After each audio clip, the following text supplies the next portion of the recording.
I once believed that Shen Chengyuan truly loved me, only to discover that his affections were solely directed towards my father's wealth. Merely 3 days after our wedding, he eagerly cast me over a cliff and seized my father's company. Fortunately, fate intervened, and I survived. After undergoing cosmetic surgery and assuming a new identity, I embarked upon a path of vengeance. Chapter 1. 3 days into marriage, I was cast down the cliff by my husband. The moment I emerged from the valley, I vowed to the heavens that Shen Chengyuan would pay 100-fold for his treachery. Shen Chengyuan was my fiancé, or more accurately, we had registered our marriage but had yet to hold a ceremony. In legal terms, should I perish, he would be entitled to inherit all my assets. Moreover, my father serves as the chairman of Nanfeng Group, and I am their only daughter. His methods of courtship were rather unremarkable. There is a saying, if she is knave, introduce her to the splendor of the world. If she has seen the world, take her for a ride on the carousel. I had been raised as a cherished daughter, sheltered in my parents' embrace. My education abroad was at an all-girls school, where my days were consumed by painting in the studio or venturing out with my sketchpad, rarely encountering the opposite sex. Thus, when Shen Chengyuan met me at the airport and handed me a stuffed egg pancake, I felt an unusual curiosity. At that time, he appeared quite bashful, tall and slender, wearing a pair of black-rimmed glasses that lent him an air of innocence, his gaze upon me tinged with an endearing awkwardness. I have heard others say that foreign cuisine is rather unpalatable, and that you might find airplane meals quite unappealing. Thus, upon noticing a vendor en route, I thought to introduce you to the delightful flavors of our homeland. He is my father's driver, a man whom my father regards as honest and diligent, placing great trust in him. No matter where I go, Shen Chengyuan is always there to escort me. Whenever other men approach me for my WeChat, he promptly strides over, positioning himself protectively in front of me, ensuring that I am shielded from such unwelcome advances.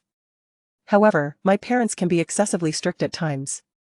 I yearned to witness the New Year's fireworks, but they recounted last year's tragic stampede and expressed their concerns for my safety, resolutely denying my pleas to attend.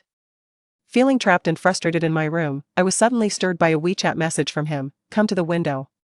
My bedroom is on the 2nd floor, and as I opened the window, I beheld him standing in the garden below, arms outstretched, signaling for me to leap. He would catch me. Without hesitation, I leaped from the window, landing securely in his embrace. That night's fireworks became a cherished secret shared between us.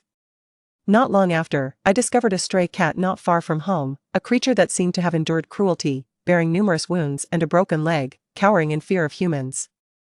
I wished to bring it home, but my mother is allergic to cat fur, so I turned to Shen Chengyuan for assistance. He graciously agreed, and under his care, the little kitten swiftly regained its strength and became an adorable orange tabby. Whenever I have the chance, I make my way to his place to visit the kitten. Intriguingly, whenever I was present, the kitten would nuzzle against me, purring affectionately, yet upon Shen Chengyuan's approach, it would arch its back, bristle, and bare its teeth. Shen Chengyuan would then lament with a helpless expression, "I'm the one who feeds you and cleans your litter box every day, yet you forsake me for a pretty lady." At the time, I would cradle the kitten, overcome with amusement. It was only later that I discovered he was the one who had been mistreating the cat, and he was also the one who had placed it on my usual route. Moreover, he had done this several times before. It was just that I hadn't noticed it the previous times, and those kittens had met a tragic end. Only this little ginger cat was fortunate enough to survive, so how could it be affectionate towards Shen Chengyuan, the one it recognized as its abuser? At the time, I was truly naive, and I fell into his gentle trap almost without any defenses. Originally, my parents would never have agreed to me being with a driver, not out of disdain, but because they hoped I would marry a husband with knowledge and cultivation, someone with whom I could share common interests, at least considering my artistic pursuits. However, parents in this world are often unable to resist their children, and in the end, they could only nod in agreement. My mother's health was not good, and they had me when they were 40 years old. When Shen Chengyuan and I knelt before my father, begging for his blessing, I felt him age considerably in that instant. The tall man, over 6 feet, past 60 years of age, with half of his hair white and his body somewhat stooped. He solemnly patted Shen Chengyuan's shoulder and said, "Xiao Shen, I have only one request, no matter what you want to do not harm Ranran." "Rest assured, Chairman Su," Shen Chengyuan affirmed, "may I be condemned to a wretched demise should I ever bring harm to Ranran." My father offered no further words, merely gesturing for him to depart. Subsequently, when I sought my household registry to formalize my union with Shen Chengyuan, my father offered no resistance, only a lingering sigh. 3 days following the registration, he proposed an excursion to the mountains for artistic inspiration, where he claimed the hillsides were adorned with resplendent azaleas. I eagerly gathered my easel and paints, embarking on the journey with him. He led me to the summit. Instead of azaleas, I found only a desolate expanse overgrown with thorns and untouched by human presence. His footsteps crunched upon the withered branches, each sound echoing ominously. The footsteps drew nearer, until he stood directly behind me. Then, with a sudden motion, he propelled me into the abyss. During the precipitous fall, I felt as though the frigid mountain winds threatened to tear me asunder. My ears were filled with the howling gale, punctuated by his voice, chilling as the specter of death itself. Su Ling Ran, until we meet again in the next life. Lin Ran, will you be attending tonight? Zhou Jia's inquiry interrupted my application of makeup. Though I had beheld this visage for 3 months, it still felt foreign. Deliberately, I applied the lipstick. Receiving no immediate response, Zhou Jia nudged me. I require a definitive answer without delay. My hand faltered, causing the crimson to bleed beyond the intended boundary. Zhou was cognizant that she had acted with undue haste and offered a sheepish chuckle. It wasn't intentional, my dear. However, Lin Ran, the guest arriving today is quite distinguished. Are you familiar with the Nanfeng group? But alas, I presume not. As a mere university student, you would hardly be acquainted with the opulent echelons of society. Before the looking glass, I delicately removed the errant lipstick with a cotton pad, a faint smile gracing my lips. How could I be ignorant of my father's enterprise? That Mr. Shen, you see, is quite the personage. Formerly merely the chairman's chauffeur, who would have envisioned his ascent to such a position? Mark my words, should you manage to become attached to him, you would be set for life. And indeed, we all would prosper. Zhou hails from Shanghai. In her youth, she was a celebrated social butterfly of Shanghai. As the years advanced, she transitioned into mentoring novices, conducting what she termed a finishing school for socialites. Remarkably, Zhou has indeed had success stories. Years prior, one of her projes wed a Hong Kong tycoon, while another purportedly married into the royalty of a Southeast Asian nation. A pair of sister socialites were ushered into the entertainment industry by her, where they have played minor roles, commanding sums of over $1 million for a single dinner engagement. I entered this milieu half a year ago. I possess proficiency in piano, fluency in several foreign languages, a knowledge of Shakespeare, and an understanding of Marlon Brando, rendering me particularly appealing to those magnates who affect a love of culture. Moreover, my disposition is inherently serene and refined, and my discourse is cultivated. In Zhou's estimation, I do not appear to be engaged in their line of work, but rather resemble a genuine heiress. At the time, I merely smiled. Mastering the piano, painting, and multiple languages, aren't these all pursuits that demand considerable financial investment? The young women she trains are taught either seductive allure or innocent obedience, all essentially geared towards male desires. Yet, isn't a man's most fundamental skill the ability to discern recognition? Before intimacy, they may dote on you, but afterward, they often depart without a second glance. Who would genuinely bring such playthings into their home? Men are astute. Ultimately, those they marry are either their equals in status or those whose fathers-in-law can advance their careers. Thus, Zhou's failures are frequent. Most of the girls exhaust every skill, only to end in futility, compelled to seek the next target, often repeating the same outcome. The few who succeed, it's said, possess extraordinary beauty, captivating men beyond resistance. And my advantage? I gazed at myself in the mirror, a slight curve forming at the corners of my lips. Beauty is merely the most superficial aspect. When I had just recovered from cosmetic surgery, Zhou scrutinized my face for a long time, finally making a decision. She wanted to aim high. I've inquired that General Manager Shen of Nanfeng Group is young, handsome, capable, and particularly valued by Chairman Su. After his accident, the company was entirely entrusted to General Manager Shen, presumably grooming him as the heir.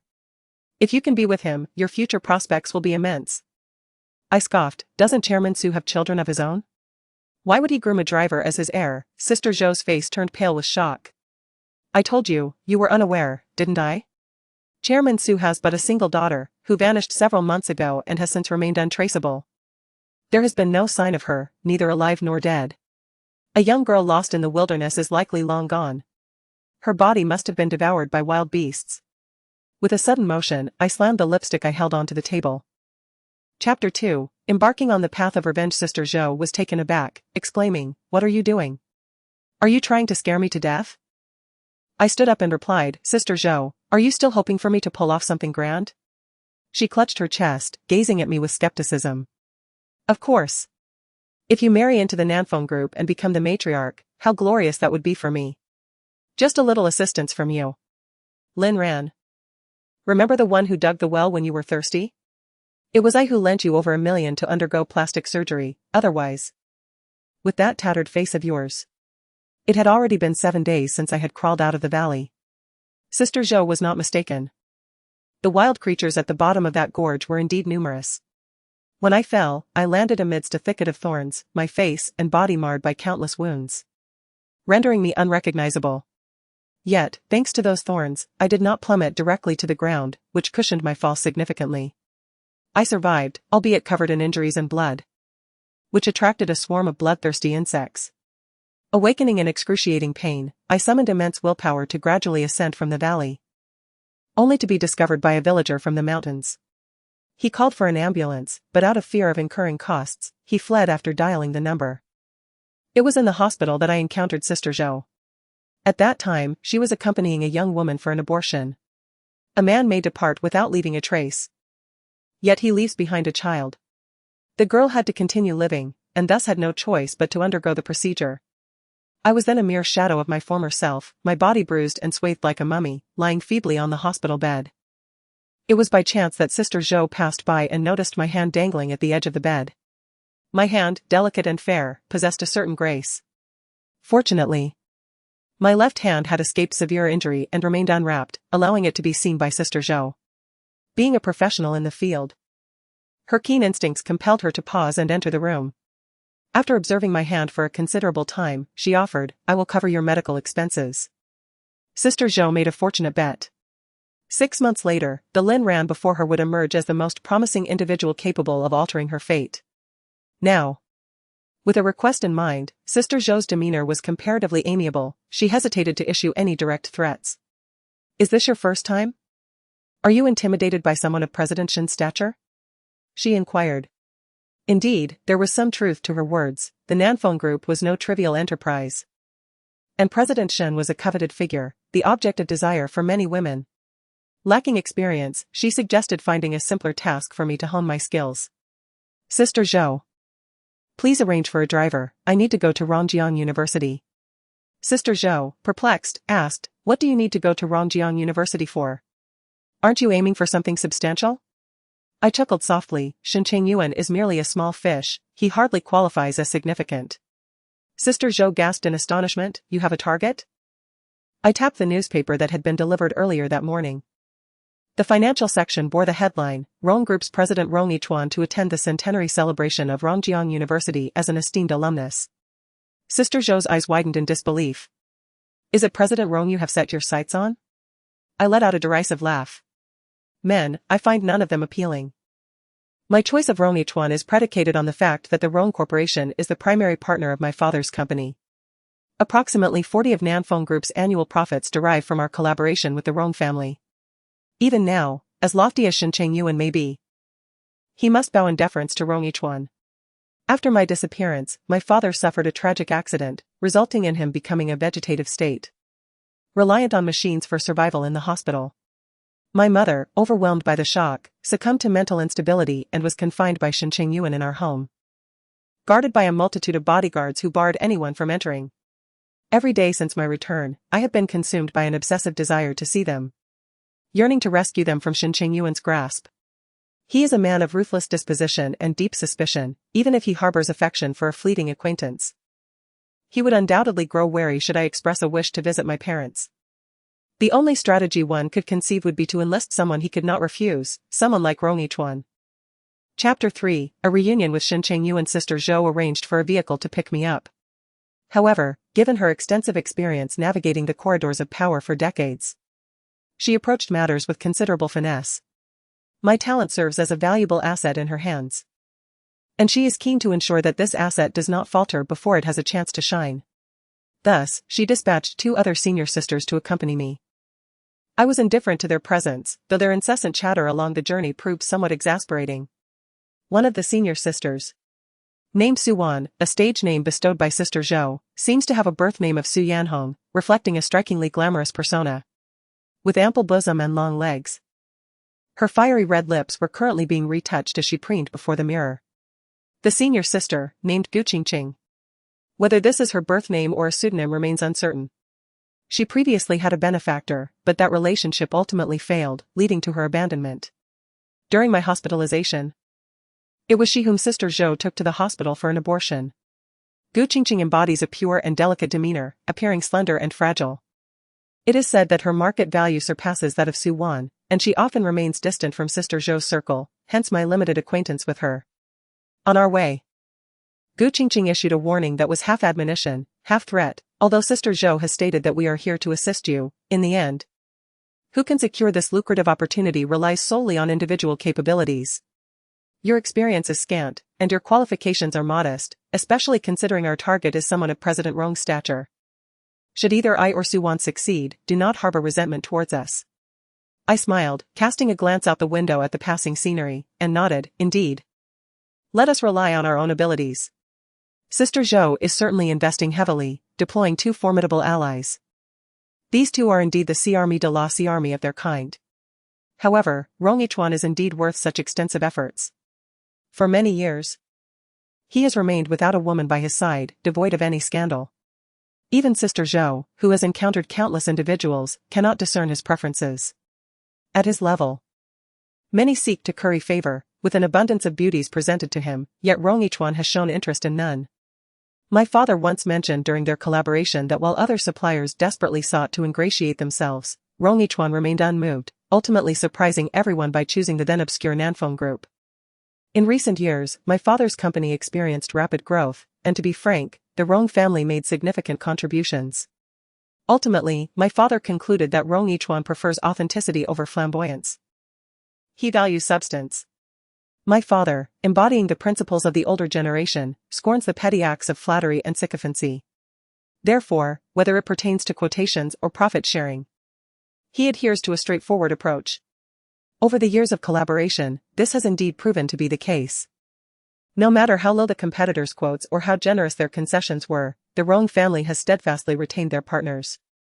However, this year, my father became a vegetative state, and the company came under the control of Shen Chengyuan. It remains uncertain whether Rong Yichuan will continue to collaborate with the Nanfeng Group, a matter likely causing Shen Chengyuan considerable distress lately. Upon arriving at Rongjiang University, my companions and I parted ways, each pursuing our own paths without interference. I made my way to the lobby of the Sports and Cultural Center, and after a brief wait, I spotted Suwan entering in a striking red qipao, designed for ceremonial hostesses. She guided several leaders to their seats in the front row before hastily retreating backstage. Her figure, naturally alluring, became even more captivating in the qipao, drawing the attention of numerous men who followed her with their gazes until she vanished behind the backstage door. I stroked my chin. Noting that Suwan's approach was quite direct, she managed to encounter Rong Yichuan backstage ahead of others. At some point, Gu Qingqing also arrived and sat beside me, mumbling. She is rather quick. Today's school anniversary is particularly grand due to the presence of Rong Yichuan, with leaders from the province and city in attendance. The selection of the ceremonial hostesses must have been quite stringent, and it is indeed impressive that Suwan managed to blend in so seamlessly. I doubt she will succeed, I remarked. Gu Qingqing raised an eyebrow, inquiring, how do you know? Rong Yichuan does not favor such ostentation. Did Sister Zhou tell you this? I chuckled softly. If he were inclined towards such things, he wouldn't have waited until now. Gu Qingqing seemed momentarily taken aback, then a hint of delight flickered across her face. If Rong Yichuan prefers subtlety over flamboyance, that eliminates one erroneous option, thus enhancing her chances with her innocent and delicate demeanor. A clamor arose from backstage, followed by the repeated exclamations of Mr. Rong. Mr. Rong has arrived. Quickly, don't block the way. Gu Qingqing adjusted her white t-shirt and jeans, deliberately choosing sizes much larger to emphasize her petite and fragile appearance. Coupled with her fair complexion, where even the veins in her arms were distinctly visible, her small, oval face indeed evoked a sense of protectiveness in men. I returned to my own tasks. Lin Ran, are you not going to do anything? Just sitting there? I waved my hand, signaling her to attend to her own matters. I am not idle, I simply refrain from engaging in futile efforts. Rong Yichuan would not be attracted to Pan Jinlian, nor would he be drawn to Lin Daiyu. His disinterest in women over the years is merely a reflection of someone occupying his heart. Shen Chengyuan imparted a vivid lesson, before seeking to please someone, one must first gain a profound understanding of them, catering to their inclinations to achieve success. From the moment I resolved to exact my revenge, I identified Rong Yichuan as my target. I dedicated 3 months to scrutinizing his entire life history, familial background, and even delving into the gossip suggesting he might be gay. Indeed, he appeared to have no female companions, yet a particular detail captured my attention, his fondness for jasmine flowers. During every interview, jasmine adorned the table. And the artwork on the office's backdrop featured jasmine as well.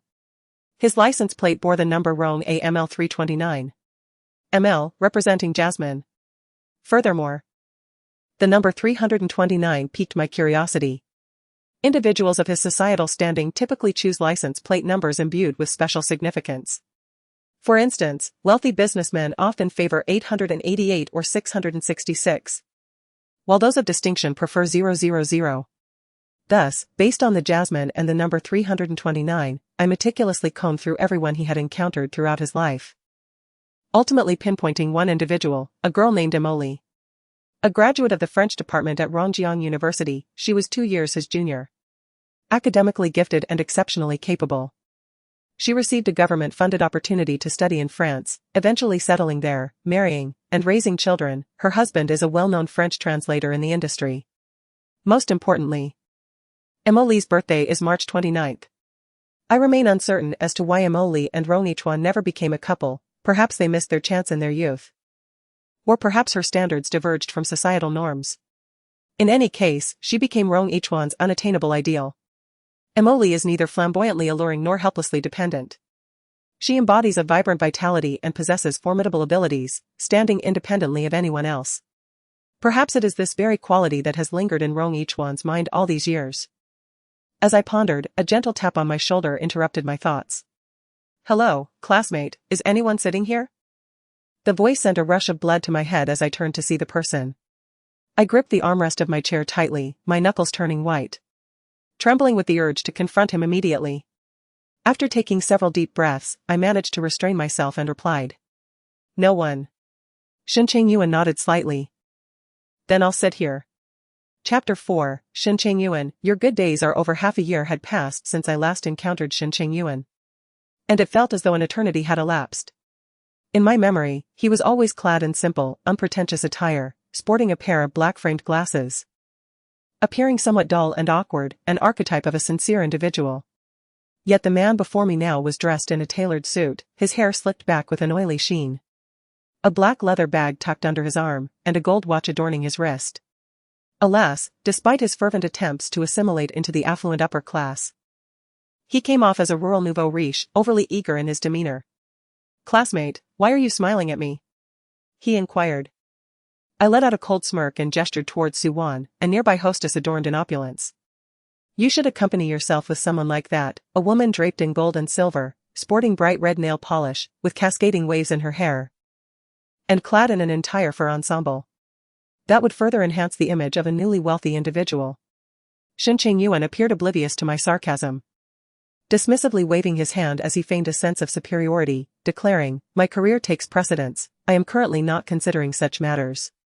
I retorted with irony, "Ah. You seem quite ambitious." "It is indeed the most captivating men who possess a sense of purpose, is it not?" My stomach churned at his audacity. What a farce his ambition was. His so-called drive amounted to nothing more than a pursuit of wealth at the expense of others. I nodded, "Indeed. It is as you say. Which year are you in, and what is your major? You seem somewhat familiar." I shot him a disdainful glance. "After all these years, that line of yours has long since lost its charm, sir. Even the art of seduction must evolve with the times." Shen Chengyuan scoffed, "You, a mere young lady, have no right to instruct me in matters of romance. Pray tell, are your skills in wooing exceptionally high?" With a slight smirk, he boasted, "I could easily charm a girl like you." "Oh? Is that so?" "I doubt it," I replied skeptically. He scoffed dismissively, "You have yet to grasp my prowess." I frowned and interrupted him, "Enough, cease your chatter, it is unbearable." Shen Chengyuan seemed to be thriving lately, as those around him fawned and flattered him. Suddenly confronted with my retort, his expression shifted dramatically. "You are a university student, is there no sense of decorum?" Just as he was about to erupt, his assistant, standing behind him, hastily interjected, "Mr. Shen, look. President Rong is about to speak." Shen Chengyuan shot me a glare before finally directing his gaze to the stage. I too cast a glance at the assistant he had brought along, finding him somewhat familiar. He should be an employee of my father's company, though I cannot recall his identity at the moment. Yet, I have discreetly noted his appearance. It is highly probable that he has long been allied with Shen Chengyuan. Possibly even connected to my father's accident and my mother's mental breakdown. Rong Yichuan, as the undeniable heavyweight guest of the day, was positioned in the center of the front row, with even the principal seated beside him. He was the first speaker at the school anniversary celebration. As he took the stage, a girl was adjusting the microphone. Once she finished, she turned around and inadvertently stumbled directly into Rong Yichuan's embrace. The man was tall and handsome, while the girl appeared delicate and petite. This chance encounter sparked a subtle tension between them. The students in attendance began to cheer and jeer at this sight. The girl, slender and flustered by the ruckus, stood awkwardly to the side, apologizing. "I'm sorry, Mr. Rong." It was unintentional. Rong Yichuan smiled and waved his hand dismissively. "It's all right." The girl, embarrassed and eager to escape, attempted to dash off the stage but, in her haste, nearly collided with the speakers positioned at the side. Rong Yichuan, quick to react, caught her arm, advising, "Be careful." The girl, propelled forward by her momentum, inadvertently fell against him again. She hurriedly apologized. "I'm so sorry, I'm so sorry." Her slender wrist rested in the warmth of his broad palm. And this moment thickened the atmosphere with a sweet, sticky tension. "Are you hurt?" Rong Yichuan inquired gently, as the girl looked down at her arm, revealing a distinctly visible scratch that was still oozing blood. "I am uncertain how this came to be." Rong Yichuan summoned his secretary, gesturing for her to assist with the girl's wound. The secretary nodded slightly and escorted the girl away. Is it not true that the public adores the romantic encounters between talented individuals and beautiful companions? This minor interlude captured everyone's attention entirely. I must concede that Gu Qingqing's popularity is indeed somewhat justified. In contrast to Su Wan's crude and overt physical allure, Gu Qingqing's approach is decidedly more sophisticated.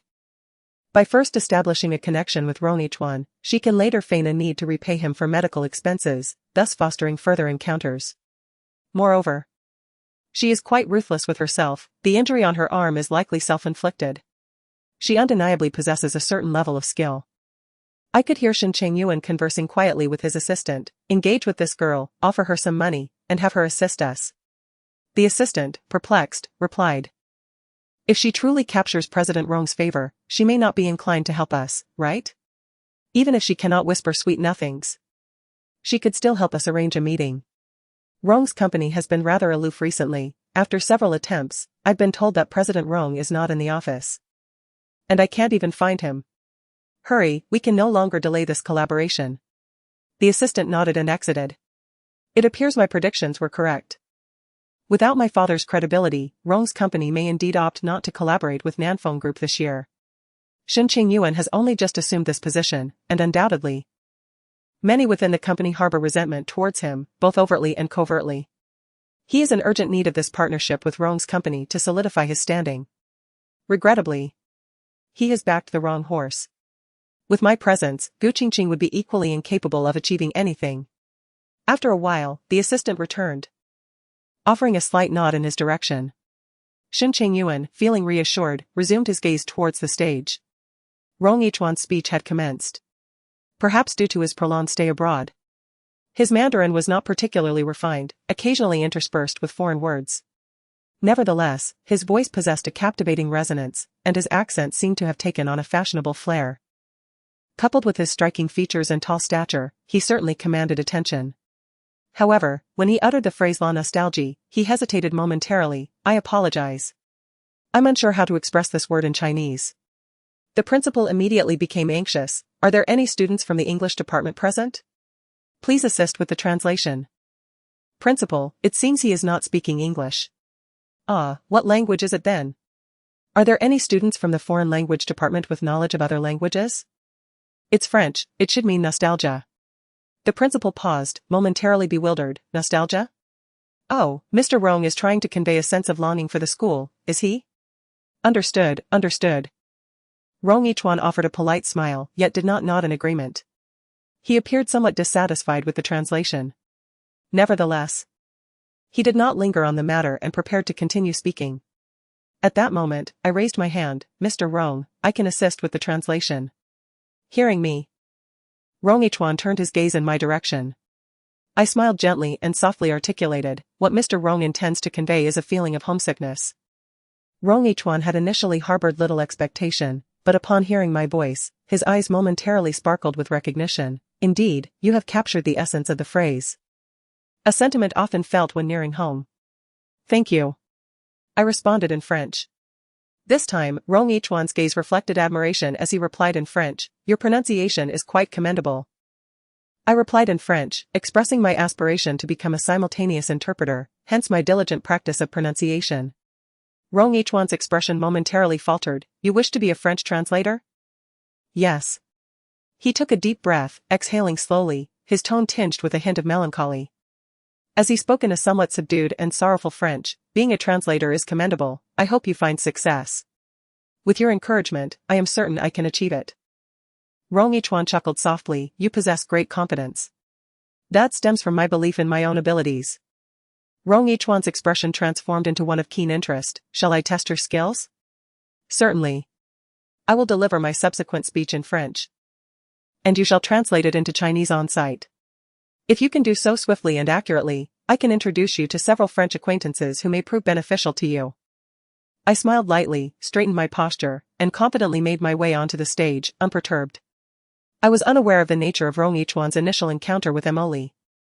My objective was to closely align with Emily, to emulate her, ultimately becoming her. Her confidence, her nonchalance, her proficiency in French translation. Behind me. Whispers of intrigue arose, Mr. Shen, this remarkably articulate young lady possesses some talent, should we not consider offering her some financial incentive? Shen Chengyuan pondered for a moment before softly declaring, this may prove challenging, I shall handle it personally. Yet, she had just rebuked you, hadn't she? What do you understand? No one comprehends the thoughts of a young girl at this age better than I do. Indeed, if you can manage the young lady, how much easier it would be to handle a female university student. The latter part of the conversation drifted too far for me to hear clearly. However, at that moment, I felt a cold smirk rise within me. Shen Chengyuan, your fortunate days are coming to an end. Chapter 5. It seemed that Rong Yichuan truly harbored intentions to test me. The entire speech was peppered with obscure and intricate vocabulary, oscillating between feminine and masculine terms. With a plethora of connected readings and recitations. Had I not spent so many years abroad, even domestic professors would find it exceedingly difficult to translate accurately. Yet, I executed it splendidly. By the time the speech concluded, I noticed a glimmer of astonishment in Rong Yichuan's gaze, predominantly mingled with admiration. As it drew to a close, he inquired, have you ever been to France? I shook my head, responding, my family's financial situation does not permit me to afford the costs of studying abroad. Rong Yichuan nodded thoughtfully, stating, you possess remarkable linguistic talent. I will assist you in contacting foreign institutions, you need not worry about tuition fees. Please leave your contact information with my secretary, and she will reach out to you once arrangements are made. These words were spoken in Mandarin. The entire audience heard. And almost everyone regarded me with envious eyes. To have the opportunity to study abroad was one aspect, the more significant matter was that I had garnered Rong Yichuan's esteem. With his endorsement, the prospects of my studies and future appear boundless. The principal nudged me, urging, why are you in a daze? Quickly express your gratitude to Mr. Rong. I appreciate your kindness, yet I cannot accept it, one should not receive rewards without merit. The principal remarked, child, what folly is this? Rong Zong is showing favor because you are his junior apprentice, he values your talent. Still, I graciously declined, asserting, I wish to achieve my success through merit. I do not desire others to claim I have taken the easy way. The principal was taken aback, you truly are. The principal, along with the entire faculty and student body, appeared perplexed. In my peripheral vision, I noticed Su Wan among the etiquette team, equally bewildered. I had a golden opportunity before me, yet I chose to relinquish it at this crucial moment. I smiled softly. The reason was none other than Emily. Had she initially been with Rong Yichuan, her life would have been on easy mode. Devoid of the subsequent experience of juggling part-time studies abroad while washing dishes to fund her education. I had researched and found that Emily suffers from severe rheumatism. A consequence of washing dishes in the frigid winter. If I were to accept Rong Yichuan's assistance lightly now, although I might have future opportunities to interact with him, I would forever forfeit the chance to truly enter his heart. My ambitions extend beyond merely eliminating Shen Chengyuan. I aim to secure my parents' release for the finest medical care and to reclaim my father's company, nurturing it to greatness. To accomplish these goals, Rong Yichuan's fleeting admiration is vastly insufficient. I must make him fall in love with me. Furthermore, today's translation is merely an appetizer, the main event lies ahead. I descended the stage under the gaze of many and exited the auditorium. Suwon hurried after me, pulling me into a secluded corner, her voice low yet reproachful. Lin Ran, what are you doing? Have you forgotten the task that Sister Zhou entrusted to you? I have already faced failure. And there is still no sign of progress with Gu Qingqing. However, you possess the greatest opportunity. I released her hand and, with a light chuckle, spoke deliberately. Would you like to know? Come to the square at the school gate in an hour. I calculated the time. Rong Yichuan's flight to Europe was scheduled for 3 o'clock in the afternoon, meaning he would depart from Rongjiang University no later than 12 o'clock. The square at the school gate was an obligatory passage for him. If my assumptions were correct, the school leaders and a host of others would be present to bid him farewell. The stage was set, the audience plentiful. And all that remained was for the performance to commence. At 11:50, a commotion began to arise at the entrance of the auditorium. I understood that the school leaders were preparing to escort Rong Yichuan out. I exchanged a glance with someone in the distance, and in the next moment, 4 or 5 plainly dressed villagers surged in from outside the school gates. Most of the security staff had been dispatched to the auditorium, leaving only one guard at the entrance, who was utterly incapable of halting this ferocious group. Leading them was a burly man in his 50s. Striding towards me with a heavy iron rod in hand, raising it to strike. I hastily lifted my arm to shield myself. And a searing pain surged through me as my forearm instantly became bruised. Yet, the iron rod did not relent, it continued to rain down blows upon me. The rod was not cylindrical but rather a rectangular prism with sharp edges, when it struck. The pain was not dull but rather a piercing agony that left me momentarily disoriented. Nevertheless, it was indeed my instructions that had led him to act in this manner. I exerted every ounce of strength I had, the severity of my injuries was my own concern, and I required no recompense from him, nor would I withhold payment. How dare you defy my words? Today, I shall end your life, the man declared, as he swung an iron rod towards the back of my head. A deafening buzz resonated in my mind, and suddenly, darkness enveloped my vision, causing me to collapse limply. As he prepared to strike again, another woman lunged in front of me, taking the blow herself, weeping, "You have killed her. What will you offer the Liang family?" The man hesitated, pointing the iron rod at her. "It is you who has spoiled her. At her age, she should be marrying and bearing children, not pursuing some university education. What good is a woman's education? Can it elevate her to a high office? Can she earn money for me to squander? Step aside." The woman stood defiantly, protecting me. "If you wish to kill her, then you might as well take my life too." "Very well, you think I lack the courage? Today, I will dispatch both of you. If she refuses to marry the Liang family's son, then I might as well perish alongside you both. In the afterlife, you can continue to serve me." The iron rod fell mercilessly, some blows striking the woman, others landing upon me. My head, my back, my legs, all were rendered numb by the pain. My thin white t-shirt soon became saturated with blood. The shouts of security, the curses of the villagers, and the murmurs of the onlookers intertwined, rendering me unable to discern one voice from another. At some point, the cacophony faded into silence. Blood streamed down my forehead, and everything I beheld was tinged with a crimson haze.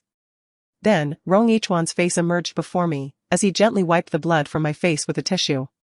As the tissue was about to touch me, I recoiled in terror, curling into a tight ball while clutching my knees. Gazing at him with a mix of vigilance and grievance, tears cascading forth with unwavering resolve. My new visage, though not dazzling nor frigid, bore a sweetness in its features that was overshadowed by an undeniable stubbornness, particularly when tears streamed down my cheeks. Fear, helplessness, grievance, and innocence, all intertwined, rendering me a heart-wrenching sight. Even Sister Zhou, who had seen her fair share of beauty, remarked that if I truly wept, even Elbu would turn against Dong Zhuo, and King Zhou would set ablaze all the beacon towers across the land. As expected, a glimmer of sympathy flickered in Rong Yichuan's eyes. He gently reassured me. "Do not be afraid, those individuals have already been taken away by the police. Do you remember who I am?" Chapter 6, You are a good person with tear-filled eyes. I bit my lip, maintaining a defensive posture, and cautiously nodded, murmuring, "You are a good person." Rong Yichuan seemed amused by my response. "Come with me. You are gravely injured and need to go to the hospital." I flinched again, turning my face away, unable to meet his gaze. "I can go to the campus clinic. I have student health insurance and can be reimbursed. You need not worry about the expenses. The campus clinic has limited facilities, you require a thorough examination." I shook my head once more. With a sigh, Rong Yichuan implored, "Do not be so stubborn, what if you truly end up incapacitated? The translation bureau cannot employ a disabled interpreter." I felt as though I had heard something utterly shocking. Slowly, I raised my gaze to meet his eyes. And my tears flowed more fiercely. Rong Yichuan's gaze softened as he looked at me. "Since you believe I am a good person, will you trust me just this once?" I was momentarily taken aback, hesitating for a long while before I slowly nodded in response. The principal was also present. Calling out to those nearby, "Please fetch a wheelchair from the infirmary, this child is gravely injured and likely cannot walk on her own." 2 classmates approached, intending to assist me in standing, but I recoiled like a startled kitten, trembling in fear at their touch, rejecting their help. I cast a desperate glance towards Rong Yichuan, silently conveying that I trusted no one but him. Observing my distress, he removed his coat and tossed it to his secretary before crouching down to embrace me. The principal quickly interjected, "No, we cannot trouble Mr. Rong. The child is covered in dirt and blood, she will soil your clothes." Rong Yichuan appeared undeterred by the principal's words. As he held me, I resembled an injured creature, no longer resisting, but instead nestling obediently in his embrace. He carried with him a subtle fragrance of jasmine, delightful and soothing. Indeed, his affection for Emily ran deep. Regrettably, she was now married to another, leaving him disappointed after years of waiting abroad. "Just hold on a little longer, I will take you to the hospital, all right?" he assured me.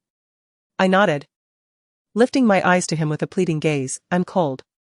Rong Yichuan signaled to his secretary, who promptly approached and draped his coat over my shoulders. "Is this better?" he inquired gently. I nodded, expressing my gratitude. The secretary reminded him, "Mr. Rong, we must head to the airport promptly. I shall arrange for someone to escort this young lady to the hospital." Upon hearing this, a wave of anxiety washed over me. I clutched the front of his jacket, pleading with my gaze. After a moment's contemplation, Rong Yichuan commanded, "Inform Smith that I have an urgent matter to attend to. I will delay my visit by a few days." The secretary acknowledged, understood. In full view of the crowd, Rong Yichuan lifted me in his arms and exited the school gates. The secretary opened the car door for him, and he did not set me down, but rather embraced me as we entered the vehicle together. Just before the door closed, I caught sight of Su Wan and Gu Qingqing in the throng. Su Wan gave me a thumbs up from the shadows, her admiration evident. Gu Qingqing's arm, now bandaged, bore a gaze towards me that was shrouded in ambiguity. As the door sealed shut, I was placed beside Rong Yichuan. He leaned in to fasten my seatbelt, carefully adjusting it to avoid pressing against my wounds. The car was infused with a subtle fragrance of jasmine, albeit mingled with a hint of my own blood. The secretary ensured our comfort and occupied the front passenger seat, instructing the driver, "To the Central Hospital of H City." She glanced at me through the rearview mirror, her brow slightly furrowed, as if harboring doubts, yet she remained silent. The luxury vehicle boasted excellent sound insulation, enveloping us in tranquil silence. I leaned my head against the door, seeking rest. Although the commotion had been orchestrated by me, the injuries I bore were undeniably real. As I closed my eyes to rest, I couldn't help but acknowledge the dedication of this couple today. The man truly struck with lethal intent, and the injuries on his wife were likely quite severe.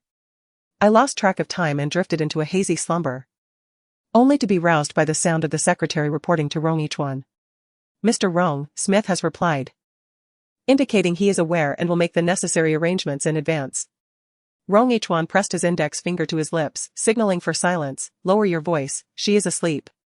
The secretary complied, his tone significantly softened. "Yes." Rong Yichuan inquired, "What of the girl who injured her arm on stage?"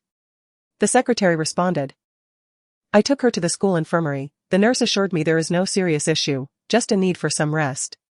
"Very well," Rong Yichuan acknowledged. "There is something I hesitate to mention," the secretary began. Rong Yichuan chuckled lightly. "After all these years, when did you become so reticent?" The secretary hesitated, then continued. I privately inquired with the nurse about the girl's arm injury. It was not merely a scrape from the sound equipment, but rather a cut from a knife. It seems yet another act of self-sacrifice directed at you. Rong Yichuan smiled, an air of calm confidence enveloping him. I am aware. The secretary, now unfazed, remarked. These women truly spare no effort, treating you as if you were a coveted prize. Rong Yichuan shook his head with a smirk. After all these years, I have grown accustomed to it. Have you not? He continued. Today, there was a particularly alluring hostess in the etiquette team, her intentions seemingly impure. Did she approach you in any way? Nothing of significance, merely an accidental spill of tea on my trousers, followed by her eagerness to clean it up with a tissue. Rong Yichuan replied, his words veiled in subtlety. However, the secretary understood immediately, and I, feigning sleep, also grasped the situation. I feared that the spilled tea might not only affect my trousers but also a certain significant part upon them. A flicker of disgust crossed the secretary's eyes. Repulsive. Rong Yichuan remarked, in my position, one must inevitably endure such matters. It is best to grow accustomed to it. The secretary's gaze flickered momentarily. Before she inquired in another tongue, do you believe that this individual beside you harbors ulterior motives? Rong Yichuan cast a sidelong glance at me. At that moment, I appeared frail and vulnerable, my sleep shallow, tears still lingering on my face, yet my expression was placid, devoid of any defenses. I was entirely at ease. Devoid of motion or expression, merely swaying gently with the jostling of the vehicle, as if genuinely asleep. Yet, I comprehended. The secretary spoke in Spanish. Truly. As expected from Rong Yichuan's secretary, she possessed considerable acumen. Rong Yichuan frowned. It is hard to say. The secretary continued, considering the injury she bears. If this is merely an act, then she is indeed willing to invest heavily, unconcerned about potentially rendering herself incapacitated. In any endeavor, there must be some sunk costs. Wouldn't you agree? The secretary chuckled lightly, indeed, much like that girl adjusting the microphone, believing that a mere cut on her arm could bring her closer to you? How naïve. I have investigated. She is not a student of Rongjiang University and has a questionable background, having been involved with several men previously. And is a professional in this line of work. Rong Yichuan gestured towards me with his chin, inquiring, has her background been thoroughly investigated? Chapter 7. If I am to do something, I shall pursue it to the utmost. After conducting a search, the secretary frowned and remarked. We could only locate her enrollment record from 6 months ago at Rongjiang University. There is a complete void prior to that, as if she materialized out of thin air, leaving no trace behind. Rong Yichuan furrowed his brow, pondering, in this information age, is it truly impossible to uncover any of her past? Indeed, the secretary replied. But there are 2 possibilities. The first is that she is supported by a powerful organization that has erased all traces of her past. Rong Yichuan contemplated this for a moment before shaking his head. That is implausible. There is no individual with such extensive influence capable of erasing someone's history entirely before our very eyes. As long as this person genuinely exists, we should be able to uncover some clues. The secretary concurred. Yes, I, too, believe that possibility is slim. What might the other possibility be? The secretary continued. Perhaps she is genuinely a girl who emerged from a remote mountain village, whose family forbade her from attending school. She may have self-studied primary and secondary education before gaining admission to Rongjiang University. Rong Yichuan remained silent, lightly tapping his fingers on the seat, non-committal in his response. The secretary sighed softly. I can't shake the feeling that this is all too coincidental. This girl bears an uncanny resemblance to Miss Emily. Rong Yichuan suddenly spoke with evident impatience. She is already married, why bring her up? The secretary adjusted her expression and gently replied, Indeed, President Rong. She is married now and has 2 children. It is time for you to let go. Who said I could not let go? The secretary gestured towards me, inquiring. Isn't it because she bears a striking resemblance to Miss Emily that you have repeatedly assisted her today? Rong Yichuan remained silent. Yet the rapid tapping of his fingers on the desk betrayed his inner turmoil, a clear indication of his irritation at being so easily read. I merely appreciated talent. As Rong Yichuan stated, if what you say is true and she indeed has achieved success through self-study, then with her current proficiency in spoken language, she is undoubtedly a rare linguistic prodigy. The secretary chose not to respond further, aware that pressing her employer too hard would only lead to her own discomfort. Having spent ample time in her role, she had developed a nuanced understanding of how to interact with her superior. Rong Yichuan tilted his head, scrutinizing me. I could not discern whether he was gazing at me or if he was lost in thoughts of another woman through my visage. This woman had rejected the overwhelming power he offered, resolutely choosing to pursue her studies in France on her own terms. Ultimately marrying an ordinary man and leading a simple life dedicated to family. My admiration for Miss Emily deepened as I learned two crucial pieces of information from the exchange between Rong Yichuan and his secretary. First, he still harbored doubts about me. Second, I was indeed on the right track regarding Miss Emily. As the car swayed gently, tears began to flow, cascading down my chin and dripping onto the front of my attire. I hesitated, uttering a few indistinct words. Rong Yichuan heard and softly inquired, "Are you awake?" I did not respond, continuing to cry silently while repeating those vague phrases. Rong Yichuan furrowed his brow and asked the secretary, "What did she say?" The secretary leaned in, drawing close to my lips, and listened for a moment before finally comprehending. She stated, "I do not wish to marry." Soon enough, the car arrived at the entrance of H City Central Hospital. The secretary had informed the hospital in advance, and medical staff were already waiting at the entrance with a stretcher. Upon our arrival, Rong Yichuan roused me, saying, "Wake up, we have reached the hospital." As he spoke, he attempted to lift me into his arms once more. I gently pushed his hands away, declining, "I can manage on my own." Rong Yichuan did not press the matter further. Fortunately, several nurses assisted in gently lifting me onto the stretcher. I gazed at Rong Yichuan, feeling considerably steadier. "Mr. Rong, I apologize for delaying your schedule. Please attend to your important matters. I am already at the hospital. I truly appreciate your help today." Rong Yichuan's eyes held a hint of scrutiny as he replied, "Then I shall have the secretary stay with you." "No need," I insisted. "I have endured countless beatings from my father throughout my life, many of which were far more severe than this. I survived those, and this is nothing of great concern. Besides, there are doctors and nurses here, so I won't trouble you. In that case, I will have the secretary leave you her contact information. Should you require any assistance, you may reach out to her." I shook my head once more, then lifted my gaze to meet his with unwavering determination. "Mr. Rong, let us sever all ties from this point forward." Rong Yichuan furrowed his brow in surprise. "What did you say?" I reiterated, "We shall no longer have any contact. You and I inhabit entirely different worlds. I aspire to be a simultaneous interpreter, but I do not wish to be labeled as someone who relies on connections. Moreover," I bit my lip, feeling somewhat embarrassed. "There are distinctions between genders. Just a moment ago, I had received a blow to my head at school, rendering my mind slightly unclear, which accounted for my earlier indiscretion. Now that I have regained my composure, I wish to avoid any misunderstandings and, above all, do not want to trouble you." However, Rong Yichuan's expression darkened considerably, his previous persona of a gentle gentleman vanishing, replaced by a smirk tinged with sarcasm, a effade of false nobility. Yet, a flicker of joy surged within me. It seems I have emulated Emily quite convincingly.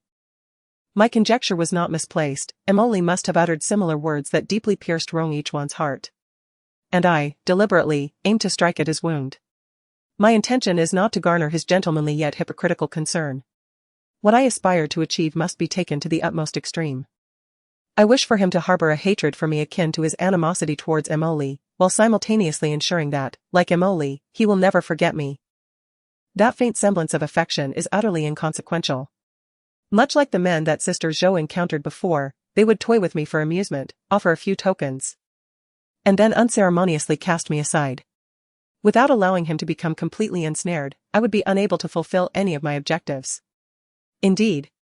Rong Yichuan's tone grew stern. "Suit yourself.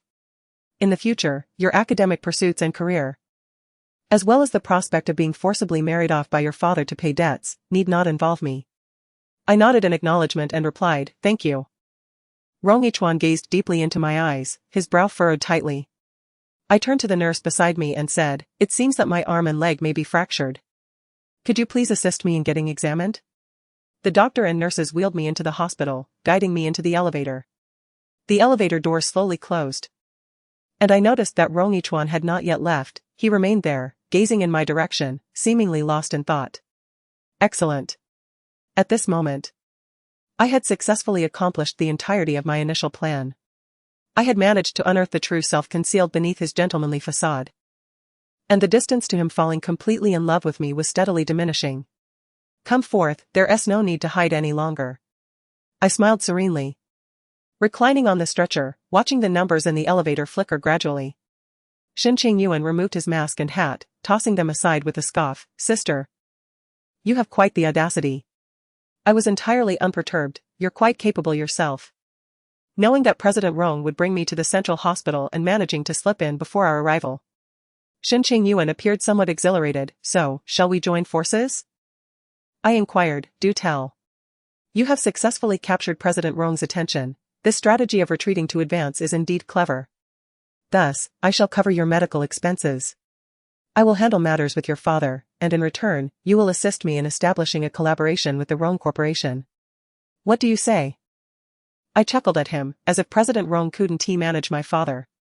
If I truly wished to leverage someone else's influence, President Rong would certainly be a better option than you. Shen Chengyuan replied, the Rong family is vast and prestigious. Resolving matters with your father would likely require financial means. I can see that you are ruthless and capable, destined for greatness. If you could completely extricate yourself from your family, you would surely soar. And I can help you clear everything away. He emphasized the words clear away markedly. I asked him, what do you mean by clear away? Shen Chengyuan flashed a sinister smile and uttered, a misstep leading to a plummet off the cliff, with the remains devoured by wild beasts, never seen alive. Nor found in death. My heart raced uncontrollably. Leaning closer to my ear, Shen Chengyuan whispered seductively, rest assured, I am experienced in this matter. Chapter 8, I disdain fools. Once Shen Chengyuan had finished speaking, he fixed his gaze upon me, a trace of smug satisfaction gracing his lips. As if he were showcasing the crowning achievement of his life. Indeed, had I been a girl battered publicly by a father who sought to sell me for personal gain, I might have considered his proposition. After all, he would be the one to take action, and my father would vanish without a trace, allowing me to seize control of my own fate. Moreover, I would bear no legal ramifications for such an act. Alas, Shen Chengyuan. The moment I clawed my way back from the abyss, I ceased to be the easily deceived Su Lingran. I narrowed my eyes, a cunning smile playing on my lips, and boldly declared in front of all the medical personnel in the elevator, please call the police. I do not know this man, he has killed before.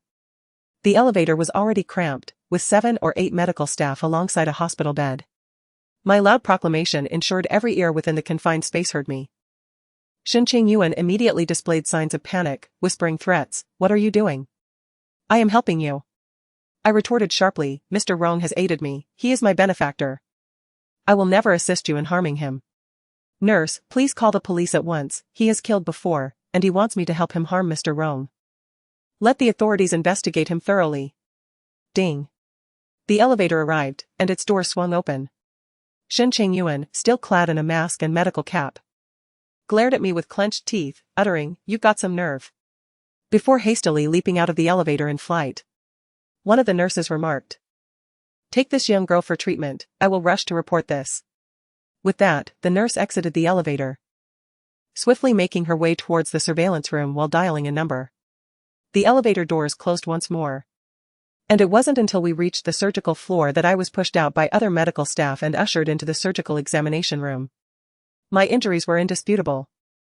Gravely severe, with several visible wounds on my back exposing bone. As the surgeon performed debridement, he could not restrain an expletive, exclaiming, is this truly your father? How could a father inflict such harm on his own daughter? If it were any worse, you could have sustained spinal injuries, resulting in a lifetime of paralysis. Another nurse added, her body is riddled with scars, nearly every inch bears a mark. Just listen to the gasps of shock in the treatment room. My heavens. Aside from my face, there was scarcely a part of me that remained unscathed. My face must be protected, for this girl possesses such beauty.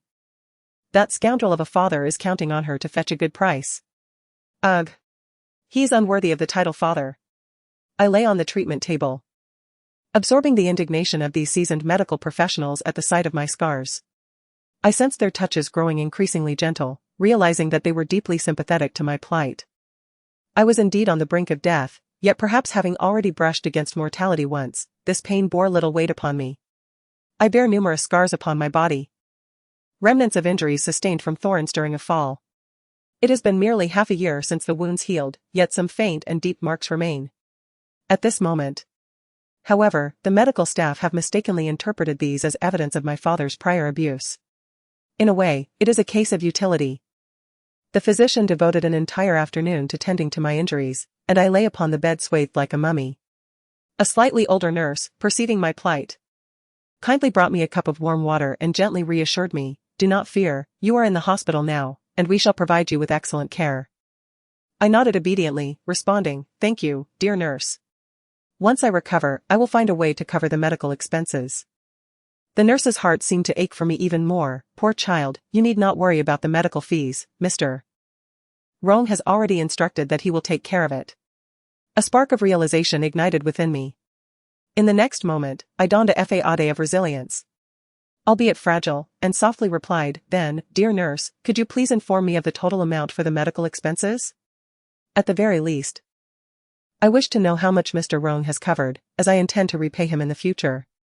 The nurse nodded in agreement. "Very well. I shall check for you later. Now, try to rest, I will step out for a moment." "All right," I replied. The nurse tucked me in gently, observing as my breathing gradually steadied before she quietly exited the ward. Shortly thereafter, I discerned the sound of a phone conversation outside the room. "Indeed. You were correct, someone had come seeking her, seemingly intent on collaborating with her, their objective being Mr. Rome." The individual donned a mask and medical cap, obscuring his face from my view. However, the surveillance room undoubtedly captured his image. "I shall arrange for someone to send you the surveillance footage later." The child vehemently refused, asserting that Mr. Rome was her benefactor and that she could never conspire against him. The injuries she bore were indeed genuine. Her father had struck her with considerable force, nearly rendering her incapacitated. She had just inquired about the medical expenses, expressing her desire to repay Mr. Rome in the future. "Very well, I understand. I will take good care of her." The voice fell silent. It appeared the nurse had departed. I lay upon the bed, closing my eyes to rest. Fortunately, I had remained vigilant. Given that Rong Chuan did not wholly trust me, he surely possessed connections within the hospital and would continue to probe and observe my actions. The situation was proving to be more complex than I had anticipated. Nonetheless, thus far, progress had been relatively smooth. From the moment I designated Rong Chuan as my target, I recognized that a person of his stature would not easily place faith in anyone. Even if my background and actions mirrored those of Emily, he would inherently exude suspicion. Engaging him would require more than mere pretense. At times, one must be genuine, including matters of the heart. En route to the airport, Rong Chuan reclined against the car window, resting with his eyes closed. After concluding a call, the secretary turned to him, stating, "Mr. Rong, you should be aware that this is the current situation." Rong Chuan remained still, merely responding with a sound of acknowledgement. "Who is searching for her? Have we identified them?" "The surveillance video has been sent to me. I believe I have seen this individual before." "Who?" "It is General Shen from Nanfeng Group." Rong Chuan slightly opened his eyes, narrowing them dangerously. "Shen Chengyuan?" "Indeed." Rong Chuan scoffed coldly. "It seems he is cornered and desperate." The secretary chuckled as well. After years of collaboration with Nanfeng Group abruptly halting this year, it is only natural for him to feel anxious. A petty individual gaining power, let us observe. The empire that old General Su has built over a lifetime will soon be squandered by his son-in-law. The secretary inquired, "Since you have a good relationship with old General Su, why did you not intervene in his daughter's marriage to Shen Chengyuan? At the very least, you could have offered a word of caution." "I have no liking for foolish people." Rong Chuan interrupted her, a flicker of disdain crossing his eyes. "It was his daughter who foolishly invited the wolf into the fold. A fool must bear the consequences." The secretary fell silent. "As for the young woman we had translated for you today, shall we continue to oversee her?" Rong Chuan's gaze flickered, and he commanded, "Is she not rather self-righteous? There is no need to concern ourselves with her. Whether she lives or dies is her own fate." Chapter 9. The act must be complete. I lay in the hospital for a solid month and a half. Firstly, my injuries were indeed severe. Enduring 2 major traumas within 6 months, even a resilient person could not withstand it, and I needed to rest properly. Secondly, to make the act more convincing, I had my fake parents cause a scene at the hospital once again. The narrative unfolds with a familiar scene, a negligent father hastily demanding a dowry while accumulating gambling debts. disregarding his daughter's safety as he attempts to forcibly take her from the hospital to arrange her marriage. The timid mother, though protective of her daughter, lacks the authority and strength to oppose her husband. Ultimately, the hospital intervenes and alerts the police, who arrive to escort the parents away. The medical staff express their sympathy towards me, treating me with greater kindness, which brings me a sense of joy. My family circumstances, now under the scrutiny of law enforcement, gain credibility. Additionally, I notice a nurse discreetly making a phone call in the corner, leading me to believe that this incident has likely reached Rong Yichuan's ears. That is sufficient for me.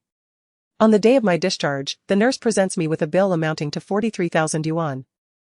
Holding the document in silence for a prolonged moment, I am urged by the nurse, as a young woman, how can you possibly earn such a sum? Moreover, Mr. Rong is not concerned about this trivial amount, you must not be so stubborn. Focus on living your own life. I shake my head resolutely, I will find a way. You are such a headstrong child, she remarks. I am not obstinate, repaying the debt presents a valuable opportunity to meet Rong Yichuan once again. Upon leaving the hospital, I immediately seek employment, distributing flyers, donning a costume, and even laboring on construction sites. In essence, I undertake any job that does not require academic credentials, as long as it offers an opportunity. Each day, I manage to sleep only 2 to 3 hours, waking to embrace the grind. Among these jobs, the work at the construction site proves to be the most arduous, yet it yields the highest earnings. On the 9th day at the site, during the midday break, I casually sit on the ground sharing a meal with my coworkers when, out of the corner of my eye, I catch a fleeting glimpse of a Rolls-Royce passing by. In the afternoon, the foreman summoned me and handed me a bundle of money, stating, "This is your wage for the past few days." I pinched the thickness of the notes and inquired, "Foreman, have you perhaps miscalculated? It shouldn't be this much." The foreman, awkwardly rubbing his nose, admitted, "Previously, I observed that as a girl, you seem to be working less, so I allocated only half of your pay. However, over the past few days, your workload has matched that of the men, and I feel remiss in withholding your earnings. Here is your full payment, along with a bonus of 300 yuan. Please take it." My fellow workers regarded me with envy, believing the foreman had experienced a change of heart. Some even speculated that he had developed an interest in me. I scoffed at the notion. The foreman lacked any true conscience, and even if he were inclined, he certainly did not possess the courage to pursue me.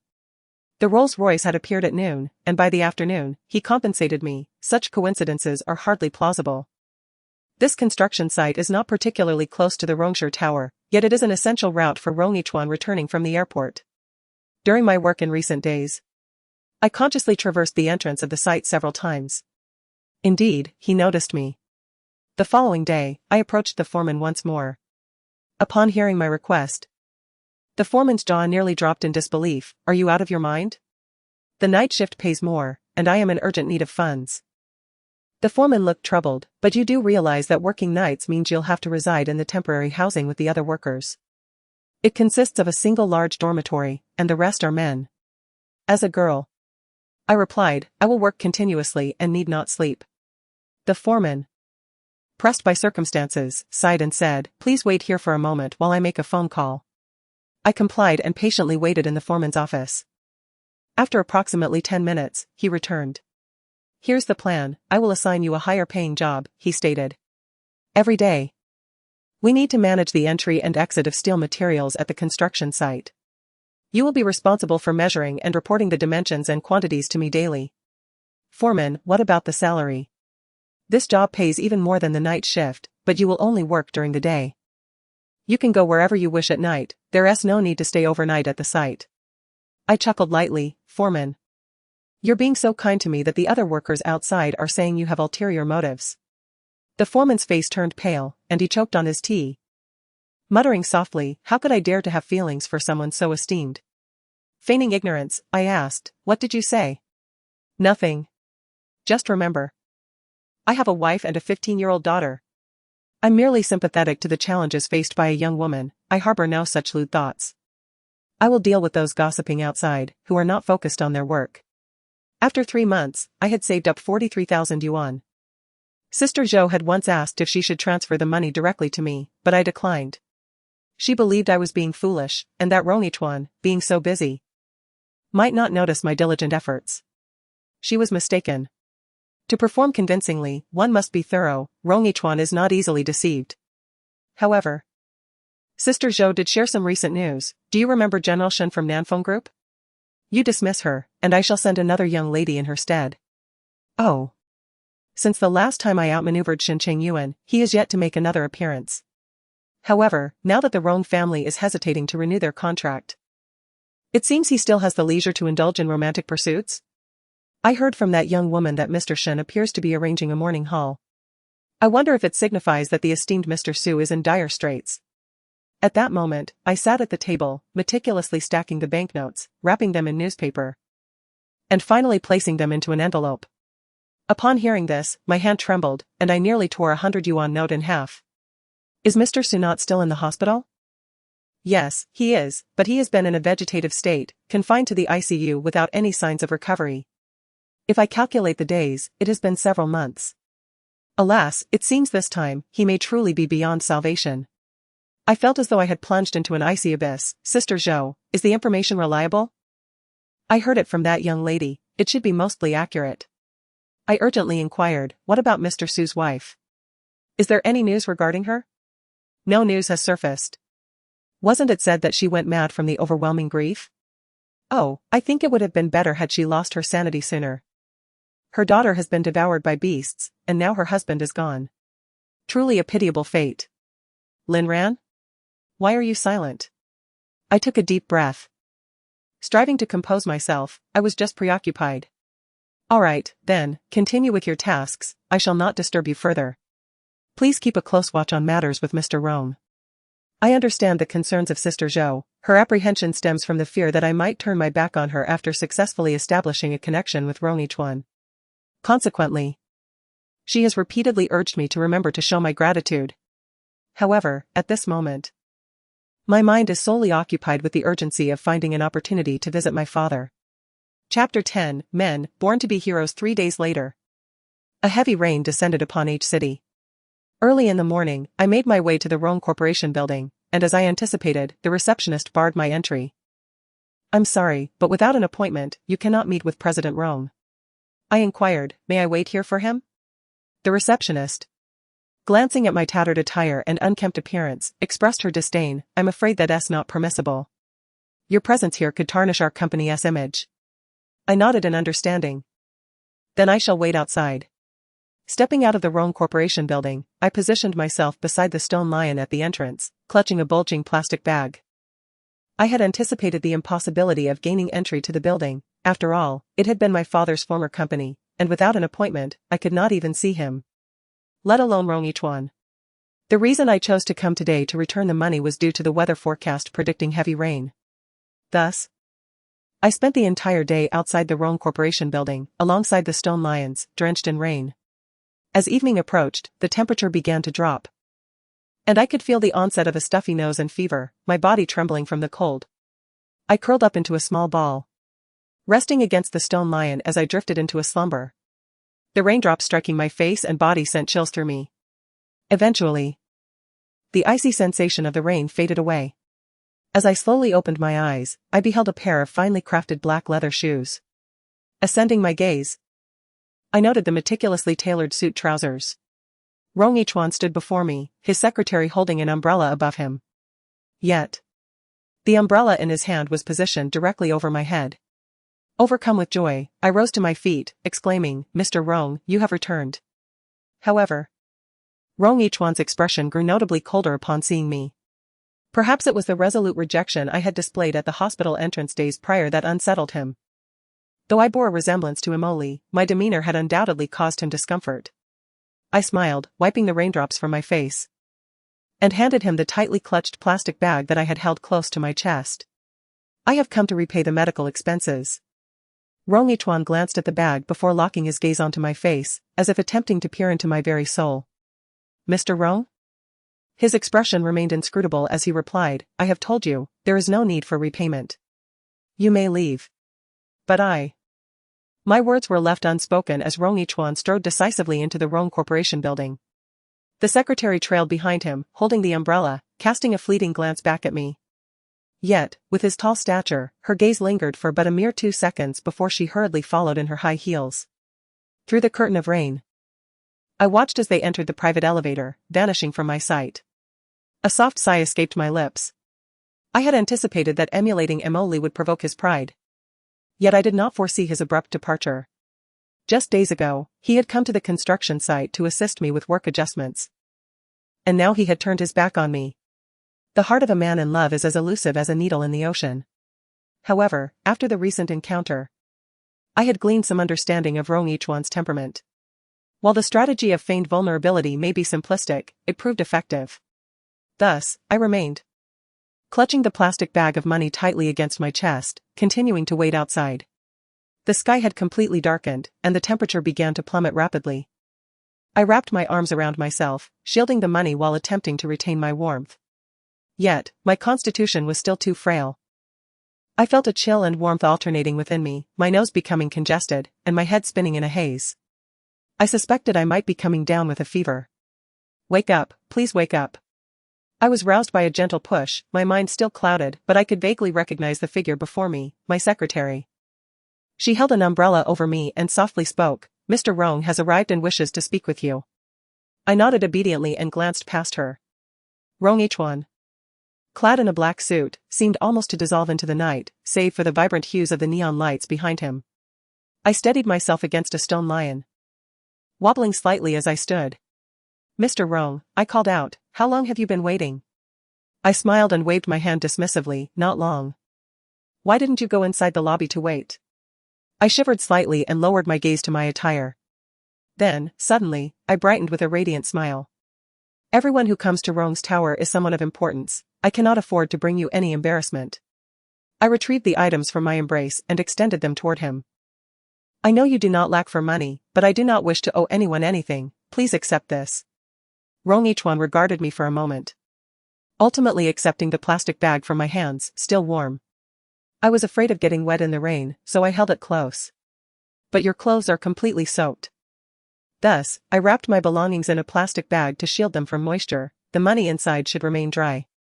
I suggested, "Why not take a look? If any of the bills are damp, I can take those with me and exchange them for dry ones tomorrow." Rong Yichuan remained silent. I let out a nervous chuckle and stood awkwardly, questioning whether I had embarrassed him again. The entrance of the Rong building was bustling with people. In truth, I had contemplated waiting at a greater distance, yet I feared missing him if he emerged without my notice. "How did you know I would return to the office today?" Upon uttering this question, he scrutinized me, seemingly searching for evidence of ulterior motives in my response. Out of the corner of my eye, I caught sight of his secretary, a woman in her early 30s, exuding intelligence and capability, equally discerning, and awaiting my answer with palpable anticipation. I responded, bewildered. "I have no idea." "Then why did you choose to wait for me here?" "Because I couldn't think of anywhere else to find you. And I don't know your residence. However, I figured you would eventually come to the office, so I decided to take my chances." This answer appeared to catch both of them off guard. The secretary visibly paused, then relaxed, lowering her head with a faint smile. Rong Yichuan furrowed his brow and took a deep breath, asking, "Were you prepared to wait indefinitely if I hadn't come to the office today?" I smiled brightly, "Of course not. I'm not foolish, I would simply return early tomorrow morning to wait. I wouldn't truly remain here all night." The expression on Rong Yichuan's face suddenly relaxed significantly, indeed, not foolish at all. I urged him, "Please take a look at the money inside, a few notes got wet. And I will replace them for you tomorrow." Rong Yichuan scrutinized me, his gaze traversing my pale cheeks and the damp strands of hair clinging to my face, before finally resting on my hands, which hung limply at my sides. After 3 consecutive months of labor, my hands had become calloused and rough, covered in blisters. Now, drenched in the relentless downpour, the blisters had burst, crimson blood seeping forth, rendering my hands a ghostly white. Nevertheless, this was precisely why I had chosen such a rainy day to repay my debt. Men, by nature, relish the role of heroes and are most averse to witnessing delicate women suffer, particularly those of striking beauty. While Rong Yichuan may not have been concerned with a woman's allure, he cared deeply for Emily. Emily, often engaged in washing dishes, likely endured similarly weathered hands, much like my own battered ones. Moreover, with fever coursing through my body and my clothes soaked through by the rain, I appeared even more frail and fragile. Sensing his gaze upon me, I instinctively concealed my hands behind my back. Rong Yichuan continued to scrutinize my hands for a moment, a flicker of compassion crossing his eyes, before gently saying, "Come inside with me." Chapter 11. My father is in critical condition. As I entered, the secretary gestured for me to stand beside her. I overheard Rong Yichuan suppressing his anger as he inquired, "Who allowed that girl outside to stand in the rain?" The receptionist, a young lady, upon witnessing Rong Yichuan's fury, hurriedly approached him, apologizing profusely. "I'm sorry, Mr. Rong," she stammered. "She mentioned she hadn't made an appointment. I thought she was merely a beggar seeking your assistance. So I didn't dare let her stay here." In a fit of anger, Rong Yichuan uttered a phrase in French. The receptionist could not comprehend the words, but his intimidating demeanor rendered her pale, leaving her with her head bowed in silence. At that moment, the secretary stepped forward, her voice low yet reproachful. "It's pouring rain outside, and she has been standing there all day. Did you not notice?" The receptionist was on the verge of tears. "I've been so busy. I just didn't pay attention. Go to the HR department to handle your paperwork. You need not come in tomorrow." Upon hearing this, the receptionist panicked and pleaded, "Secretary Liu, I realize my mistake. Please grant me another chance. I truly didn't know she was Mr. Rong's guest. I will make sure to treat her with the utmost respect next time." Secretary Liu waved her hand dismissively, and immediately 2 security guards approached to escort the receptionist away. In truth, I felt a twinge of sympathy for her. From her perspective, her actions were not at fault. Had I been an ordinary person, Rong Yichuan might have even praised her for her diligence. Yet, regrettably, I am no ordinary individual. I bore a striking resemblance to Emily, and my injured hand mirrored hers in a disconcerting way. Humanity often exhibits bias. Rong Yichuan led me to the exclusive elevator, ascending directly to the top floor and into his office. "Mr. Rong," he settled into his executive chair and instructed his secretary, "Please prepare a cup of ginger tea for her." "Yes, sir," she replied. Secretary Liu discreetly withdrew, closing the office door behind him as he departed. I exhibited a fitting sense of unease, saying, "Mr. Rong, I have already returned the money to you. If there is nothing else, I shall take my leave." Should there be a matter to discuss, Rong Yichuan replied in French, "Please remain seated." It appeared that his most accustomed language was indeed French. He extracted a document from the files and placed it before me. "Translate this document within half an hour. Is that feasible?" I grasped the document in my hands, which comprised approximately a dozen pages. Written translation differs significantly from simultaneous interpretation, emphasizing precision and professionalism. A cursory glance revealed a plethora of specialized terminology, hedge funds, short selling, leverage, and several obscure terms of which I was entirely unaware. "Can you manage it?" he inquired again. I clenched my teeth. "Is there a French dictionary available?" Rong Yichuan responded. "I can have my secretary procure one for you. Begin with the terms you understand, and leave the unfamiliar ones blank." I estimated the time in my mind and nodded. "I can do it." "Very well, commence." I glanced at the clock on his desk and immersed myself in the task at hand. Once one begins to concentrate on a single endeavor, time tends to slip away swiftly. I perused the original text while my hand tirelessly inscribed Chinese characters. During this period, Secretary Liu returned once to deliver ginger tea and the dictionary. Finally, upon completing the translation, I looked up at the clock once more. 35 minutes had elapsed. I had exceeded the time limit. My hands bore numerous wounds, and the cold rain had rendered them somewhat stiff, inevitably affecting my writing speed. I handed him the translation draft and said, "I apologize, Mr. Rong, for not completing it within the stipulated time." Rong Yichuan took the draft, glanced at it briefly, and set it aside. He then inquired, "What is your name?" "Lin Ran," I replied. Rong Yichuan continued in French, "Lin Ran, last time you declined my assistance. I understand that you might have felt apprehensive about others thinking you were relying on my connections in front of so many classmates. Today, it is just the two of us in this office. I will grant you another opportunity to make a request, and I shall assist you in fulfilling it. As a token of gratitude for your help with this translation." I pondered for a moment and asked, "Any request at all?" Rong Yichuan nodded, "Whether it is money, travel abroad, breaking free from your father, or entering the High Translation Bureau, anything is permissible." I would like your help in finding someone, I stated. Rong Yichuan immediately furrowed his brows. Who? I slowly articulated my father's name, Su Nanfeng. Rong Yichuan's gaze flickered. What do you need him for? The entirety of my university tuition has been funded by him, and I wish to express my gratitude to him in person. Rong Yichuan hesitated for a moment. He may not be able to meet you now. Why not? Because he has already. Just then, there was a knock at the office door. Secretary Lu gently pushed it open and said, Mr. Rong, I apologize for the interruption, but there are visitors. Rong Yichuan glanced at his wristwatch. At this hour? Secretary Lu replied. It would be advisable for you to meet them. The rapport between Rong Yichuan and Secretary Lu was evidently the result of many years of understanding, if Secretary Lu could express such sentiments. It was clear that there was an imperative need for this individual to be seen. Rong Yichuan nodded in agreement, rising to leave. A wave of anxiety surged within me. Having orchestrated this emotional ploy, I had already waited a day and a night, compounded by his earlier remark about my inability to see my father, which had my heart racing. Mr. Rong. I called out to him. However, Secretary Lu's expression turned grave as she whispered something to Rong Yichuan, causing his demeanor to shift dramatically as he hurriedly exited. I attempted to follow, but Secretary Lu intercepted me. Student Lin, Mr. Rong currently has very important guests. You have already received your reimbursement, allow me to arrange for a driver to take you home. Frustration bubbled within me. But I still have things to say.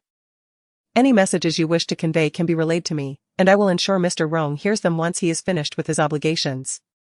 Biting my lip, I contemplated for a moment. I knew that Rong Yichuan treated me differently because of Emily, yet Secretary Lu, being a seasoned professional, would use her inability to make decisions as an excuse to delay me. I pondered how long this delay could last. Secretary, may I wait here for Mr. Rong? I would like to see him once he is free. I thought this request would not be overly burdensome for her. Yet, to my surprise, Secretary Lu firmly rejected me. I'm sorry, but this is Mr. Rong's office, and it contains many confidential business matters. I cannot permit anyone to linger here. Then I could wait in the lobby. Or even outside in the rain, if that is acceptable. Secretary Lu raised a slight suspicion. Is this matter of great significance to you? I hesitated. She was too astute. I could not divulge the truth, for her keen perception would undoubtedly discern the underlying tension. Steeling myself, I endeavored to maintain my composure, though an overwhelming concern for my father gnawed at my insides. If I could not behold him with my own eyes today, I felt as though I might spiral into madness. I apologized to Secretary Lu for my impulsiveness. Mr. Rong has matters to attend to, I shall take my leave. Secretary Lu replied, the rain remains quite heavy, allow me to have the driver escort you. This time I did not decline. A driver would suffice. As long as he represented Rong Yichuan, he would do. Chapter 12, The Fox. Assuming the tigers might, it appeared that there were indeed significant guests awaiting Rong Yichuan. After Secretary Lu had arranged for the driver with a hurried phone call, she departed in haste. A uniformed female employee approached and escorted me to the parking lot. Before me stood a sleek black Camry. The driver, a man in his 30s, had already opened the car door. Miss Lin, please get in. A Camry? I had perused the dossier on Rong Yichuan, noting that his vehicle of choice in the country was a black Rolls-Royce. During his speech at Rongjiang University, everyone witnessed him departing in that very car. When I was at the construction site, the Rolls-Royce had made an appearance nearby. And it was this vehicle that confirmed his presence. In H City, that Rolls-Royce with the license plate Rong AML 329 was akin to an imperial edict. Everyone recognized it as a symbol of Rong Yichuan. Yet, why had he chosen to drive a modest Camry today? The female employee accompanying me maintained an industrial smile and explained, Miss Lin, please rest assured. Secretary Lu has specifically reminded me that you do not wish for the teachers and students at the school to misunderstand your relationship with President Rong. Therefore, I have arranged for a more discreet vehicle for you. You need not worry, no one will know that President Rong sent someone to escort you home. Upon hearing this, I could not help but clench my teeth in frustration. Secretary Lu is indeed meticulous and rigorous, no wonder President Rong holds her in such high regard. However, I am unable to summon the esteemed President Rong today without first removing the lotus throne upon which he sits. Excuse me, sir. Were you also the one who took me to the hospital the last time President Rong sent me? I asked the driver. He nodded in affirmation. That's wonderful. I seem to have misplaced something and have searched everywhere to no avail. After some contemplation, I believe it may have fallen into the previous vehicle. Would you be able to assist me in searching for it? The driver, perhaps noticing my rather disheveled appearance, seemed to lower his guard. What is it? I discreetly placed my hands behind my back, swiftly removed the red string from my wrist, clenched it in my palm, and then quietly tucked it into my pocket. A red string. The driver expressed some surprise. I explained, it is a token my grandmother gave me before her passing, meant to ensure my safety. It is the only thing she left me, although it holds little material value, it is of great significance to me. Having witnessed my parents' violence towards me at school. The driver nodded in understanding, then follow me. The phone of the female employee accompanying me rang, and she stepped away to answer it. Yes. I have already escorted her to the parking lot. Not yet, she mentioned that her grandmother's belongings were left in Mr. Rong's car. And the driver is assisting her in locating them. Understood. After hanging up, the employee hurriedly caught up with us and instructed the driver, please accompany Miss Lin to retrieve her belongings, and afterward, use that car to take her back. Mr. Rong has an urgent matter to attend to at the airport, so hand me the keys to the Camry. The driver inquired, shouldn't I be driving Mr. Rong? Secretary Liu instructed me to give her the keys to the Camry, so she will drive Mr. Rong. Very well. Upon hearing this, the driver handed the keys to the female employee and continued to lead me in search of the Rolls-Royce. I followed closely behind, listening to the employee hurriedly ascend the stairs in her high heels. It was quite late, and the rain was pouring. Mr. Rong must be busy with work. Truly a strenuous endeavor. I added, you must also be on standby 24/7, right, dear driver? You have quite a demanding job as well. The driver chuckled lightly. This is simply the nature of my work. What is there to consider difficult? Does Mr. Rong frequently need to travel domestically and internationally? Not particularly, Mr. Rong has primarily resided abroad, as the headquarters of the Rong Group is located in France. He rarely returns home, though his visits have become more frequent recently. Has the focus of work shifted to the domestic front? I cannot say, I am only responsible for driving and do not concern myself with my employer's affairs. The driver pointed ahead, indicating our arrival. He unlocked the door and opened the back seat, saying, you can search. Thank you, kind sir, I replied. I leaned in, feigning a search, while my mind calculated the time. It was likely just past 10 in the evening, still a tad early. I deliberately lingered for a while. Yet the confines of the vehicle were limited, no matter how much I delayed, it would not extend beyond 11. The driver, eager to conclude his shift, seemed to grow impatient. Miss Lin, have you found it? I emerged from the car, apologizing, I'm sorry, but I've thoroughly searched and haven't located it. It may have fallen elsewhere. The driver expressed mild irritation, I suspected as much. After I dropped you off last time, the interior was stained with blood and dirt. I specifically took it to the service center for cleaning and found no trace of any red string. I apologize, I replied. He waved dismissively, get in. I'll take you back to school, perhaps you can search there once more. Could you take me to the hospital instead? I asked.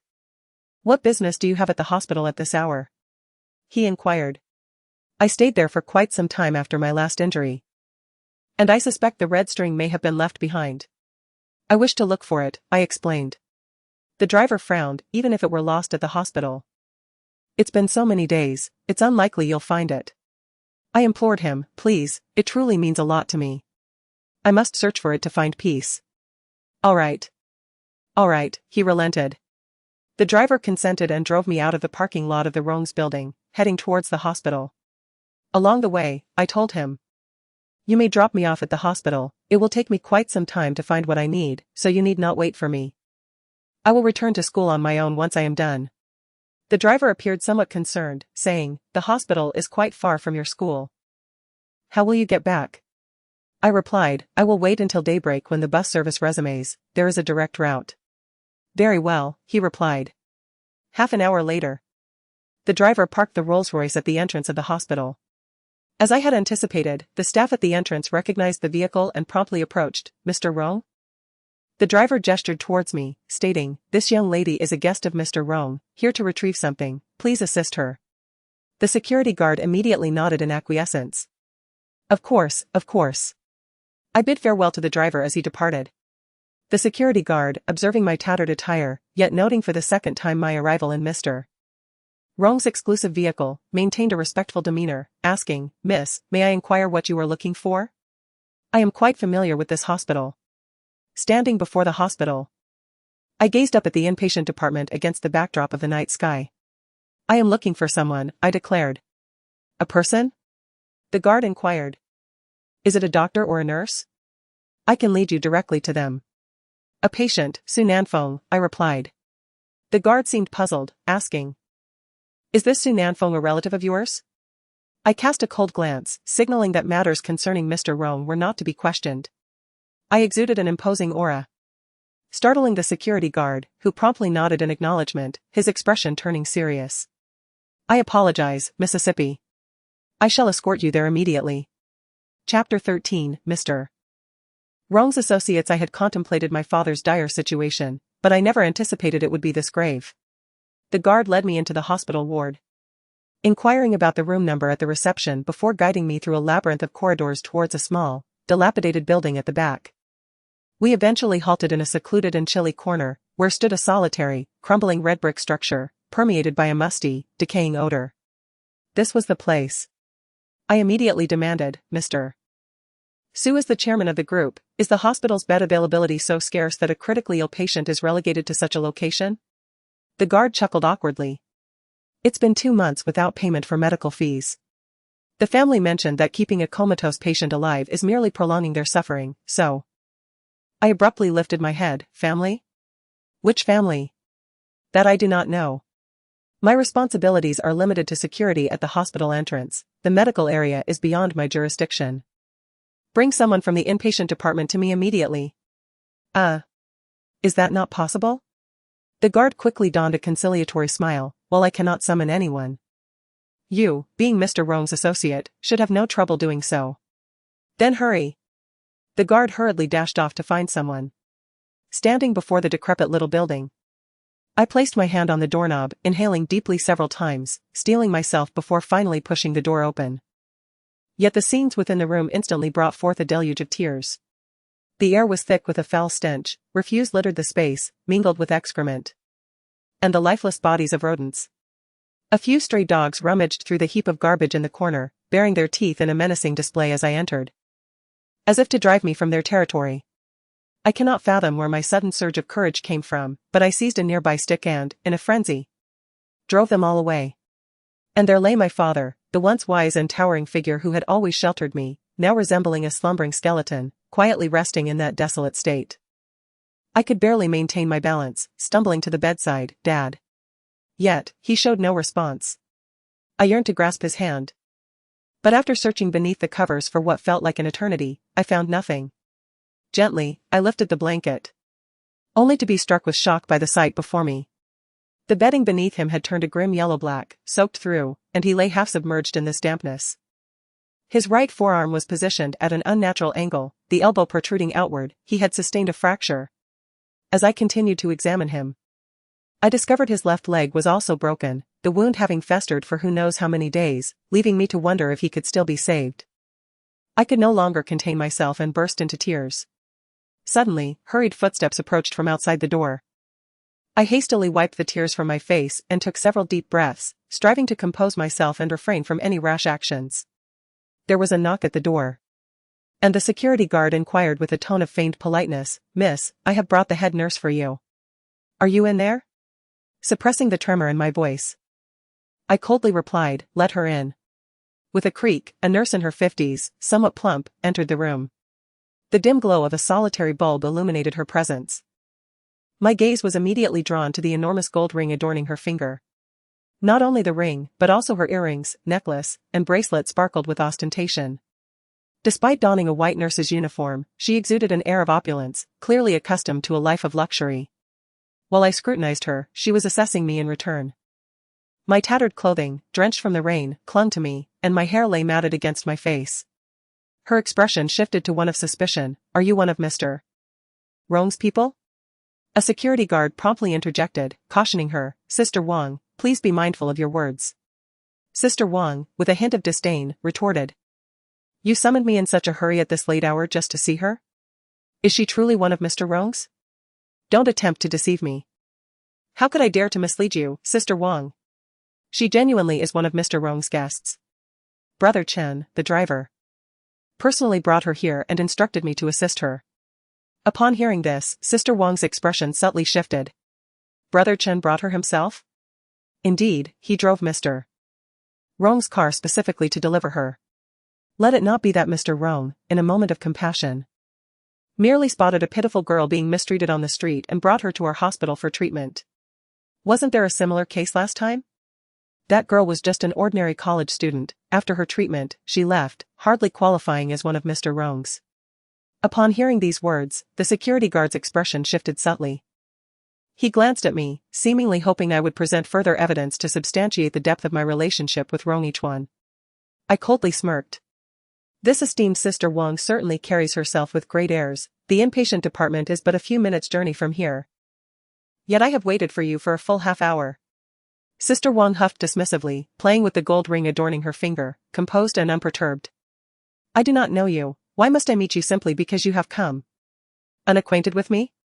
I chuckled lightly. Dear security guard. Do you have your phone with you? The guard, puzzled, replied, yes, why? Please call Secretary Liu. Sister Wang, while you may not recognize me, I am certain you are familiar with Secretary Liu, yes? The smile on Sister Wang's face faltered slightly. You know Secretary Liu? Not only do I know him, but when I visited President Rong today, it was Secretary Liu himself who held the umbrella for me. If you doubt my words, dear security guard, why not call Secretary Liu now and inquire if my account holds any truth? As my words settled, Sister Wang's demeanor shifted, her arrogance visibly waning, though she still clung to a hint of skepticism. But your attire. My gaze sharpened abruptly, and I interjected sharply, there is a reason for my attire. Must I report to you as well? Sister Wang stiffened, I merely. Security guard, why have you not yet called Secretary Liu as instructed? Sister Wang remains doubtful of my words. It would be prudent for Secretary Liu to clarify President Rong's arrangements directly. Upon hearing this, the security guard hesitated, quickly advising. This young lady is indeed under President Rong's care. I have seen it with my own eyes. Brother Chen treats her with great consideration, and she must be here on President Rong's behalf. Sister Wang, there must be a reason for President Rong's arrangement. Let us refrain from further inquiries. Upon hearing these words, Sister Wang's expression abruptly shifted, and she replied with a smile, what a commotion this has caused. I apologize, miss, for your unexpected arrival. We truly had no knowledge. Enough of the pleasantries. I ask you, why was Chairman Su placed in such a location? Sister Wang hesitated momentarily before reluctantly responding. The family signed a consent form for the cessation of treatment. Given his current condition, placing him in a standard ward would be alarming, hence, he was relocated here. Which family member? Sister Wang lowered her gaze, casting a sidelong glance at me. It is Chairman Su's son-in-law. Shen Chengyuan? Yes. Bah. What sort of family member is he? The Su family has no one else. Madame Su is mad, Miss Su is deceased, and the only remaining family member is General Manager Shen. Listening to this, I raised my chin and commanded, now, immediately, arrange a private room for Chairman Su. Utilizing the finest doctors, the best equipment, and the most effective medications. Ensure he receives the utmost care. Provide me with an invoice for any medical expenses incurred. I will send someone to settle it later. Remember, should anything happen to Chairman Su, you shall bear the consequences. Chapter 14. The golden reputation of Rong Yichuan is invaluable. It must be said, the esteemed reputation of Rong Yichuan is indeed highly effective. Sister Wang swiftly organized everything. My father was transferred to the finest ward, and several young nurses entered to assist. At last, he was provided with clean, soft linens, and his festering wounds and bedsores were meticulously cleaned, disinfected, and bandaged, while various instruments surrounded his bedside. Fortunately, my father's vital signs remained relatively stable. As I observed the rhythmic fluctuations on the ECG monitor, my anxious heart eased slightly. Sister Wang, having arranged everything, approached and whispered, if Mr. Shen inquires. What should I say? I scoffed lightly and replied, you need not say anything, simply ask him if he fears ghosts. Ah? What do you mean? Do not concern yourself with the meaning, just pose the question. Indeed, one who conducts themselves honorably by day need not fear the specters that may knock at night. Shen Chengyuan, did you ever contemplate, at the moment you cast me down the precipice, that I might transform into a vengeful spirit, eternally haunting you, ensuring you find no peace? When the seeds of fear are sown within your heart, how shall you manifest your trepidation? I await your response. As I departed, I instructed the security to find my father a male caregiver, someone who need do nothing but watch over him. As long as my father draws breath, this caregiver shall receive his wages. I offered a daily rate thrice the market price. This company profits abundantly while demanding little, rendering the task far less arduous than tending to other patients. For the sake of this employment, he would surely tend to my father with diligence. Yet, deep down, I understood that this arrangement was not a sustainable solution. Shen Chengyuan would inevitably discover the truth. This journey I embarked upon was merely a ruse under the guise of Rongyichuan, a deception that could only withstand the test of time for so long. If my actions were ever to be exposed, Rongyichuan would undoubtedly harbor suspicions towards me. It is imperative that I expedite the process of transferring my father out of here. I approached a young nurse to inquire about the necessary procedures for a transfer to another hospital. The nurse informed me that I must first obtain a transfer certificate from our hospital, ensure that the receiving hospital is prepared, and subsequently notify an ambulance equipped for such transfers. How does one obtain this transfer certificate? It requires the family member of the patient to personally consult with the attending physician, who must sign off before it can be issued. Must it be a family member in person? Indeed. After a moment of contemplation, I asked, if the family member is unable to come, could someone else be entrusted to handle it? The nurse nodded affirmatively, stating that a family member could draft a letter of authorization, granting the appointed individual full authority to manage the transfer of the patient. I acknowledged her explanation with a nod of understanding, expressing my gratitude. Upon exiting the hospital, I made my way to the resplendent bar owned by my dearest friend, Gu Shuling. We have been inseparable since childhood, although I pursued my studies abroad since middle school. Our connection remained unbroken, as she frequently visited me during the summer and winter breaks. Unlike me, she is a staunch advocate of remaining unmarried and childless, asserting that no man is worth one's trust. When I contemplated marrying Shen Chengyuan, Gu Shuling and I had a fierce argument. At that time, I believed her pursuit of freedom was commendable, yet her extreme stance against marriage and parenthood seemed overly radical. After all, I had found someone I cherished and desired to spend my life with. Why must she oppose my happiness? Gu Shuling poked my forehead, scolding me for my foolishness, claiming that Shen Chengyuan had bewitched me, leaving me in a state of confusion. In retrospect, I indeed was disoriented, which led me to trust that scoundrel Shen Chengyuan. Admittedly, I felt somewhat embarrassed to seek out Gu Shuling, yet she was the only person I could confide in now. Upon my arrival at the bar, my attire once again resulted in my being turned away by the doorman. Fortunately, it was daytime, and the bar catered primarily to nighttime clientele, leaving the atmosphere rather subdued. Gu Shuling was leisurely sipping her drink at the bar when she heard the commotion between me and the doorman. She approached, inquiring, "What's going on?" The doorman reported, "Boss, this person insists on entering, but we cannot stop her." Gu Shuling appraised me with a discerning gaze, a playful smile gracing her lips. "Young lady, we have a minimum consumption policy here, you may find it beyond your means." Hearing her voice again made my nose tingle with emotion. Gu Shuling furrowed her brow slightly. "How do you know my name?" I managed a smile. "Shuling, I long for the steamed egg custard your aunt makes." The initially nonchalant demeanor of Gu Shuling shifted to one of seriousness as she regarded me with caution. "Who are you?" I gestured towards the interior. "May we discuss this inside?" After a moment's contemplation, she nodded and led me into the room she reserved at the bar. From the instant I entered, her gaze remained fixed upon me, particularly scrutinizing my face. The mention of steamed egg custard was our secret signal. In my childhood, my parents were quite strict with me. Whenever I wished to venture out to play, I would tell them that I longed for the egg custard made by Gu Shuling's mother. Gu Shuling would invariably wait for me at my doorstep, ostensibly to escort me to her home, but in truth, she led me to various enchanting places for our escapades. This was a secret known only to the two of us. One day, Gu Shuling closed the door behind us, leaving just the two of us in the room. She scrutinized me and asked, "So, who exactly are you?" I managed a wry smile and replied, "Shuling, I apologize. I should have heeded your advice from the beginning." I fell into Shen Chengyuan's trap, and now I find myself in need of your assistance. I recounted to her the tribulations I had faced during this time. Gu Shuling clung to me, weeping uncontrollably. You foolish girl. I told you, there isn't a decent man out there, yet you still choose to leap into the fire.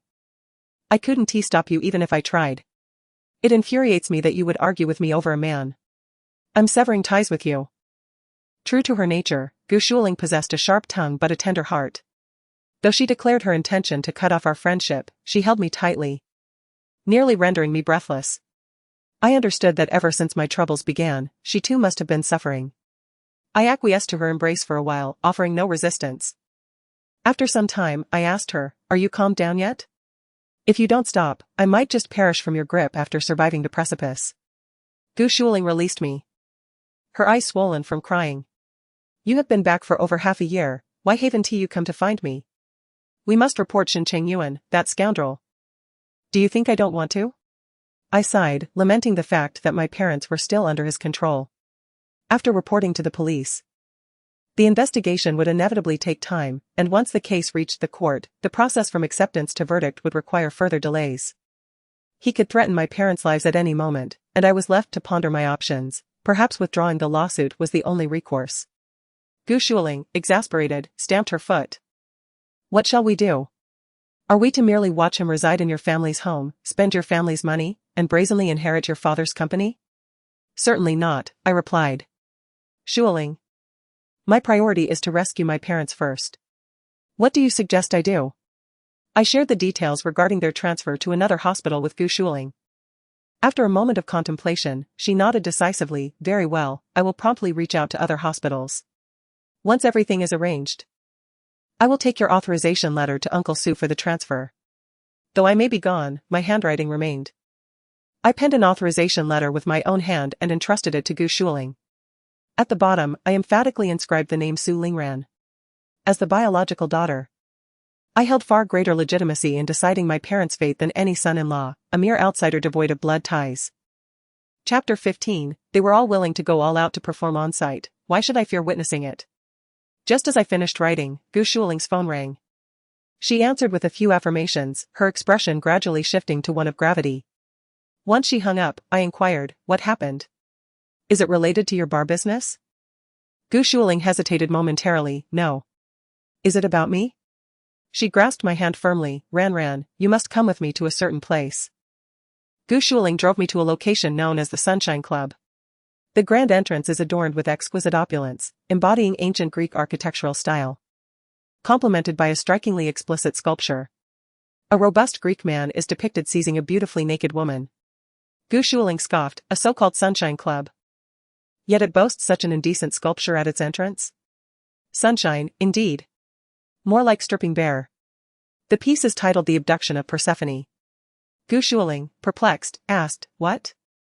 This artwork appears to be an imitation of the renowned artist Bernini's masterpiece, bearing the same name, indicating it is merely a replica. Gu Shuling furrowed her brow in disapproval, exclaiming, is brazenly abducting a virtuous woman truly considered art? I pointed at the muscular figure, stating, he represents Hades, the god of the underworld in Greek mythology, while this woman is the daughter of his brother, Zeus. Gu Shuling's mouth fell agape, isn't that? That's rather scandalous? I chuckled awkwardly. Greek mythology is rife with such tales. Zeus even had a liaison with his grandmother, Gaia. I raised my chin, contemplating. To use this sculpture as a symbol at the entrance suggests that this Sunshine Club is far from bright. Shuling, why have you brought me here? Gu Shuling cautiously glanced around and whispered in my ear, Shen Chengyuan is here. I frowned. You brought me to see Shen Chengyuan? I have no desire to meet him. I turned to leave, but Gu Shuling grasped my arm. Aren't you seeking to rescue your uncle and aunt? There are some truths you must come to know. Gu Shuling led me inside, but was halted by the doorman at the entrance. May I ask if you have a reservation? Just as he spoke, a man rushed out from within and explained to the doorman, these two beauties are my friends, I invited them to join me. Very well, please come in. The man who ushered us inside appeared to be in his late 20s, yet exuded the aura of a seasoned patron of such establishments, embodying a rather slick demeanor.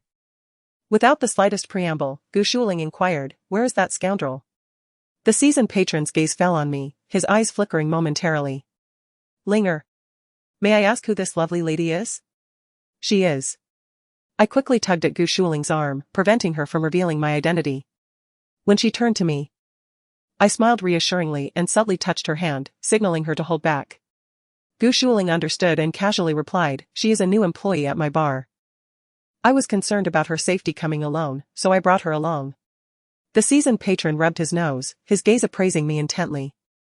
No offense, Linger. But if you're bringing someone, shouldn't you consider a bodyguard instead? Bringing along a delicate young lady is hardly effective. If you were to confront Shen Chengyuan, I could manage to carry you away, but with two of you, I simply cannot. Enough with the chatter, my sister is taken. Kindly suppress those lecherous eyes of yours. Gu Shuling then turned to introduce me, saying, this is my elementary school classmate, Zhuang Mingfei. Though he may come off as a bit greasy, he is quite reliable. Elementary school classmate? I attended elementary school in my home country as well, and I was classmates with Gu Shuling. However, I have no recollection of this Zhuang Mingfei. Gu Shuling whispered to me, lowering her voice, that four-eyed boy. Suddenly, it dawned on me.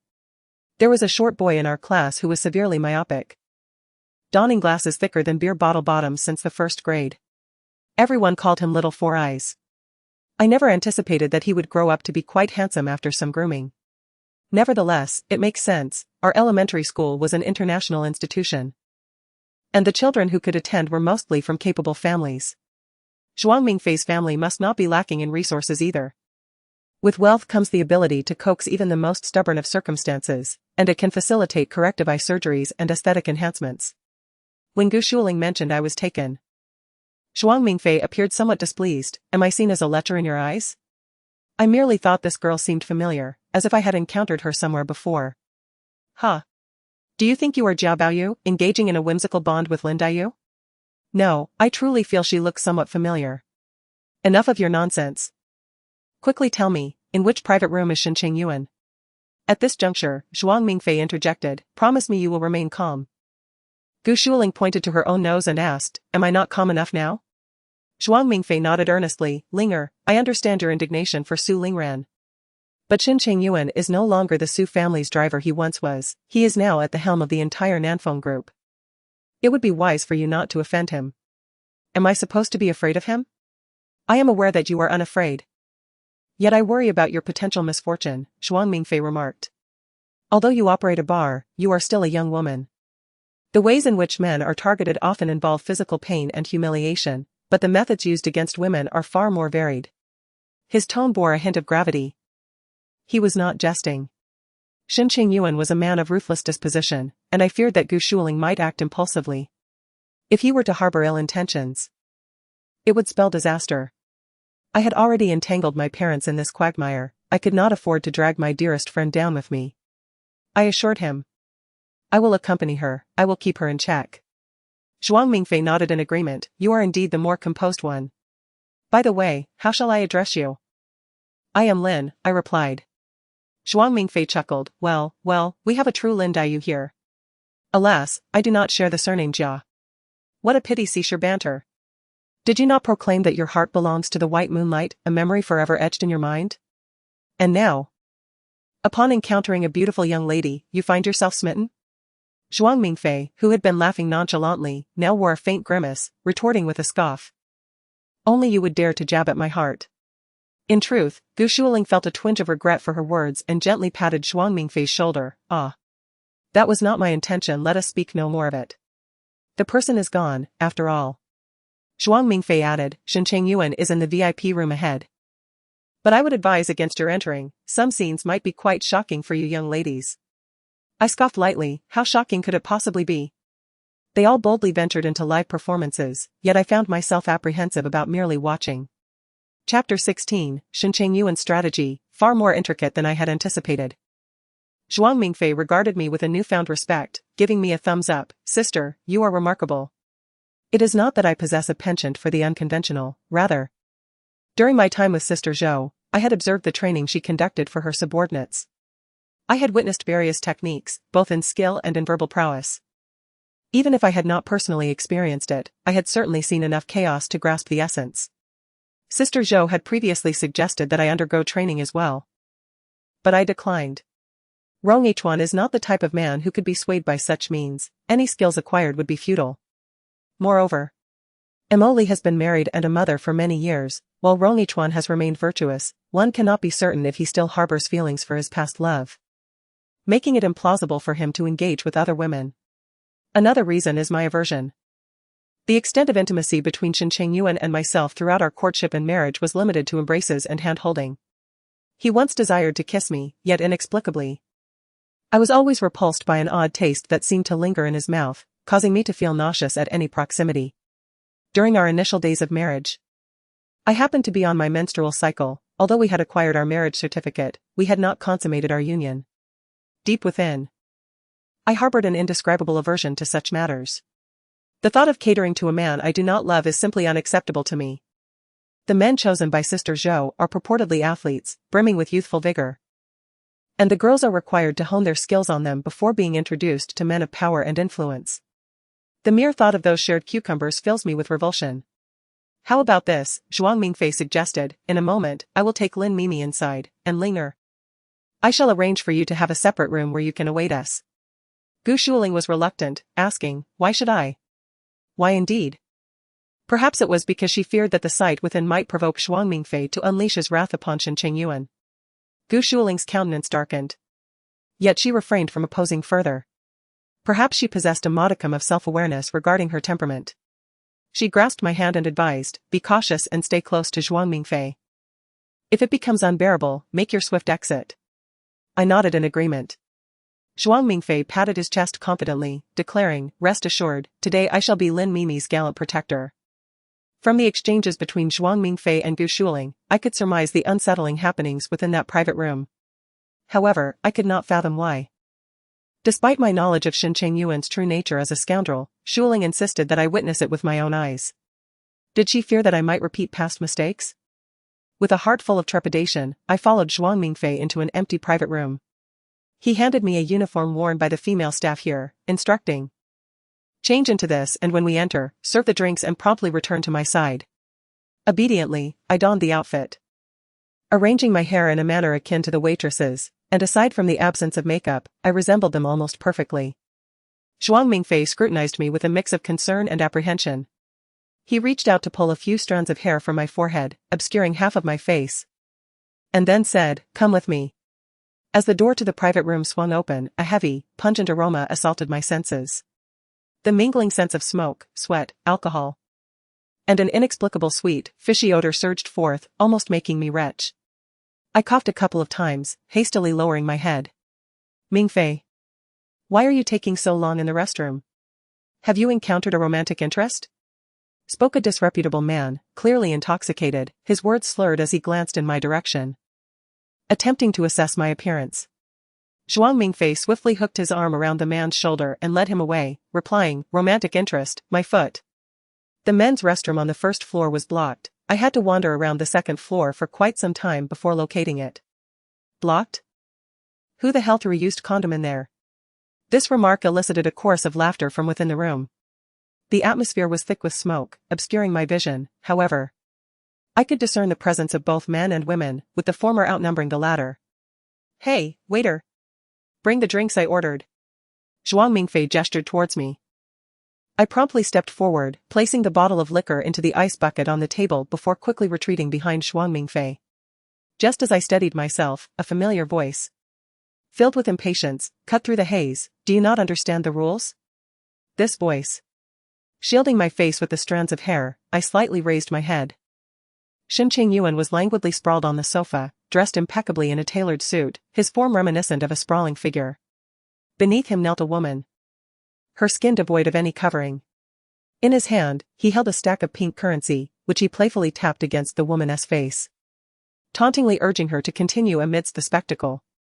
Perhaps she lacked the courage to resist him, or was perhaps seduced by the allure of the money pressed against her, as she threw herself into her task with renewed vigor. At that moment, I discerned that flanking him on either side were two men, each similarly attended by a woman kneeling dutifully at their feet. To my astonishment, I recognized these individuals. The man on the left, Li Wei, served as the deputy general manager of the Nanfeng Group, a protégé whom my father had held in high regard. once contemplating introducing him to me during my studies abroad, a proposal that ultimately fizzled out. The man on the right, however, was my own uncle. The realization dawned upon me as to why Gu Shuling had insisted I attend this gathering. Shen Chengyuan's machinations extended far beyond my initial comprehension. My uncle, Bai Jianli, though of mediocre capability, wielded considerable influence within the company due to his familial ties to my father. His presence had fostered discontent among the staff, leading to numerous resignations. Despite my father's repeated efforts to counsel him with kindness, my uncle feigned compliance while persistently bullying younger employees without remorse. Prior to my own troubles, several female employees had united in a formal complaint to my father, alleging that my uncle had engaged in sexual harassment, a matter that posed significant legal ramifications. My father resolved to no longer indulge, and during the board meeting, he announced the dismissal of my uncle, expelling him from Nanfeng Group. However, this decree had scarcely been issued when I found myself preparing for marriage. It seems the Human Resources Department had yet to finalize the process. Shortly thereafter, my father encountered further troubles, and Shen Chengyuan ascended to power. Observing their current indulgence in revelry together, it appears they have long conspired in collusion. Are you all right? Zhuang Mingfei inquired softly. I waved my hand dismissively, indicating that I was fine. Shen Chengyuan, with an air of superiority, bellowed, "What is the matter with this new waitress? Does she not understand that we require kneeling service here?" He gestured towards me, then pointed to the wine in the ice bucket. "Take it back and bring it again." I remained still. Zhuang Mingfei chuckled awkwardly, attempting to mediate the situation. This young lady may be new and unfamiliar with the rules. Allow me to speak with the manager and have someone else come to serve. Mingfei, why are you defending her? Have you taken a liking to her? Of course not.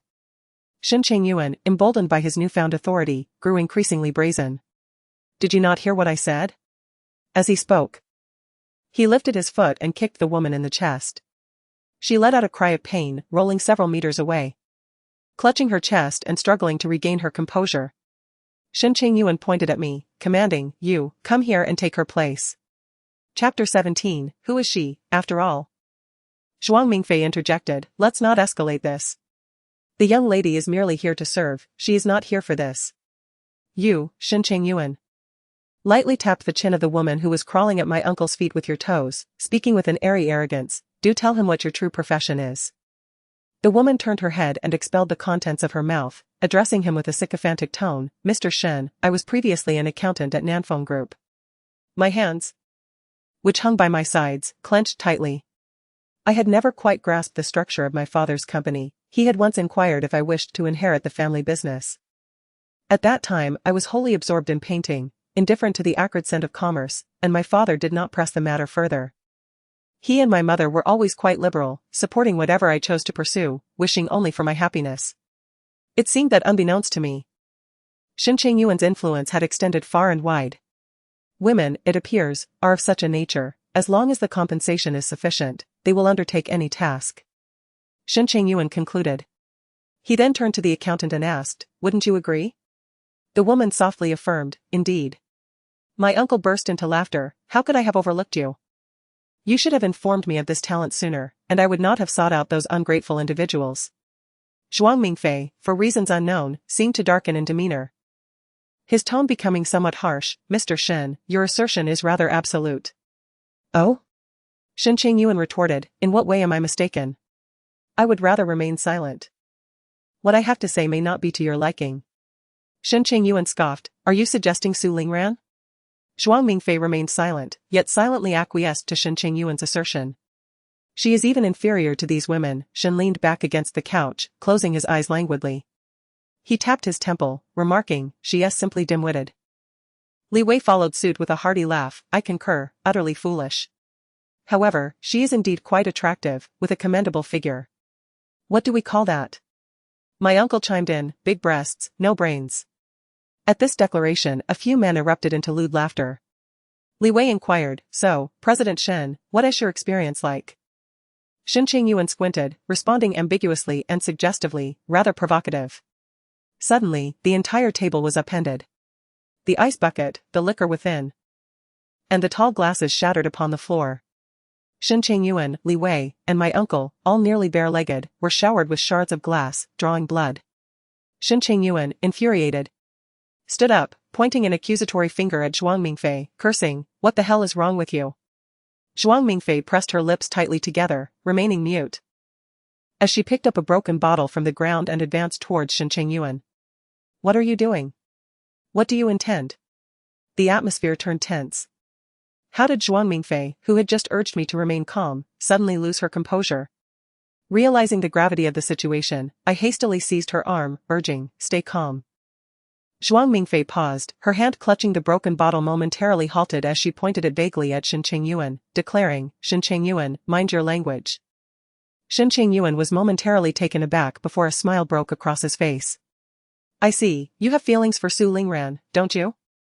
As soon as those words escaped his lips, I felt the veins on Zhuang Mingfei's hands swell with tension. I tightened my grip on him. "You should have mentioned this sooner, otherwise, what harm would it have done to indulge a little before her demise?" Zhuang Mingfei was instantly incensed, ready to charge forward. I disregarded everything and clung desperately to him, but the strength of a man was truly formidable. I could not budge him, only pulling fervently at his arm. "Zhuang Mingfei. Come with me," I urged in a hushed tone. He cast a glance back at me but remained rooted in place. "Zhuang Mingfei." I pressed softly. After a moment of hesitation, he took a deep breath and reluctantly surrendered, allowing me to lead him away. "I apologize, esteemed guests. I will summon someone to take care of this immediately," I said, lowering my head and hastily exiting, shutting the door behind me. Gu Shuling's private room was not far from here, and I hurriedly pulled Zhuang Mingfei in that direction. Upon entering, it was evident that Gu Shuling had been waiting anxiously. "What happened? Did you see anything?" I nodded. "I did. Did anything untoward occur?" I glanced at Zhuang Mingfei, his eyes still glistened with emotion, and he remained agitated.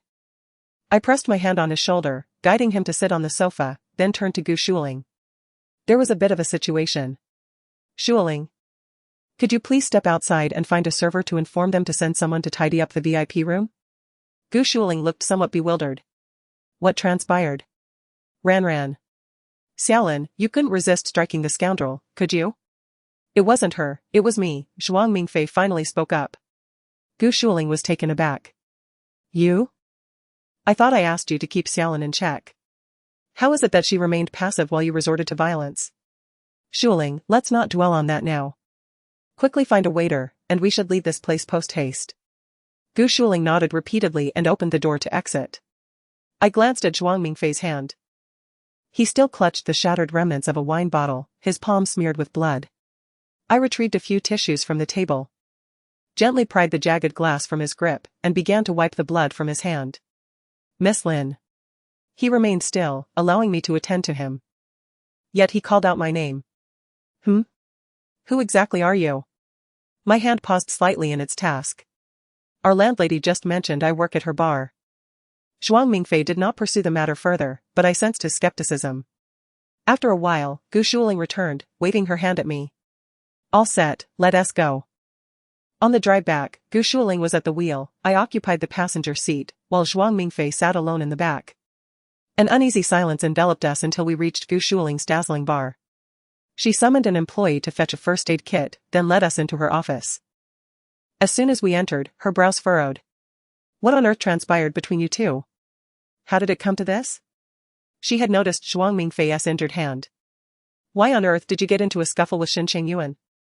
Though, to be fair, he does deserve a good thrashing. I've long wanted to give him one." "How is he? Is his injury severe?" Upon asking this question, Gu Shuling was evidently filled with excitement, eagerly gazing at Zhuang Mingfei. Throughout the journey, Zhuang Mingfei had remained silent, and he continued to do so. He lifted his head and stared at me for a considerable time, unable to contain her impatience. Gu Shuling nudged him. "I'm asking you a question." Zhuang Mingfei's body swayed slightly from the push, yet his gaze remained fixed on me. Observing this, Gu Shuling swiftly stepped in front of me, obstructing his line of sight. It is rather impolite to stare at a young lady in such a manner. At last, Zhuang Mingfei shifted his gaze to Gu Shuling and inquired, "Linger, may I ask, who exactly is she?" Chapter 18, Transferring Father to Another Hospital. Gu Shuling offered a forced laugh. "Haven't I already mentioned? She is my employee." What connection does she have with the Su family? None at all. Is that so? Zhuang Mingfei questioned. If there is no connection, why did you insist I take her inside to see Shen Chengyuan and Bai Jianli with my own eyes? And why have you been so adamant about me taking care of Miss Lin, fearing she might clash with Shen Chengyuan? Gu Shuling hesitated. Linger. If you prefer not to disclose, I shall refrain from pressing you. However, I must caution you both, the current Shen Chengyuan is not the man he once was. If you seek vengeance for Su Lingran, it is wise to refrain from acting recklessly. As I have said before, should he discover the two of you, the consequences would be dire. If Zhuang Mingfei paused momentarily. If Su Lingran were fortunate enough to still be alive. Linger. Please advise her to prioritize her own safety. If vengeance can be achieved, let it be so, if not, she must not dwell on it too deeply. She should focus on living her life well and avoid drawing Shen Chengyuan's attention. Should she require assistance, she may seek me out. I can facilitate her departure abroad to secure her identity, where safety is more assured. Gu Shuling's gaze wandered restlessly, glancing at me surreptitiously. She is capable, I murmured. She will safeguard herself, yet she will undoubtedly seek retribution for this grievance. Gu Shuling appeared somewhat alarmed, tugging at my hand. Xiaolin, what are you saying? Given the current situation, it seems Zhuang Mingfei has likely made a considerable guess. However, considering my visage has changed from what it once was, he cannot be entirely certain. Yet, having witnessed his confrontation with Shen Chengyuan in the private room today, I have a clearer understanding.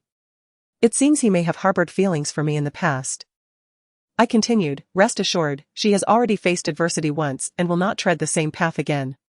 Upon hearing my words, Zhuang Mingfei appeared to have arrived at some conclusion, though his expression remained complex. She is but a girl, without any support, how can she seek revenge? It is far too perilous. Is danger a reason to refrain from vengeance? I interjected.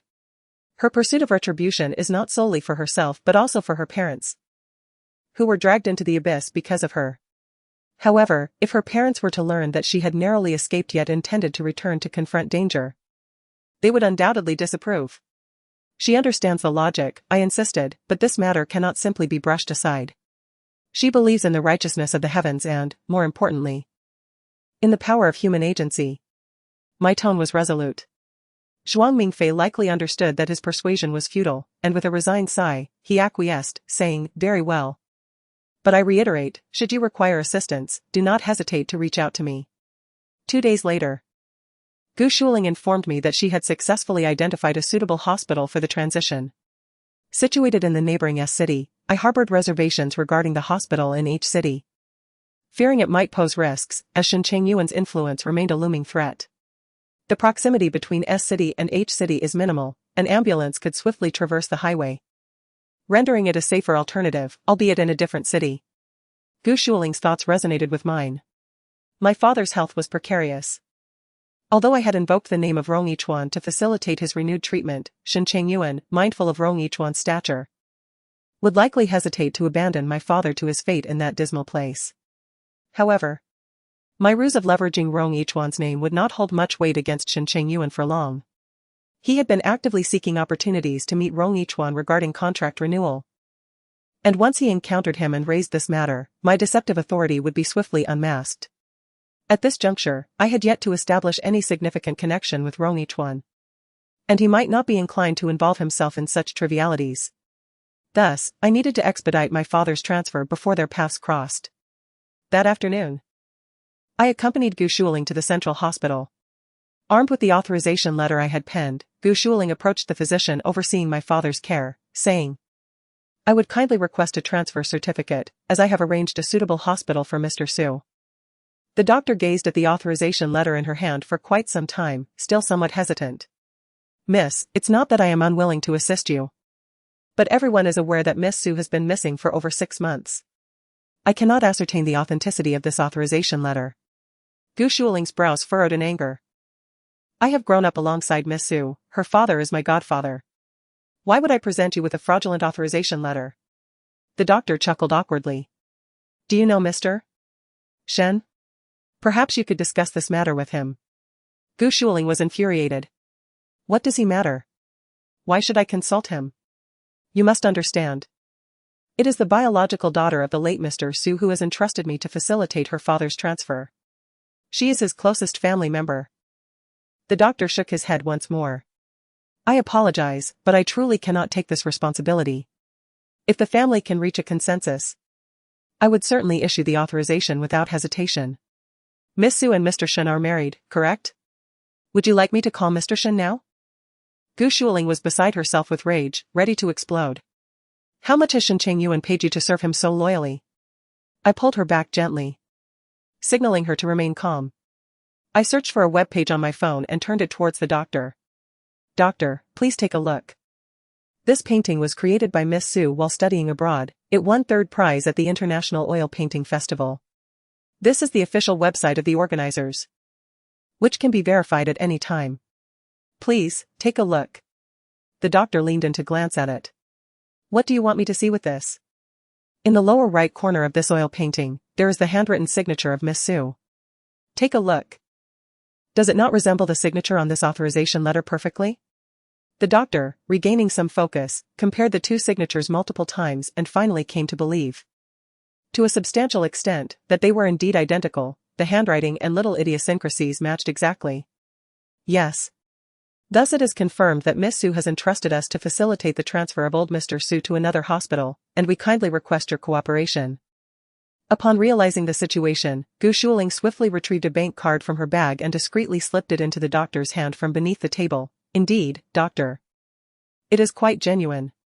I was concerned he might refuse the card, but it seems I was mistaken.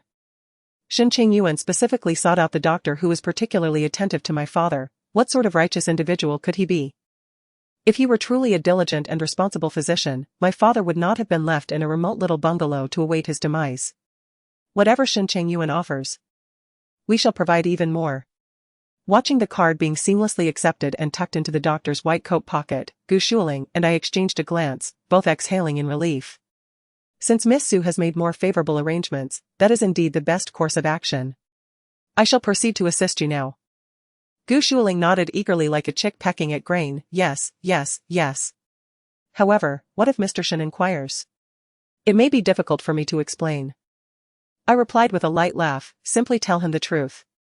Having observed the situation, you noted that the two signatures were identical.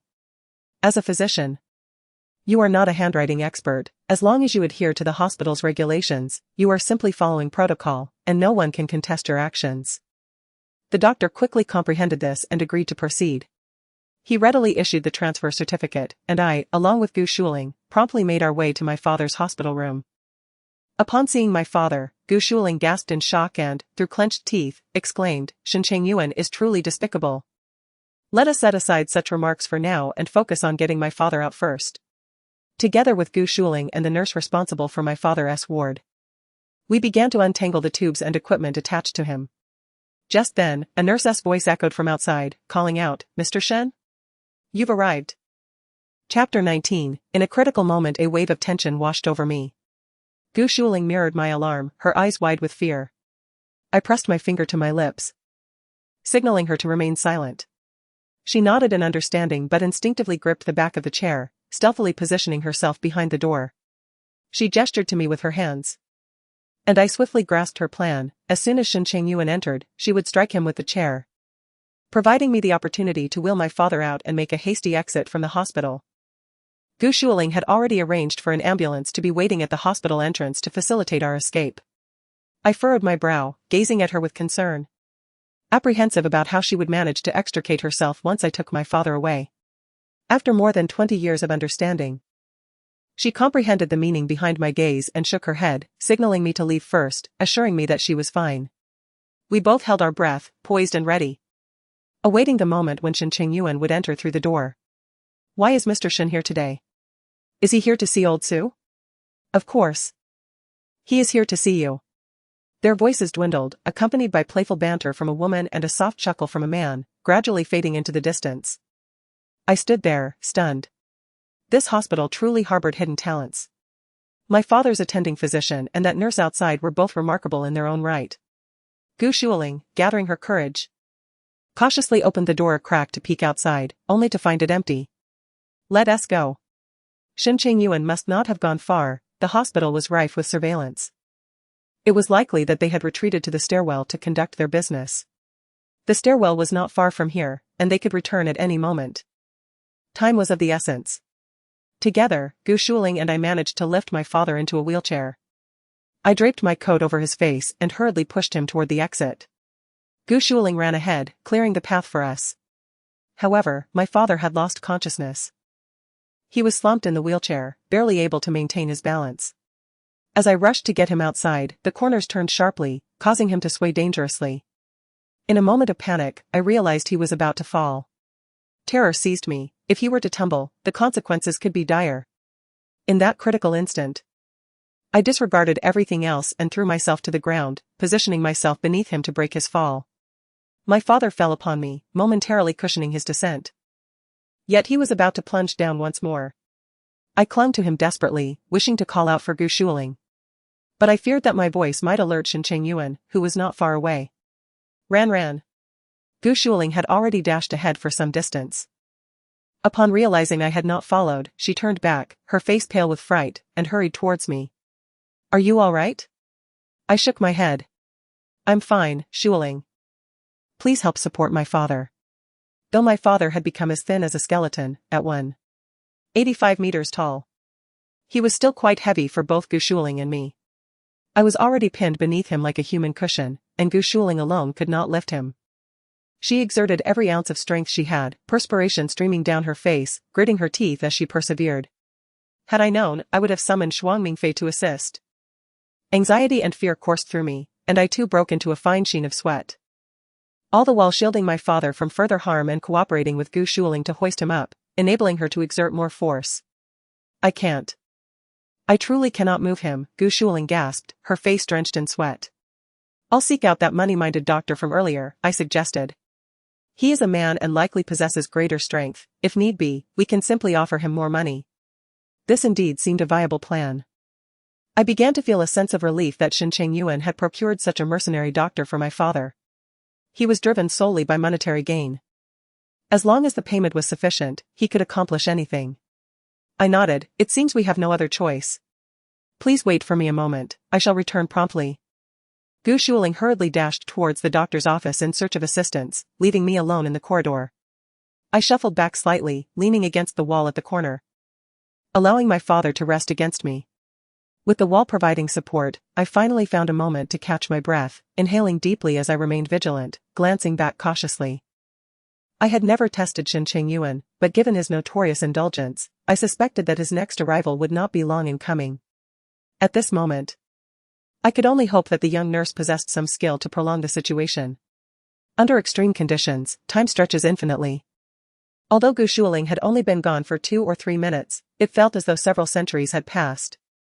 This was a VIP ward, typically quiet. Yet that did not preclude the possibility of medical staff or family members of patients passing by. As I anxiously counted the seconds, I finally heard footsteps approaching. 2 individuals. A man and a woman. The man's strides were heavier and more deliberate, while the woman's pace was quicker and lighter. My heart raced with tension. Were they Shen Chengyuan accompanied by the nurse, or Gu Shuling with the money-driven doctor? The outcomes of these 2 scenarios were starkly different, leaving my heart lodged in my throat. Was this truly the end? Fine, next time I'll take some medicine. Don't expect to get out of bed in under 2 hours. It was Shen Chengyuan. I froze in place. Alone, I lacked the strength to move my father. And with the corridor stretching endlessly, there was nowhere for me to hide. What on earth are you doing here today? I cannot believe you have come specifically to seek me out. Of course, I have come for you.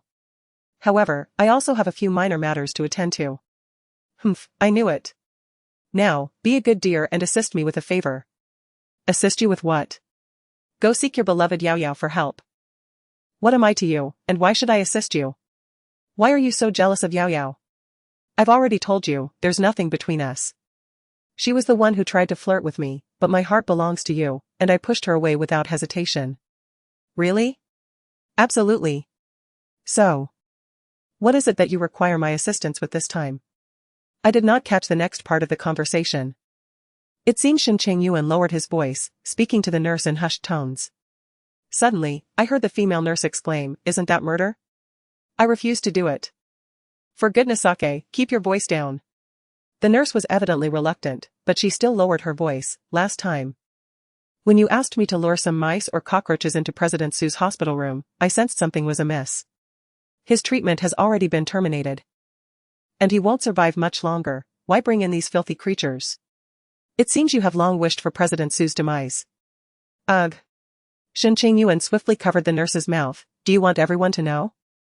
The nurse forcefully shoved his hand away and replied coldly, in any case, I will not do it. Darling, you must truly help me this time. I do not understand why you wish for President Su to die sooner. He will die eventually. What difference does it make whether it is sooner or later? Certainly, there is a distinction. Who is there? Chapter 20, Does Rongyichuan know everything? A shout from Shen Chengyuan abruptly pulled me back to reality.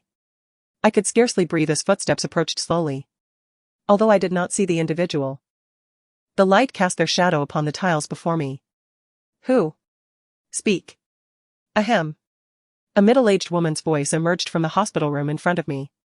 Wasn't she the nurse who had tended to me during my first hospitalization? She glanced at me momentarily, her expression unchanging, as if I and my father were mere mops and brooms left in the corner. Lu Jia, what brings you here? The nurse's voice bore a hint of guilt. I was actually on my rounds, but upon hearing the commotion between the two of you, I decided to step into this room to avoid it. The nurse chuckled awkwardly. Mr. Shen was just inquiring about the condition of old Mr. Su. What has happened to old Mr. Su that prompted such a reaction? The nurse's face flushed crimson. It's not. Never mind, this is your personal matter, and I do not wish to pry. However, we are in a hospital, so please be mindful of the surroundings. The nurse lowered her head, hesitating to lift it for quite some time. Have you finished? If so, please return to your duties. The nurse implored. Lu Jia, could you please keep today's events confidential? Pretend you didn't see anything, alright? I beg you. Suddenly, the nurse turned back and cast a glance in my direction. I am perplexed by her intentions, and a wave of anxiety washes over me. Today, I will find a way to erase the surveillance footage from the corridor. I assure you, I did not witness anything. Thank you, Lu Jia. Truly, I am grateful. Shall I bring you breakfast tomorrow? No need, I prefer to have breakfast at home. Then, you should exit through the stairwell. I will make a trip to the surveillance room. Very well. The nurse gently pulled Shen Chengyuan back into the stairwell, pushing the door open and descending the stairs. As I watched their figures vanish from my sight, I finally exhaled a sigh of relief. The nurse glanced back at me, and I mouthed a silent thank you. She did not display any particular reaction. Instead, hurried footsteps echoed from the opposite end of the corridor. Gu Shuling approached with the avaricious doctor. However, the next moment, upon seeing the nurse standing there, she appeared somewhat taken aback. The nurse spoke in a calm tone. Mr. Shen is likely to leave through the back door. You should hurry out the front. Thank you, Auntie. The nurse did not respond to me and walked away without a glance. Gu Shuling rushed over, asking, Ran, who is she? Do you know her? Can we trust her? A whirlwind of emotions stirred within me. I recalled her reporting my situation to Secretary Lu last time. If I am not mistaken, she should be associated with Rongyichuan.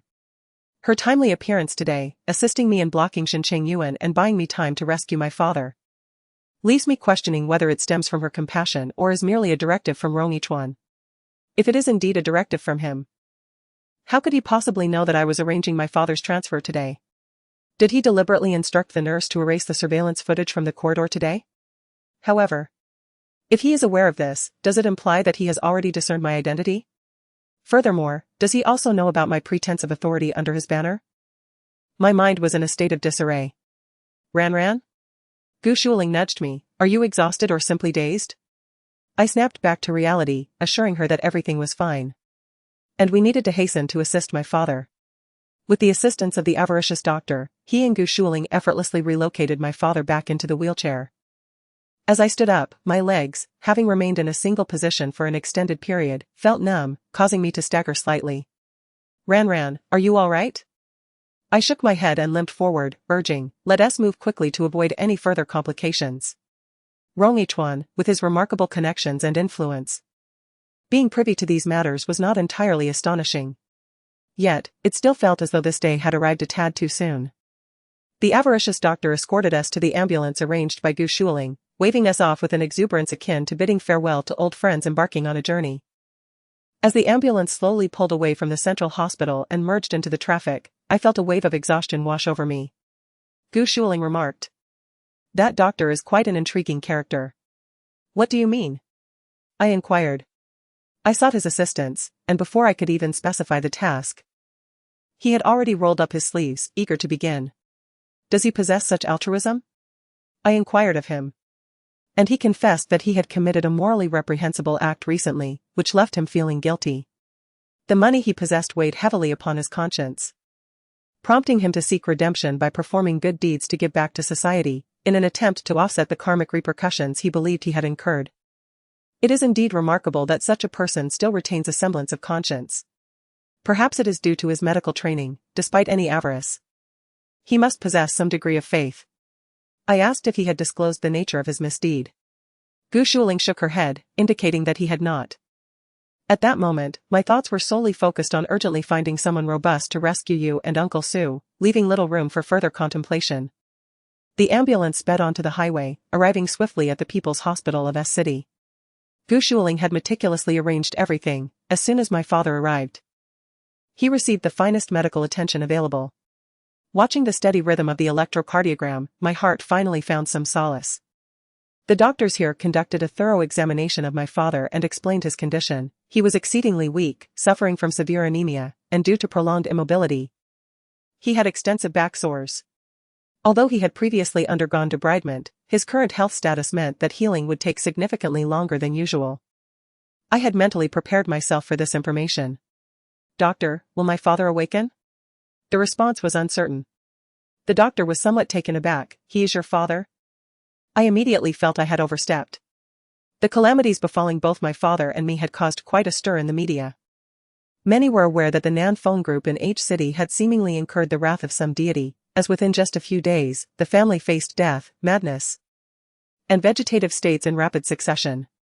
There are rumors circulating that my father, in his youth, killed a white snake, and now this vengeful spirit has returned. There are even more esoteric whispers suggesting that the direction of our ancestral grave was misaligned, awakening malevolent spirits from the underworld. Such tales evoke the essence of strange stories from a Chinese studio. Once again, I find myself reflecting on the necessity of atheism and the dismantling of the four olds. Whether it be a white snake or a wicked ghost, what truly harbors malevolence is the human heart. Allow me to introduce myself. I am a student at Rongjiang University.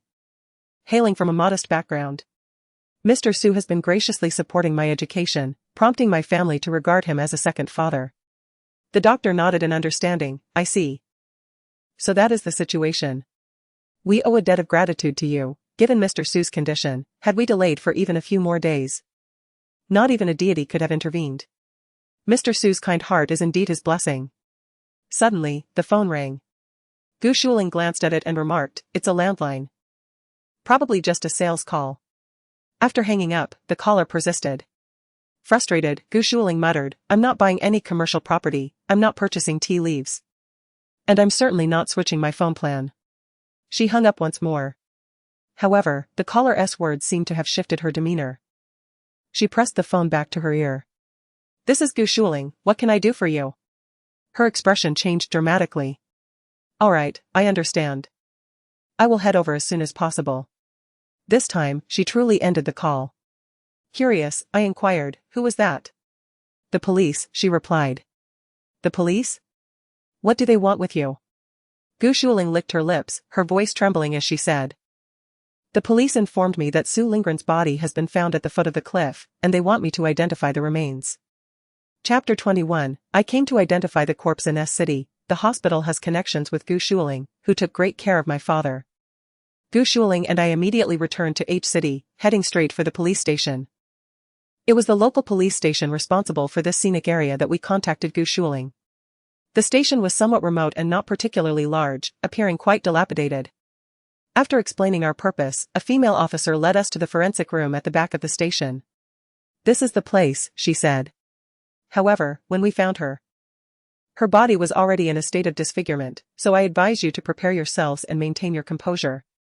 Exchanging a glance with Gu Shuling, I was surprised to learn that there was indeed a corpse. Upon entering, we observed several items that had already been sealed. A hairpin, a shoe, and some fragments of clothing lay on the table. Gu Shuling glanced at me, seemingly seeking confirmation. I nodded. These were indeed the items I wore that day. The thorns below the cliff had torn my clothing to shreds as I fell. The shoe and hairpin were also part of my attire that day. Are these the belongings of the deceased, Miss Su Lingran? Gu Shuling inquired. Yes, the officer confirmed. However, these alone cannot prove that your friend has passed away, can they? The officer continued, there is a body, but Miss Su's husband has already come to identify it. Do you still wish to see it? Gu Shuling gasped, Shen Chengyuan? Yes, the officer replied. When did he come? Gu Shuling pressed. Last week, came the response. Fury surged within Gu Shuling as she exclaimed. He found the body last week and only brought it to you today? The female officer remarked, Mr. Shen, alas, he is indeed a pitiable man. He is only just wed, and his wife has met with misfortune. He has communicated with us, initially hoping to lay Miss Su to rest swiftly. But he requires a death certificate to purchase a burial plot for her. Thus, the body has been brought here. I furrowed my brow slightly, a burial plot? Yes. She continued, I've heard he intends to acquire a joint grave, preparing for the day when he, too, shall pass, so that he may rest alongside Miss Su. United in life and death. When Mr. Shen delivered his wife's belongings, he was so overcome with grief that he fainted. With a scoff, Gu Shuling interjected. He certainly knows how to perform. That is not the crux of the matter, I replied to the officer, we wish to see Miss Su's body. Gu Shuling quickly added. Indeed, officer, I wish to view my friend's remains. No, I am here to identify the body, if that corpse does not belong to my friend. Perhaps she is still alive. The officer sighed, Miss Gu, I understand your sentiments. As a close friend, you naturally hope for a miracle. Until now. The body had not been located, but now both the remains and personal effects are present. You have already seen the belongings, which indeed belong to Miss Su. I urge you to accept this sorrow with grace. I replied, thank you for your comfort, but we still wish to confirm. Very well, please follow me. The female officer led us to the morgue behind the forensic room, just as a forensic expert in a white coat emerged. The officer greeted him, Dr. Jiang. This is Miss Gu, the closest friend of Miss Su during her lifetime. I brought her to identify the body.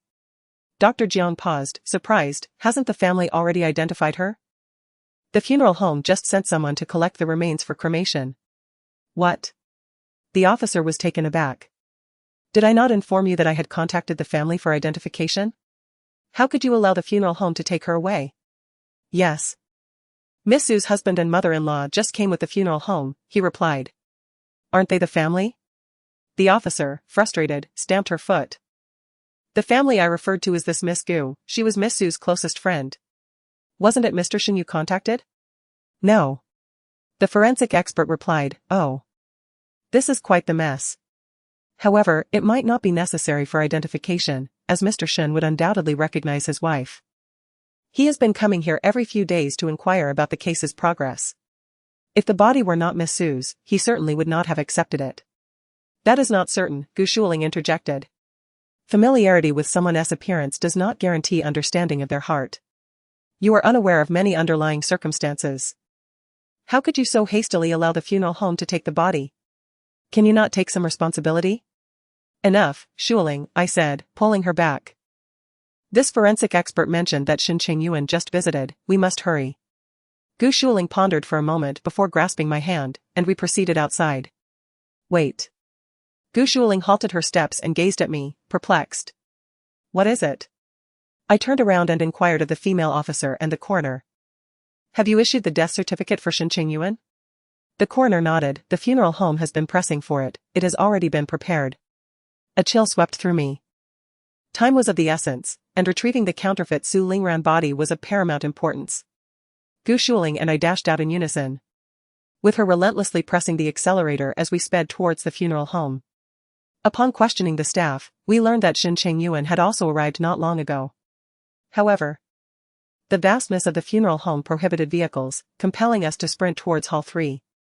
Suddenly, Gu Shuling inadvertently stumbled and scraped her arm. I turned back to assist her. But she firmly pushed me away, insisting, don't mind me, you must hurry. Shen Chengyuan is intent on solidifying your death report. He must be plotting something nefarious. We must expose him swiftly.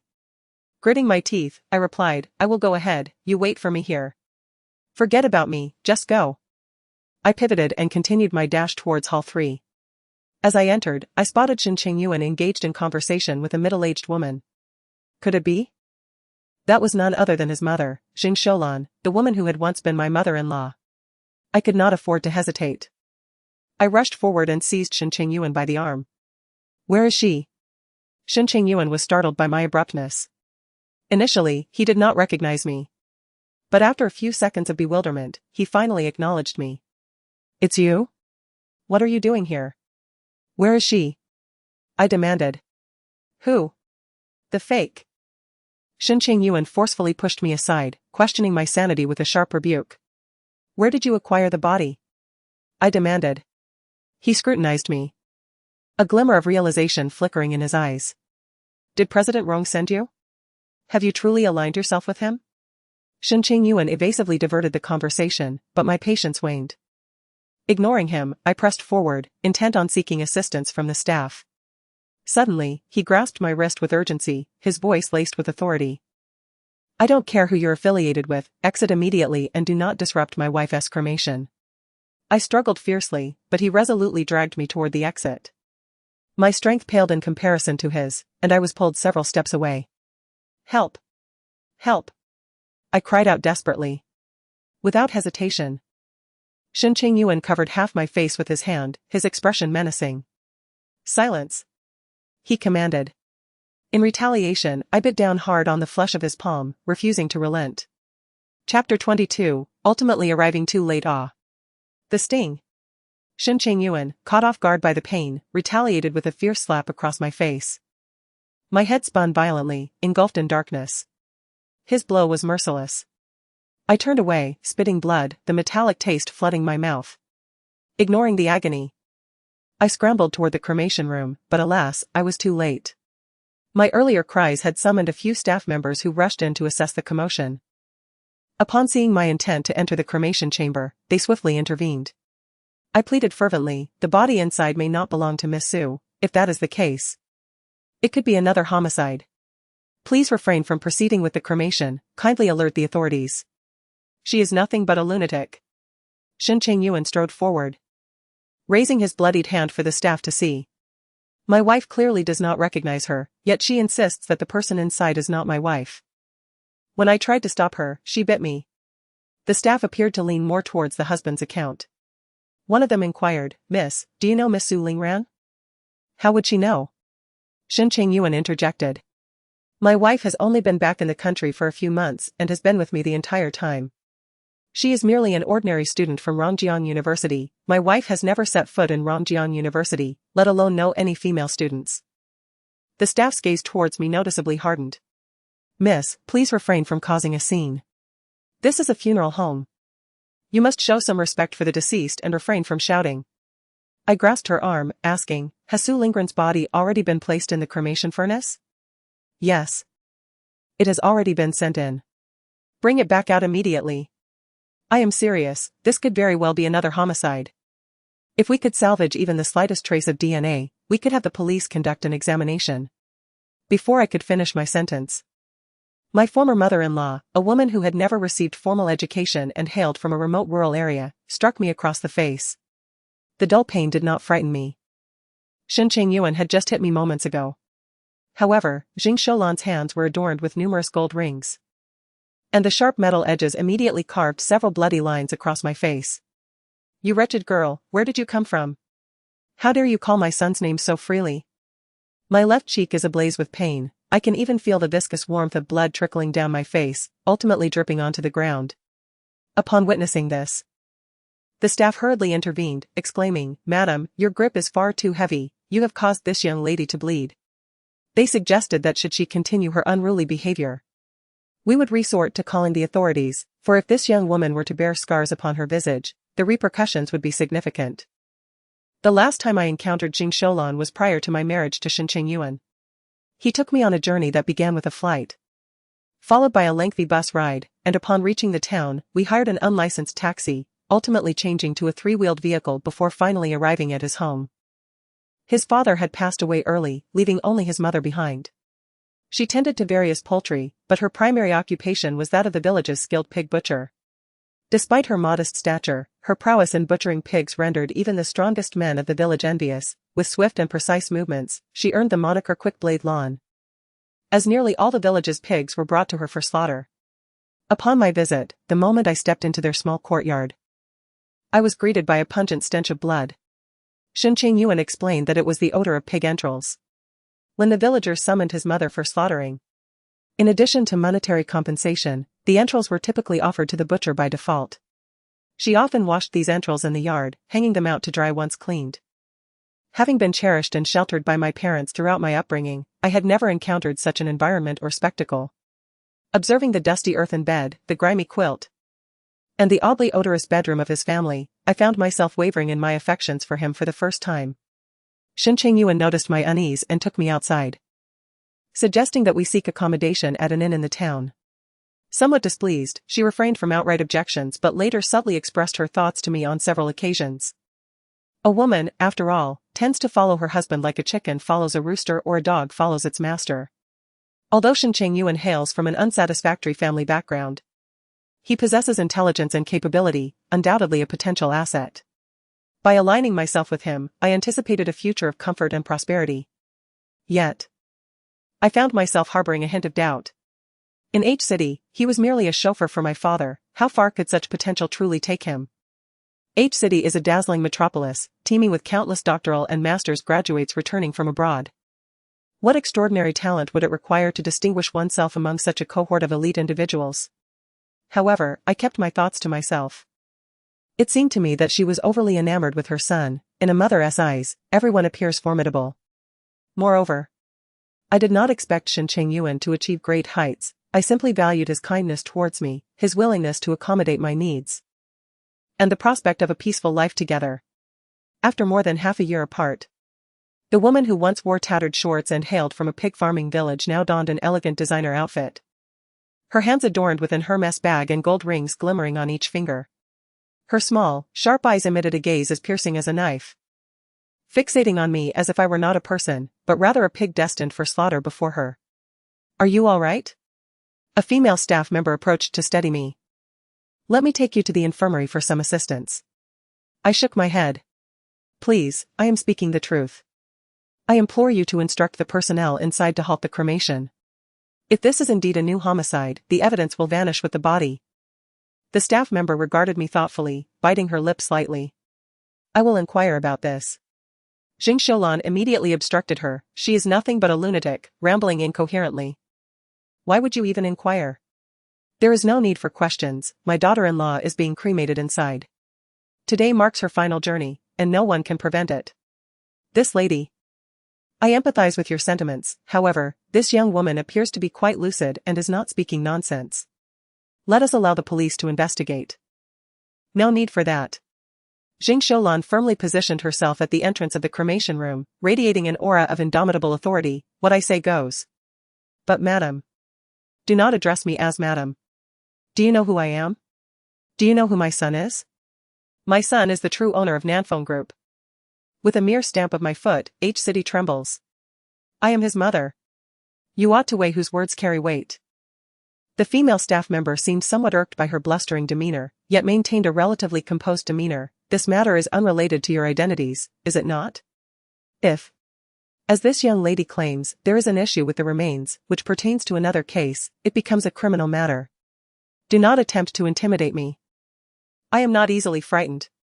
Madam, I merely wish for a definitive conclusion. If the body within is not your daughter-in-law, her spirit shall find no peace." While the female staff member reasoned with Jing Sholan, I observed discreetly. Taking advantage of Jing Sholan and Shen Chengyuan's momentary distraction, I deftly maneuvered around Jing Sholan and pushed open the door to the cremation room. Chapter 23, The Performative Personality. The individuals inside were startled by my sudden entrance. "How did you get in here?" "Quickly, leave. This place is dangerous, family members are not allowed." One of them, holding an urn, was preparing to exit. Meanwhile, Shen Chengyuan and a female staff member, who had been momentarily caught off guard, hurriedly followed after me. The female staff member pulled me out. And I heard Shen Chengyuan inquire, "Is this my wife's ashes?" "Yes, Mr. Shen, please accept my condolences." Shen Chengyuan's expression turned grave, as if he were genuinely heartbroken. He solemnly accepted the urn, cradling it in his arms. At that moment, a sudden commotion erupted outside. I initially assumed it was Gu Shuling causing a scene. But upon glancing back, I realized that the individuals gathered were wielding cameras, unmistakably journalists. Shen Chengyuan, holding the urn, slowly stepped outside. In an instant, all cameras turned toward him, flashes illuminating the scene. "Mr. Shen, has Mrs. Shen been confirmed deceased?" Shen Chengyuan lowered his head and closed his eyes. "She is merely asleep. I am taking her home. Mr. Shen, please accept my condolences. May I ask why Nanfeng Group has yet to renew the contract with the Rong family? I do not wish to discuss these matters at this time. Please leave and do not disturb Ranran's peace." Hearing that even the police's extensive search yielded no results in locating Mrs. Shen's remains, it was your unwavering determination that ultimately led to the recovery of her body. May I inquire how you discerned that the fragmented remains belonged to Mrs. Shen? Shen Chengyuan, filled with indignation, retorted, "If I cannot even recognize my most beloved, what have I become? As for you, Mr. Shen, could you kindly update us on the current condition of Mr. Su and Mrs. Su?" Shen Chengyuan replied. "Neither is faring well. Following my wife's disappearance, my father-in-law suffered a car accident and now relies on machines to sustain his life. A doctor has discreetly advised me to prepare for the worst, yet I refuse to succumb to despair. I will ensure that my father-in-law receives the finest medical care and support. I firmly believe that human will can triumph over fate, and my father-in-law will recover. As for my mother-in-law, she remains in a state of confusion." To all the media friends present, I am unsure how you acquired knowledge of my arrival at the funeral home, but today is a day for me to bid farewell to Ranran. I wish for her to depart in peace. I kindly ask you to leave this place, if you would be so gracious. As Shen Chengyuan spoke, his eyes glistened with unshed tears. Jing Sholan approached and gently placed her hand on her son's shoulder, offering comfort. "Ranran, in spirit, would not wish to see you in such sorrow. Chengyuan, you must gather your strength." Shen Chengyuan nodded, affirming, "I understand. I will honor Ranran by caring for my parents-in-law and managing the Nanfeng Group diligently." I couldn't help but smirk. This mother and son duo truly share a lineage. Their acting skills are masterful, and their insincere words flow effortlessly. Amidst the torrent of words, it seems that only the final statement regarding the diligent management of the Nanfeng Group rings true. Suddenly, I felt a tap on my shoulder. Gu Shuling shot me a glance, signaling for us to leave. She pulled me away towards the parking lot. As we settled into the car, a sense of regret washed over us. If only I had driven a little faster. Gu Shuling slammed her palm against the steering wheel. None of us anticipated that Shen Chengyuan would resort to such a tactic. He must have realized that my father had been taken away. Gu Shuling continued, "He is quite swift. We had only just delivered Uncle Su to City S. And within 2 or 3 hours, he managed to locate a corpse to present to the police." At this juncture, she abruptly paused. I too suddenly grasped a troubling notion. That corpse, where did Shen Chengyuan conjure it from? Gu Shuling speculated, "His mother is a butcher. Could it be that he procured a piece of pork to pass off as a body? The police and the coroner have stated that the corpse was severely mutilated." I shook my head. No, the body had been sent to the Public Security Bureau and examined by a coroner. He would certainly distinguish between human remains and pork. Gu Shuling gasped, "Are you implying that a person truly lost their life?" I nodded. "My goodness, does Shen Chengyuan have other murders on his hands? This? I cannot ascertain. With the body now cremated, all evidence has been obliterated, yet our recent visit to the police station was not entirely fruitless.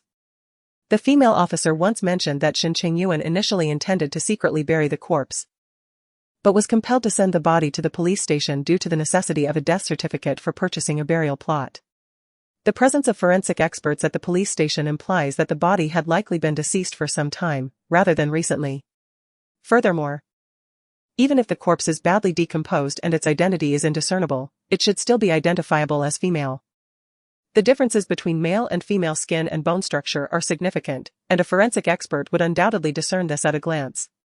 Thus, we are left with a female body that has been dead for a while and is in a state of decay. Moreover, As soon as my father was taken away today, Shen Chengyuan was able to promptly deliver the corpse to the police station, indicating that he had been prepared for this scenario well in advance. According to his plan, he might not have intended to reveal it so swiftly. But my father's disappearance hastened the process. He needed society to be swiftly informed of Su Lingren's death, including the journalists who arrived today. It is highly likely that he himself leaked some information, guiding the reporters to this location, with the objective of ensuring that the media disseminated the news of Su Lingren's death. However, one must ponder why he is so fervently eager for my demise. I have been missing for over half a year, yet he continues to command the Nanfeng group, supported by my uncle, Li Wei, and other individuals, both known and unknown to me, who are covertly backing him, which does not seem to affect his control over the Su family. He must have ulterior motives. I need to uncover the truth. Gu Shuling remarked, with your father taken away, Shen Chengyuan will undoubtedly be more vigilant, especially since he recognizes you. How will you ascertain the truth? I took a deep breath. As long as he still desires the renewal contract with the Rong family, I would have a chance. In the afternoon, I made another visit to the Rong building. The receptionist had changed. Yet she must have witnessed the incident where Rong Yichuan dismissed the previous receptionist on my behalf. Upon seeing me, her demeanor was exceedingly respectful. Miss Lin. Are you here to see Mr. Rong? Unfortunately, he has just stepped out. I inquired, do you know when he will return? The receptionist smiled gently, Mr. Rong has gone to inspect the stores. It's uncertain when he will be back. He may even choose to go home to rest after his rounds. I asked her for the address of the hot spring hotel where Mr. Rong resided. Notably, he had not purchased property in the country and had been living in the presidential suite of the Rong Group's hot spring hotel.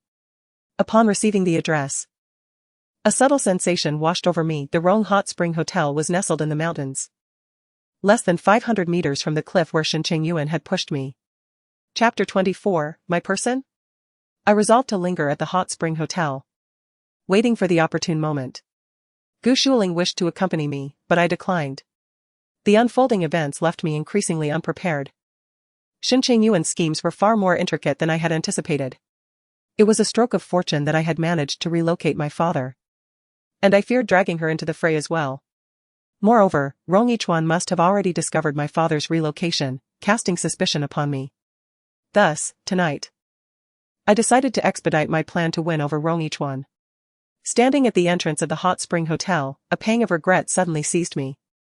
Sister Zhou once wisely remarked that possessing diverse skills is never a burden. I had been solely focused on emulating Emily in hopes of capturing Rong Yichuan's attention. Yet, he is ultimately a man, and as such, he possesses certain needs. Moreover, he is confronted by a woman strikingly similar to his beloved. I am the one who resembles the enchanting Qing, but if Zhen Huan refrained from intimate encounters, would the emperor continue to engage in a platonic relationship with her? I truly should have learned a thing or two from Sister Zhou regarding those matters. While I waited at the entrance of the hot spring hotel, I spotted a black Rolls-Royce gliding towards me. As I rose to approach him, I noticed another vehicle trailing closely behind, a striking red Porsche. From the Porsche emerged a woman clad in a tailored trench coat, her figure exquisite with long legs and a slender waist. Despite her sunglasses and mask, it was evident that she was undeniably beautiful. The secretary, Liu, exited the Rolls-Royce first, then opened the door for Rong Yichuan, who descended slowly and made his way into the hotel. The woman in red, wearing high heels, quickly caught up with him, linking her arm through his. To my dismay, Rong Yichuan did not shy away from her touch. A sense of foreboding washed over me. Who was this woman? For all these years, Rong Yichuan had remained virtuous for Emily. How could it be that, within mere days, a woman had suddenly appeared by his side? And he showed no resistance to her physical proximity? Standing at the entrance of the hot spring hotel, I saw Secretary Liu spot me first. Miss Lin? I nodded in acknowledgement, greeting, hello, Secretary. Good day, CEO Rong. Rong Yichuan came to a halt, standing still as the beautiful woman entwined her arm around his, which he slightly elevated. It was uncertain whether his gentlemanly demeanor was a result of his prolonged stay abroad or if he felt sympathy for the lady, who lacked a proper support while holding on to him, thus bending his arm for her convenience. Secretary Liu maintained a rather composed attitude. Miss Lin, you have repaid the money. Is there anything else you wish to discuss with Mr. Rong? I have some matters I would like to convey to Mr. Rong. I didn't have the opportunity last time. Secretary Liu replied with a faint smile, did we not arrange for the driver to take you to retrieve that red string? I heard it was not in the car. But did you manage to find it at the hospital? If not, perhaps you should check at your school. It is not about the red string. I stepped forward, gazing up at Yong Ichuan. Mr. Rong, I wish to discuss something else with you. It will not take up too much of your time. If you would permit me. At that moment, another person emerged from the Rolls-Royce behind us. Mr. Rong, is there a problem? It's you? The newcomer was taken aback upon seeing me, and I was equally surprised. I forced a smile, Mr. Shen. Shen Chengyuan's eyes were still tinged with redness, indicating that he had likely put on another performance after my departure, presumably for Yong Ichuan's benefit this time. But why was he returning in Yong Ichuan's car? Secretary Liu was the first to notice the anomaly and inquired with a smile, Mr. Shen, do you know Miss Lin? Shen Chengyuan responded, previously, Mr. Rong delivered a speech at Rongjiang University, and I attended. I witnessed Miss Lin's remarkable simultaneous interpretation skills, which left a deep impression on me. Ah, so that was it. It seems that Miss Lin indeed made a lasting impression on many during that speech. Shen Chengyuan suddenly recalled something and inquired, Secretary Liu. Is Miss Lin the translator that President Rong hired domestically? Not at all. Although President Rong has resided abroad for an extended period, he generally has no issues with basic Chinese communication and currently does not require a translator. I see. However, while visiting my father-in-law in the hospital today, I inadvertently overheard the head nurse mention that Miss Lin referred to herself as President Rong's person. I had assumed that President Rong, appreciating talent, had already brought someone as skilled as Miss Lin into his fold. A jolt of alarm surged through me. Indeed, after his clandestine affair with the young nurse was exposed, he either remained or returned, but he must have discovered that my father had already been taken away. By his current remark, it seemed he had conducted some investigation. Although the surveillance footage had been erased by the nurse, that head nurse and the avaricious doctor, who believes that money begets kinship, could very well have betrayed me. I clenched my teeth in silence. This endeavor was indeed impulsive. I should have strategized with greater care, or perhaps waited until my rapport with Rong Ichuan deepened, thereby facilitating a smoother transition for my father. Yet, upon reflection, I felt it was ill-conceived. My father's condition did not permit me the luxury of patience. If I delayed even a single day, my father's life could be at stake. Rong Ichuan suddenly raised an eyebrow, his expression tinged with amusement as he remarked, my person? I remained silent, but Shen Chengyuan seized the moment to respond, indeed, that is what they are saying at the hospital. Miss Lin claims to be your associate, attending to matters there, which has prompted everyone to offer her assistance. President Rong, could it not be your directive? Secretary Liu remarked, President Rong has not. Do you have something to say to me?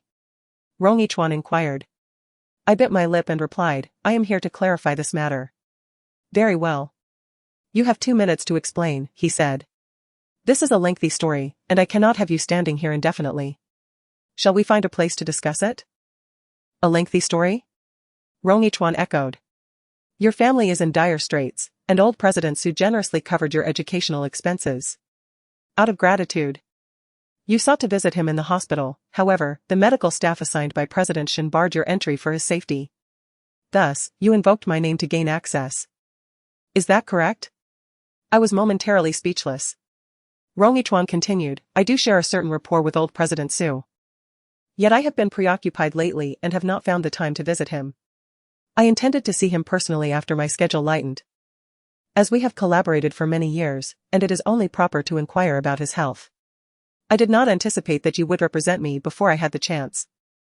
His tone was devoid of discernible emotion, leaving me uncertain of his current perception of me. Did he harbor extreme disdain, viewing me as someone who exploited his name? Or was there a lingering sense of pity due to Emily? Have you finished explaining? If so, you may leave, he stated. Secretary Liu approached, Miss Lin. I will call a car for you. Not yet, I still have more to say. Rong Ichuan raised an eyebrow in my direction, prompting me to continue. I glanced at Shen Chengyuan and realized that this matter could only be divulged to him. I requested that the others step away. Chapter 25, Mr. Rong is not as easygoing as he appears, Miss Lin. Feel free to speak your mind. Our acquaintance is rather superficial, and there should be no secrets between us that cannot be shared with outsiders. Upon hearing this, Shen Chengyuan immediately turned his gaze towards me. causing a flicker of anxiety to stir within. Rong Yichuan had decisively distanced himself from me, and he did so in front of Shen Chengyuan. Although my father's situation had temporarily evaded danger, it was far from being completely secure, and my mother remained under Shen Chengyuan's watchful eye, still unaware of her circumstances. "Eric, my feet hurt," cooed the woman beside Rong Yichuan, her voice sweet yet grating. She wore a pair of 12-centimeter stilettos, undeniably difficult to walk in. She gently swayed Rong Yichuan's arm, playfully urging, "Shall we head inside?" Rong Yichuan responded with a noncommittal and with her on his arm, he began to stride towards the hotel. In a flurry, I caught up to him, grasping his arm.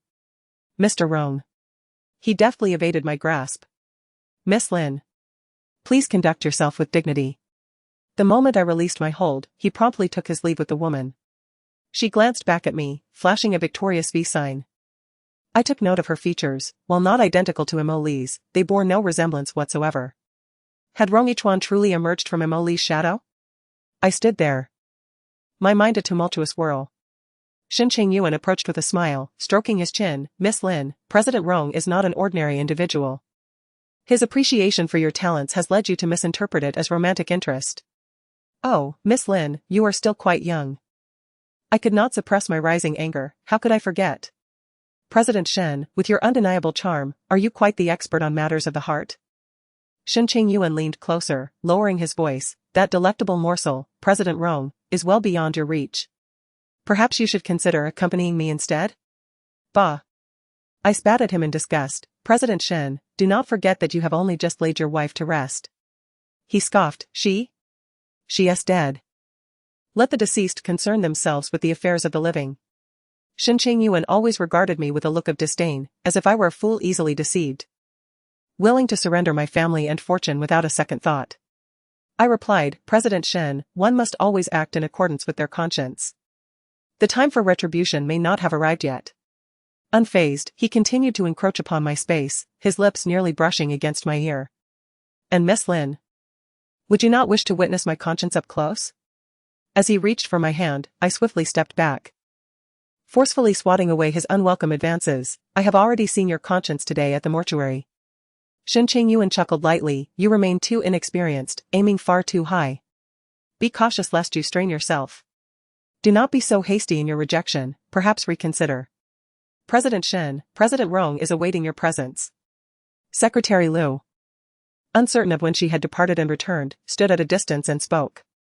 It was unclear how much of my earlier conversation with Shen Chengyuan she had overheard.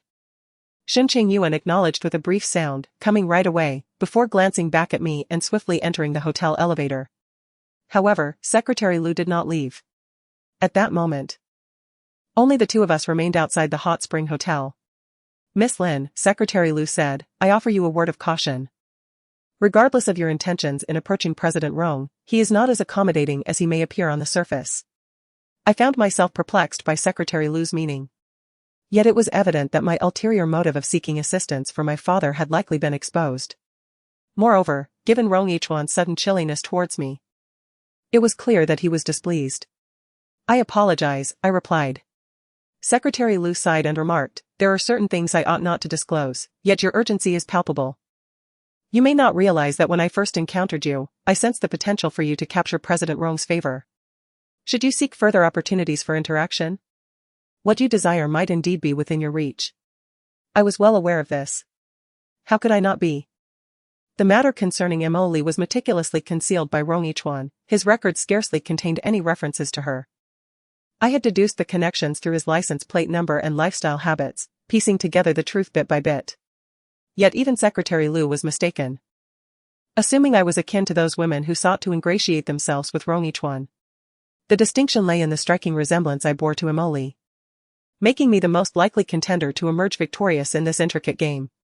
My aspiration is to forge a connection with Rong Yichuan. To become his woman is but one of my ambitions. However, at this juncture, I find myself unable to elaborate further, merely uttering the phrase, "in urgent matters, one must act with flexibility." As for old Sue, I nodded in acknowledgement. He has shown me kindness, and witnessing his current plight compels me to take action. Is it solely because he provided you with financial support? Secretary Liu, individuals from backgrounds like mine rarely have the opportunity to pursue education. My father would eagerly sell me if he could, and to speak rather bluntly, he would not hesitate to sell my remains for a ghost marriage to a wealthy family should I perish. Were it not for old Sue's generous aid, my father would never have permitted me to attend university. Secretary Lu inquired, how much did old Sue give your father? Initially, I contemplated fabricating a figure. Yet, upon reflection, I realized that Rong Yichuan's trust in me had waned, should he verify the amount with my false father and discover it to be greater than what I had claimed. The likelihood of my father betraying me would be substantial. After a moment of contemplation, I replied, old Sue has instructed me not to inquire. Why is that? He understands my character and fears I might stubbornly seek employment to repay the debt, thus jeopardizing my studies. Secretary Lu chuckled softly. It seems old Sue truly knows you well. Perhaps it is because he has a daughter of his own, and his affection for her has fostered a sense of compassion towards me. Secretary Lu inquired, one final question. So, your initial intention at Rongjiang University to deliberately attract President Rong's attention and showcase your linguistic talents was to demonstrate to everyone his admiration for you, thereby leveraging this reputation to rescue the esteemed Mr. Su? Indeed. Where have you taken him?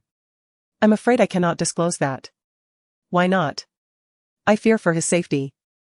Secretary Lu remarked, perhaps you can surmise that, even if you remained silent, uncovering Mr. Su's whereabouts would not pose a challenge for President Rong. I nodded, yes. With President Rong's influence, it would be simple for him to ascertain any information. Nevertheless, I reiterate, Mr. Su afforded me a second chance at fate, and I must safeguard him. Do you not trust President Rong? I trust no one. Secretary Lu chuckled, Miss Lin. You should consider yourself fortunate for your candor with me today. Does Secretary Lu prefer forthrightness? I asked.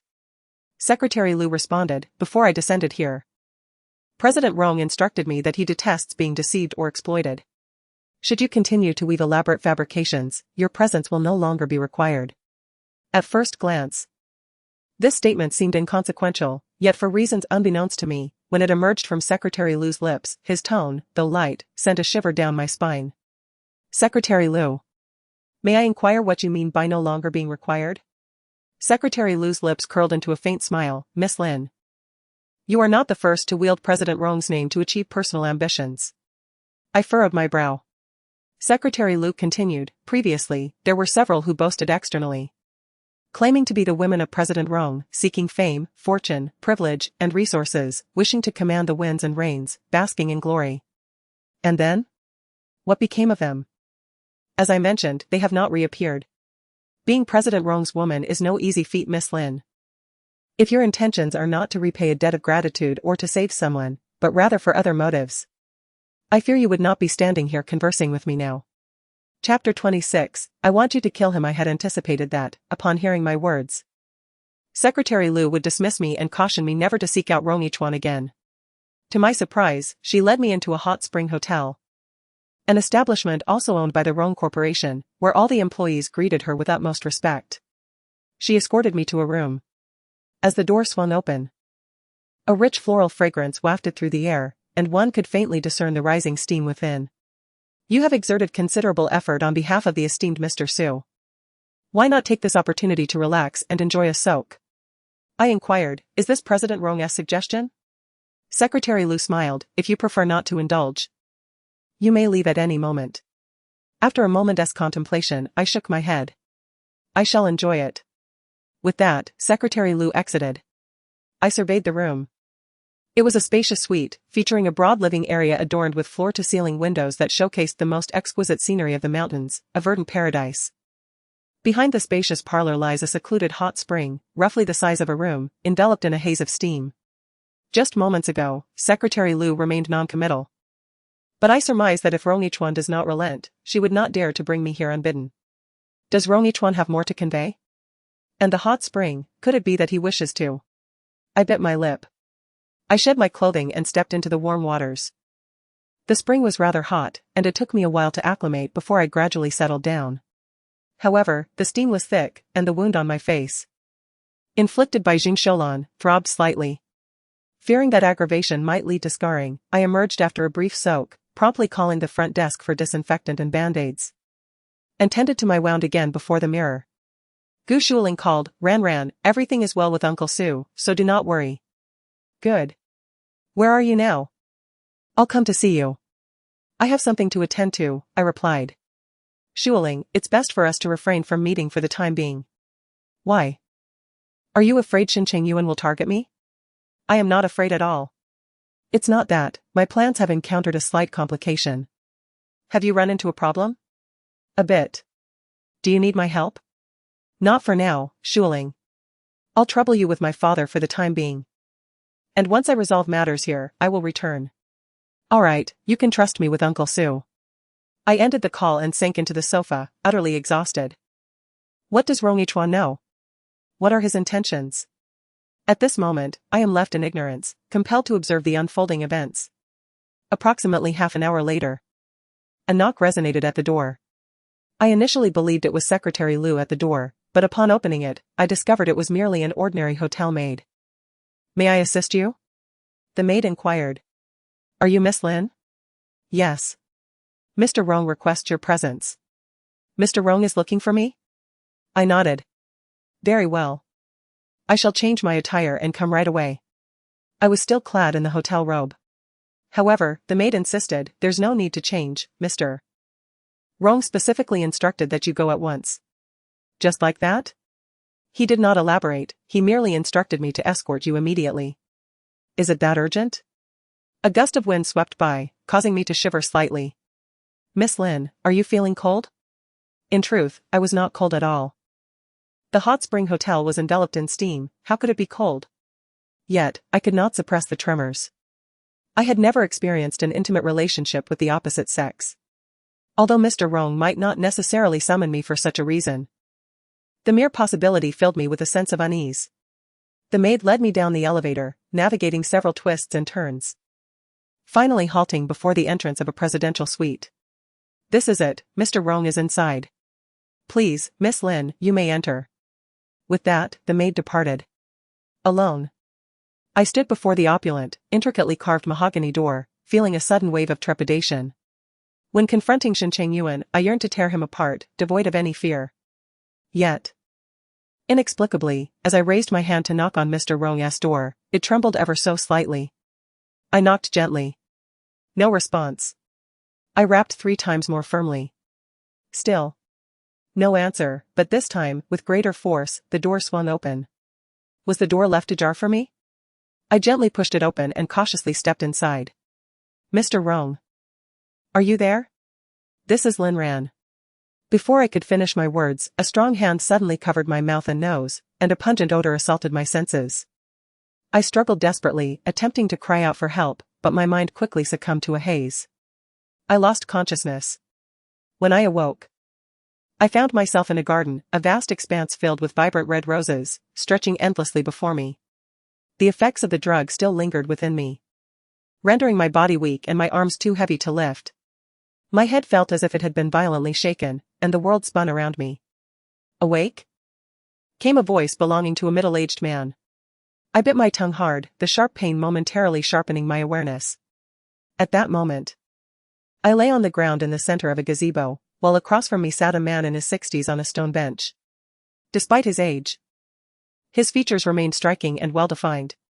His deep-set eyes, prominent nose, and pronounced brow created a striking visage, with irises that appeared not black, but a light amber, indicative of evident European ancestry. He was undoubtedly of mixed heritage, and a remarkably handsome one at that. In his youth, his looks must have been even more extraordinary. Having studied in France for many years, I had encountered many individuals of mixed descent. Yet only 2 had left me utterly captivated at first glance, Rong Yichuan and the distinguished gentleman now before me. He was dressed in a black tailcoat, exuding an air of refined elegance, and held a cane, unmistakably embodying the attire of European nobility. Yet, as he spoke, his Mandarin was remarkably authentic. It does resemble quite a bit. There was not a trace of foreign accent, only the purest H-city intonation. I rubbed my aching temples, forcing myself to sit up, leaning against the column behind me. Where had I been before losing consciousness? Rong Yichuan sought me out. The waitress guided me to a presidential suite, and as soon as I entered, I was rendered unconscious. So, where am I now? Why did Rong Yichuan drug me and bring me here? And who is this mixed-race gentleman before me? Zhou Xiaomei's judgment this time seems rather astute. I was momentarily taken aback. Zhou Xiaomei, the renowned Sister Zhou. Why the surprise? The mixed-race gentleman chuckled softly. Your identity, your enrollment at Rongjiang University. And even the expenses for your cosmetic surgery were all provided by me. I cautiously inquired, are you Sister Zhou's financial backer? Do you have any instructions for me? The gentleman chuckled again. Allow me to introduce myself. My surname is Rong. The Mr. Rong who sought you today is not Rong Yichuan, but rather myself. Instantly, my guard was raised. The surname Rong is quite rare in H City. My Chinese name is Rong Xiangong. I immediately looked up. I had perused all the materials on Rong Yichuan, and I was exceedingly familiar with the name Rong Xiangong. He is the father of Rong Yichuan. Mr. Rong, if you wish to find me, you could have approached me directly or had Sister Zhou convey your message. There was no need for this manner of engagement. Yong Xiangong held a delicate coffee cup in his hand, taking a gentle sip before smiling and remarking, Miss Lin, or perhaps I should address you as Miss Su Lingran? At this point, the conversation had ventured far enough that feigning ignorance would render me a fool. What is it that you desire from me, Mr. Yong? Please, be direct. Yong Xiangong chuckled lightly. I can assist you in keeping a secret, but I require you to promise me one thing. To abandon your son? Must we truly resort to such clichés? Will you also offer me 5 million? What I want is... Yong Xiangong suddenly broke into a sinister smile. To kill him. Chapter 27, Creating Conditions. When I returned to my room, my mind remained somewhat muddled. I opened the window to let in the cool mountain breeze, allowing it to invigorate my thoughts for a while, and soon I felt considerably clearer.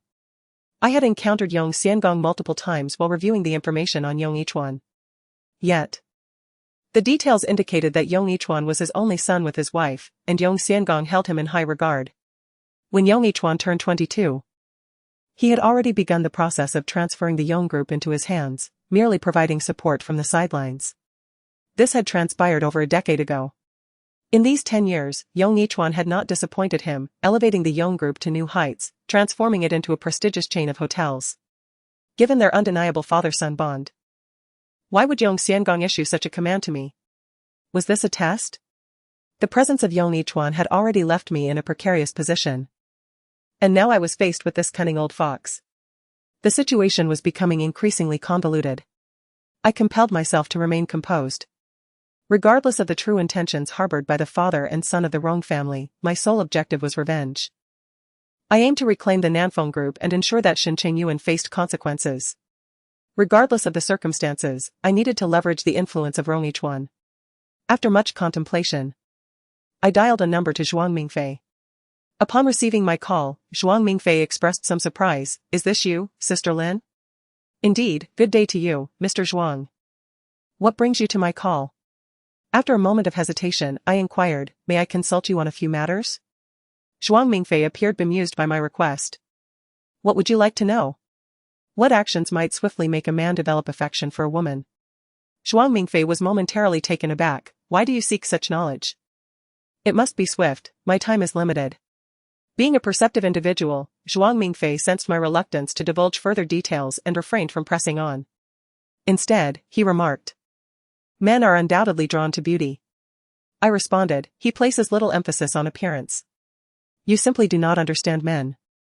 Even the most polished and gentlemanly of men share a common preference, they are attracted to beauty. If they do not express interest, it is likely due to a lack of allure.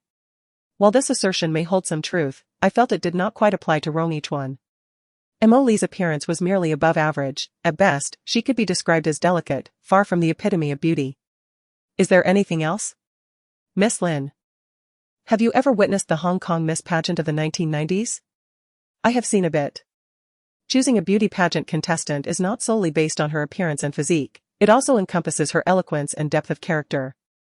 A beautiful woman devoid of intellect is merely a decorative figure, and her aspirations of marrying into a wealthy family are likely futile. Are you suggesting that one must possess not only exquisite beauty but also remarkable intelligence? Indeed. While beauty may be somewhat easier to assess, gauging intelligence within a short period poses a significant challenge. Thus, one must create opportunities for him to discern that quality. After hanging up the phone, I pondered for a moment. Zhuang Mingfei was indeed correct. In the absence of favorable conditions, one must cultivate them. Since only Rong Yichuan could assist me in my quest for vengeance, I resolved to explore any means necessary to achieve that end. I approached the front desk to inquire about Rong Yichuan's room number. The receptionist offered a polite yet insincere smile and replied, "I'm sorry, miss, but Mr. Rong has instructed that he shall not meet with anyone, so I cannot disclose that information."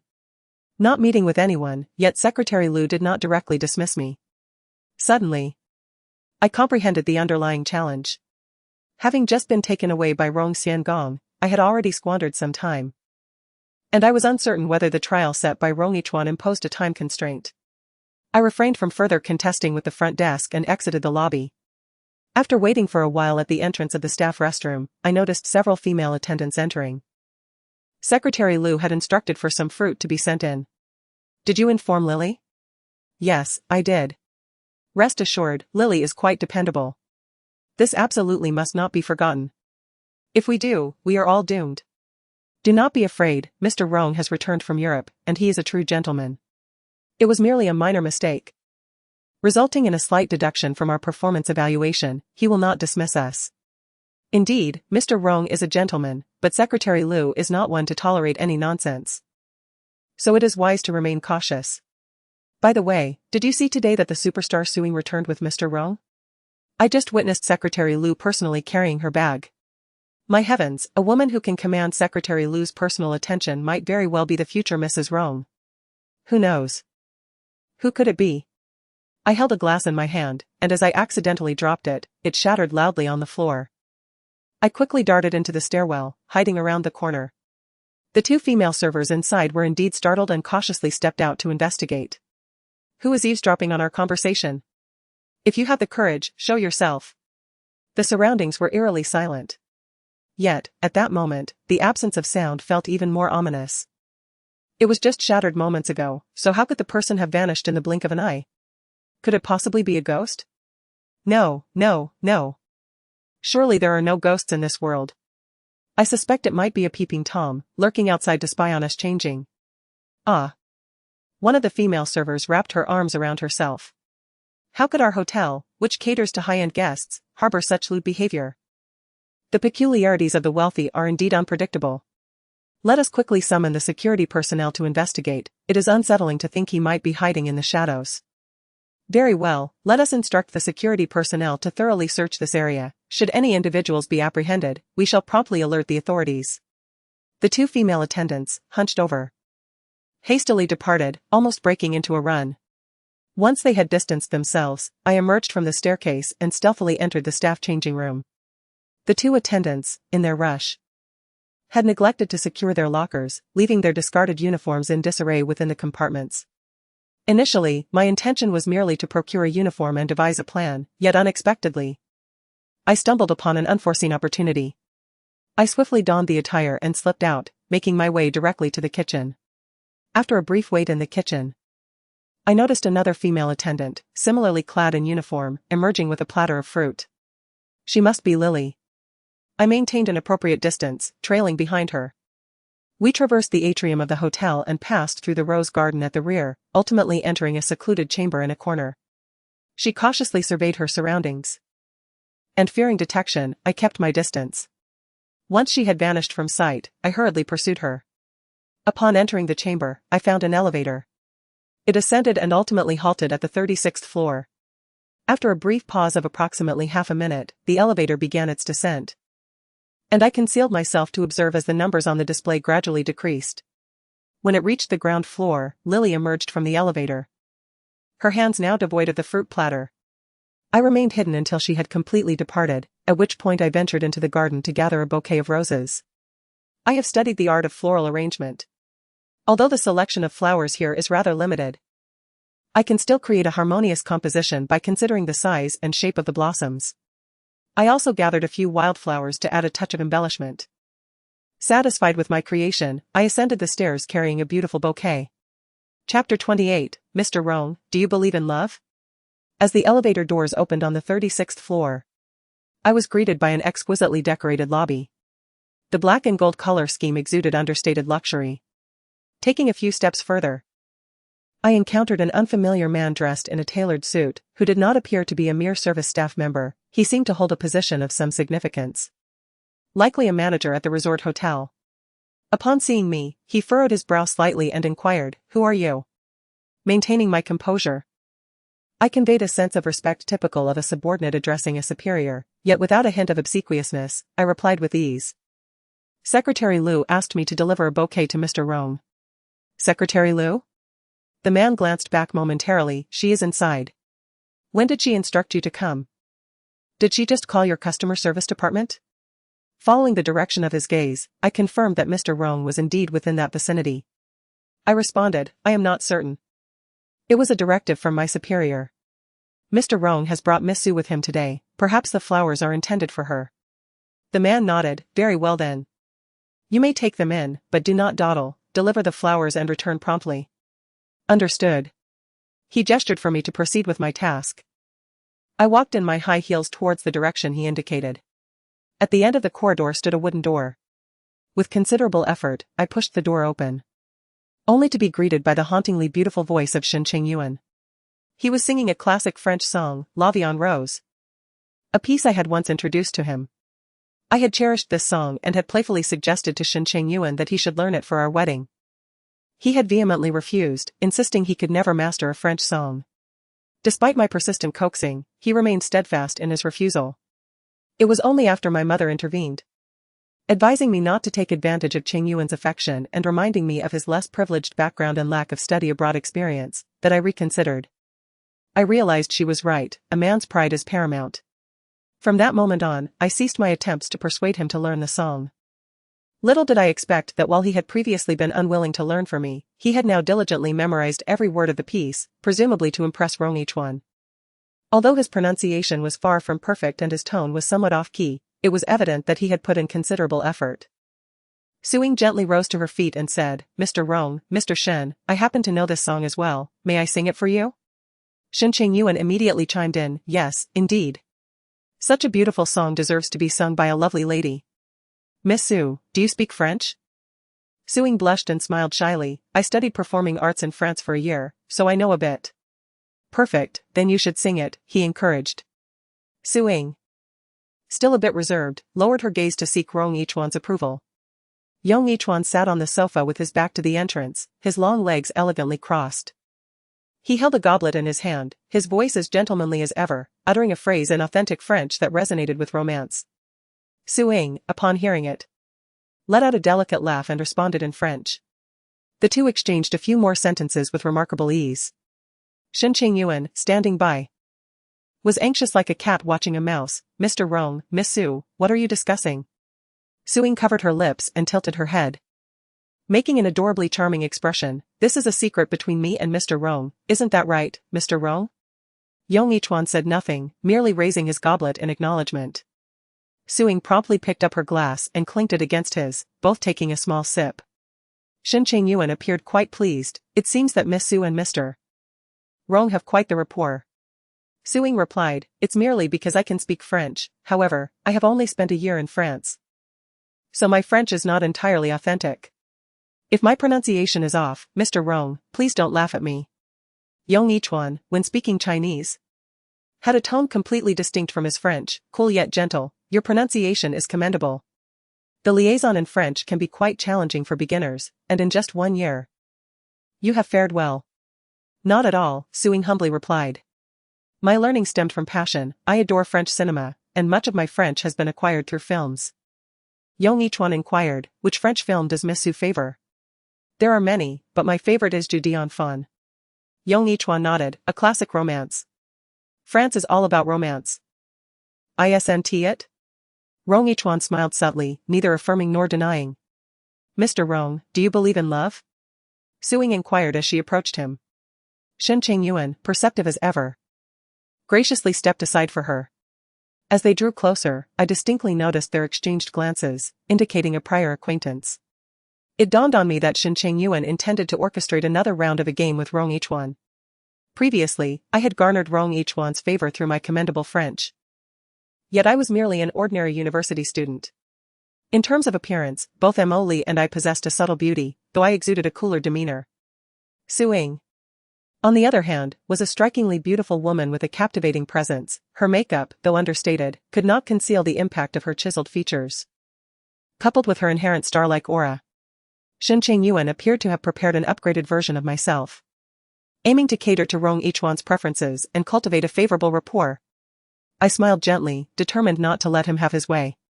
Love, in essence. As I cradled the bouquet of roses, I slowly entered the room, much like this bouquet, beautiful yet fraught with thorns, capable of inflicting pain. My arrival clearly took the three of them by surprise. Suing was taken aback, while Shen Chengyuan rose in indignation. However, I paid them no mind. My focus solely on Rong Yichuan's response. He took another sip of his drink, though he remained silent, the corners of his lips curled slightly. A sense of calm settled within me. Shen Chengyuan, gritting his teeth, demanded, "How did you get in? What about the people outside?" I tilted my head with a sweet smile. Even if there were people outside, they would belong to Mr. Rong. When did Mr. Shen start working for Rong's group? To think that I could command the employees of the Rong family. You're speaking nonsense, that is not my intention. Ignoring him, I directly handed the bouquet of roses to Suing. "Miss Su, these flowers are for you, wishing you a life as beautiful as the roses." Suing hesitated as she accepted them. "These flowers are, from whom?" "These are roses from the Rong family garden, so naturally, they are from Master Rong." Suing turned to glance at Rong Yichuan, who offered a fleeting look in return, approving of the floral arrangement. I chuckled softly, as long as Master Rong and Miss Su are pleased. Suing nodded repeatedly. "I love them, the flowers are exquisite." "Thank you, Master Rong." Rong Yichuan's response was gentlemanly yet devoid of emotion. "Flowers complement beauty, the roses suit you splendidly." Suing blushed instantly. Shen Chengyuan spoke sharply, "Since the flowers have been delivered, you shouldn't linger here, just leave." I paid him no heed and walked straight to Rong Yichuan's side. Shen Chengyuan, seated at the edge, extended his foot in an attempt to block my path. I stepped directly on his foot with my high heels, crossing over Suing to take my seat beside Rong Yichuan. The sharp heel pressed against his foot, causing him considerable discomfort, his expression contorted with pain. But with Rong Yichuan present, he could only endure in silence. Suing was pushed aside, casting me a rather unfriendly glance. "What is this? Is it permissible for you to team up while I am left to fight solo? Does Master Rong believe in love?" I posed this question for the second time. But this time, it was I who inquired. However, Rong Yichuan directly countered my question. "Miss Lin, do you truly believe in it?" In chapter 29, I inquired, "Has Mr. Rong never harbored feelings for anyone?" His gaze lingered on me for a moment, but soon turned to one of disdain and mockery. "Did you not just say that love is akin to a rose, beautiful yet capable of causing pain?" I wondered if Mr. Rong had ever heard the phrase, "Love is the surrender of free will." "What do you mean?" Shen Chengyuan could no longer contain himself and took a deep breath, stifling his rising anger. I chose to ignore him, seizing the moment to inch closer to Rong Yichuan, and softly remarked, "It is precisely because this world adheres to the law of the jungle, where the weak are preyed upon by the strong, that the selflessness of love becomes even more precious when everyone is busy weighing pros and cons." Rong Yichuan chuckled cynically. "Perhaps." I pressed on, "Has Mr. Rong truly never liked anyone?" At this juncture, a subtle change flickered across Rong Yichuan's expression. Shen Chengyuan finally seized the opportunity, pointing an accusatory finger at me. "Is Mr. Rong's personal life any of your business? Leave at once." As he spoke, he attempted to pull me away. I forcefully brushed aside his hand and pushed him back, declaring, "If Mr. Rong has not dismissed me, who do you think you are? Time and again, you presume to issue commands in Mr. Rong's presence? Do not dare to label me unjustly." Shen Chengyuan, incensed by my defiance, retorted, "Do not think I would hesitate to act against a woman." I shot back, "Oh really? Has Mr. Shen ever laid a hand on a woman before?" Shen Chengyuan fell momentarily silent. With a cold smirk, I remarked, "It seems that Mr. Shen is indeed, as the outside world has rumored, a devoted husband and a pampering husband." I haven't.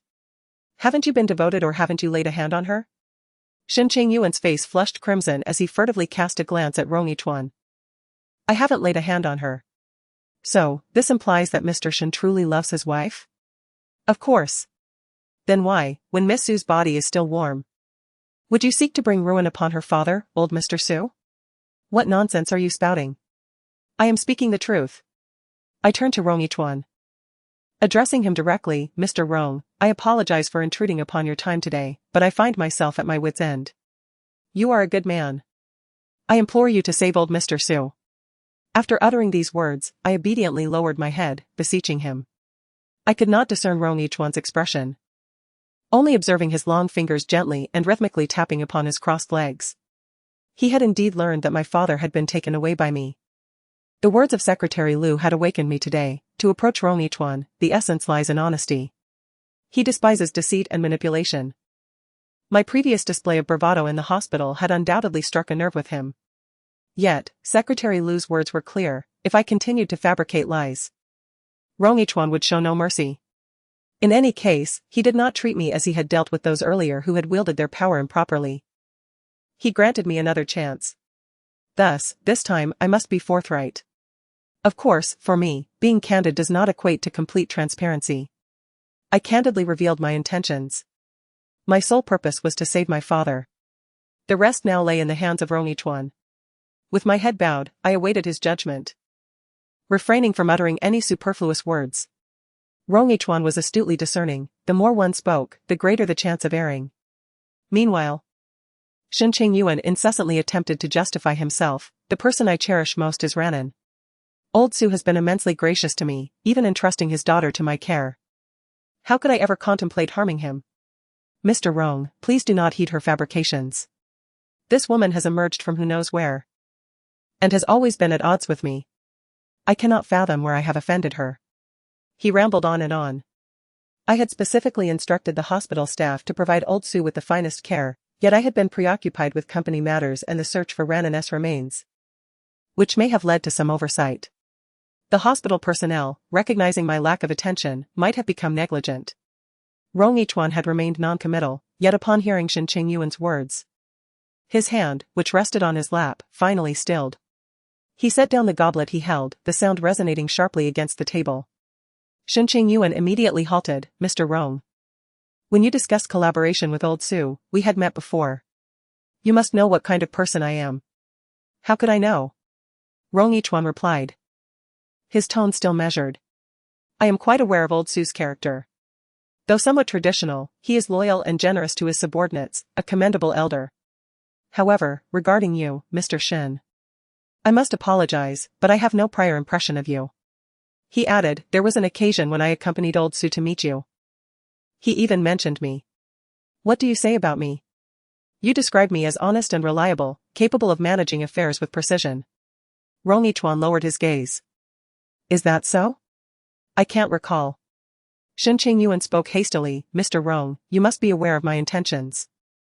The Rong Corporation has collaborated with the Nanfeng Group for nearly a decade, and your hesitation to renew the contract has genuinely caused me concern. Given your deep respect for the esteemed Mr. Su, it is imperative that you continue this partnership. We cannot simply stand by and watch it falter. Rong Yichuan chuckled lightly. How has Mr. Su been faring lately? Quite well, Shen Chengyuan replied. Rong Yichuan's expression immediately turned icy, emaciated to the point of being a mere skeleton. And you dare to call that well? Shen Chengyuan's face fell. Mr. Rong, what are you implying? Mr. Su has been receiving excellent care in the hospital. What I imply should be evident to you. Mr. Rong, no, Mr. Rong, the staff at the hospital are merely negligent. This does not pertain to me. Rong Yichuan clearly had no desire for further discussion. Take your people and leave this place. Please, Mr. Rong, if you choose not to collaborate with the Nanfeng Group, you will have to seek new partners, which is time-consuming and labor-intensive. Time is indeed a cost. As a businessman, even if you doubt me now, business must proceed. Rong Yichuan retorted, I can engage in business with the Nanfeng Group, but Mr. Shen, can you truly claim to be in charge of it? I can.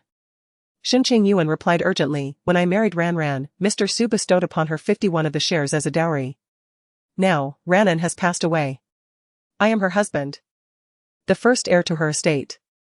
My attorney has already initiated the process, and in a few days, the 51 of shares will be transferred to my name. I squinted slightly, realizing the truth. He had eagerly sought a fake corpse to obtain a death certificate from the police for this purpose. When I married him, my father, though unable to sway my decision, harbored reservations in his heart. The night before the wedding, he handed me a share transfer document, grasping my hand firmly. saying, I care not whether his intentions are genuine or feigned, as long as you hold these shares, you will be the largest shareholder of Nanfeng Group. If he fails to treat you well after marriage, then you may divorce him.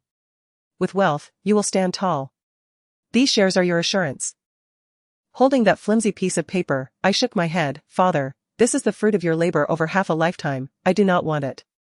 My father smiled. Ruffling my hair, as a father, I am willing to work for my daughter. And rest assured, these shares are your premarital assets, even in the event of a divorce. He cannot take them from you. My heart ached fiercely. My father had plotted meticulously for my sake, yet he never anticipated the ruthlessness of Shen Chengyuan. While he would not gain from a divorce, what if I were to die? My entire body trembled violently. Chapter 30, The Faux Gentleman. I only heard Rong Yichuan say. Although Miss Su has passed away, surely you are not her only heir. According to domestic laws, the primary heirs should be the spouse, parents, and children.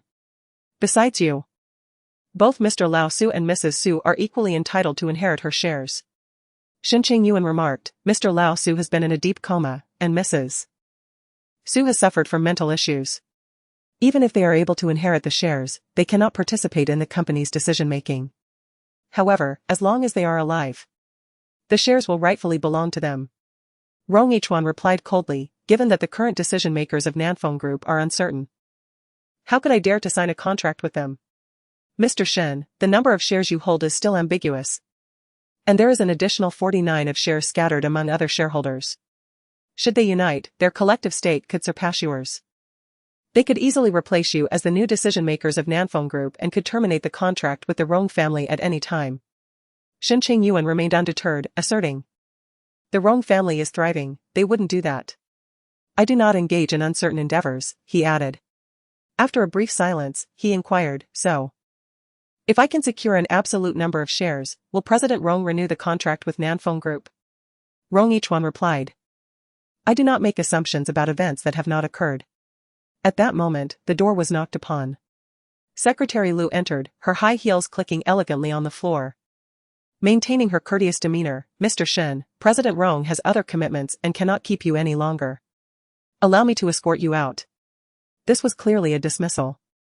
Shen Chengyuan understood and stood up, softly saying, well, if that is the case, I shall take my leave. He exchanged a glance with Su Ying, prompting her to stand up as well, preparing to leave with him. However, Rong Yichuan suddenly spoke up, Miss Su, do you have any other plans for the evening? Su Ying paused, taken aback, and Shen Chengyuan appeared equally surprised. No. The back garden of the Hot Spring Hotel is adorned with a sea of roses. I wonder if Miss Su would be interested? Shen Chengyuan's face lit up with delight, and he quickly gestured to Su Ying. She promptly responded, I am indeed interested. I adore roses. Secretary Lu, once you've seen off Mr. Shen, please entertain Miss Su, do not neglect her. Understood, Lu replied. Rong Yichuan then rose as well, Miss Su. I have some matters to attend to, but how about we share a meal together this evening? Su Ying readily agreed. I will have Secretary Lu arrange a room for you, so you can enjoy the hot springs here first. After I finish my matters, we can continue our conversation. I found myself bewildered. Hadn't Rong Yichuan always maintained a distance from women, remaining loyal to Emoli? Why was he suddenly keeping Su Ying here? Moreover, he instructed Secretary Lu to prepare a room for her. The subtext was unmistakable, he intended for Su Ying to stay overnight. Could it be that Zhuang Mingfei was right? There were no men devoid of desire in this world. If he were not swayed by feelings, was it simply because the women were not captivating enough? The moment he encountered someone as stunning as Su Ying, he instantly abandoned his previous restraint? I couldn't help but let out a derisive laugh in my mind. What pure-hearted warriors, what gentlemanly demeanor, it's all a fade. I imitated Emoli for an entire afternoon, only to earn his temporary softening of heart, sparing me from utter annihilation. The sole means of swiftly captivating a man lies in beauty and allure. Secretary Lu gestured politely, Miss Su. You may rest here for a moment, I shall arrange a room for you once I have escorted Mr. Shen. Thank you, Secretary Lu, for your assistance. It is no trouble at all, you are a distinguished guest of President Rong, and I am more than pleased to serve you. Although Shen Chengyuan faced rejection, Su Ying caught the eye of Rong Yichuan, visibly uplifting his spirits. He departed with a lighter step, his demeanor considerably less despondent. Secretary Lu smiled at me, Miss Lin. Would you care to join us? Allow me to see you out. Refusing to concede, I mustered my courage and grasped Rong Yichuan's arm. President Rong. Given your respect for the esteemed Mr. Su, who is nearly at his breaking point, could you perhaps intervene on his behalf? Rong Yichuan discreetly withdrew his sleeve. I am not a policeman, such matters are best resolved by the authorities. Ultimately, I was escorted out by Secretary Liu.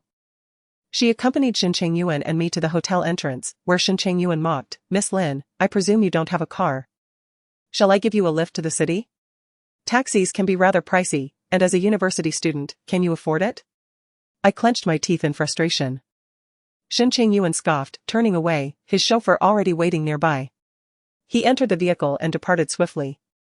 I turned back, hoping to glean more from Secretary Liu. But to my dismay, she had vanished after seeing Shen Chengyuan off, leaving me entirely unattended. Indeed, she entirely acted according to Rong Yichuan's demeanor. Previously, when Rong Yichuan regarded me with favor, she naturally treated me with utmost courtesy. However, now that Rong Yichuan has evidently taken a greater interest in Su Ying, I have become a mere relic of the past. To avoid revealing my identity, I refrained from contacting Gu Shuling and instead walked 5 kilometers down the mountain. Finally boarding a bus back to Rongjiang University at the station located at the foot of the hill. The bus journey was quite bumpy. And by the time I arrived at Rongjiang University, the sky had darkened. I entered through the southern gate of the school, circled the dormitory area to ensure no one was following me, and then discreetly exited through the back gate. To my surprise, I encountered Su Wan along the way. At the moment we crossed paths, I was still clad in the wrinkled uniform of a service staff member from the Hot Spring Hotel. The long bus ride having taken a toll on my appearance, leaving me weary and unkempt. In stark contrast, Su Wan exuded a vibrant radiance. She had evidently found her next benefactor, adorned in designer labels and driving a pink sports car. Upon locking eyes with me, she waved and beckoned me to join her in the vehicle. Su Wan took me to an apartment that her current benefactor had purchased for her. Situated in a prime location, boasting a stunning river view, its worth was no less than several tens of millions. Su Wan was candid about it all, stating that her benefactor was a businessman involved in earth and stone operations, who had an affinity for the starlet Su Ying. He had invested millions, yet Su Ying, finding him both old and unattractive, had accepted the money without ever sharing a meal with him. Just like Su Ying, I also possess a striking appearance. And with both of us sharing the same surname, it seems I have been cast as her substitute. I remarked, congratulations to you. Su Wan poured a cup of hot water for me and remarked, last time I saw you, you seemed quite impressive. President Rong regarded you with a certain favor. How is it that you find yourself in such a predicament now? I replied, something unexpected occurred, and I inadvertently offended him. Has he turned against you? She inquired. Not exactly, he has granted me a reprieve, but the goodwill he once held for me has completely dissipated. Su Wan offered her consolation, saying, it's quite normal. For someone of President Rong's caliber, it's not so easy to win his favor. In our line of work, one must adopt a broader perspective. You are just at the beginning of your journey, and with such a challenging target, failure is statistically more likely. After all, we must rely on men for our livelihood. If one does not suffice, we simply move on to another. I sighed. She had the option to change her circumstances, while I did not. Only Rong Yichuan could hold down Shen Chengyuan. I had no alternative but to pursue this path relentlessly. Previously, I had misjudged the situation, believing that Rong Yichuan was a paragon of virtue, a noble gentleman. Yet this experience has illuminated a harsh truth: the world is filled with shadows, and men, too, are often swayed by beauty. I had thought him a true gentleman, only to discover he was but a counterfeit. The fleeting allure of Mo Li's ethereal charm has now lost its potency. Since pure affection has proven ineffective, perhaps a more pragmatic approach is required. Su Wan, could you share with me the techniques that Sister Zhou taught you? I ventured, a hint of hesitation in my voice. There are numerous methods Sister Zhou imparted to us. Which type are you interested in learning? She queried, sensing my reluctance. Well, the kind that involves enticing men, I admitted, struggling to articulate my request. Chapter 31, Men are visual creatures. The young women under Sister Zhou's guidance have, for the most part, emulated Gu Qingqing's persona. They invest heavily in their appearances, whether through cosmetic procedures or breast augmentations, with some undergoing membrane enhancements as many as 7 or 8 times. Su Wan stands as a notable exception. There is a saying that charm pales in comparison to sensuality, a sentiment vividly embodied by Su Wan. Among the numerous young women under Sister Zhou, only Gu Qingqing has successfully adopted the innocent image, while the majority remain obscure, with modest prospects. Conversely, those who embrace a more alluring appearance tend to thrive. The more fortunate, like Su Wan, may find themselves in the company of a generous patron, while others might resort to becoming fringe streamers, which offers relatively higher earnings. This prevailing reality underscores the notion that men are inherently visual beings. Superficial allure often outweighs emotional connections. True love? It is merely the restless yearning for what remains unattainable. I cannot linger too long with Su Wan, as she has only recently attracted the attention of her wealthy patron, who is still enamored and visits her nightly. In this line of work, it is crucial to avoid encroaching on another's territory. Although it is clear that the wealthy patron favors someone like Su Wan and would likely overlook me, I must proactively maintain my distance. After conversing with Su Wan for a while, I took the initiative to excuse myself. As I reached the door, she paused, contemplating, before returning to her vanity to retrieve a gold chain, which she pressed into my hand, saying, "Use this to exchange for some cash." I wished to refuse. Yet Su Wan pushed me out. "Although I was unaware of your previous background, I could surmise that you hailed from a respectable lineage. Only to find yourself in this predicament due to a decline in fortune. Lin Ran, heed my advice. If things become too difficult, consider changing your aspirations. Those local tycoons may be unattractive and rather unrefined. Perhaps you ought to lower your standards and refrain from demanding too much. Life must go on, wouldn't you agree?" I stepped outside adorned with a golden chain, gazing at the flickering neon lights of the street, closing my eyes to inhale deeply. I understood Su Wan's intentions. She believed I was still clinging to my lofty ideals, unwilling to serve those local magnates, insisting on pursuing someone like Ronichuan, who is both handsome and holds a high status. In truth, she overestimated my pretensions. My pursuit of Ronichuan was solely due to his position as the leader of the Rong group, capable of easily managing Shen Chengyuan. Even if the person in such a position were an elderly gentleman with wrinkles capable of crushing a mosquito, as long as he could assist me, I would be inclined to engage. In fact, I would prefer the individual in that role to be an old man. Their frailty or cognitive decline would render my task significantly easier. With a mere shedding of clothes and a reclining upon the bed, the deed could be done. He could proceed as he wished, as long as he spared my life, allowing me to witness Shen Chengyuan's descent into hell. I could endure even the most bizarre scenarios. However, Ronichuan, at this moment, is in the prime of his life, making the task of securing his cooperation far more challenging than that of an elderly man. Wait, an old man? I halted in my tracks, suddenly recalling the individual I encountered earlier in the rose garden. He claimed he could help me achieve all that I desired, the safety of my parents, the ownership of the Nanfeng group, and the fate of Shen Chengyuan. All my wishes, he assured, could be fulfilled.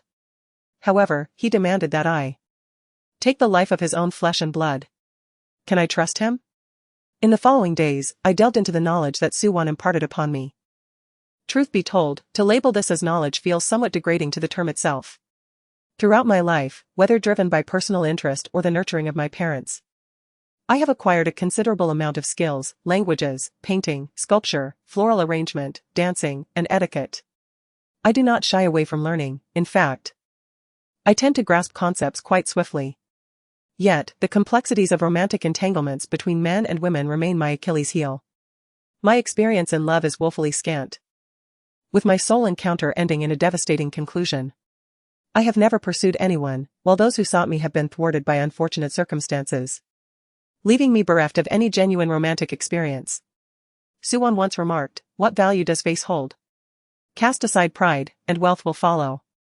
Following her advice, I experimented with several of her suggested methods, and indeed, they proved remarkably effective. Riding a shared bicycle, I inadvertently brushed against a luxury car, and the man, startled by the repair costs, proposed to settle the debt with his body. I took on a part-time job at a car exhibition. Donning a figure-hugging cheongsam and sporting a flawless influencer-inspired makeup, the man sought to acquire both the vehicle and myself. At an upscale bar, feigning drunkenness, I unexpectedly stumbled into a man's embrace, our bodies making contact in significant areas. Throughout the evening, he fixated on me, prompting the bartender to send over a bottle of exquisite red wine, accompanied by a hotel room key. I have tested this for a few days and found it somewhat tedious. I am uncertain whether my talent is simply too exceptional or if men are just too easily ensnared. It seems I rarely miss my mark, encountering little to no challenge. When Zhuang Mingfei called, I was engaged in a delicate negotiation with a man who wished to lavish me with gifts. This gentleman was rather handsome, a scion of wealth. And as I gazed at the golden Porsche before me, complemented by a trunk full of crimson roses, I could not help but think the color scheme resembled that of scrambled eggs with tomatoes. Zhuang Mingfei said, "Lin Mimi, Gu Shuling is too timid to approach you directly. So she asked me to inform you that Shen Chengyuan seems to have located Uncle Su." Upon hearing this, my expression quickly shifted to one of concern. How did he find him? Uncle Su's oxygen tube was removed last night. Last night?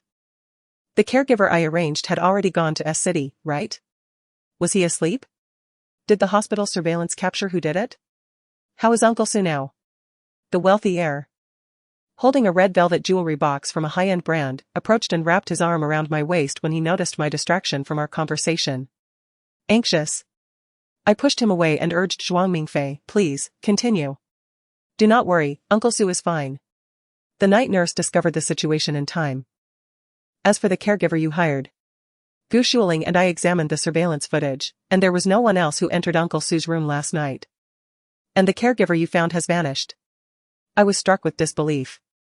Has he been bribed by Shen Chengyuan? We cannot confirm this just yet, but the likelihood is substantial. Gu Shuling is uncertain and asked me to inquire if we should report this to the authorities. I pondered for a moment and replied in a low voice, "Let us not report it for now." "All right, I shall convey this to Gu Shuling."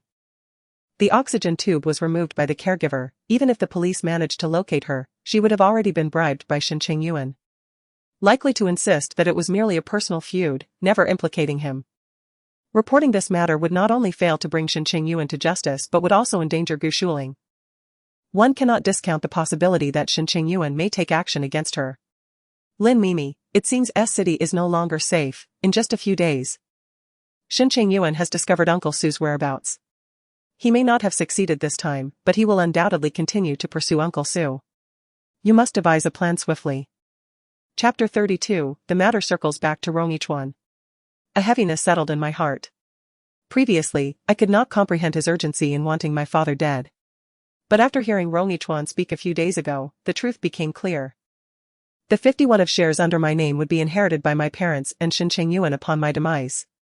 Even if my father were in a vegetative state, he could still inherit my shares. Among the current shareholders of Nanfeng Group, several are uncles who started the business alongside my father, having shared decades of camaraderie and each holding approximately 10% of the shares. Should they unite, their collective shares would certainly surpass those held by Shen Chengyuan. His intention to secure an absolute majority before they could join forces would necessitate one course of action: both my parents must perish. However, the simultaneous demise of the 3 members of the Su family would be far too coincidental. Thus, the demise he orchestrated for my father involved an insidious infection contracted from rodents in the hospital, leading to his untimely death. In this manner, my father's passing would bear no connection to him, rendering him impervious to suspicion. However, he failed to anticipate my survival and my decisive intervention, which disrupted his nefarious scheme, prompting him to bribe the nurse to remove my father's oxygen tube. He must have offered the nurse a substantial sum to persuade her to act on his behalf. Shen Chengyuan was in a state of agitation. The uncles and relatives were not fools. They would not allow an outsider to effortlessly usurp the empire they had built. Though they had yet to grasp the full extent of the situation, once they did, they would undoubtedly unite against him. Shen Chengyuan would certainly make another move against my father soon. I turned to Zhuang Mingfei and implored, "Mr. Zhuang, could you kindly assist in transferring my father to another hospital?" Zhuang Mingfei replied, "Gu Shuling asked me to reach out to you for this very reason. However, Lin Mimi, I must clarify that while I can help facilitate contact with other hospitals, this is merely a temporary solution. Shen Chengyuan will inevitably discover this. We cannot continually transfer Uncle Su. His health cannot withstand such frequent upheaval." I shut my eyes in anguish, but currently, I have no means to send him abroad. And my father may not be able to endure the pressures of takeoff and landing. I heard Gu Shuling mention that you are now in contact with Rongyichuan? Zhuang Mingfei said, "I mean no offense, but I believe that if Rongyichuan is willing to intervene, Shen Chengyuan would think twice." The matter circled back to Rongyichuan. I enlisted the help of Zhuang Mingfei to inquire about him, and soon enough, he brought me the news. Rong Yichuan would be playing golf today at a course on the outskirts of the city. Who was his companion? It seemed to be Mr. Li from Zicheng Sanitary Ware. Zicheng Sanitary Ware? I glanced back at the affluent young man I had just pushed away. You are Li Weiyang, aren't you? The rich heir, who had just been slighted by me, appeared somewhat displeased. Who else could I be? Is Zicheng Sanitary Ware your father's company? Indeed, didn't you know? I do now. I ended the call and approached him, wearing a sweet smile. I apologize, I just received a call, my father is unwell, and I was a bit anxious. Did I hurt you? Li Weiyang had initially intended to pursue me, but I had treated him coldly as merely a subject of my tests in recent days. Yet, this young heir was not accustomed to such neglect, and his pursuit intensified. Although he had been slightly irritated moments ago, my overt display of concern alleviated much of his anger. So, now that you know my father is Li Zicheng, have you changed your mind? Are you worried that my family's wealth isn't substantial enough to support you? Not at all. Let me assure you. My father is on the verge of collaborating with the Rhone Group. Once the deal is finalized, all hotels and sanitary products under the Rhone Group will have to source from my father's company. As long as you choose to be with me, whatever you desire, luxury cars, designer bags, I can provide. I chuckled softly, declaring, I do not desire luxury cars or designer handbags, I neither drive nor have an affinity for bags. Then what do you fancy, a house or cash? Can you take me to witness the grandeur of your world? Li Weiyang hesitated momentarily. Take you home? That would be unwise, my father would surely disapprove. I do not mean to impose upon your household. I am fully aware that you are destined to marry a lady of equal standing in the future. Upon hearing this, Li Weiyang grinned mischievously. A strategic alliance is not a problem, we can each pursue our own paths without interference. Why not take me to play golf? I've often heard that socialites indulge in golf as a means of networking, yet I have never set foot on a golf course. Is that a challenge? Hop in. Your husband will take you. I inwardly scoffed. So, this is what it means to have a husband? With such a privileged second-generation heir.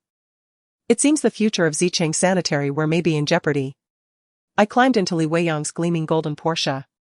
Upon arriving at the golf course, I spotted Rong Yichuan and his companions returning from a game, making their way to the lounge. He was accompanied by a woman, Suing. Clad in a white polo shirt and athletic pants, he exuded an air of casual elegance, while Suing donned a pink t-shirt paired with a white microskirt, topped with a white sun hat and her hair styled in a high ponytail. They both radiated joy, seemingly engrossed in delightful conversation. It was the first time I had witnessed Rong Yichuan smile in such a manner. In his past pretense of being a gentleman, his laughter was merely a formality, sufficiently polite yet devoid of genuine warmth. However, when he was in the company of Suing, he appeared genuinely joyful. Suing, inherently beautiful, showcased a pair of long, slender legs beneath her ultra-short skirt, gracefully intertwining with each step. Her upper figure was equally impressive, even from a distance. One could discern that her profile exuded the charm of a captivating beauty. As they walked ahead, a staff member from the golf course followed closely behind, carrying their clubs. Secretary Liu was also present, holding a thermos while engaging in polite conversation with Li Zicheng. Do you see that? That's my father, Li Weiyang pointed out, indicating the younger man ahead, who was none other than Rong Yichuan, the president of Rhone Group. I nodded in acknowledgement. Oh. Rong Yichuan seemed quite formidable. Yet I couldn't help but think he was less handsome than I. What do you think? I glanced at him and nodded. I also believe you are more handsome. Li Weiyang instantly brightened. Not far away, Rong Yichuan and Suing entered the lounge, chatting and laughing. Secretary Liu personally opened the door for Suing and only followed them inside once they had entered. Li Weiyang remarked, the woman beside Rong Yichuan. She seems to be the famous star, Suing. Indeed. She is truly stunning. I chuckled softly. Shall we go see the star? That won't do. My father is here. I can't let him see me with you, or I will be lectured upon our return. After all, it was a rare opportunity to encounter a celebrity, and my curiosity urged me to get a glimpse. Li Weiyang hesitated for a moment and said, how about this? The back door of the lounge is over there. You can sneak in and take a quick look. I want to go in. I'll wait for you in the car. Chapter 33, New Love and Old Flame. I certainly did not wish for this burden to accompany me. Thus, I followed his directions and successfully found the back door of the lounge, slipping inside. Today, it was undoubtedly Li Zong who was being considerate towards me, otherwise I would have certainly lost. Li Zicheng waved his hands repeatedly, saying, "No, no. It is Miss Su's exceptional talent that allows her to learn so quickly. And it is also due to Rong Zong's superior skills that his disciples are so remarkable." Rong Yichuan chuckled lightly. Li Zong is being modest. Suing removed her sun hat, letting her long hair cascade over her shoulders, enhancing her allure. Her voice was sweet and slightly plaintive as she pouted. "It's so hot. I want ice cream." Rong Yichuan gently advised, "Girls shouldn't consume anything too cold. Drink some warm water, you'll feel cooler after sitting for a while." Secretary Lu timely approached, placing a thermos in front of Su Ying. "Miss Su, this is warm milk prepared for you. Please have this." "Ah, warm? Doesn't that mean I'll just get hotter?" "I don't want it." Rong Yichuan chuckled. "Who just said they were thirsty? Returning in the middle of a game?" "But I don't want warm milk." Su Ying tilted her head. "Unless you blow on it for me?" Rong Yichuan clearly found this charming. "All right." He personally took the thermos, cooled it down a bit, and placed it back in front of Su Ying. "There you go, drink up." Su Ying reluctantly accepted the cup, bringing it to her lips and sipping delicately. Li Zicheng complimented, "President Rong has maintained such integrity over the years. And it is only Miss Su who can make him willingly serve you." Su Ying felt a flush rise to her cheeks. Yet it was evident that Rong Yichuan had been treating her quite well these past few days.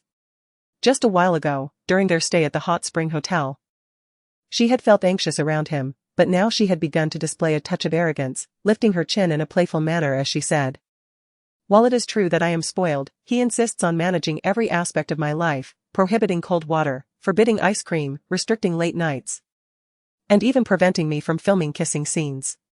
Because of this, I turned down the leading role from an internationally renowned director." Though her words sounded like complaints, they were, in fact, veiled boasts.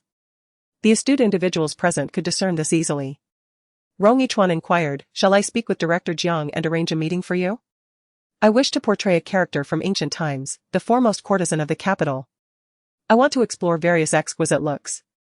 Rong Yichuan gently frowned. "Perhaps a palace drama would be more suitable." "Why is that?" Li Zicheng stifled a laugh, his tone suggestive, "Because the majority of the cast would be female actors." "President Rong, are you feeling jealous? Miss Su is indeed fortunate. Is it not long before she may have to change her name to Mrs. Rong?" Su Ying paused, taken aback. "Mr. Li is jesting. I dare not aspire to such a title as Mrs. Rong. I only wish for happiness in our time together." Li Zicheng, being a man of similar social standing, understood this sentiment well. He was compelling his own son to marry a woman of equal status, fully aware that Rong Yichuan's marriage would not be a mere trivial matter. Su Ying is indeed beautiful, but keeping her as a pet would suffice. The likelihood of marrying her is rather slim. Do you see? If you do, just leave." I was startled by the voice near my ear. "How did you get here? How long have you been watching?" Li Weiyang's face was serious. "Just a glance will do, don't linger here. Today's meeting with Rong Yichuan is crucial for my father. Please do not complicate matters for me." Without waiting for a response, Li Weiyang attempted to pull me away. The lounge was adorned in a traditional Chinese style, with a massive screen positioned at the back door. Initially reluctant to be dragged by Li Weiyang, I immediately ceased my struggle upon seeing the screen. With a sudden pull, I collided directly with it. The screen crashed to the ground with a thunderous sound, instantly capturing the attention of everyone in the lounge. Upon witnessing his son entangled with a woman, Li Zicheng's expression darkened. Secretary Lu, upon noticing my wrist gripped firmly by another man, exhibited a hint of surprise. Su Ying, startled, instinctively sought refuge behind Rong Yichuan. He shielded her with one hand, softly assuring her that everything was fine and not to be afraid. Yet I distinctly perceived the dangerous narrowing of his eyes. Li Zicheng was the first to react, striding over in anger. "What are you doing here?" Li Weiyang, equally startled, turned pale. "Dad, I didn't mean to." Li Zicheng cast a glance at me, scrutinizing me from head to toe. "I don't care about your affairs with women, just do not disturb my business." "Father, I truly did not mean it." My young girlfriend simply adores Suing, and upon hearing she was here, we intended to catch a glimpse of our idol. We planned to leave after just a brief moment, yet inadvertently knocked over the screen. Please spare me your explanations and leave immediately. Oh. We shall take our leave now. Li Weiyang gritted his teeth, extending his long arm to embrace me as we made our exit. Come along, dear, he urged gently. At that moment, Rong Yichuan suddenly inquired aloud, you must be Mr. Li's son? Li Ziqing quickly donned a smile, replying, yes, my apologies, Mr. Rong. My son came to deliver something, and in his clumsiness, he startled Miss Su. I sincerely apologize and will have him depart at once. Since he is Mr. Li's son. Now that he is here, why not join us for a meal? Rong Yichuan suggested. Li Ziqing appeared taken aback by this unexpected response. Seeing Su Ying's pale complexion, he had anticipated that Rong Yichuan would be angered, perhaps jeopardizing their collaboration. Yet, he was instead extending an invitation for his son to dine. Secretary Lu added, Mr. Li must only have this one son, correct? Thus, young Master Li will be the future heir of Zicheng Bathroom. And opportunities to engage with the Rong family will certainly abound.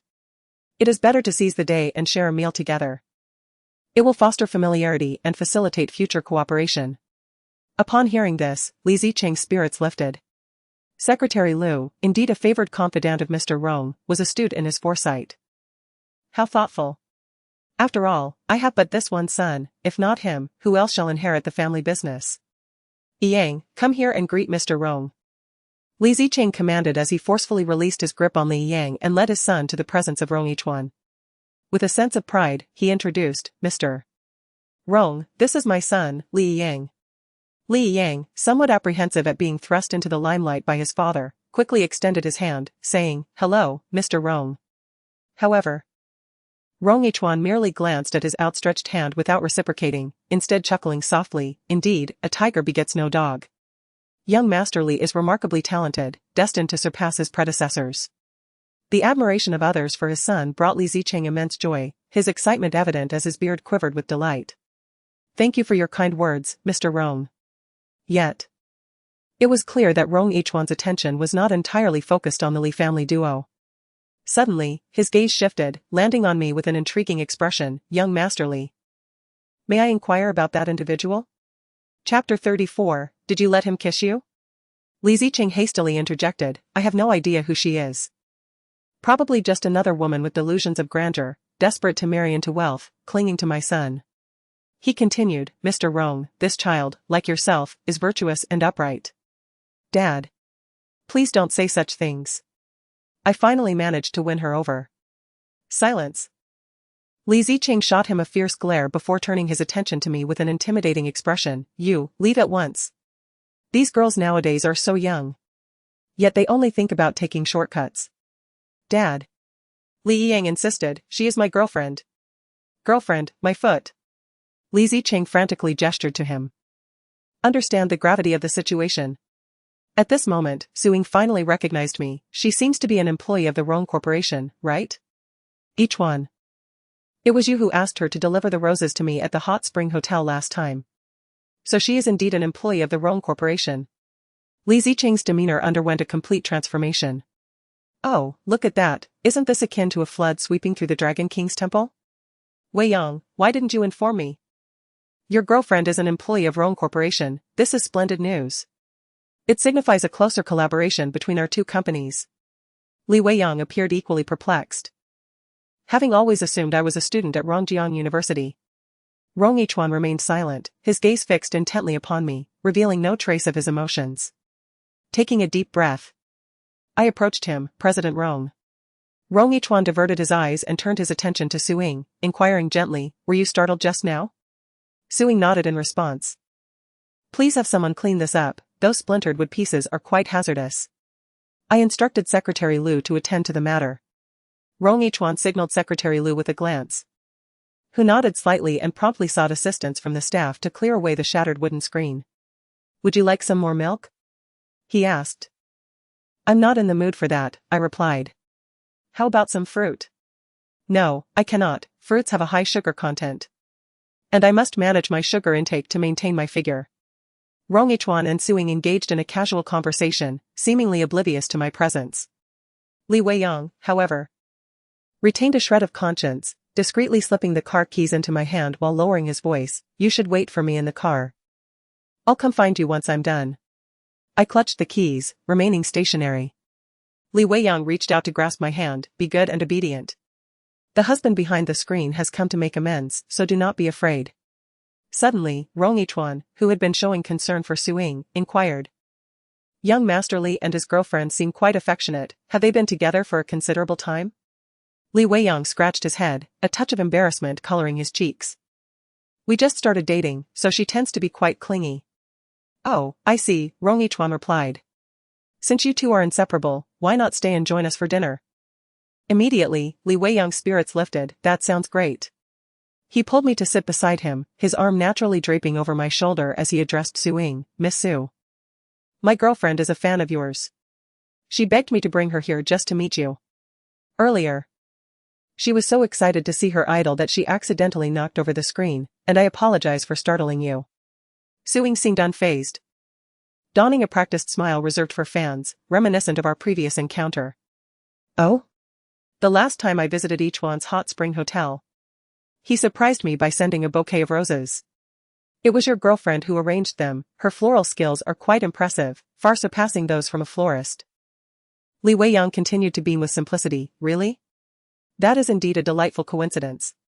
He turned to me. No wonder I pursued you so ardently, yet you remained indifferent.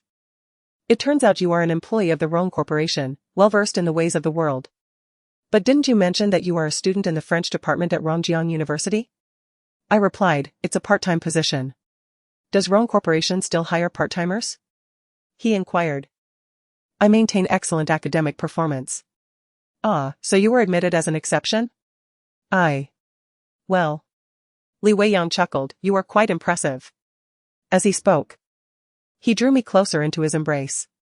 It's getting late, let's discuss serious matters. Rong Yichuan remarked. Mr. Li, I will have my secretary coordinate with you regarding the follow-up on this collaboration. The pricing will remain as previously agreed, and the specifics will be confirmed by someone soon. Li Zicheng nodded repeatedly. Thank you, Mr. Rong, for your trust.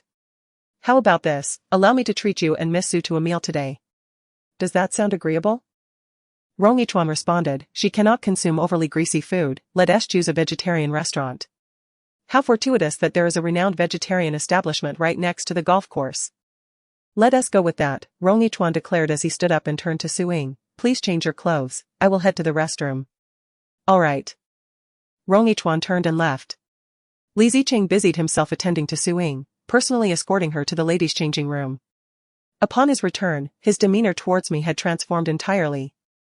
His gaze now markedly different. May I ask how to address you, miss? Li Weiyang promptly interjected. Dad, her name is Lin Ran. Oh, Miss Lin. I sincerely apologize for any offense caused earlier. You truly are a blessing to the Li family. Your presence has prompted Mr. Rong to relent. Indeed, Li Weiyang boasted. I have always had a keen eye for women. Pa. I have no desire to revisit your previous escapades. What a motley assortment they were. This time, my eyes sparkled just a bit. Li Weiyang embraced me, leaning down to plant a gentle kiss on my cheek. Oh my. You have indeed been a tremendous help to my family. I was taken aback by his sudden advance and gently pushed him away, saying, Mr. Rong has his own considerations regarding the collaboration. I am merely a low-level part-time intern, rarely even encountering Mr. Rong. I don't possess such influence. It's not a matter of influence, we in the business world are quite particular about omens. I was on the verge of giving up, and then you arrived. Instantly bringing good fortune. Weiyang, you must treat Miss Lin well. At least until the contract with the Rhone Corporation is signed, you absolutely cannot break up. Father. What do you take me for? I have only just won her heart, how could I possibly end things so quickly? You don't even know. The father and son began to bicker once more. I pushed Li Weiyang's arm off my shoulder and coldly stated, I need to use the restroom. All right. I'll wait for you outside. The lounge was rather small, with the restroom situated in the farthest corner to the west. As soon as I entered, I spotted Rong Yichuan leaning against the door with his arms crossed, seemingly waiting specifically for me. I called out softly, Mr. Rong. He raised an eyebrow, scrutinizing my face, moving from left to right. I touched my cheek, wondering what could possibly be wrong. Is there something on my face? He uttered a French word, mask. I paused for a moment, then replied in French, Mr. Rong, I don't understand. You do understand, he asserted confidently. However, your second choice seems somewhat disappointing. The capabilities of the Li family are insufficient to contend with Shen Chengyuan. He is of no assistance to you. This is because my primary choice is reluctant to lend a hand. Why should I assist you? You have maintained a partnership with Mr. Su for many years. And you mentioned previously that he is a man of great loyalty. Yet, that is merely a business relationship. Privately, we share no camaraderie. Furthermore, for me, the Nanfeng Group is not my sole option. I raised my head to meet his gaze. Mr. Rong, you specifically awaited my arrival to convey something? Did he kiss you? I furrowed my brow. What? Just outside. The realization dawned on me, but when Li Weiyang kissed me, he had already departed. Does this person possess eyes in the back of his head? He gently tapped his ear, I heard it. I clarified, it was a surprise attack. I had no prior knowledge that he would act in such a manner. Rong Yichuan abruptly interrupted, where did he kiss you? Chapter 35, I said. I choose you. A word was on the verge of escaping my lips when I abruptly halted. Rong Yichuan exuded a faint scent of alcohol. Mr. Rong. Have you been drinking? Rong Yichuan frowned with irritation, I am asking you a question. It was then that I noticed a subtle shift in Rong Yichuan today compared to his usual demeanor. He is typically composed and gentlemanly, rarely adopting such a coarse tone. As time passed, the aroma of alcohol around him intensified. Forehead? Rong Yichuan suddenly leaned closer, or was it the lips? He grasped my chin. His gaze descending from my forehead to linger upon my lips. His thumb pressed firmly against my lower lip, twisting with a certain intensity. A sharp pang shot through me, prompting me to turn away, yet he forcefully redirected my face back towards him. Speak. His low growl startled me into silence. What did he do to you? Just my hand. Rong Yichuan scoffed, muttering a profane phrase in French, a cowardly fool. As he spoke, his warm breath brushed against my lips. I was not accustomed to alcohol, the scent of it caused my eyes to narrow. I found it perplexing, he had just returned from playing golf with Su Ying. Yet when had he partaken in drinks? Moreover, he seemed so fond of Su Ying, why was he suddenly so concerned about Li Weiyang kissing me? Lin Ran. Are you inside? Li Weiyang's voice called out. He was searching for me. Rong Yichuan fixed his gaze upon me, and I hesitated to respond. Lin Ran? What's going on? Where is she? Li Zicheng inquired. Miss Lin has been absent for quite some time, we shouldn't keep Miss Su waiting. She is now President Rong's woman, and offending her could bring us dire consequences. Li Weiyang offered, I'll give her a call. In the next moment, my phone vibrated in my pocket. Swiftly, I retrieved it, disconnecting the call just before it rang, then pressed the power button to shut it down. My movements were fluid and seamless. Rong Yichuan remained silent, merely observing me with his arms crossed against the wall. As I tucked my blacked-out phone back into my pocket, he spoke with a hint of indifference, Is this how you treat your new boyfriend? I was taken aback by my own audacity and instinctively covered his mouth. Yet, in the next moment, I regretted my impulsive action. After all, he was Rong Yichuan, my greatest savior in this lifetime. Few would dare to address him in such a manner. I quickly released him, bowing my head in apology, I'm sorry, Mr. Rong. My voice was barely a whisper. And my head was bowed even lower. However, Rong Yichuan appeared unfazed, raising an eyebrow. And lowered his voice to a level only we could hear, Aren't you two quite affectionate? Why didn't you go out to meet him? I bit my lip. I wanted to find you. Rong Yichuan's gaze became somewhat dreamy, so now you think of me? I was puzzled, what do you mean? I came to find you from the very beginning, but you. I swallowed the latter part of my sentence. What was so special about him? Rong Yichuan tilted his head, looking down at me with a languid posture, Tell me, what makes him better than me? He is certainly not your equal. Then why did you choose him? I hesitated. Suddenly, it dawned on me. Rong Yichuan was intoxicated. He mistook me for Emily. This was a rare opportunity. I licked my lips, resolved to take the plunge and gamble everything. Gathering my courage, I leaned in, rose onto my tiptoes, and pressed a kiss to his chin. Rong Yichuan did not evade. Hesitantly, he brushed his fingers against his chin. What are you doing? I choose you. What did you say? I said, I choose you. Rong Yichuan's gaze flickered as he pointed outside. What about him? I steeled my heart and kissed him again. Do not worry about him.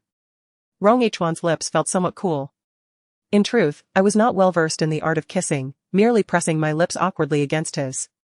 Time passed, and neither of us moved. His towering height compelled me to stand on tiptoe for an extended period, until I could no longer maintain my balance and began to sway. In the next moment, a large hand cradled the back of my head, deepening the kiss. Unlike before, where our lips merely touched, Rong Yichuan's response was swift and fervent. I felt as though my mouth was almost entirely enveloped by his, as if he were savoring it like jelly between his lips and teeth. My mind went blank.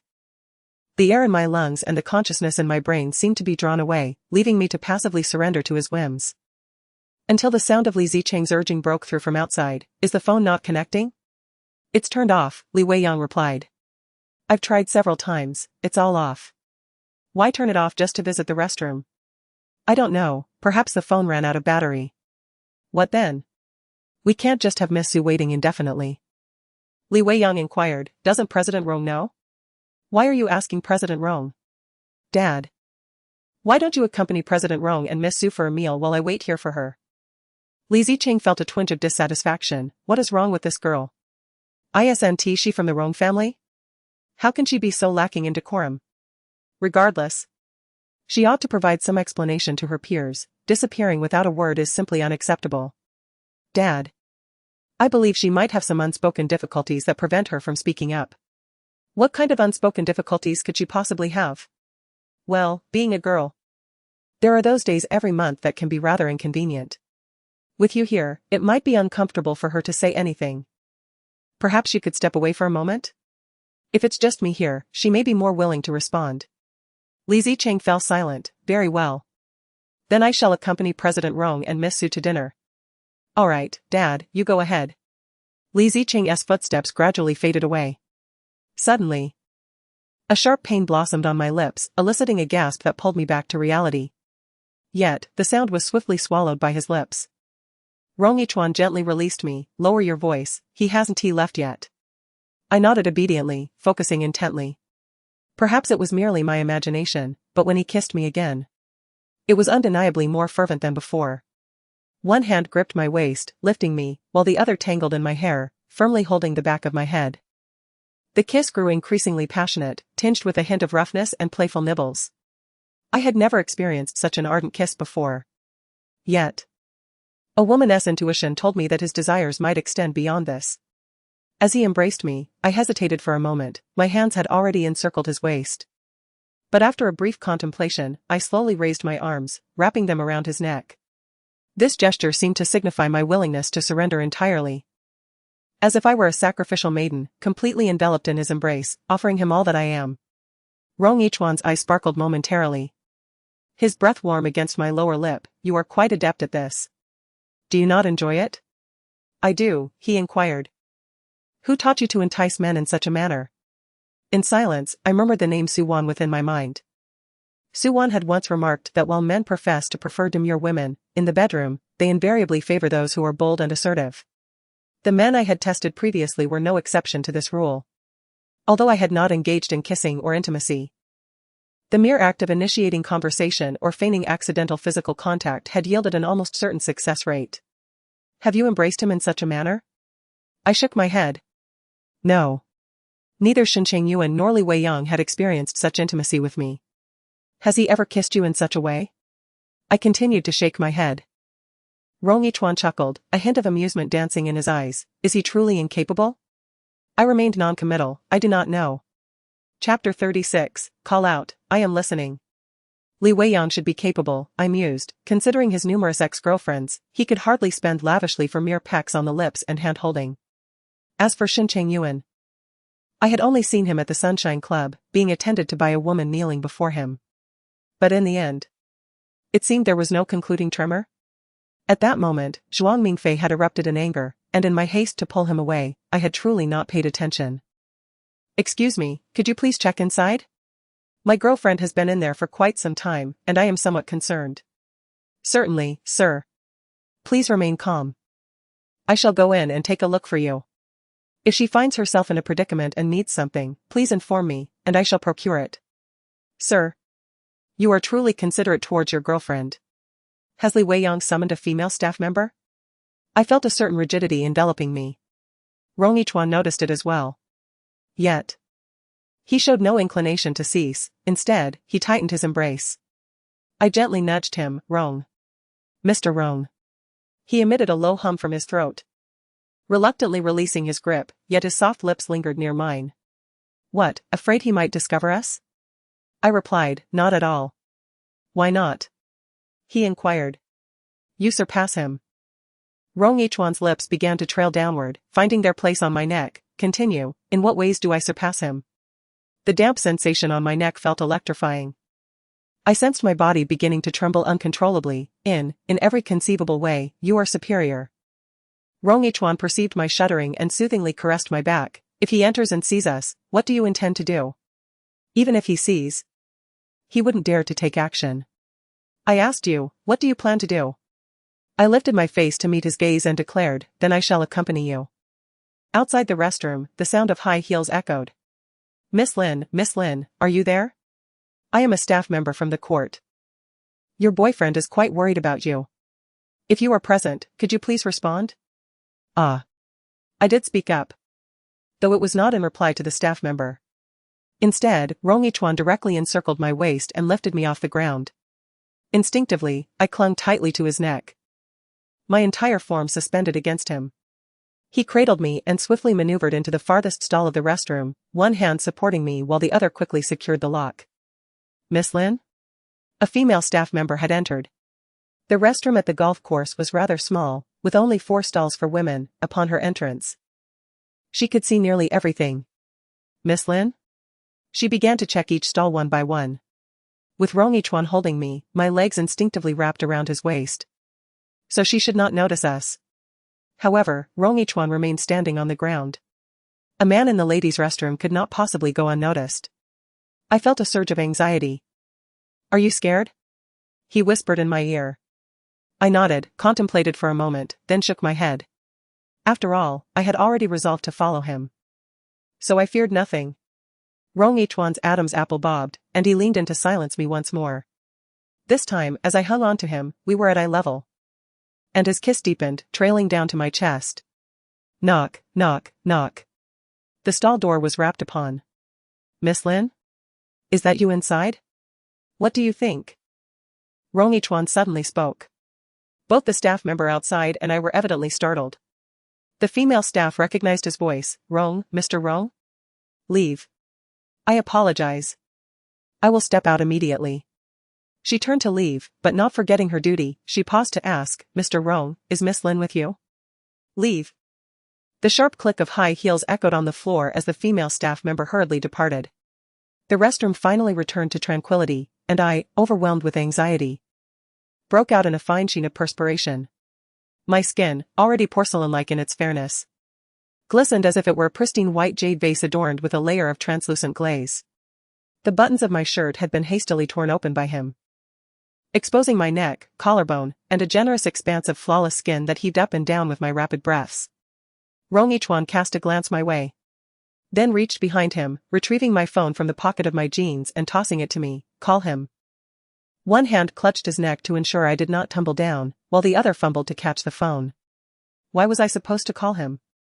Rong Yichuan had already resumed his relentless assault on the buttons of my shirt, murmuring indistinctly, tell him there's something at your school, that you have to leave.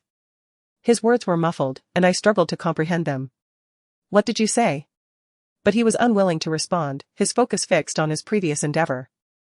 I could only sense the alternating warmth and coolness against my chest, the shirt hanging loosely at my elbows. After a moment of realization, I trembled as I powered on the phone and dialed Li Weiyang's number. The phone rang once before being answered. Hello, Li Weiyang. Lin Ran, you cunning vixen. Li Weiyang retorted bitterly, you asked me to bring you to the golf course just to flirt with Rong Yichuan, didn't you? What do you take me for? Huh? I took a deep breath and said, I have returned to school. You must be joking. My roommate exclaimed. The counselor is conducting a dorm check. And I received a call urging me to hurry back, so I left promptly. My phone died on the way. And as soon as I arrived at the dorm and charged it, I called you. Li Weiyang remained skeptical. Then who was in the women's restroom? What women's restroom? I retorted. Just a moment ago at the golf course, did you not say you were going to the restroom? What's wrong? Nothing. Just tidying up the dorm, I got scratched a bit. Are you alright? Rong Yichuan bit me lightly, urging in a hushed tone, stop wasting time, hurry up. Li Weiyang overheard and asked, who was speaking? The counselor. What is there to check in the dorm? Why the incessant nagging? I said. I won't chat with you further, I must clean up quickly. Wait, Lin ran. I suppressed my impatience, what now? Call me husband for me to hear. I sighed, brother, you truly have a knack for timing. Hurry up, call me. Li Weiyang teasingly replied, just one word, and I'll give you my life. I countered, brother. Not only are you adept at timing, but you are also quite greasy. If you don't call me, I will go find you at your school right now. I was instantly speechless. I said I am cleaning the dorm, my roommates are here, and the counselor is around. I can't call out. Really can't? No. Alright. Just wait for me, I will arrive at your dormitory in 10 minutes. I will take the opportunity to greet your counselor and inform him that you are my woman. So he won't bother you unnecessarily in the future. No.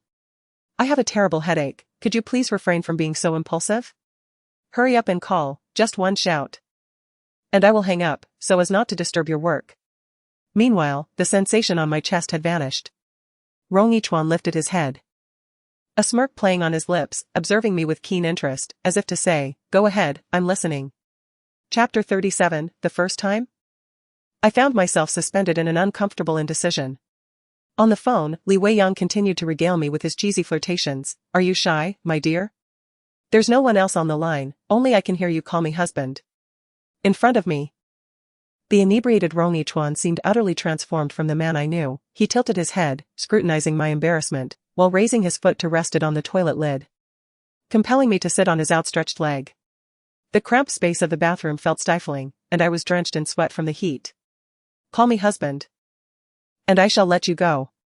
I mentally berated Li Weiyang. How could I possibly dare in front of Rong Yichuan? The lightest consequence would be him tossing me out, and the gravest, as Secretary Liu had warned, would be my utter disappearance from this world. My dear? Why so silent? My dear?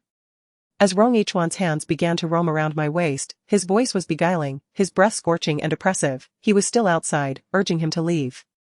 Having lingered too long with Rong Yichuan in this small compartment, I found myself somewhat intoxicated by the scent of alcohol he exhaled.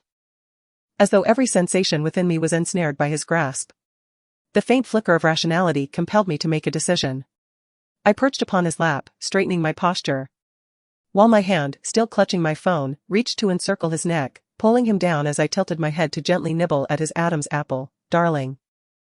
I felt the muscles of his chest, pressed against me, tense instantly, transforming from a gentle embrace to a taut bow, brimming with latent power. Our breaths gradually deepened. The pressure around my waist grew heavier. I bit down with a bit more force, not too harsh yet not gentle. My tongue meticulously tracing the faint imprints left by my teeth. His Adam's apple rolled beneath my mouth like a bead, and in an instant, my chin was seized and thrust upwards with force, his lips and teeth descending upon me.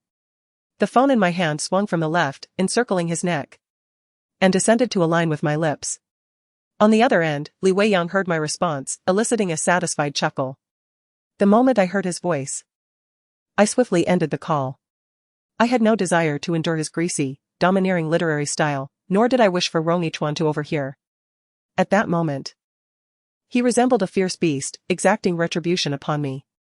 I winced in pain, letting out a soft gasp, only to provoke an even more fervent claim. Eventually, my consciousness began to blur, until the pain momentarily jolted my thoughts back. He paused for a moment, seemingly perplexed. Is this your first time? I was instantly startled awake. Emily had long since married and had 2 children. How could she possibly be a novice? In my fluster, I could not find a plausible excuse. Yet, Rong Yichuan appeared not to hesitate for long. Seeing my silence, he proceeded to elaborate on the earlier matter. I was unsure if all golf enthusiasts refrained from using the restroom, but during this interval, the lavatory had remained unoccupied. As the clouds dispersed and the rain ceased, the world outside was enveloped in the cloak of night. My legs trembled as I contemplated sitting on the toilet to rest for a moment. But Rong-Yichuan grasped my arm and pulled me upright. "Do not sit." My eyes misted with emotion. "I cannot stand." Rong-Yichuan chuckled softly. "Hold on a little longer." I could scarcely endure any further. Conducting affairs in this manner felt akin to performing acrobatics. My ability to persevere thus far relied solely on my sense of righteousness. Heaven knows, I had never felt so exhausted even when climbing back from the abyss of a cliff. Did I still wish to save someone? My mind buzzed. Had he recognized me? When had he discerned that I was not Emily? Was it when he realized it was my first time, or had I made a misstep? I disregarded the ache in my legs, leaning against the wall for support, and tentatively inquired, "Mr. Rong, have you sobered up?" Unlike my disheveled state, his attire remained remarkably intact, though slightly wrinkled. With a bit of tidying, he still resembled the suave gentleman, Rong, who exuded an air of propriety. He had composed himself. Standing there with an imposing presence, Lin ran. A chill swept over me. It seemed I had indeed fully sobered up. I nodded slightly. "How much has Mr. Su contributed to your cause?" I replied, "This matter transcends mere finances. Mr. Su's support enabled me to attend university, granting me a chance to redefine my life. He is my benefactor. So, for his salvation, you would be willing to sacrifice everything?" I nodded emphatically. "Indeed. When I rescued you from your father, you repeatedly referred to me as your benefactor. What would you be willing to do for me?" I stated, "As long as you require it. And as long as it lies within my capabilities." "What if I were to ask you to accompany another man?" I stiffened momentarily. "Would you be willing?" This felt like a trap. I was somewhat relieved that the ache in my legs brought my rationality back. Interacting with someone like Rong-Yichuan was quite troublesome and perilous. A single misstep could lead to the collapse of all my efforts, or worse, my complete obliteration. Yet, if I could provide a satisfactory answer, my desires might very well be fulfilled. After a moment of contemplation, I responded, "If it would benefit you, I would even be willing to accompany a beggar. However, from the depths of my heart, it would cause me immense distress." Rong-Yichuan raised an eyebrow. "So you are unwilling?" Indeed, emotionally, I was. No woman would willingly engage intimately with a man she did not love. "And what about me?" Rong-Yichuan scoffed. "Don't tell me you love me." I have grown weary of such declarations. I had no intention of uttering such words. Secretary Liu had previously advised me to be forthright in front of Rong-Yichuan. At this stage, I cannot truly claim to harbor feelings for you. I feel gratitude and admiration, yet we have scarcely met on a few occasions. To profess love would be deceitful. So what is your purpose today? For the sake of old Su, I implored earnestly, "Mr. Rong. There are those who are intent on causing him harm. I beseech you, save his life." Rong-Yichuan appeared unfazed by the situation, stroking his fingers thoughtfully, and softly remarked, "So, during our encounter today, you were merely enduring?" I shook my head. "While I do not hold affection, I do not entirely reject it either." Rong-Yichuan smirked slightly. "Lin Ran, you claim to be the daughter of a poor family from the mountains, yet I find that hard to believe." A jolt of surprise coursed through me. His choice of words was measured, avoiding offense while achieving his own ends. His command of French was so proficient it suggested he had spent considerable time in the country. And he approached matters with decisiveness and clarity of thought. Rong-Yichuan chuckled. "Aside from that last remark, I can't help but wonder if you might be the unfortunate daughter of old Su." Chapter 38, This Face of Yours. "No one is allowed to touch." I offered a bitter smile.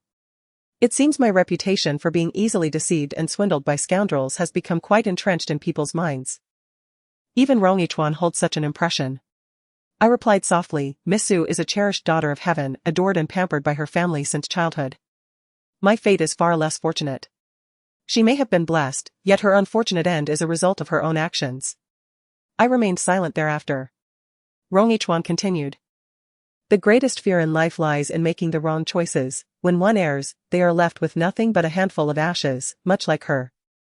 Wouldn't you agree?"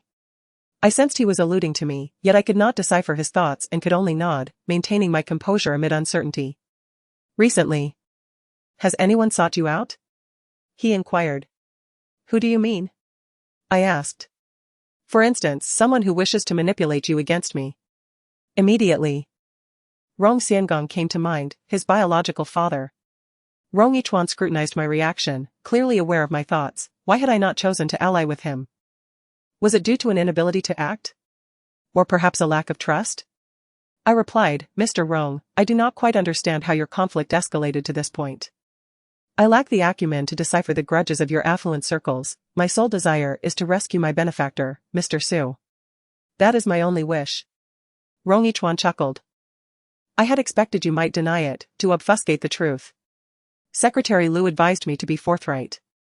You are astute. He inhaled deeply, then exhaled slowly.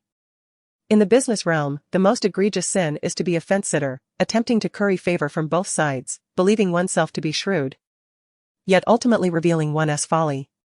Such a person earns distrust from both parties and is reduced to a mere pawn, easily discarded, or worse, sacrificed. Mr. Rong. I do not comprehend the intricacies of commerce. He replied, you need not understand, but I must convey this, your face is not to be touched by others. Do you understand? I realized there was no ambiguity in his words. Ever since he had shown concern over whether Li Weiyang had kissed my face, I had inferred his intentions. Thus, he falsely claimed it was the back of his hand. This face, to him, is a cherished love concealed deep within his heart. A lifelong aspiration that remains ever elusive, akin to a white moonlight. Even today's intimate affair originated from this very visage. I understand now, Mr. Rong. What has become of Mr. Su? City. Rong Yichuan appeared somewhat taken aback. I hastily clarified, I sought assistance from Mr. Su's goddaughter, she orchestrated everything. I will provide the address to Secretary Lu shortly, she will handle the subsequent arrangements. A heavy burden lifted from my heart, I exhaled a sigh of relief, thank you. Mr. Rong. Truly, I am grateful. Rong Yichuan smirked, so delighted? Yes. With your intervention, no one could possibly harm Mr. Su again. Are you truly not Miss Su? I was momentarily taken aback, what? Your feelings for Mr. Su seem rather profound. I hastily replied, it is due to Mr. Su's support, fear not. I am merely jesting, Rong Yichuan remarked as he pushed open the door to the restroom partition. Miss Su is now married to Shen Chengyuan, given his disposition. Can he possibly resist the allure of his beautiful wife? As he spoke, his gaze swept over my legs. And you, I am quite certain, are undoubtedly a novice. I felt a twinge of disdain. A hint of shame washed over me, yet it was not overwhelmingly sorrowful. I had never anticipated that the arrival of my monthly cycle during my wedding would become the greatest ally in concealing my identity. I mentioned, Mr. Shen has cremated Miss Su. Rong Yichuan did not respond, he simply exited, instructing, clean up and come out when you're ready. After he departed, I finally felt utterly drained, sliding down the wall for support. Yet, I recalled his warning about the unsanitary nature of the toilet seat, and hesitated to sit down. Just as I was caught in this awkward moment, someone entered. Secretary Lu knocked on the partition door and, through the wooden barrier, addressed me, Miss Lin. I have cleared the entire golf course. The restroom is to your right, and there is a changing room with a shower. I have placed clean clothes there for you. Please take a shower and change. All right, thank you, Secretary Lu. I wrote my personal phone number on a note and placed it with the spare clothes, saying, once you finish your shower, please send me Mr. Su's current address, and I will arrange things promptly. Of course, I'll do that right away. There's no rush. You can hardly stand, can you? Take a moment to rest before you go, take your time. I felt my cheeks flush. Secretary Lu truly understood her boss. Secretary Lu. May I ask you a question? Go ahead. Why are you helping me? Secretary Lu did not deny my inquiry. The women surrounding Rong Yichuan were as numerous as the fish crossing the river. With her busy schedule, it was unlikely she would take the time to advise everyone. Yet, she specifically told me to be candid. If it weren't for her, I might still be trapped in a charade. Portraying a talented young girl with a high aptitude for French, abused by her parents, endlessly imitating Emily and replicating her life trajectory. However, imitation can often lead to excess, lacking authenticity or being overly deliberate can be a precarious balance to strike. Furthermore, with someone as inherently suspicious as Rong Yichuan, one misstep could lead to irreparable consequences. She urged me to be forthright. It appeared to be a simplistic and blunt approach. Yet it proved to be the most effective method. By articulating my intentions candidly and laying bare my aspirations, I not only embraced the inherent risks but also managed to alleviate Rong Yichuan's defenses. Furthermore, it was evident to me that, despite Rong Yichuan's ostensible adoration for Su Ying, Secretary Lu's demeanor towards her was excessively courteous yet lacked genuine warmth. She seemed to be wagering on who would ultimately emerge victorious. It was a realization that dawned upon me just moments ago. It appeared that she was placing her bets on me. Was it because of my appearance? Yet this question was one I dared not voice. Secretary Lu remarked, "I am not assisting you, I am aiding President Rong." I found myself perplexed. You need not comprehend. Your objective is merely to repay the Su family, is it not? Indeed. Then maintain the current status quo. It is advantageous for you, for President Rong, and for me. Very well. However, Miss Lin, I must impart one final reminder. What is it, Secretary Lu? Do not disclose to anyone that you are affiliated with President Rong. She had cautioned me about this on 2 separate occasions. I acquiesced. Understood, I shall remember. With that, Secretary Lu departed. I pushed open the obstructing door and exited the women's restroom. As anticipated, Secretary Lu had cleared the area. The expansive golf lounge was devoid of any patrons. Clad in my tattered attire, I hurriedly traversed the hall to the changing room and took a refreshing shower. Upon emerging, I found a clean outfit laid out prominently on the most conspicuous table in the changing room, accompanied by a note bearing a string of phone numbers. I first made a call to Zhuang Mingfei, instructing him to inform Gu Shuling that Rong Yichuan would be dispatching someone to take over, urging her to prepare accordingly. Furthermore, it would be prudent for her to avoid any direct encounters with Rong Yichuan's associates. Given her forthright nature, I was apprehensive that she might inadvertently reveal too much to those who are exceedingly cunning. Zhuang Mingfei reassured me, saying, "Rest assured. I will keep a vigilant eye on her."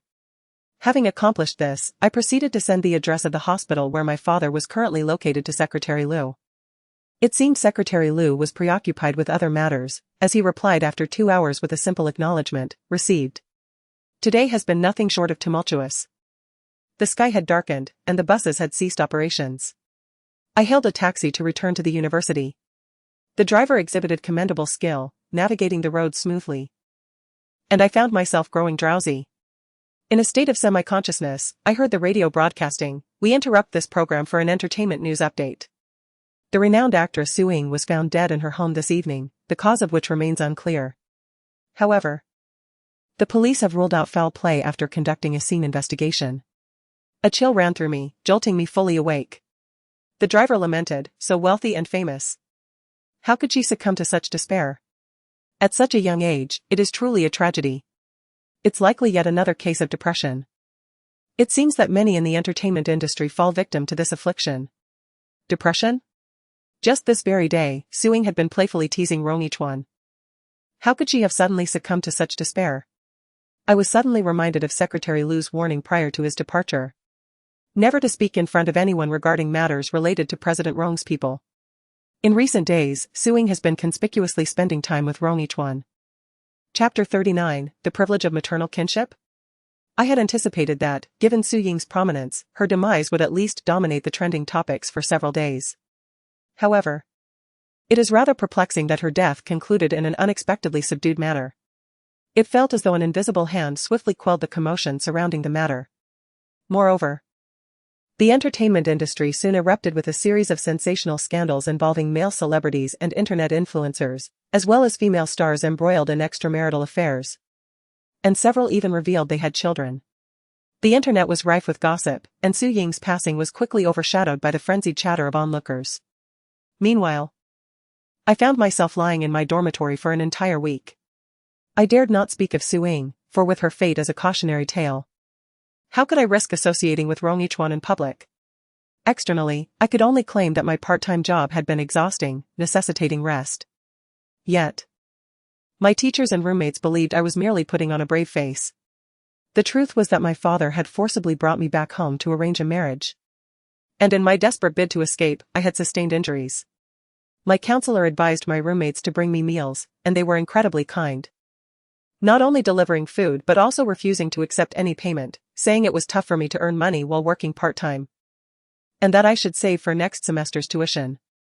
As I observed their sympathetic and compassionate gazes, a twinge of guilt welled up within me. Yet, I also harbored concerns for these naive girls, wondering if they, too, might fall prey to an ambitious scoundrel, repeating my unfortunate experience. I silently resolved to keep a vigilant watch over their romantic pursuits in the future. Whenever I detect even a hint of a scoundrel, I must ensure their downfall. Suwon paid me a visit once. Upon seeing the pallor of my face, she immediately grasped the situation and without hesitation rushed to the pharmacy to procure several tubes of anti-inflammatory ointment for me. I surmised that you would not seek assistance from others, so you might as well apply it yourself. I accepted the ointment, forcing a smile and saying, "It's not that serious." Suwon retorted, "If you can hardly stand, how can it not be serious?" "I shan't say more, you must handle this yourself." I could only chuckle awkwardly. Suwon continued, "This shouldn't be the case. Wasn't President Rong accompanied by Suing not long ago? How could he seem like someone who has just emerged from years of abstinence?" To be honest, I found this quite perplexing. Although Rong Ichuan has remained faithful to Emoli, after all these years, as a healthy young man, wouldn't he find a way to address his own needs? Before our encounter on the golf course, he and Suing had been seen together for some time. Were they merely sharing conversations under the covers? In this modern society, especially after returning from abroad, where he was exposed to more liberal education, could he truly resist the allure of beautiful women with captivating figures? While my intentions were focused on him, and I wouldn't mind using my own body to obtain what I desire, the turmoil caused by Rong Ichuan has indeed left me feeling utterly drained. Suwon smiled, offering me comfort. "You have succeeded to some extent, haven't you? Just put in a little more effort. As long as he still holds some interest in you, there remains a chance. Remember, men like him are akin to short-term stocks. They are not advisable for long-term investment. When he shows interest in you, seize the opportunity, you might even retire early." The practical rules of this industry were imparted to me by Suwon. Although they do not align with my circumstances, I am genuinely grateful to her. When I mentioned Su Ying's suicide to Suwon, her reaction was remarkably composed. "Ultimately, we are all engaged in a similar profession. She merely operates on a slightly higher level than us." I inquired, "Do you truly believe it was suicide?" After pondering for a moment, Suwon replied, "Everyone has their own fate and unique circumstances. We are neither police officers nor Su Ying's close friends, why delve so deeply into it?" Reflecting on her words, I found merit in her perspective. As Suwon prepared to leave, I considered accompanying her, but she pressed me back. "No need to see me off, just rest well." I insisted, "I'm fine, it's not as if my leg is broken." She retorted, "Do refrain, what if you were to become pregnant? That would elevate your status considerably. If anything were to happen to my child because of you, I could not bear that responsibility." Her words struck me like a heavy blow, leaving me momentarily stunned. Noticing my daze, Suwon asked, "What's wrong? Did President Rong take action?" Not only did he abstain from taking action, but he also visited several times.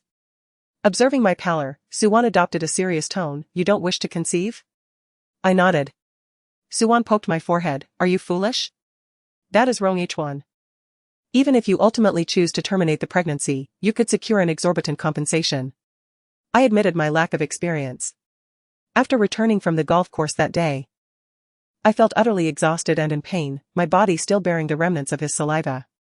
I took a quick shower and promptly lay down, plunging into a deep slumber until noon the following day.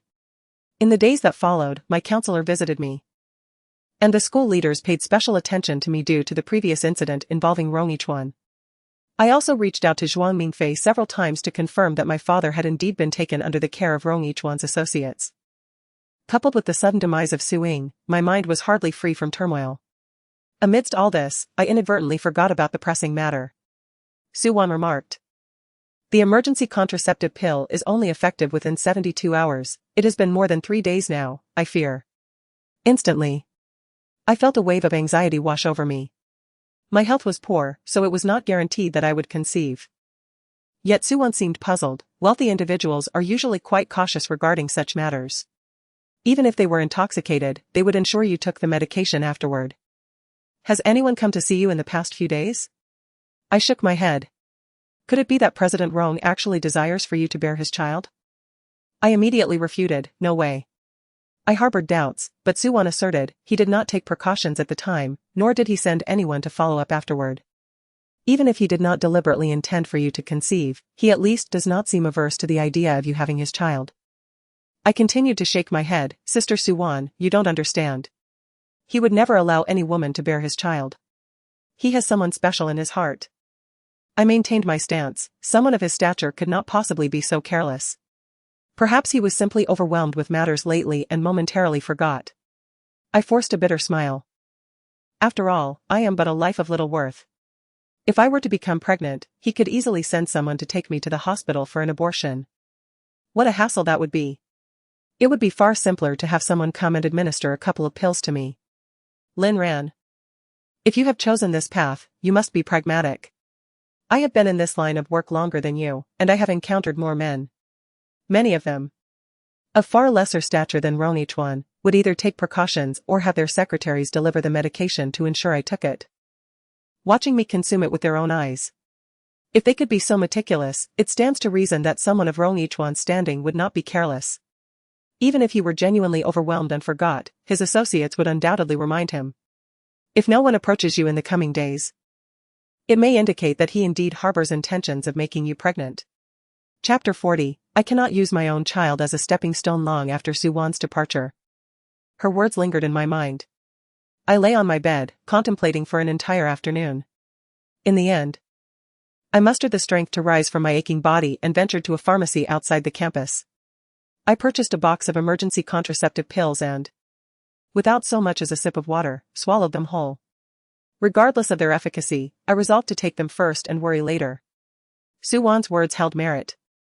If I were to conceive and ultimately terminate the pregnancy, I can negotiate with Ronichuan to assist me in reclaiming the Nanfeng group or orchestrate the obliteration of Shen Chengyuan. Both tasks should not pose too great a challenge for him. However, after much contemplation, I realized I could not bring myself to do it. I yearn for vengeance. Yet I cannot use my own child as a means to that end. The thoughts of Ronichuan elude me at this moment, however. My sole focus is on rescuing my parents and seeking retribution against Shen Chengyuan. Beyond that, I possess no surplus energy for contemplation. The prospect of my mobility is merely a week away. Promptly, I made my way to Nanfeng Group. I lingered at the entrance for 2 days until I finally caught sight of Shen Chengyuan hurrying back from outside. His current vehicle remains the Audi that once belonged to my father, yet as he alighted from the car, his countenance was far from pleasant. He walked briskly with his head bowed, utterly indifferent to the woman trailing behind him. Initially, I paid little heed, for it was indeed peculiar for Shen Chengyuan to be without a woman by his side. However, the silhouette of this woman grew increasingly familiar. Brother-in-law. Wait for me. She appeared somewhat heavier than the last time I saw her. Her once gaunt visage had transformed into a fair and round countenance, resembling a plump pancake. Her waist had thickened considerably, and she was clad in a loose-fitting dress, complemented by a pair of flat, open-toed shoes. Unadorned by cosmetics, her pregnancy was unmistakable. Once upon a time, this girl looked malnourished and frail, timidly addressing me as Sister Ran. I could scarcely believe that she now donned designer attire, presenting herself as a refined and affluent matron. She is the daughter of our family's housekeeper, Aunt Lu. Aunt Lu, who is of the same age as my mother, came to our home under distressing circumstances. She fled an abusive marriage, leaving with nothing but her daughter. My mother, filled with compassion, insisted that she bring her daughter into our home for easier care. Aunt Lu's daughter, 2 years my junior, is named Jiang Lixia. However, Aunt Lu later deemed this name somewhat outdated and implored my mother to bestow a new one upon her. My mother, a pianist, is regarded as a cultured individual in her presence. Jiang Lixia was born in May, thus my mother renamed her Jiang Linxia, affectionately calling her Xia. Due to her parents' divorce and her mother's profession as a nanny, Jiang Linxia always harbored feelings of inferiority, often retreating behind me whenever she encountered others. My mother consistently taught me to regard Xia as a sister and to care for her diligently. Consequently, throughout elementary school, I became her protector. Whenever she was bullied, I stood up for her, and when she struggled academically, I assisted her with tutoring. During my secondary education abroad, I entrusted several close friends with the responsibility of looking after Xia as if she were my sister. Each year, while overseas, I would send her postcards and gifts. And she frequently video called me, inquiring about my life and persistently calling me sister. Until today, I had always believed that she, along with Aunt Lu and my mother, was under the soft confinement of Shen Chengyuan in our family villa. However, upon witnessing her pregnant belly, everything became clear to me. Yet, it appeared that Shen Chengyuan was not overly concerned. She cradled her belly while trailing behind him, who showed no inclination to pause as he swiftly entered the company's premises. I waited at the entrance for a while, allowing them to depart before I made my way inside. The receptionist inquired about my purpose, to which I replied, "I am here for an interview." The receptionist, unsuspecting of my intentions, had me fill out a form before instructing me to wait in the first-floor lounge for the HR representative to summon me. I am exceedingly familiar with this building. It was the playground of my childhood, where I often engaged in games of hide and seek. Once the receptionist departed, I seized the opportunity to slip out of the conference room and made my way to the stairwell, ascending to the 18th floor on foot. My father's former office was located on this very floor, and I surmised that Shen Chengyuan must also be nearby. Perhaps Shen Chengyuan was in a foul mood today, for the atmosphere was devoid of life. The entire 18th floor lay desolate, with no one else in sight.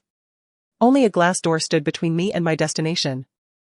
This posed no challenge. I placed my right index finger upon the fingerprint lock, effortlessly unlocking the door and stepping inside. The security system of Nanfeng Group was devised by my father in collaboration with the nation's foremost security company. Each department boasted its own fingerprint access locks. Employees in the sales department could access their own floor, yet they were unable to breach the financial or marketing departments. The same principle applied to all other departments. As the company president, my father's office possessed the highest level of confidentiality. Only 4 individuals had the privilege to unlock it: my mother, myself, and his former driver, Shen Chengyuan. Moreover, the addition of any new fingerprint access required my father's personal authorization via his own fingerprint. Currently, however, my father lay bedridden, my mother was confined at home, and I had been cremated, leaving Shen Chengyuan as the sole individual capable of unlocking this office door. Perhaps it is precisely for this reason that Shen Chengyuan was confident that no one could intrude, thus letting his guard down. The office door was ajar, not entirely closed. I cautiously concealed myself outside, listening intently to the commotion within. "Brother-in-law, have you still not located Uncle Su?" Shen Chengyuan slammed his palm against the table in frustration. This Gu Shuling possesses a certain skill. Hadn't we already determined she was insidious? How did she manage to relocate him? The mere mention of this infuriated me further. It seemed she had enlisted some assistance, and within mere hours, the person had vanished without a trace. I had engaged several private detectives, yet none could uncover any leads. What shall we do then? If he remains alive, you cannot fully inherit Sister Ranan's shares. President Rong continues to delay in renewing our contract, and the senior shareholders have consistently scrutinized your every move. If this persists, they will inevitably conspire to oust you from Nanfeng Group. During my absence, did those individuals make any moves? Jiang Linxia inquired. They went to the house, seeking to meet Aunt Bai. You didn't allow them entry, did you?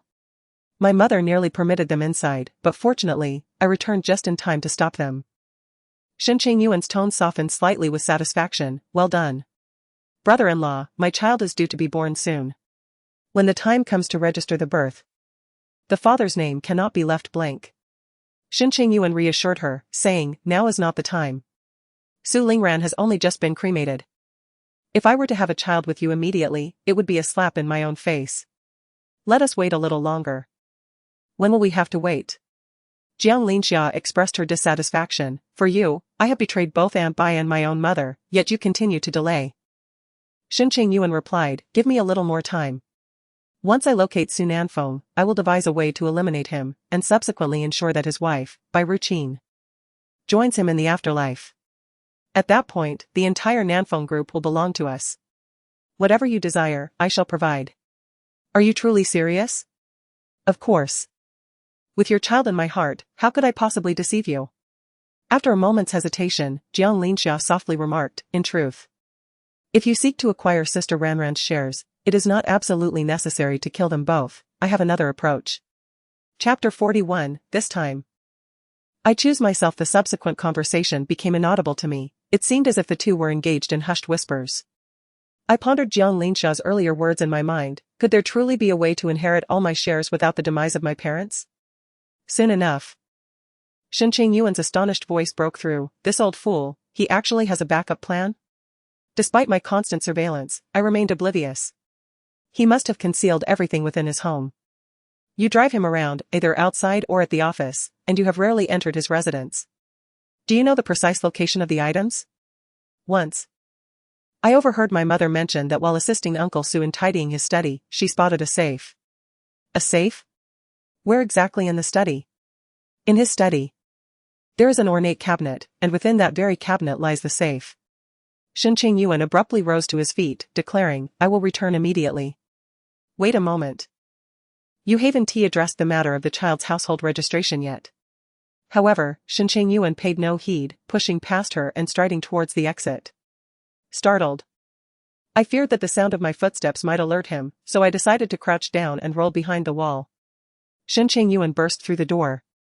And Jiang Linxia followed closely behind, calling out, brother-in-law, brother-in-law. Alas, Jiang Linxia, in her haste, stumbled and fell, landing on her stomach. She writhed in pain. Unable to rise for quite some time, her face paling, help. Yet her voice was feeble, and with no one else on the 18th floor. Her cries for help went unheard, except by me. Did you save her? Gu Shuling inquired as I sat in Zhuang Mingfei's car. Zhuang Mingfei was quite the ally.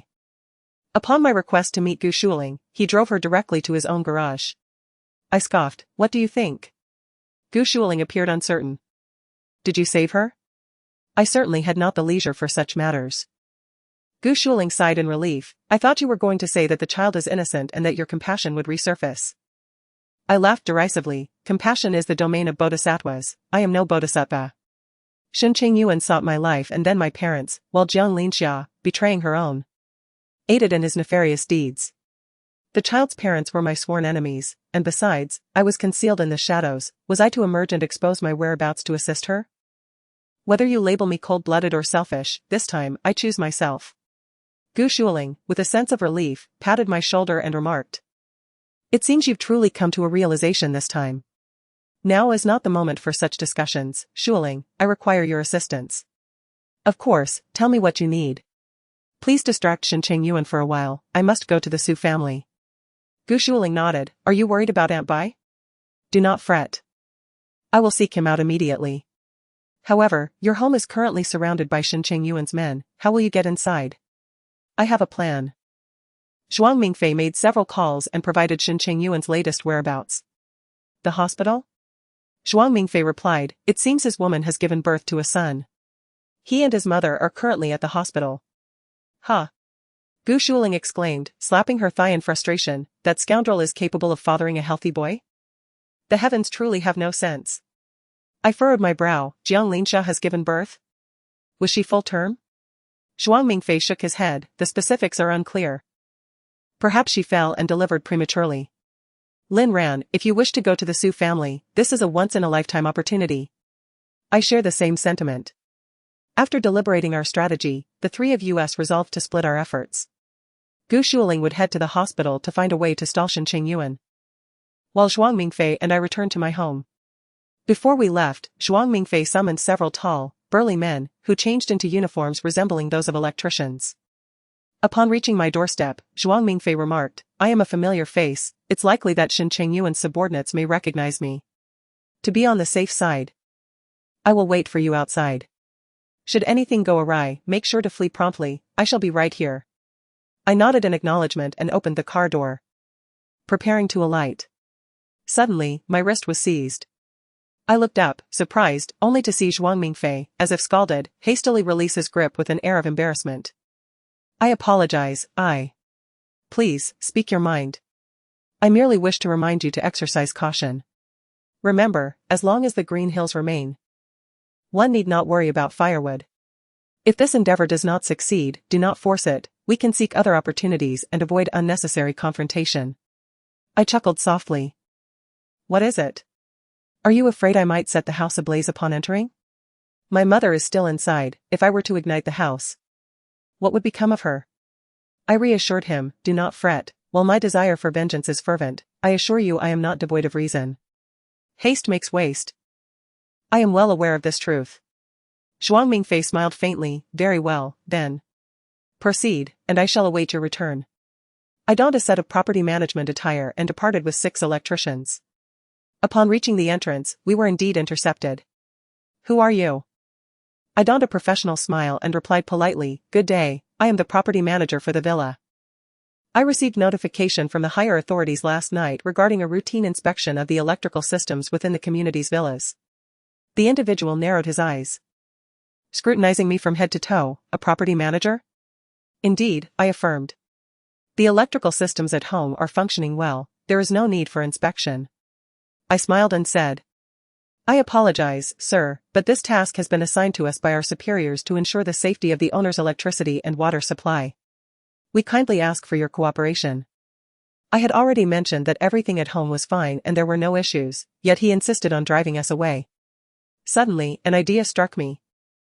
And I raised my voice, declaring, By the way, we have received feedback from other villa owners in the community, stating that the owner of this villa has not been seen for quite some time. May I ask if she is unwell? The individual immediately became alert, responding, What is it to you? I continued, We are currently evaluating the quality properties within our group, and if there is a patient at home, our property management is equipped with professional family doctors who can conduct home visits for examinations. The person, clearly impatient, replied, There is no illness. She simply prefers to stay at home and does not wish to go out. Is that not permissible? I assured him, that is, of course, acceptable. Retrieving a stack of documents from my bag, I said, Since it is inconvenient for us to enter, I kindly ask the owner to sign this waiver agreement. Our property management has fulfilled its duty to inform, but if the owner insists on denying us access for inspection, we will bear no responsibility for any safety incidents arising from electrical or water line issues in the future. All responsibility will rest with the owner. The individual responded, Fine. Bring it here, I will sign. I promptly retrieved the documents, saying, I apologize, may I ask if you are the owner of this villa? I am, he replied. I apologize, but to my knowledge, this villa should belong to Mr. and Mrs. Su, correct? May I inquire about your relationship with the couple? Are you not weary of this? Someone has signed on your behalf, and you can simply take it back for submission, can't you? I chuckled softly, That simply will not do, the exemption agreement must be signed by the owner in person. Otherwise, in the event of an incident, should I not know you, how would I locate you? You must be aware, Mr. Su was involved in an accident and is unable to sign.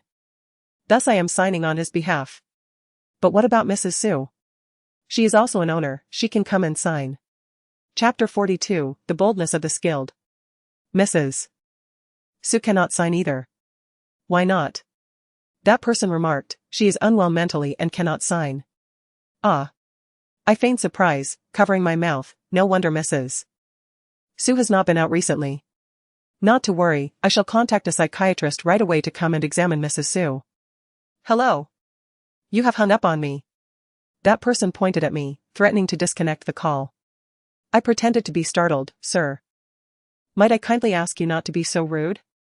Our property management is merely acting in consideration of the owners, could you refrain from pointing? It is quite impolite. I don't care about politeness, has the call ended or not? I grasped my phone, taking a step back to create some distance, Sir. Might I ask what your relationship is with Mr. and Mrs. Su? The man continued to wear a fierce and menacing expression, Why should I disclose that to you? If you cannot clarify any familial relationship with the owner and persistently obstruct the property management from conducting necessary inspections within the villa, I harbor concerns for Mrs. Su's safety, especially as she has been absent for an extended period. The man scoffed derisively, Young lady. A well-functioning property management should refrain from meddling in matters that do not concern you, do you understand? I pivoted and promptly retreated while dialing a number. Supervisor. I suspect that Mrs. Su may have been abducted, please contact the police immediately to investigate. The man's expression shifted dramatically as he lunged towards me. Fortunately, Zhuang Mingfei had brought reinforcements. A group of plumbers formed a protective barrier around me. At that moment, others nearby sensed the escalating situation and gathered around. Boss? What's going on? The leader gritted his teeth, turning his head to spit, It's the property management, she claims she needs to inspect the water and electricity.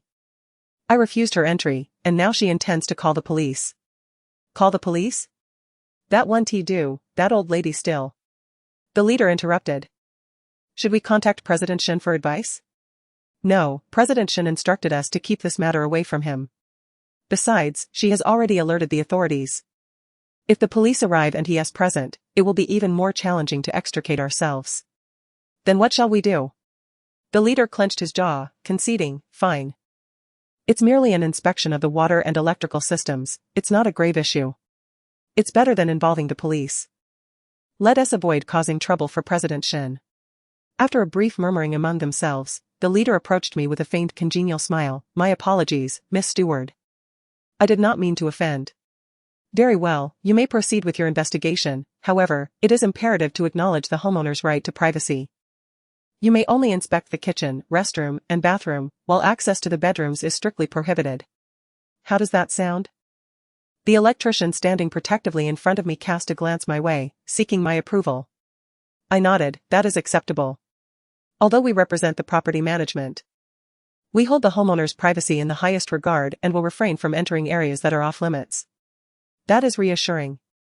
To be candid, ever since the incident involving Mr. and Miss Su, Mrs. Su's condition has been quite fragile, and we have advised her to rest at home. Our earlier refusal for you to enter was merely to prevent any disturbance that might disrupt her recuperation. It was a misunderstanding. May I inquire, sir? What is your relationship to Mr. and Mrs. Su? Well, I am. The individual scratched his head. I am their nephew. So, you are part of the Su family? Not exactly, I am Mrs. Su's nephew. I furrowed my brow. I do not recall having seen you visit the elders before. I have been working out of town. With the recent events at home, there was no one to take charge, so I hurried back. I forced a smile. Oh. I see. Yes, precisely. Please, do proceed with your inspection, but do so expeditiously. Mrs. Su's sleep has been rather troubled, so it is best not to disturb her. He gestured for me to enter, and I stepped into the villa, waving my hand to signal the electricians behind me to follow. After a lapse of more than half a year, I found myself once again within these walls. I had anticipated a whirlwind of emotions. Yet I was taken aback by the scene that unfolded before me. My parents have a distinct preference for classical Chinese decor, with the furnishings and adornments in the living room predominantly consisting of rosewood and porcelain. However, I am uncertain when Shen Chengyuan decided to transform it into a spectacle that dazzles the eyes. The entire first-floor hall is now adorned with golden tiles and an immense crystal chandelier, while the kitchen has been converted into a bar, and the sofas replaced with European-style ones. Were it not for the context, I might have mistaken it for the extravagant Sunshine Club. To my left is the kitchen. The central room serves as a restroom, and the bathroom is located in the middle of the second floor. Access is permitted only to these three areas, while entry to the others is strictly forbidden. At this moment, I turned around to find that the individual who had initially guided me in was now joined by nearly everyone, all observing me and the 6 plumbers with keen interest. I called out, Mr. Bai. Everyone wore a look of confusion. I repeated, Mr. Bai. Still, no one acknowledged me. I tapped the leader of the group on the shoulder. He pointed to himself, asking, Did you call me? Puzzled, I replied, Aren't you Mrs. Su's nephew? Mrs. Su's maiden name is Bai, so you should also bear that surname. Correct? Oh, yes, yes, yes. He exclaimed, suddenly enlightened. What do you need from me? I regarded him with a questioning gaze and said, Are you truly unaware of your own surname? I take my mother's surname, not Bai. So when you called me just now, I didn't respond. Is that so? I acknowledged. Indeed, he urged, just tell me what you need, do not dwell on these trivial matters. It is as follows, I have previously accompanied several individuals to conduct numerous inspections of the electrical and plumbing systems. Thus I possess a considerable understanding of the villa's internal structure. In addition to the 3 locations you just mentioned, there is also a bathroom and a washroom in the master bedroom that require inspection. The man immediately furrowed his brow and stated, We cannot enter the master bedroom. Madame Su is resting. I proposed, let us wait here until Madame Su awakens, and then we shall proceed with the inspection. The man could barely contain himself, nearly erupting in frustration. At that moment, a sharp cry emanated from the master bedroom, Ran, my Ran. You've returned to find your mother. Do not cry. Do not cry, tell mother who has wronged you, for I shall exact vengeance, even at the cost of my own life." This voice pierced my heart, almost bringing me to tears. My mother, she was once a gentle and serene pianist, so elegant and loving. But now what has transpired? The leader instructed his subordinates, quickly. "Go and check." One of the younger men dashed toward the master bedroom. I struggled to suppress my sobs, feigning skepticism as I inquired, "Was that Madame Sue's voice?" The man chuckled and explained, "Indeed, as I mentioned earlier, Madame Sue has not been in good spirits lately." No sooner had he spoken than the younger man returned, "Boss, there is nothing to worry about, the old woman simply had another episode and received an injection." My simmering anger could no longer be contained. "Old woman? Aren't you Madame Sue's nephew? How can you refer to her in such a manner?" The leader, flustered, immediately delivered a fierce reprimand to his subordinate. "You insolent wretch, should you dare to treat my aunt with such disrespect again, I shall break your legs." The subordinate could only nod submissively, shielding his head in compliance. The housekeeper chuckled, remarking, "My brothers here haven't received much education. I shall ensure they are properly instructed in the future." I exhaled deeply, stating, "Since Mrs. Sue has regained consciousness, let us commence our inquiry in the master bedroom's restroom." I beckoned, "Gentlemen, follow me." Chapter 43, A reunion with Mother. Shen Chengyuan's men attempted to obstruct my path, but I ascended the staircase to the second floor with remarkable speed. Surrounded by Zhuang Mingfei's entourage, Shen Chengyuan's lackeys found it impossible to breach my defenses. Upon reaching the threshold of the master bedroom, I was met with the sound of objects crashing and shattering within. "Madam, please come down, it is too perilous in there." It was Aunt Lu's voice. "Ran, please don't leave, take mother with you." "Madam, we need assistance, quickly." Unable to contain myself any longer, I commanded those behind me, "Break down the door." Two electricians promptly prepared to force the door open but were immediately halted. The leader rushed forward, exclaiming, "What do you think you are doing? By what authority do you dare to breach a homeowner's door? Stand down." As he reached out to seize me, one of the electricians swiftly grasped his wrist and executed a deft twist. A cry of agony escaped his lips as he crouched awkwardly on the ground, his face ashen, beads of sweat trickling down his brow. "You are not the property management, who exactly are you?"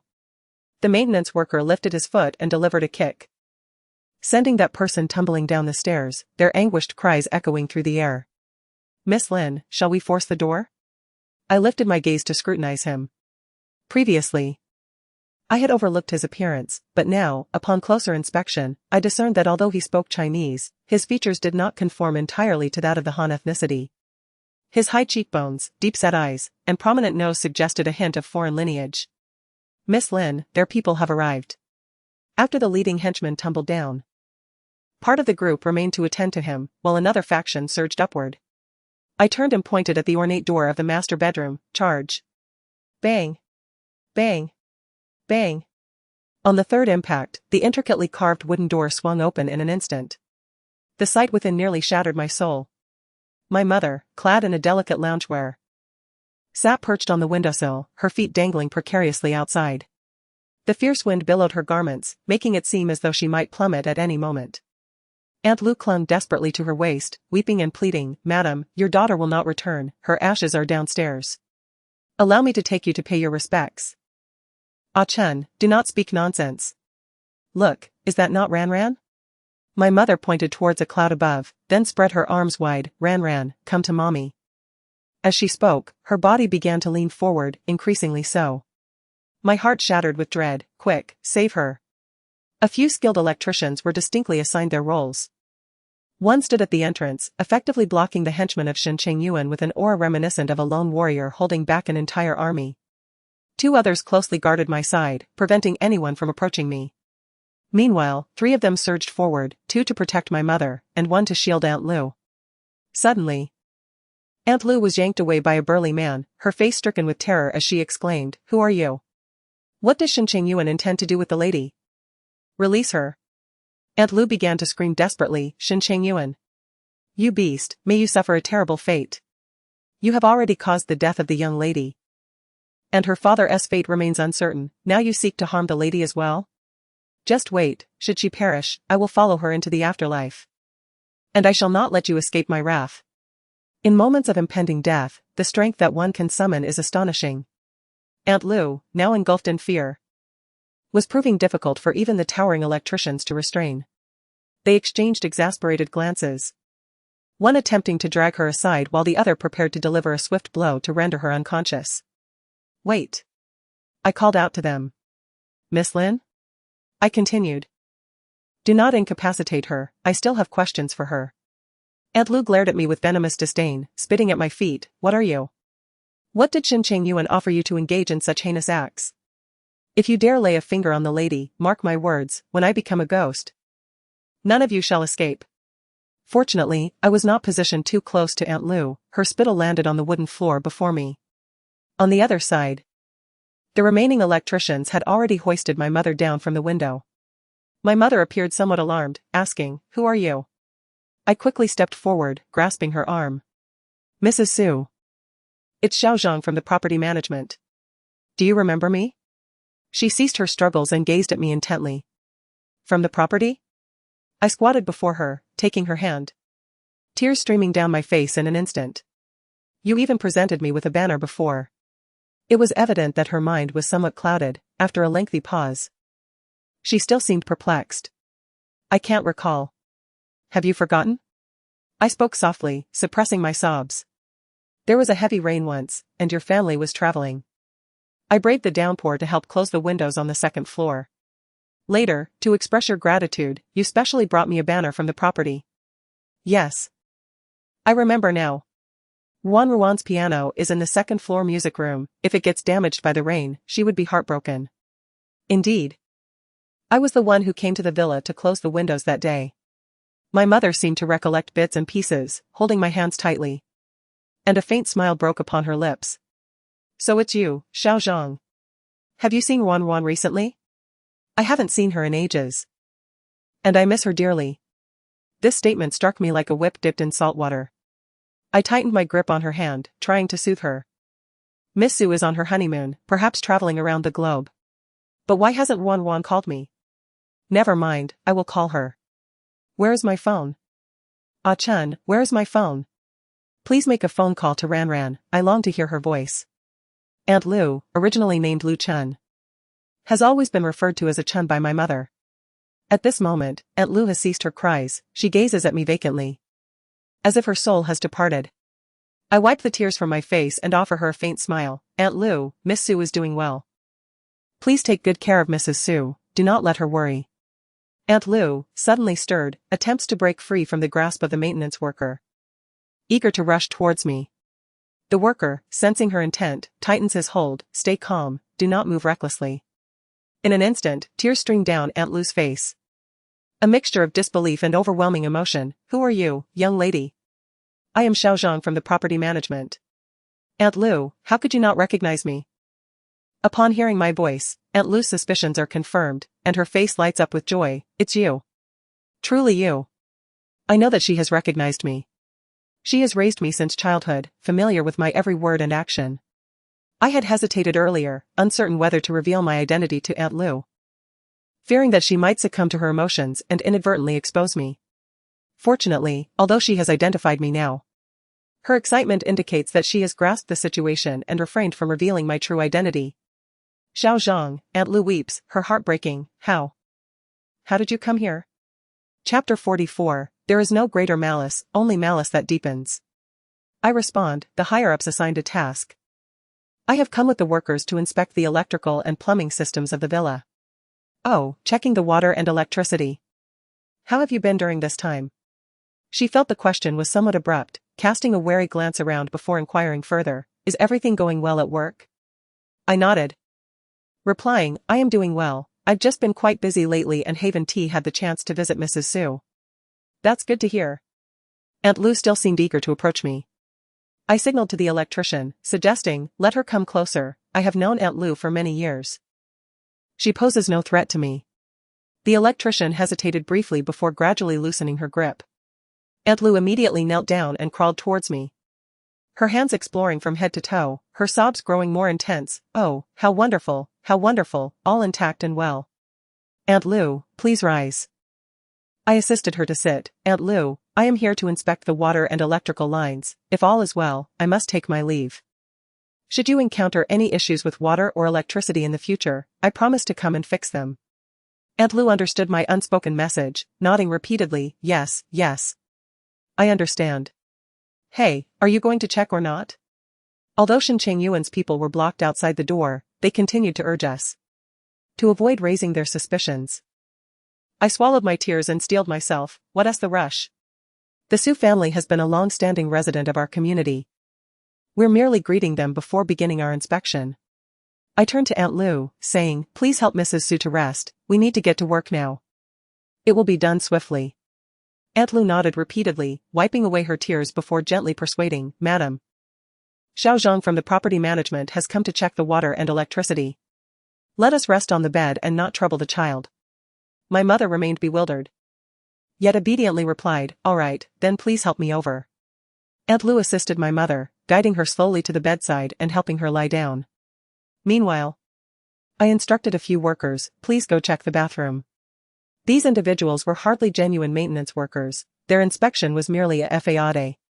Fortunately, the master bedroom's bathroom was situated at the far end, out of sight from Shen Chengyuan's minions outside.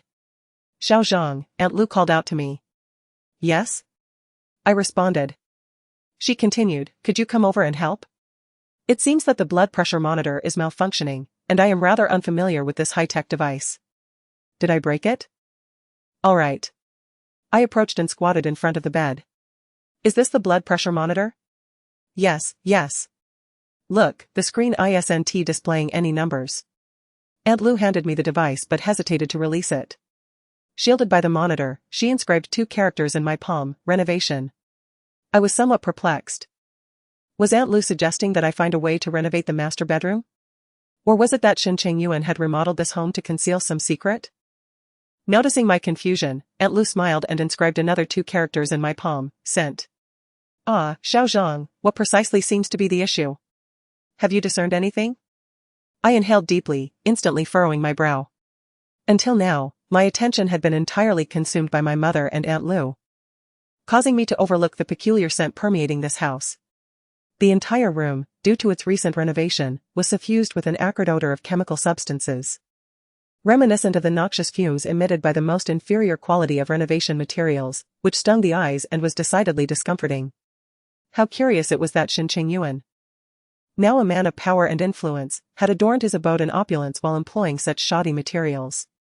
This seemed inconsistent with the psyche of one who had recently ascended from humble beginnings.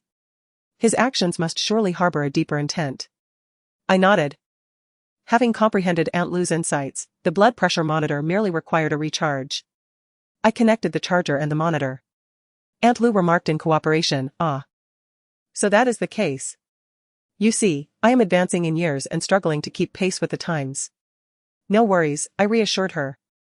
"Should you find yourself uncertain about anything in the future, do not hesitate to contact me, and I shall assist you." "Oh.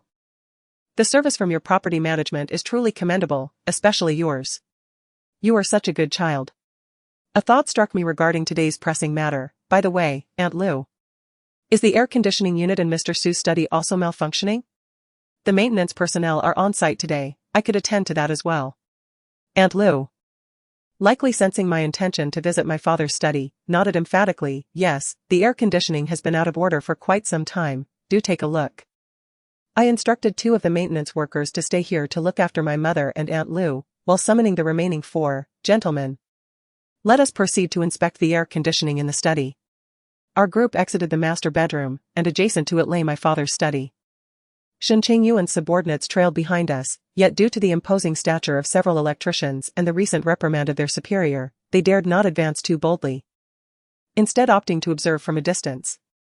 I turned the doorknob, and the acrid odor within intensified, prompting me to cover my mouth and nose with my hand.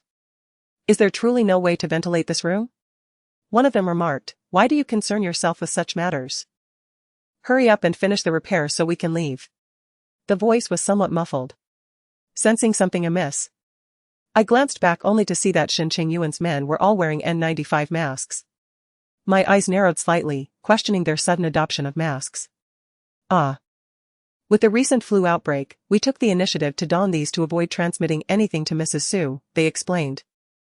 Though I remained skeptical as I stepped into the study, gradually piecing together the implications. Renovation, odor, masks, Shen Chengyuan had orchestrated this deliberately. He was fully aware that using inferior materials would emit toxic gases. And he even had his subordinates don protective masks while my mother and Aunt Lu had no such safeguards. Miss Lin. One of the electricians roused me from my reverie. Where is the air conditioning unit? As if awakening from a dream, I pointed towards the farthest cabinet in the study. Above the cabinet is the exhaust outlet for the fresh air system. Please check if it is obstructed. Understood. My father favored a minimalist aesthetic. The study contained no superfluous decor, only a desk, a sofa, and the cabinet behind. Jiang Linxiao remarked that her father possessed a safe tucked away in the study. A space so limited that neither a desk nor a sofa could fit. The only plausible location for the safe would be within the cabinet. However, Shen Chengyuan's men were stationed outside, watching intently. How could she possibly open the cabinet and search for the safe without being detected? Suddenly, the telephone rang. One of Shen Chengyuan's subordinates, positioned at the door, answered, "Hello, Mr. Shen." "Yes, everything is normal, no issues to report." Just a few property management personnel came by to inspect the plumbing and electricity. I kept a close watch on them, and once they were finished, I sent them away. The expression of the subordinate shifted abruptly as he listened to Shen Chengyuan on the other end of the line. Frowning, he turned to Jiang Linxia and said, "The study?" "They are currently in the study, claiming they need to repair the air conditioning." Chapter 45, Resilience. The subordinate's gaze towards me grew increasingly malevolent, tinged with a hint of lust. It appeared he had summoned other henchmen, and soon a dozen men surged in, eager to enter. I stated, "Miss Zhang from the property management, please have your people step outside. The study belongs to the esteemed Mr. Su. Mr. Shen is not currently conducting business here. So whether the air conditioning is functional or not is of little consequence, and repairs are unnecessary." I continued, "Though the study is presently unoccupied, Mr. Su will eventually return to his duties once he recovers. Should he discover that his belongings are in disarray, it would reflect poorly on Mr. Shen, suggesting a certain negligence on his part. Wouldn't that be rather remiss? Return?" The man scoffed, "It's uncertain he will ever come back." Furrowing my brow, I questioned, "What do you mean by that?" "It is of little significance. Just now, Mr. Shen instructed that without his consent, no one is permitted to enter Mr. Su's study. Miss Zhang, do not compel us to take action." Upon uttering these words, the atmosphere became tense and charged. They numbered over a dozen. While I had only 6 electricians with me, should a confrontation arise, the outcome would be uncertain. One of the electricians beside me lowered his voice and cautioned me, "Miss Lin, perhaps it would be wise to seek alternative approaches in the future." I understood this was precisely why Zhuang Mingfei had repeatedly advised me to ensure that I preserve the vital interests. After all, my current role is merely that of a property staff member. Instigating a conflict with the owners while accompanied by electricians would escalate matters significantly. It would render my future visits even more challenging. I nodded in acknowledgement. With a smile, I gently remarked, "No, dear sir, we are property management, here to serve the owners." Our intention in assisting with the air conditioning repairs was genuinely well-meaning. If the situation leads to discontent, it would be counterproductive. Therefore, we shall refrain from attending to the air conditioning in the study. Should you require assistance in the future, do not hesitate to contact us. Our electricians are always available for service. Noticing my shift in demeanor, Shen Chengyuan's subordinates relaxed somewhat and urged, "Hurry up and check the restroom and bathroom areas." "Very well," I replied, signaling the electricians to exit the study and proceed to the kitchen on the first floor. As we stepped out, Shen Chengyuan's associates promptly locked the study door. At that moment, Aunt Lu appeared at the entrance of the master bedroom, stating, "There is possibly one matter that may require your assistance." I turned back immediately and ascended the stairs. "All right, Aunt Lu, as you wish. I shall ensure it is taken care of." It was hardly a significant matter, it was merely that Madame's hair had grown a tad long. "Didn't your property management once offer to send someone to provide haircuts for the elderly? Could you assist in trimming her hair? I, however, am no hairstylist. Yet." I sensed that Aunt Lu had more to convey. With a willing heart, I replied, "Very well, I shall attend to it right away." I instructed a few electricians. You all check the water and electrical lines while I give Madame Sue a haircut. Let us divide our tasks. The electricians nodded slightly and proceeded to the kitchen, while I retraced my steps upstairs, returning to the master bedroom. Boss, what shall we do? Shall we keep watch on both sides? Dividing the people into two groups requires vigilance on both ends. The electricians had a slight numerical advantage, and those fellows certainly appeared to be seasoned professionals. As for Miss Zhang from the property management, for some inexplicable reason, I suddenly felt a warmth creeping along my back, as if an insidious gaze had swept over me from head to toe. Heh heh heh, you keep an eye on this woman, boss. Go away, what are you saying? Am I that kind of person? No, certainly not, but this girl has quite a figure. That slender waist and those long legs as she ascends the stairs. TSK TSK. Get lost, don't look where you shouldn't. Ha ha ha, third brother, I'll take the brothers downstairs now. This lady upstairs is in your hands.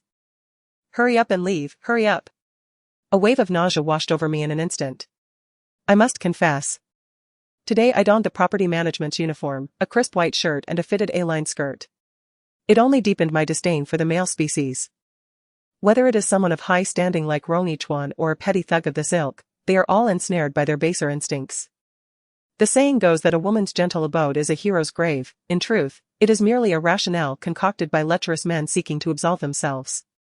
When an emperor is foolish, he blames the seductive concubines. When a male celebrity falls from grace, he attributes it to deceitful women, and when men stray, it is portrayed as a conflict between the wife and the mistress, allowing them to escape unscathed. It seems that all transgressions are laid at the feet of women, while men remain blameless and innocent boys. The man hastened a few steps to my side. Miss Zhang, how long have you been with the property management? You appear to be quite familiar with the Su family. I sidestepped, wishing to avoid any contact. It's been a few years. Yet, observing his youth, he queried. But you seem rather young, what is your secret to such upkeep? Surgery, I replied. He chuckled, you possess quite the wit. Disinterested. I made my way into the master bedroom. Aunt Lu had long perceived the man's ill intentions towards me, and as soon as I crossed the threshold, she promptly barred him from entering. Madam is here for a haircut and prefers not to be surrounded by unrelated individuals. You may wait outside. No, Mr. Shen instructed me to ensure that Mrs. Su is well attended. I cannot abandon my post, he retorted, jamming his foot against the door. Aunt Lu spoke coldly. You have reduced Madam to this state, and yet you still confine us, two old women, to the second floor. Do you truly fear that we might escape? The man glanced inside, attempting to track my whereabouts. Seizing the opportunity, Aunt Lu stepped forcefully on his foot, which was caught in the door crack. He yelped in pain, clutching his foot in agony. In that moment, Aunt Lu slammed the door shut with a resounding bang. Aunt Lu, are you all right? I asked, a tinge of concern in my voice. She pressed her finger to her lips, signaling me to be silent, and then pointed to the ceiling. Following her gesture, I was startled to discover a red light point near the chandelier. Surveillance. Shen Chengyuan had the audacity to install cameras in my mother's bedroom. Aunt Lu grasped my hand. Xiao Zhang, come look at Madam's hair. She has always cherished her beauty, so you must give her a lovely haircut. With surveillance in place, our communication had to be reduced to writing simple characters on each other's palms. Aunt Lu inscribed the word study in my palm, followed by a large question mark. I nodded in understanding. She realized that my purpose for coming was indeed my father's study. I then wrote private seal in her palm. Instantly, Aunt Lu became vigilant, her brow furrowing as she shook her head at me. Confused, I wondered what she meant. Was the private seal not in my father's study? Or was she advising me against retrieving it for now? Chapter 46, My father's contingency plan. However, Aunt Lu seemed to harbor some reservations. After shaking her head, she refused to discuss the topic any further. I felt a surge of urgency. Shen Chengyuan is now fervently seeking to seize control of the entire Nanfeng group. With the villa firmly under his dominion, uncovering the private seal is merely a matter of time. Should he succeed, my father's lifelong efforts would be handed over to another. Aunt Lu exclaimed, Madam's hair used to be splendid, dark and thick. However, ever since the incident involving the young master and young lady, Madam has neglected her hair. And now it is in such disarray. I chimed in, it's all right, I'm here now. Today, I shall help Madame Su with her hair care. Your presence is truly a blessing, you must come often in the future. As she spoke, Aunt Lu guided me to the master bedroom's wardrobe. She gently opened the wardrobe, motioning for me to enter. Confused, I felt her grasp my hand and gently push me inside. Once I stepped in, I was enveloped in darkness, accompanied by a faint, refreshing scent of freshly laundered fabric. As I fumbled in the dark, I was surprised to discover that the space felt much more expansive than the wardrobe itself. At that moment, my hand brushed against a metallic object. I felt it, an angular small box. My father's safe? Just as I was about to delve deeper, I heard Aunt Lu's warning from outside, "Madam, Xiao Zhang has gone to the bathroom to fetch something and will return shortly. Please do not rush." Upon hearing this, I promptly exited the wardrobe.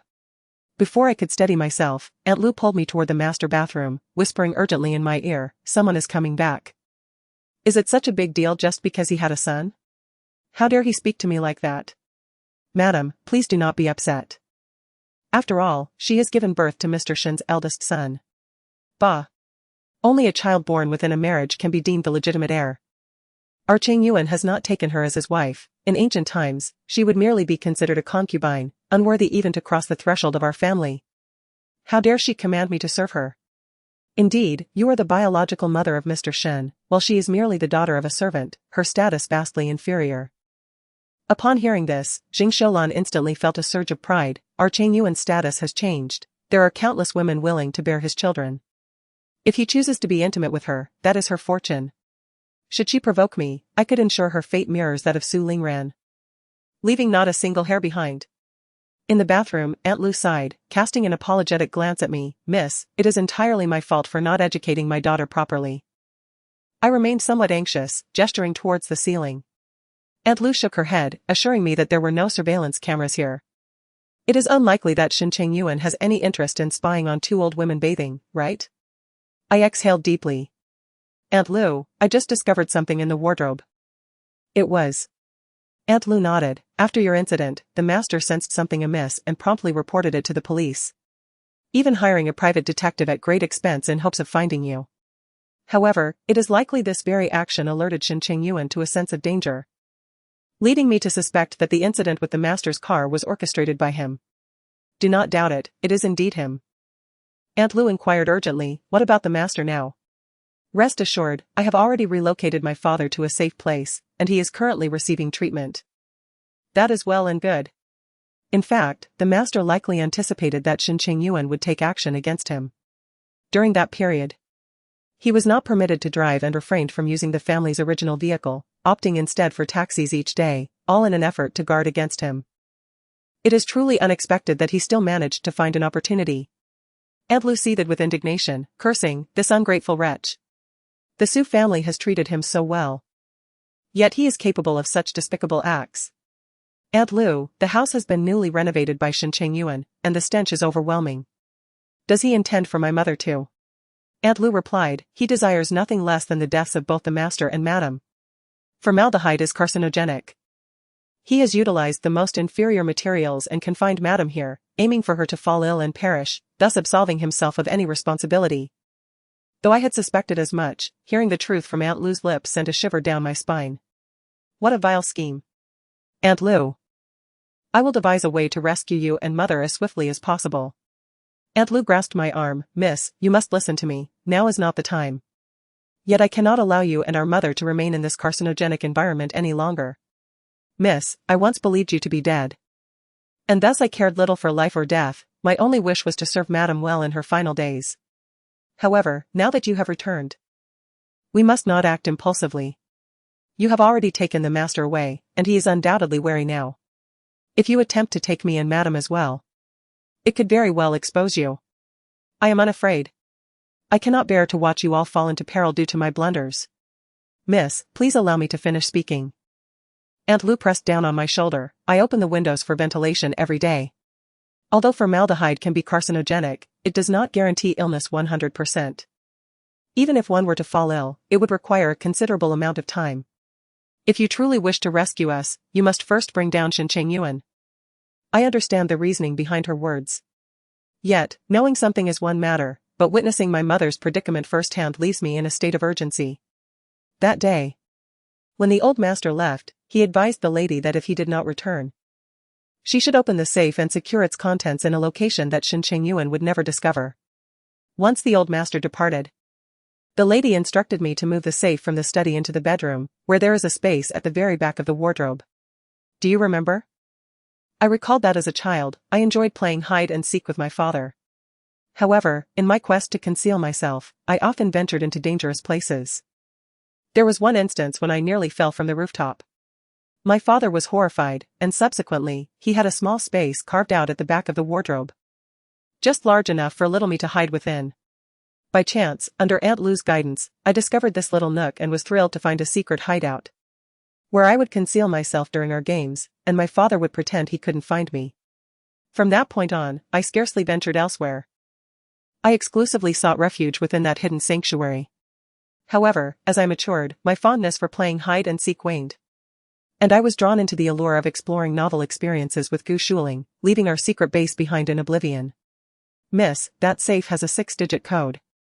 My lady and I have attempted combinations using your birthday, her birthday, and the anniversary of the master and mistress, yet none proved correct. Now that my lady is in this state, I can hardly think of any other significant numbers that might serve as the safe's code. Your arrival is timely. Please ponder this matter. A loud crash startled both Louis and me. Jing Shoulan's voice boomed from outside, "Where is Lu Chunren? Come out." Louis grasped my hand tightly. "Miss, I fear we may not have enough time today. I will find a way to divert Jing Shoulan, you must leave at once." As soon as Louis stepped outside, she received a resounding slap. Being a butcher, her strength was formidable, and Louis could hardly withstand such force, crashing against the bathroom door with a dull thud. From within the bathroom, I was unable to witness the unfolding scene, only catching glimpses of Louis curled up while Jing Shoulan advanced menacingly. "Does your precious daughter think that by entwining herself with my son, she can assume the role of the young mistress? How dare she command me to fetch her water? Humph, even when Su Lingran was present, she never dared to speak to me in such a manner." Lu Yi, covering her face, retorted indignantly. "The reason the miss treats you with courtesy is that she possesses refinement. Beware, you and your son may face divine retribution for your treatment of her. It is your shameless daughter who deserves such a fate."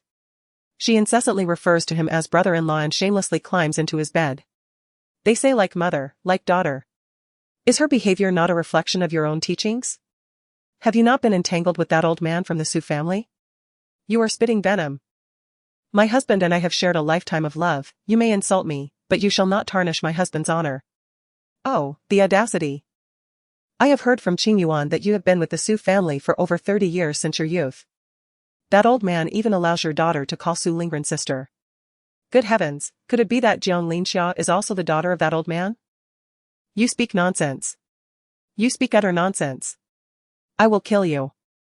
Aunt Lu lunged forward, but Jing Shoulan sidestepped, only to notice my mother standing by the bed, looking somewhat bewildered.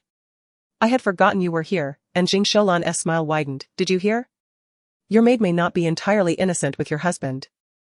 Yet my mother appeared oblivious, still somewhat dazed. Mother-in-law? Is that you? Jing Shoulan replied with a grin. Indeed. Mother-in-law, you have come. Ah Chun. Quickly fetch some fruit for your mother-in-law. She then personally pulled out a chair for Jing Shoulan. Please, take a seat. How have Chengyuan and Ranran been lately? Aunt Lu got up and tugged at my mother's sleeve. Madam. Why are you being so courteous to her? Ah Chun, what is wrong with you today? Why are you so lacking in decorum? My mother whispered to Aunt Lu. Ranran is now married to Chengyuan. Chengyuan lost his father at a tender age and was raised single-handedly by his mother-in-law. We must treat her with utmost respect. We cannot allow Chengyuan to feel that we are neglecting his mother, or else the young couple may find themselves in a quarrel. Aunt Lu, in a flustered state, replied. Madam. I understand your affection for Miss, but both families are equals. If you continue to demean yourself before her, she will not appreciate our family's kindness. She will only perceive us as pushovers. Enough, my mother interjected. I have only one daughter, and should anything happen to her father and me, Chengyuan will be the only one capable of caring for her in the latter part of her life. We must cultivate a good relationship with his mother. Madam. Enough. This is unbearable.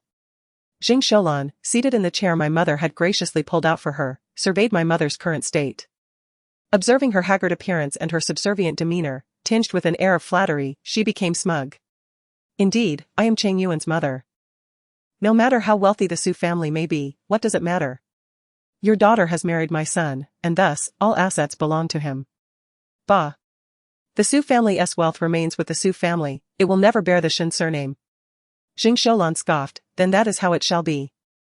A married daughter is like spilled water. According to the customs in Hong Kong and Taiwan, your young lady would now have to adopt the name Shen Su Lingran. A knock echoed from the master bedroom door. It was the man referred to as third brother, a notorious rogue. Xing Shoulan, seemingly familiar with him, glanced over and inquired, "What is it?" "Madam, it would be prudent not to linger in this room for too long, a brief respite will suffice. For your health is paramount."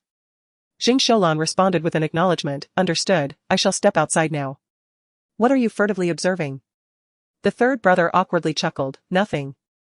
Nothing at all."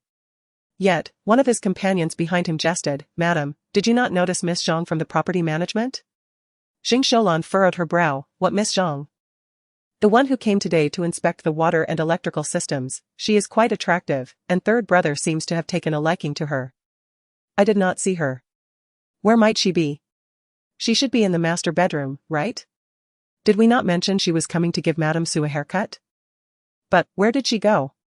Xing Shoulan's expression immediately shifted to one of vigilance. "Is there another person concealed in this master bedroom?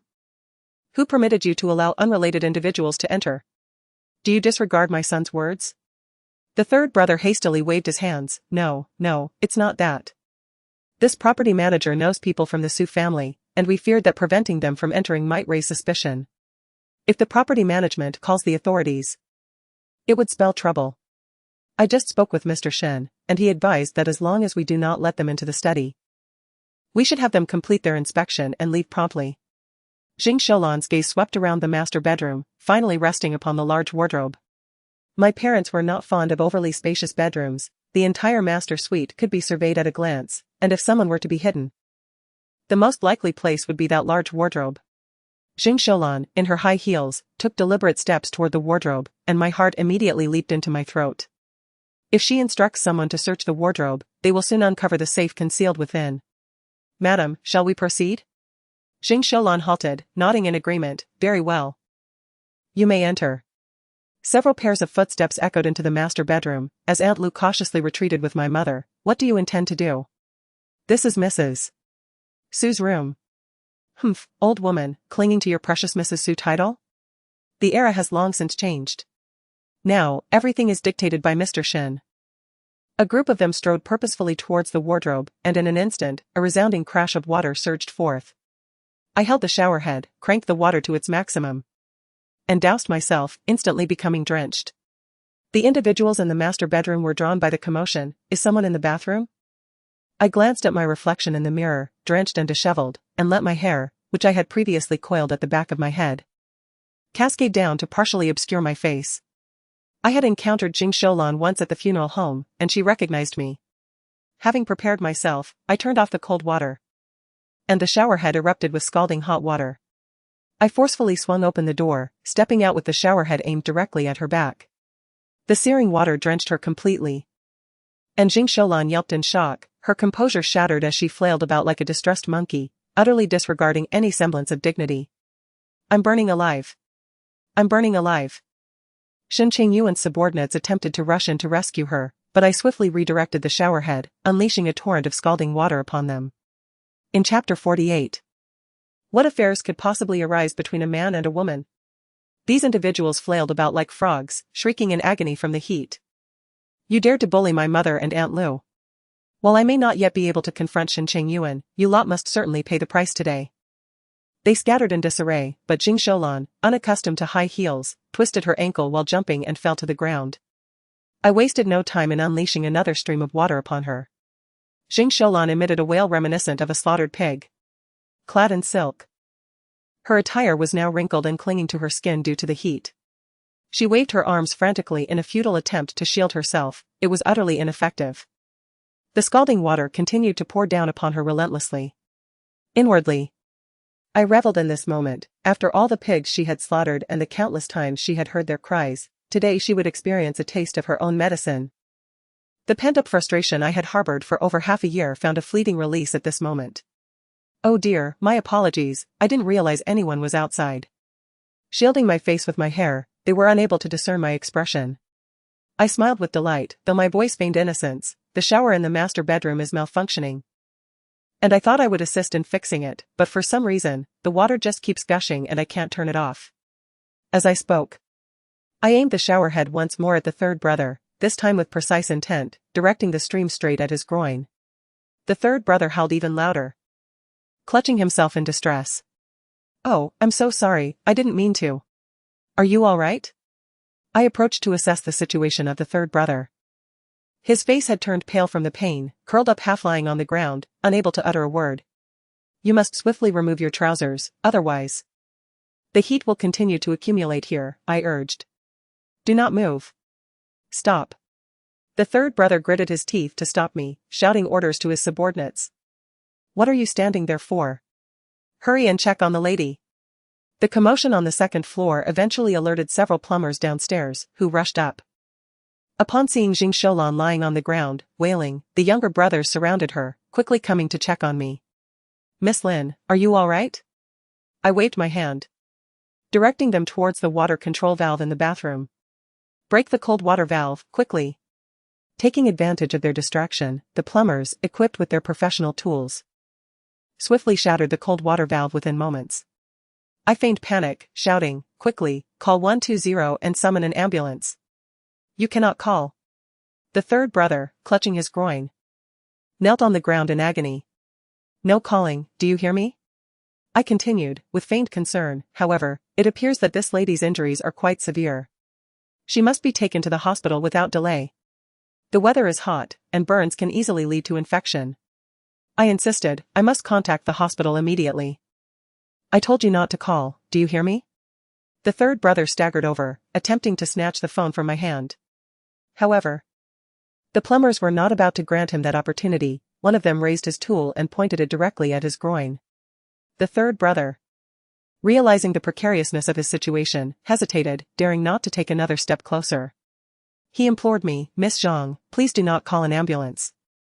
The time wasted in their arrival and departure is unnecessary. We have our own car to take the lady to the hospital.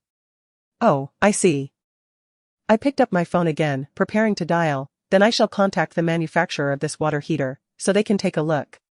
If the lady incurs any medical expenses subsequently, we can demand compensation from them. No. No need for compensation. We will cover the expenses ourselves. But how can that be? It is clearly a quality issue with the product that has caused the lady's injury. They must be held accountable. I said no need. Old San had reached his limit, you all should leave. This matter does not concern you, we will handle it ourselves. I stifled a laugh, teasing him deliberately. And what about you? Are you all right? Shall I take a look? Perhaps you should drop your trousers? No, no need, please just go. Having released a small sigh of relief, I understood the wisdom of knowing when to withdraw. From what Shen Chengyuan had just mentioned, it appeared she had just returned from the hospital. Shen Chengyuan was preoccupied with my father's personal seal, and I surmised he would soon return after settling Jiang Linxia and her child. This was not a suitable place to linger. Sir, we shall take our leave now. If you need to communicate with the manufacturer for compensation later, feel free to reach out to us. Understood, understood, just leave quickly. Amidst the company of the electrician, I departed from my villa. Zhuang Mingfei was waiting not far from the villa in his car. I fear that Shen Chengyuan may have installed surveillance here. I made my way to the property management office, entered through the front door, and stealthily slipped out through the back, finally reuniting with Zhuang Mingfei. Upon seeing my disheveled state, Zhuang Mingfei frowned and asked, "What happened to you? Did Shen Chengyuan bully you?" I calmly pulled out a few tissues and dabbed at the water on my face, responding, "He did attempt to intimidate me." "Was it a man or a woman? Did he lay hands on you?" Suddenly, a figure emerged from the back seat, startling me. Once I recognized Gu Shuling, I placed a hand on my chest and exclaimed, "You nearly gave me a heart attack." Clad entirely in black, complete with a black hat, mask, and sunglasses, Gu Shuling appeared shrouded in mystery. "Zhuang Mingfei mentioned you were returning home, and I feared you might struggle alone, so I came to assist you. Are you all right, Ran Ran?" I shook the water from my hair. what are you doing? I chuckled lightly. Do I look like someone in distress? Gu Shuling sighed. Then why are you soaked to the skin? Xing Shoulan has returned. In order to escape her, I had to disguise myself like this, otherwise, I would be recognized. That butcher's wife of yours? I emphasized, it's wife, not butcher. Gu Shuling scoffed. She may have raised a fine son, leveraging her father-in-law's connections for a promising future. Yet she repays kindness with malice. Now she has even taken up residence in your family's villa. Let me tell you, Ran, her life is steeped in bloodshed. She won't live long. Gu Shuling's words were meant to comfort me. I once believed that good and evil would ultimately receive their due, but now, if I have a score to settle, I shall take matters into my own hands. Fate has its own design, yet I find myself unable to wait any longer. Suddenly, the shrill ring of my mobile phone pierced the air. I wiped my hands dry with a tissue and glanced at the caller ID. Goodness, it's Rong Yichuan. What could he possibly want? Ever since Su Ying's tragic demise, I have had no contact with Rong Yichuan. Now, his unexpected call leaves me uncertain of his intentions. I gestured for Gu Shuling to be silent and answered, Mr. Rong. Are you enjoying yourself? He inquired in French. I replied in French, what did you say? You know precisely what I am saying. Lin Ran, come to the Rose Garden now. I furrowed my brow. Do you mean the Rose Garden at the Hot Spring Hotel? Indeed. Is there something you wish to discuss? A light chuckle emanated from the other end of the line. What could a man want with a woman? If not something of significance? Chapter 49, let us discuss the matter of compensation. To be candid, my initial impression was far from favorable. The unconventional location, the odd hour, and the peculiar circumstances were all disconcerting. Afterward, I spent nearly a week confined to my bed, relying on my roommate to bring me meals. It was akin to facing an infernal challenge from the very beginning. I had previously perused those risque novels, which described such encounters in a manner that would make anyone blush and pulse quicken. However, experiencing it firsthand revealed the stark reality: there was no blushing. Only a pallor of anxiety. Yet, I had no choice but to heed Rong Yichuan's summons. Cultivating a rapport with him was imperative. With a mindset of enduring another week of confinement, I made my way to the Hot Spring Hotel. Unlike last time, perhaps due to prior instructions from Rong Yichuan, the hotel's lobby manager did not utter a word upon seeing me, nor did the security personnel impede my entrance. However, I was not granted any special privileges. They regarded me as if I were invisible, completely overlooking my presence. I traversed the lobby and proceeded directly towards the rose garden at the rear. Before I could arrive, a melodious cascade of youthful laughter reached my ears from afar. In the center of the garden stood an artificial hill, and upon reaching its rear, I beheld the scene before me. Rong Yichuan was seated, a drawing board placed in front of him, charcoal pencil in hand, skillfully outlining the silhouette of the young girl before him. I was taken aback. He could indeed draw. I had thoroughly examined his background, yet there had been no indication of such a talent. From my professional perspective, his sketch displayed remarkable skill, indicative of at least 5 years of practice. The young girl was clad in a silvery gray uniform of the Hot Spring Hotel, her hair neatly pinned up with a few wisps framing her forehead, gently lifted by the breeze. She struck a charming pose, her hands forming a floral shape beneath her chin, her eyes sparkling with joy, and 2 delightful dimples gracing her cheeks, exuding an air of sweetness and charm. Rong Yichuan's romantic interests appeared quite diverse. Emily was delicate and refined. Su Ying was a striking beauty, and now this girl was a quintessential sweetheart. Ever since the last encounter where he and Su Ying appeared together, shattering my infatuation with him, this marked the second instance that obliterated my idealized perception. It seems that those domineering male protagonists, who remain steadfastly loyal to their love interests, truly exist only within the pages of novels. Over the years, although Rong Yichuan has seemingly been devoid of women in his life, it is likely that he has encountered numerous women, merely adept at concealing them. Perhaps some have discovered his clandestine affairs but dare not speak of them publicly. Are you done yet, President Rong? My legs are growing weary from standing. The girl's voice was melodious, soft and sweet, imbued with the gentle essence of Jiangnan's Wu dialect. Alluring and enticing, tugging at one's heartstrings. Rong Yichuan delicately refined the girl's hair with a charcoal pencil and softly replied, just a little longer, we are almost finished. Please hurry, I fear I cannot endure much more. The girl pouted, feigning annoyance, yet her tone only accentuated her charming demeanor. All done. Rong Yichuan made the final stroke and said, take a look. The girl rubbed her aching calves and hopped over, her eyes lighting up as she exclaimed. It's truly beautiful. I painted you. If it looks good, it is because you are beautiful, he replied. The girl affectionately embraced his arm, resting her head on his shoulder, playfully stating, I'm just a mere waitress, I could never compare to a star like Suing. Are you still feeling jealous? Not at all. I merely find it quite unfortunate, Suing is so stunning, how could she choose to end her life so easily? I am equally curious. My intuition suggested that, whether or not Su Ying's death was linked to Rong Yichuan, he must possess some knowledge of the circumstances. Thus, I eagerly leaned in, intent on hearing his response. Rong Yichuan seemed utterly unfazed by the inquiry, maintaining his gentlemanly and gentle demeanor. Everyone encounters unique circumstances. While we perceive her as glamorous on the surface, no one truly knows the tribulations she has endured. The girl inquired, Rong, I have always wanted to ask. You seem unfazed by Su Ying's passing. At that time, you were together, it appeared that you were deeply in love. He replied. She had her life, and I have mine. Perhaps for her, departing from this world was not a matter of regret, but rather a liberation? The girl puffed her cheeks. Then, do you still think of her? Rong Yichuan affectionately tapped her nose, you are clearly feeling jealous, yet you won't admit it. I feel somewhat inferior, the girl confessed, lowering her gaze. The disparity in our statuses is so vast, and your ex-girlfriend was Suing. I often feel that all of this is rather surreal. Is it possible that this world is merely an ethereal dream? What are you saying, Rong? I cannot comprehend. I will fetch you a bottle of water, please wait here for a moment. Oh, all right. Rong Yichuan stood and departed, leaving the girl in a state of bewilderment. I, concealed behind a rockery, shared her confusion. He summoned me over merely to observe his flirtation with another girl? Could it be that he harbors some secret inclination, requiring the presence of someone outside to enter his desired state? The last time I was in the restroom, I noticed Li Weiyang standing outside, looking as exhilarated as a famished wolf. Why did Miss Zhang not approach him upon her arrival? Instead choosing to conceal herself and observe from a distance?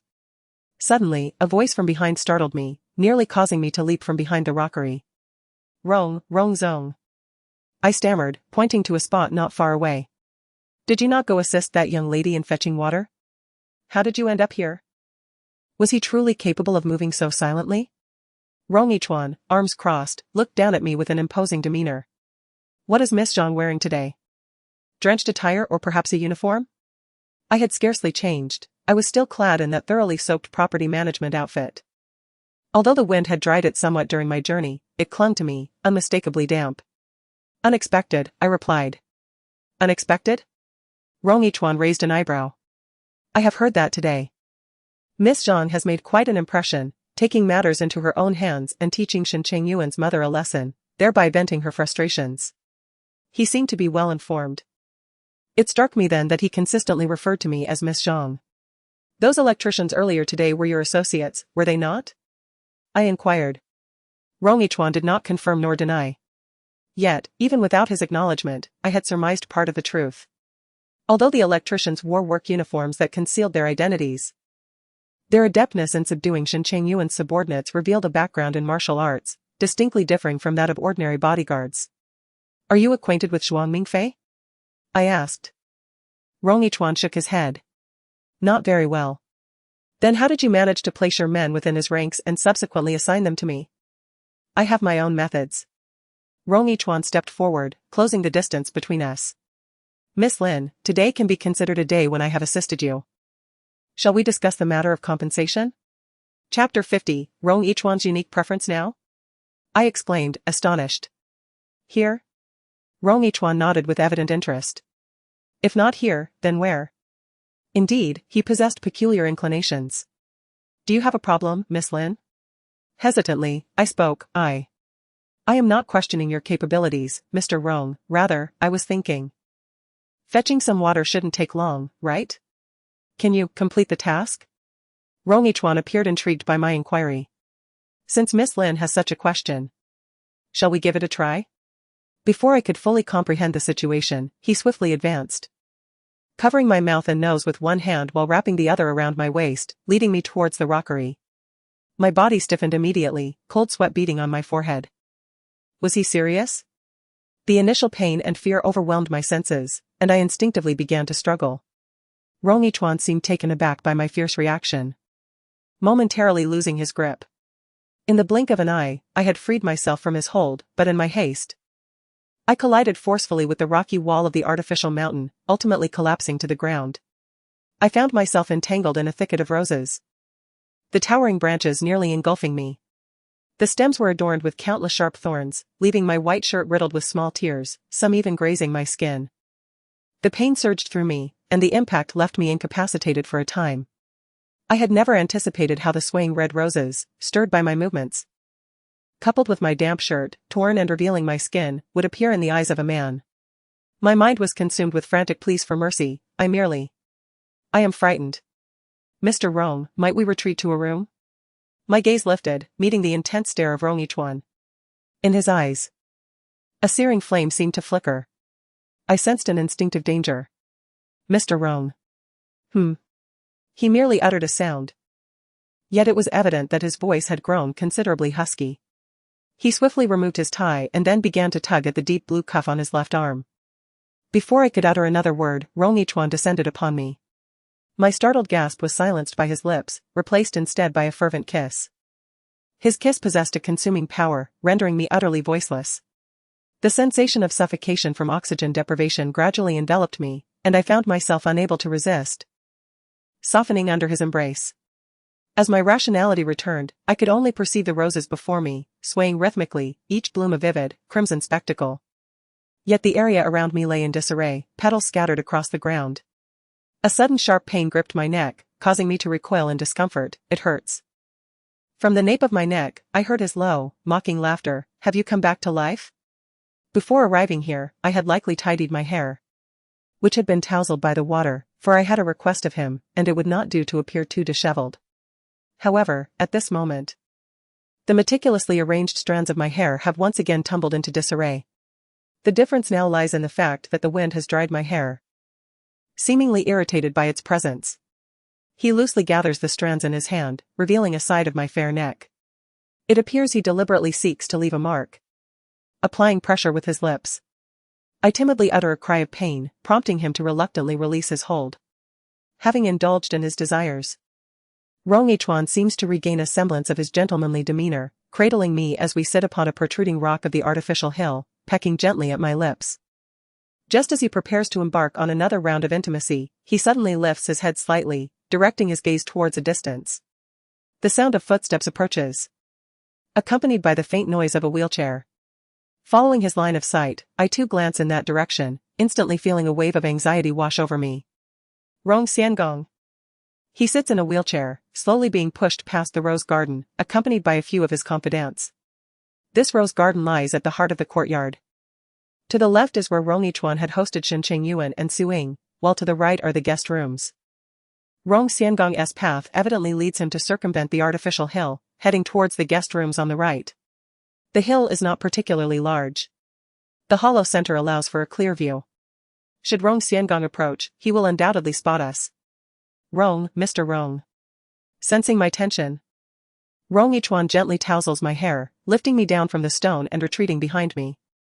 I can no longer hold myself upright, my legs weary. I clutch his arm in a flurry, instinctively curling up behind him.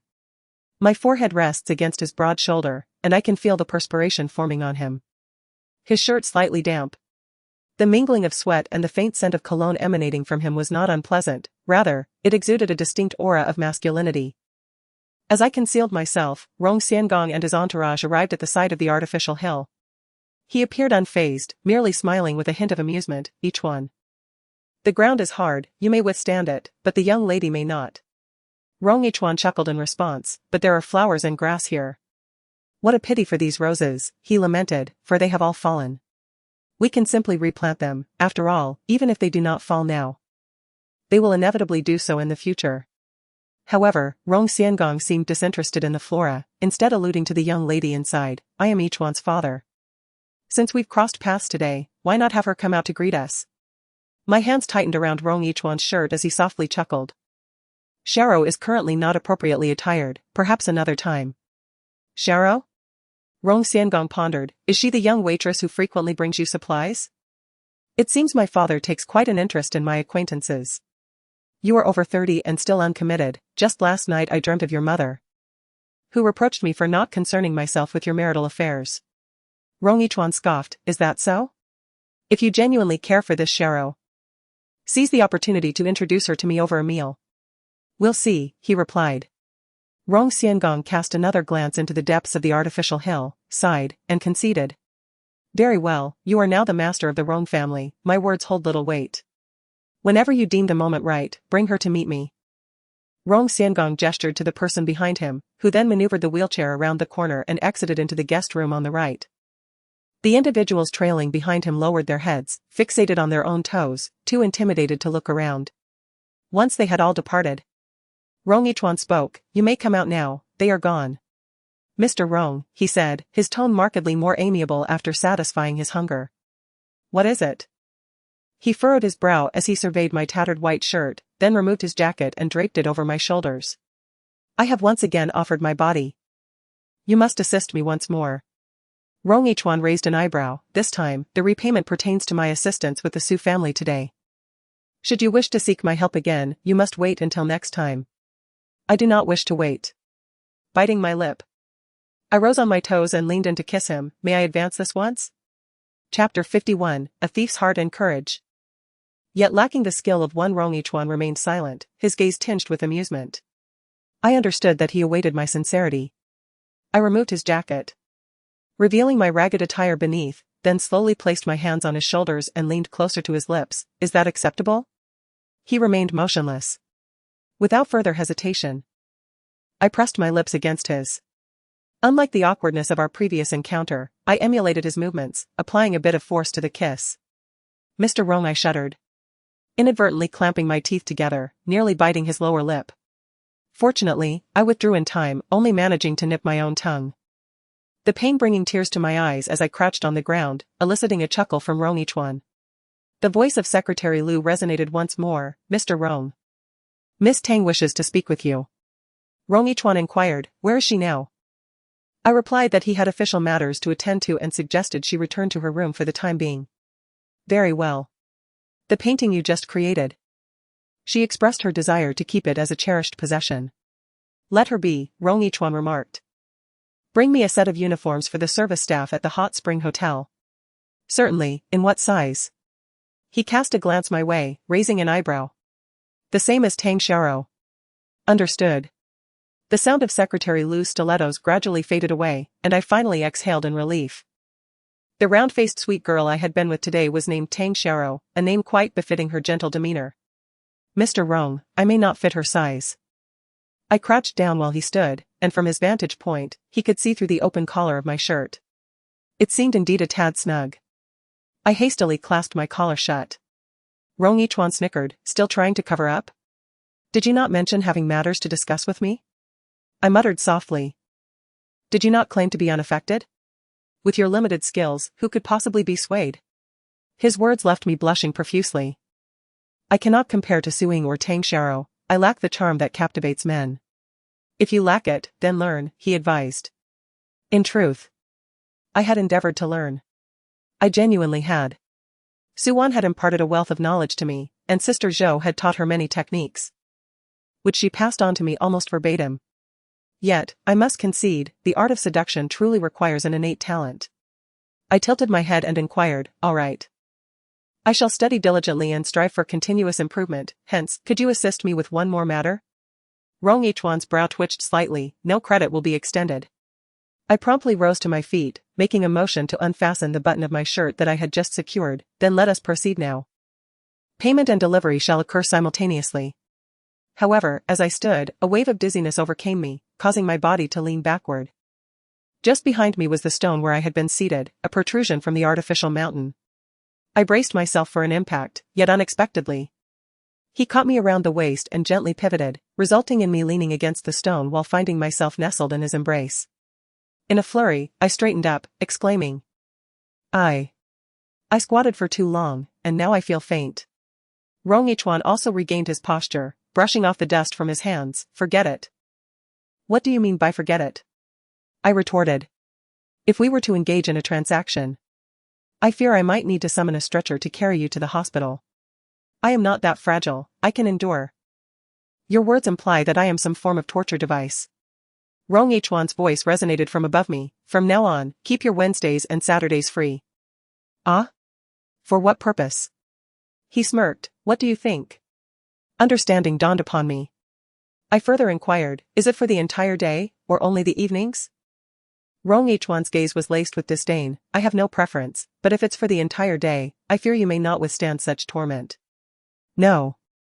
That is not what I meant. I was saying, I have classes during the day on Wednesday, and it's not ideal to keep taking leave.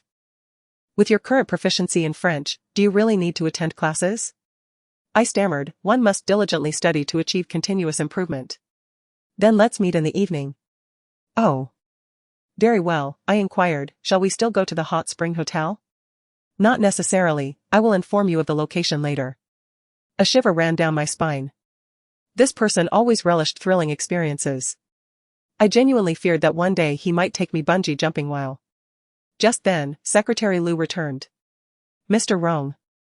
I have brought your clothes. Rong Hwan stepped outside, took the clothes, and tossed them to me, who was hiding in the cave. Change. I awkwardly caught them. After changing, I planned to wait until nightfall before venturing out, first to linger in the female staff's changing room, and then make my exit. Mr. Rong. He halted, is there something else? Please assist me once more. I promise to study diligently upon my return and will certainly make significant progress next time, surprising you. Rong Hwan, intrigued, crossed his arms and turned to me. What if it's not surprising enough? Then. I hesitated. What do you need my help with? Today. I impersonated the property management of the Su family villa community and gave Shen Chengyuan's mother a lesson. This mother-son duo will certainly seek revenge from the management.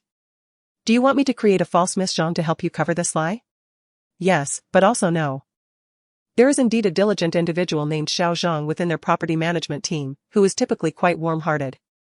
I fear that Shen Chengyuan may have mistaken her identity. She is innocent and has inadvertently suffered from an unjust calamity. Suddenly, Rong Hwan's expression turned grave. How do you know that the property management of the Su family's villa does indeed have a Xiao Zhang? I was taken aback. I previously heard Old Su mention her name, and it simply slipped out. Old Su only provides you with financial support for your education.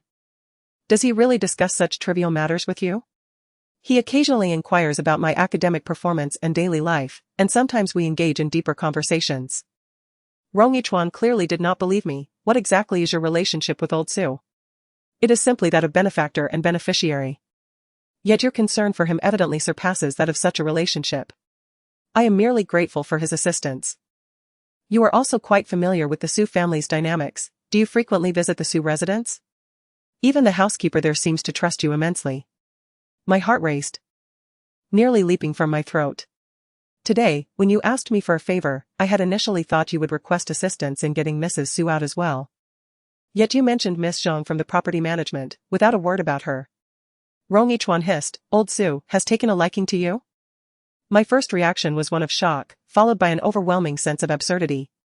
You are overthinking this, Mr. Rong. Old Su is old enough to be my father. Rong Hwan scoffed. In this circle, relationships between generations are not uncommon. What does age matter? The circle you inhabit is truly quite unconventional. After some contemplation, I asserted. Certainly not, except for you, Mr. Rong.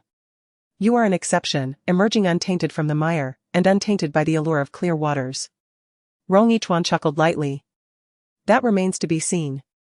I reflected on our two encounters, the time, place, participants, and the unfolding events. While they were not exceedingly unconventional, they certainly could not be described as refreshingly innocent. Mr. Su and Mrs. Su share a deep affection. He is not of such character, and I emphasized firmly. I am not of such character either. Rong Hwan scoffed. You, my dear, possess both the intent and the audacity of a thief, yet lack the skill of one. He turned and walked away, with his secretary trailing behind. I raised my voice to inquire, Mr. Rong, does this mean you are in agreement? Return and study diligently.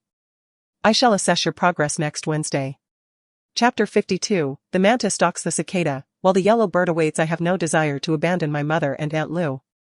I yearn to grant them wings to escape swiftly. However, one must prioritize. Jing Xiaolan has suffered greatly, and given her temperament, she will undoubtedly seek trouble with Xiao Zhang. My plan is to first implore Rong Yichuan to rescue Xiao Zhang, and when I see him next Wednesday, I shall beseech him to save my mother. At worst, I could learn a few unconventional tastes from Su Wan to curry his favor. Following Rong Yichuan's advice, I waited until dusk before donning the attire sent by his secretary and hurried to the changing room of the female servers. Tang Xiao's petite frame made this outfit unbearably tight. In truth, I am quite slender, the fit of my shoulders and sleeves is appropriate. And even the waist of the dress is somewhat loose. However, the area around my chest is constricting, making it difficult for me to breathe. Upon finally reaching the dressing room, I hastily shut the door behind me and swiftly unfastened the buttons of my uniform, inhaling deeply. Throughout the ordeal, I gripped the sides of the front panel tightly, fearful that a moment's inattention would cause it to burst open. After spending approximately half an hour in the dressing room, I departed from the Hot Spring Hotel and took a taxi back to school. Upon seeing my attire, my roommates regarded me with newfound friendliness. Lin Ran, have you taken on another side job? The company must be quite stingy to provide you with such a small outfit. I chuckled, it's a temporary gig. This is the only outfit left, so I'm making do. Oh, by the way, someone came looking for you today. Looking for me? Yes. He said his surname is Shen. You'll recognize him once I mention his name. Shen Chengyuan? His wife just gave birth to a healthy baby boy. And his mother is still in the hospital recovering from burns. What could he possibly want with me? He mentioned that his company is in need of a translator.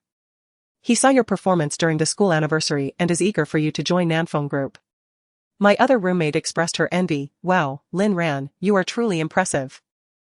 Senior Rong has praised you, and now even President Shen from Nanfeng Group has personally sought you out. You must be quite the figure. A translator? Shen Chengyuan currently wields significant influence over the entirety of Nanfeng Group, surely he can find anyone for the role. Why come to me? Most likely. It has to do with the renewal contract for the Rong Corporation. Previously, he sought out Su Ying. Believing her fluency in French and her beauty would certainly earn the favor of Rong Yichuan, assisting him in whispering sweet nothings and fostering collaboration. However, Su Ying's untimely demise shattered his ambitions, leaving him under immense pressure to devise a new strategy. With the counterfeit unavailable, he now contemplated approaching the original. My roommate handed me a business card. Lin Ran, he instructed me to give this to you, and upon seeing it, to return his call at the number provided. I took it and promptly discarded it into the trash. My roommate gasped, Lin Ran, do you realize that the Nanfeng Group? Many of our senior graduate students struggle to gain entry into Nanfeng Group. Currently, it is under the sinister grip of Shen Chengyuan. My phone rang, displaying an unfamiliar number. Could it be Shen Chengyuan? I answered, hello? Ran, it's me. Xueling? Yes. Weren't you worried that too much contact might reveal my whereabouts and implicate you? I bought 100 phone cards online, switching them with every call. Haha, no one will trace me. Are the cards reliable? Absolutely, it's a solid deal. I couldn't help but chuckle. What is the matter that you need me at this late hour? Excitement tinged Gu Xueling's voice. I have 2 pieces of news for you, one good and one bad. Which would you prefer to hear first? The bad news. Your former mother-in-law, Shen Chengyuan's mother, seems to have sustained a serious burn. She is causing a ruckus in the hospital, threatening to call the police to have you arrested. I remain utterly unperturbed. Shen Chengyuan will undoubtedly prevent her from alerting the authorities. Within the confines of our villa, he has also placed my mother and Aunt Lu under house arrest. Should the police arrive, Aunt Lu would surely seize the opportunity to escort my mother away. And Shen Chengyuan would have to provide a thorough explanation at the precinct regarding his unlawful detention. This explains why, the moment I mentioned involving the police, Shen Chengyuan's subordinates faltered and permitted me to bring the plumber into the villa. However, Jing Xiaolan lacks comprehension of these intricacies. She is merely a village woman. Now emboldened by her son's newfound success, eager to flaunt her ostentatious wealth before others, Shen Chengyuan would certainly maintain a firm grip on her. Indeed, you were correct, today. She was livid, as Shen Chengyuan restrained her from contacting the police, even confiscating her phone. She was incensed, nearly severing her maternal ties with him. I chuckled softly. Is this what you deem another piece of good news? That counts as half. And what about the other half? I overheard a secret your sister, Jiang Lixia. It seems her child is not Shen Chengyuan's. This revelation was quite unexpected. Then whose is it? For now, that remains unknown. But today I inadvertently heard Jiang Lixia on the phone. She has another man on the side. They were exchanging sweet nothings. And she referred to him as your son, stating that she would let the child bear the surname Shen. Once she manages to convince Shen Chengyuan to transfer his assets to the child's name, she plans to depart with both the child and the fortune. Reuniting with that rogue. What an epic tale of intrigue. Shen Chengyuan, with great effort, seeks nothing more than the wealth and company of my family. Little does he know that he too is a target for others. Gu Shuling remarked, however, Shen Chengyuan is quite crafty. He might not readily entrust the assets to the name of an infant. The situation suddenly took on an intriguing twist, relying on Jiang Lixia's capabilities. Gu Shuling continued. They are merely dogs biting each other, yet those assets and the company were amassed by Uncle Su over a lifetime of hard work. Do you not wish to reclaim them? Of course I do, I replied. What Shen Chengyuan can inherit is merely the 51 shareholding in my name and the liquid funds in Nanfeng Group's accounts. As long as I am alive, I can always produce a handwritten declaration to transfer those shares and funds to another party. He shall receive not a penny. Gu Shuling instantly brightened. Yes, yes. Just like last time, create an authorization agreement, and I will find a lawyer for you. We can reclaim those shares and funds at any time. Engaging a law firm for representation. Ranan, write it now, and I will send someone to Rongjiang University to retrieve it for me. This can wait. My priority is to extricate my mother. Currently, the company and money are Shen Chengyuan's lifeline, and I fear he may act rashly against my mother. Do you have a plan now? My strength alone is insufficient, I confessed. I still need to seek assistance from Rongyichuan. Will he be willing to help? His willingness depends on whether I achieve academic success by next Wednesday. Upon contemplating this, I felt a slight headache. This matter is as challenging as ascending to the heavens. Just as I was speaking, another call came in. It was Su Wan. Xueling, I need to take another call. Alright, you can hang up here. Next time, I will call you from a different number. Okay. I ended the call and then answered Su Wan's. Sister Su Wan? She replied, Lin Ran, are you free tomorrow evening? Yes, why? I will come to pick you up and take you somewhere. I inhaled sharply. Are you going to teach me something new? Su Wan chuckled lightly. Just be ready. Tomorrow at 6, I will wait for you at the entrance of Rongjiang University. Chapter 53, a role in the play. Although I was aware that Su Wan was now involved with a local tycoon, I still found myself utterly astonished when I saw her the next day. She arrived in a pink Porsche, adorned in a wine-red, form-fitting evening gown, and wearing golden high heels. Her hair was elegantly styled, complemented by exquisite hair accessories, earrings, and a necklace, all crafted from exceptionally fine rubies. With her crimson lips, raven hair, and fair skin, she was a veritable vision of allure. Noticing my gaze fixed upon her jewelry, Su Wan inquired, do you find it beautiful? It suddenly dawned on me. Wasn't this the antique set I had seen at an auction in France? It was rumored to have once adorned a princess from the Middle Ages. It is indeed stunning. Just then, a black Lexus pulled up beside the pink Porsche. Appearing rather understated, a figure emerged from the vehicle. Short and stout, standing half a head shorter than Su Wan, and weighing perhaps twice as much as her. Hello, sister-in-law. I greeted her. Su Wan whispered in my ear, I said you are my distant cousin. I nodded and smiled, greetings, sister-in-law. Indeed. You two sisters bear no resemblance at all. Today, I was simply clad in a basic t-shirt and jeans, my hair casually tied in a ponytail, presenting the appearance of an ordinary university student. My looks leaned towards a delicate elegance, starkly contrasting with Su Wan's alluring beauty. I glanced around, and Su Wan playfully tapped me, what are you looking for? I replied, somewhat alarmed, Sister Su Wan, you're not intending to use him for my lesson, are you? Even if Su Wan is altruistic enough, I truly cannot bear the thought. What are you thinking? She said, hurry and get in the car. Time is of the essence. Where are we going? I inquired. You'll find out once you get in, she replied, nearly dragging me into the passenger seat of her car. Starting the engine and merging into the flow of traffic. Through the rearview mirror, I noticed that the wealthy businessman had also entered his Lexus. trailing closely behind Suwon's vehicle. I found it quite amusing. Did he buy you this car? Suwon nodded while driving. Yes. Isn't he of a rather sensitive status, needing to travel in separate vehicles? I asked. She donned sunglasses and glanced at me. His wife is with him today. They'll be riding together shortly. He treats you well. This exquisite set of antique jewelry, combined with this car and her attire, is worth at least several tens of millions. Suwon chuckled coldly. He is embroiled in a divorce with his wife. Because of you? Yes and no, Suwon replied. I might merely be a part of their marital play. I bit my lip. Three's a crowd? Surely, it can't be that scandalous. Suwon, perceiving my thoughts through my expression, laughed out loud. In this line of work, there are certain rules one must accept. Your target is wrong. Each one. His future wife will undoubtedly be a woman of equal social standing, and even if he remains unmarried, he will certainly have no shortage of women around him. Your objective is wealth, not a genuine romantic involvement with him. Yes, I understand. Lin ran. Suwon's tone grew more serious. For those of us in this profession, we must never develop true feelings for men. I smiled. Rest assured, I am self-aware. Suwon scrutinized me for a moment, clicking her tongue in contemplation. Sister Suwon, where exactly are you taking me? Today marks the 70th birthday of Old Master Rong. Rong-Ichuan is hosting a grand celebratory banquet, inviting the elite of H City. Yet entrance requires an invitation. Lin ran. This is a once-in-a-lifetime opportunity. A banquet?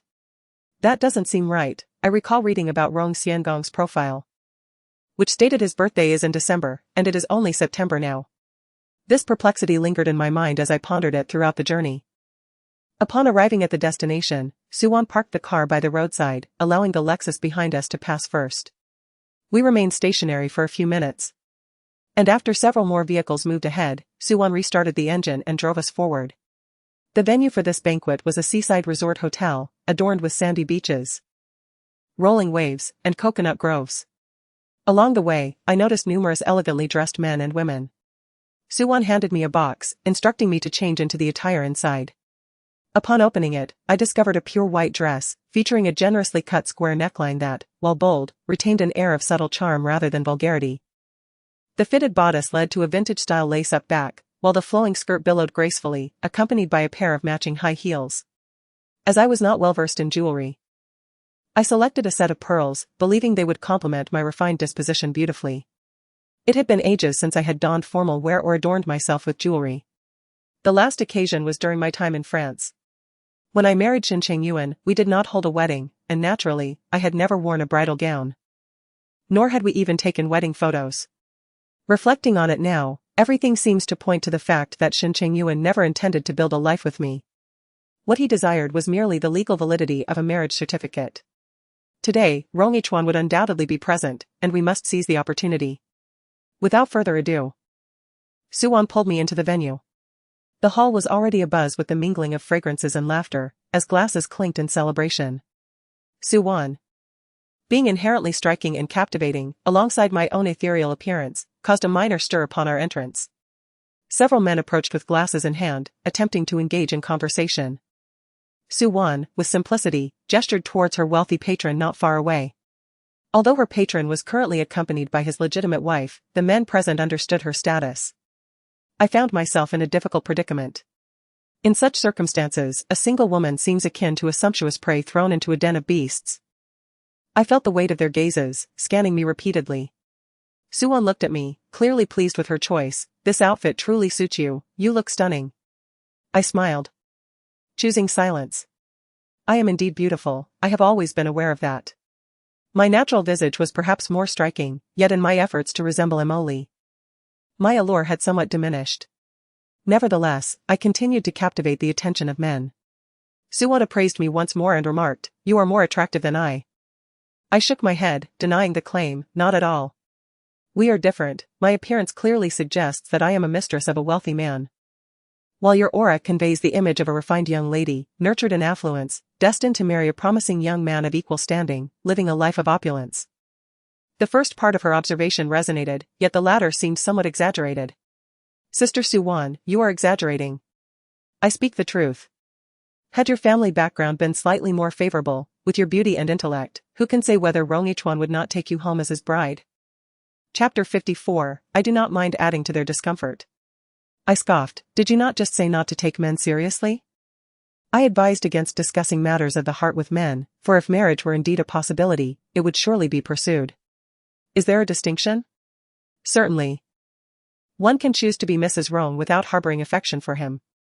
Suwan remarked, wealthy men, even those of unattractive appearance, often indulge in extramarital affairs. How much more so for the handsome? They possess an abundance of choices, and human nature is frail under temptation. I pondered, does this imply that as wives of such men, we must brace ourselves for the likelihood of their infidelity? Naturally.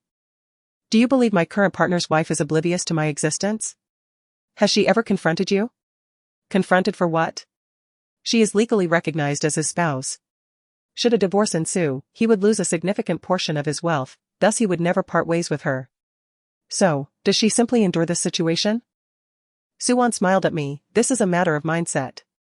Given that both the wealthy and the less fortunate, the unattractive and the handsome alike, are prone to straying, why not choose a partner who ensures a comfortable life?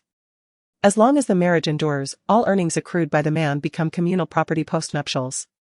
She may indulge in daily shopping and global travels, even entertain a charming young man for emotional fulfillment, why then, should she seek a divorce?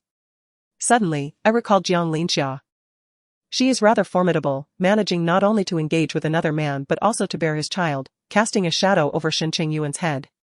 According to Gu Shuling, Jiang Linxia plans to manipulate Shen Chengyuan into transferring all assets to the child's name, and then abscond with both the money and the child. I wonder. When Shen Chengyuan eventually uncovers the truth, will he be driven to fury? Having meticulously planned and schemed for so long, engaging in countless unscrupulous deeds, only to end up raising another man's child. The expression must be quite spectacular. Suddenly, I find myself wanting to lend a hand to Jiang Linxia.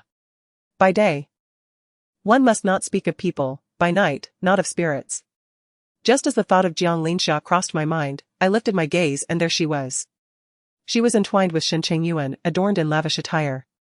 Her taste seems to align with his, both embracing an extravagant aesthetic. Her gown, a dazzling gold, was particularly eye-catching. Yet, what astonished me more was that she had just given birth and was already out and about, neglecting the traditional postpartum confinement. That man is Shen, the CEO of Nanfeng Group. Suwan informed me that previously, Sister Zhou had wished for you to pursue him, but fortunately, you did not. I heard that his woman recently bore him a bouncing baby boy. Once a man has a son, he becomes quite miserly in showering his partner with gifts. I inquired of Suwan, does having a child significantly impact a man? It's a son, had it been a daughter, it likely wouldn't carry the same weight. I scoffed. As if he were capable of such a feat, however, it seems his woman has little hope of gaining a permanent position. Suwan remarked that Shen's wife had only recently passed, and he is now cultivating an image of deep devotion to his late spouse, making it unlikely for him to remarry in the near future. This woman has quite the endurance ahead of her. Whether she endures or not is a choice she has made for her own life. Indeed, look at her, hastily by Shen's side just after giving birth. Clearly anxious to maintain her position, lest he pursue other flings and produce more heirs to compete with her child for inheritance. I can only find it amusing. In this bustling world, where everyone is driven by profit, and the throngs of people are merely pursuing their own interests, it seems that Shen Chengyuan and Jiang Linxia are quite well matched. They are indeed of the same ilk. Unfortunately, these two individuals will ultimately find their efforts fruitless. As long as I am alive, the assets of my family and my father's company shall remain untouched by them. However, before that, I have no qualms about adding to their frustrations. Sister Suwan, I shall step away for a moment. Where are you going? The birthday banquet is about to commence, and Rongyichuan has just arrived. I lifted the hem of my gown and gracefully approached Shen Chengyuan and Jiang Linxia. Shen Chengyuan was engaged in a business exchange with a middle-aged gentleman, but upon catching sight of my approach, his attention was evidently captured, rendering him almost oblivious to the man's words. Mr. Shen, I called out, standing elegantly not far from him, are you also attending the birthday banquet? Shen Chengyuan's gaze remained fixated on me, and upon my greeting, he seemed to awaken from his reverie. Ah, yes, attending the birthday banquet. May I ask, Mississippi? I chuckled softly, Mr. Shen, did you not visit me at school just yesterday? Have you already forgotten me? Yesterday? Shen Chengyuan's expression transformed into one of realization. You are Lin Ran. I smiled with grace, exuding both poise and elegance, indeed. Goodness, how did you? Shen Chengyuan furrowed his brow slightly. Who did you come in with? I slowly lowered my head, adjusting the folds of my gown. Could it not be for Mr. Shen's sake? Indeed, upon hearing this, the atmosphere around Jiang Linxia shifted noticeably. She was once a delicate flower, timid and fragile, reminiscent of Lin Daiyu. Yet today, she stood before me, transformed into a formidable figure akin to Lu Zhishan, scrutinizing me from head to toe. Who are you? I smiled and nodded towards Shen Chengyuan. Mr. Shen, pray tell. Who am I? My identity had become rather intricate. I had once faced Shen Chengyuan in a tense standoff, even deceiving him during our encounter at the hospital. However, with Su Ying's demise, he found himself devoid of connections to Rong Yichuan. Thus, he resolved to ease the tension and sought me out, needing my assistance. Jiang Linxia, stirred by my words, glared at Shen Chengyuan with indignation. All right, you tell me, who is she? Shen Chengyuan frowned, his patience wearing thin. What does her identity concern you? Refrain from interrupting while I converse with others. Of course it concerns me. She explicitly stated that she came for you. Besides, I risked my life to bear your child. And you still have the leisure to seek other women at school? Could you lower your voice?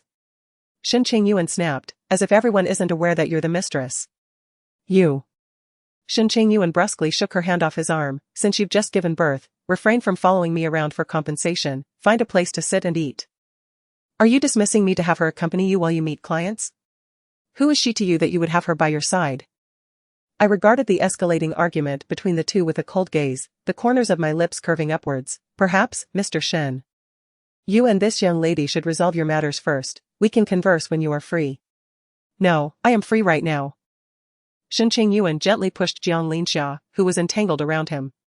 Are you not tired? I told you not to come, yet you insisted on following. Now that you're here, you only create trouble. Leave. Brother-in-law, how can you treat me this way? Jiang Linxia's sharp voice caught everyone off guard. Many around them turned their curious gazes toward the scene. The affair between Shen Chengyuan and me was well known within our circle, and he was generally regarded as a good husband. Although he had brought a female companion today, it could very well be a secretary or an assistant. However, the term brother-in-law she used was particularly intriguing. Just after his sister's passing, he brought his sister-in-law as a companion to the banquet. Who would believe there wasn't something amiss? Furthermore, this sister-in-law was adorned in gold and jewels, seemingly disregarding the customary mourning attire, sparkling brightly and inviting suspicion. Shen Chengyuan swiftly covered her mouth. What are you shouting about? Chapter 55, The Scheme of Division. As the situation threatened to escalate, Shen Chengyuan grew ruthless, acting swiftly and forcefully. However, with so many witnesses present, how could he make Jiang Linxia disappear? I observed coldly, even discerning a glimmer of menacing ruthlessness in Shen Chengyuan's eyes. Mr. Shen, this treatment towards your companion seems rather unseemly, does it not? Shen Chengyuan's expression darkened. Forgive me, I must attend to some family matters before returning to you. With that, he began to drag Jiang Linxia away. She emitted a sharp scream, kicking and striking, inadvertently causing the entire champagne tower beside them to topple over. In an instant, shards of glass scattered, and champagne flowed across the ground. The female guests gasped in alarm and hurried to evade the situation, while the male guests leapt away in a panic. The waitstaff scrambled to restore order amidst the chaos.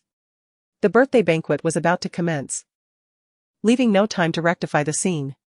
We could only do our best. After all, it was not we who had caused this turmoil. If Mr. Rong was displeased, he would surely seek out the instigator. Suan briskly approached and pulled me back, her brow slightly furrowed. Have you lost your wits? Why are you standing there motionless?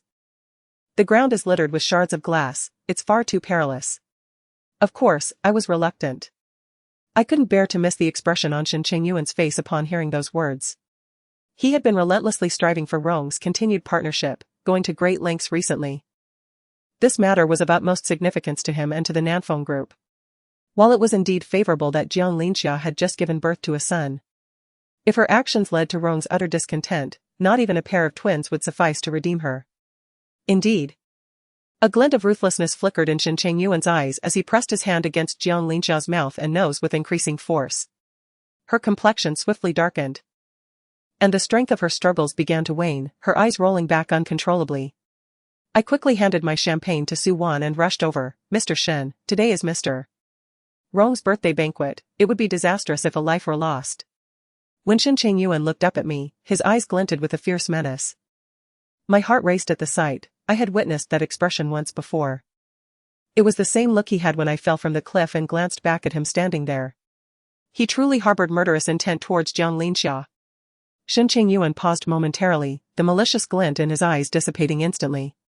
The strength in his grip lessened somewhat, yet he still maintained his hold on Jiang Linxia, silencing her completely. Miss Lin jested, remarking on the joyous occasion, questioning how it could possibly result in tragedy. I joined in her mirth, affirming, indeed. Today is a splendid day. However, I advised Mr. Shen not to introduce this particular individual in the future. The realm of business is meant for discussions of commerce, not for petty rivalries. A touch of jealousy may serve as a catalyst for affection at home, but in an inappropriate setting, it could lead to significant turmoil. Wouldn't you agree, Mr. Shen? Shen Chengyuan clenched his teeth and offered a sardonic smile, apologizing for the disturbance. Personally, I was unfazed, but the esteemed Mr. Rong would soon emerge, and should he witness the carefully orchestrated banquet for his father transformed into chaos, his demeanor would undoubtedly sour. If one were to investigate further, everyone present was well aware of who the true instigator was. At this juncture, Shen Chengyuan turned his head and uttered a curse. Women are truly the source of mischief. I regarded him with a glance, prompting Shen Chengyuan to quickly clarify, I am not referring to you. I smiled, indicating it was of no consequence. Mr. Shen, how do you intend to resolve this matter? A look of concern crossed his face. The situation had escalated too far, and the shout of brother-in-law had already escaped, leaving little room for retreat. Yet, I had a solution. Shen Chengyuan regarded me with skepticism, inquiring, you? I leaned closer to Jiang Linxia, whispering in a tone audible only to us, do you wish to accompany Su Lingran? Shattered to pieces, disappearing without a trace. If you wish to provoke him further, then do so. Jiang Linxia suddenly widened her eyes at me, but she evidently fell silent. Simultaneously, my smile transformed into one of cold disdain and irony. Shen Chengyuan schemed to have me killed, she indeed knew about it. I fixed her with a frosty glare, rising to my full height. And with an air of superiority before Shen Chengyuan, I instructed her, when I speak, you need only nod, understood? Jiang Linxia, still grappling with the situation, glanced between me and Shen Chengyuan, her face a mask of terror. She likely recognized Shen Chengyuan's character. If truly provoked, he was capable of violence. Moreover, there was Shen Chengyuan's formidable mother. Observing Jiang Linxia behaving like a puppet, Shen Chengyuan expressed his surprise. What did you say to her? I responded with a bright smile. Oh, nothing much. I merely urged her to appreciate the challenges Shen has faced in the business world. Really? I shrugged nonchalantly, indifferent to whether she believed me. As we spoke, a commotion erupted nearby. Someone shouted, President Rong has arrived. I turned to see Rong Yichuan personally pushing Rong Xiangong, slowly making his way forward, accompanied by several others. Among them was a woman in her 50s, likely a caregiver for Rong Xiangong. Secretary Lu followed closely behind Rong Yichuan, and beside her was Tang Xiaoro. Dressed in a pink evening gown, Tang Xiaoro appeared meticulously styled. She had transformed from an ordinary sweet girl into a genuine beauty. The crowd gradually parted, revealing the chaotic scene within the hall. Rong Xiangong expressed his mild discontent. Yichuan, how are your employees trained? They can't even assemble a champagne tower properly. Rong Yichuan turned to Secretary Lu, who, with his head bowed, stated plainly, Sir, this has nothing to do with the hotel staff. Oh? Then who is to blame? Tang Xiaoro gently crouched beside the wheelchair, appearing as demure as a little quail. Uncle Rong, with so many people here to celebrate your birthday, it's natural that some may have overlooked details in the moment of joy. Let us not dwell on this today, shall we? After speaking, she glanced up at Rong Yichuan, who rewarded her with an approving look, causing her to beam with delight, her eyes curving into crescent shapes. Rong Yichuan replied, Father, someone is already addressing the situation. Rong Xiangong shook his head in resignation, I understand. Xiaoro was once a waitress herself, she wishes to defend her colleagues. This is what one might call a protective affection. His words were directed at all the guests present, drawing their attention to the young girl beside Rong Yichuan. Instantly, murmurs of curiosity arose among the guests, commenting on Rong Yichuan's ever-changing tastes. How curious. His preferences seem to have shifted from the alluring Suing to this modest beauty. At least he now has a woman by his side, giving us a clearer direction for our own pursuits. Not long ago, he seemed like a monk, with no way to ingratiate ourselves. Tang Xiaoro was the focus of everyone's scrutiny, her round face visibly flushed with embarrassment as she shyly hid behind Rong Yichuan. Uncle Rong, what are you saying? On such a momentous day, Yichuan is able to bring you into the public eye. Isn't that enough to show his affection? Rong Yichuan shielded Tang Xiaoro, saying, Dad. Xiaoro is shy. If you continue, she might just twist the flesh off my arm. Ha ha ha. Although Rong Xiangong sat in a wheelchair, his laughter was hearty, and he appeared quite spirited. The last time I caught you two in the rockery, did you also get twisted? Tang Xiaoro looked bewildered. Rockery? What rockery? Chapter 56, I must find a way to visit my villa again. Secretary Liu interjected at the right moment, raising his voice, let's bring in a few more people. Hurry up and clean this up. Instantly, several waitstaff hurried over to sweep up the shards of glass and mop the floor, noticeably accelerating the pace. However, some attendees seemed intent on prolonging the situation, loudly proclaiming, Mr. Shen, it is indeed necessary to protect your sister-in-law, but today is old Mr. Rong's birthday banquet. Your sister-in-law has caused an unfortunate omen, shouldn't she step forward to apologize? The voice was sharp and somewhat effeminate. While I wasn't well acquainted with my father's business acquaintances and rivals, this individual left a strong impression on me, Zhang Guoxing from Wanbao Home Furnishings. Due to his overly effeminate demeanor, he was colloquially referred to as Guamama in the community.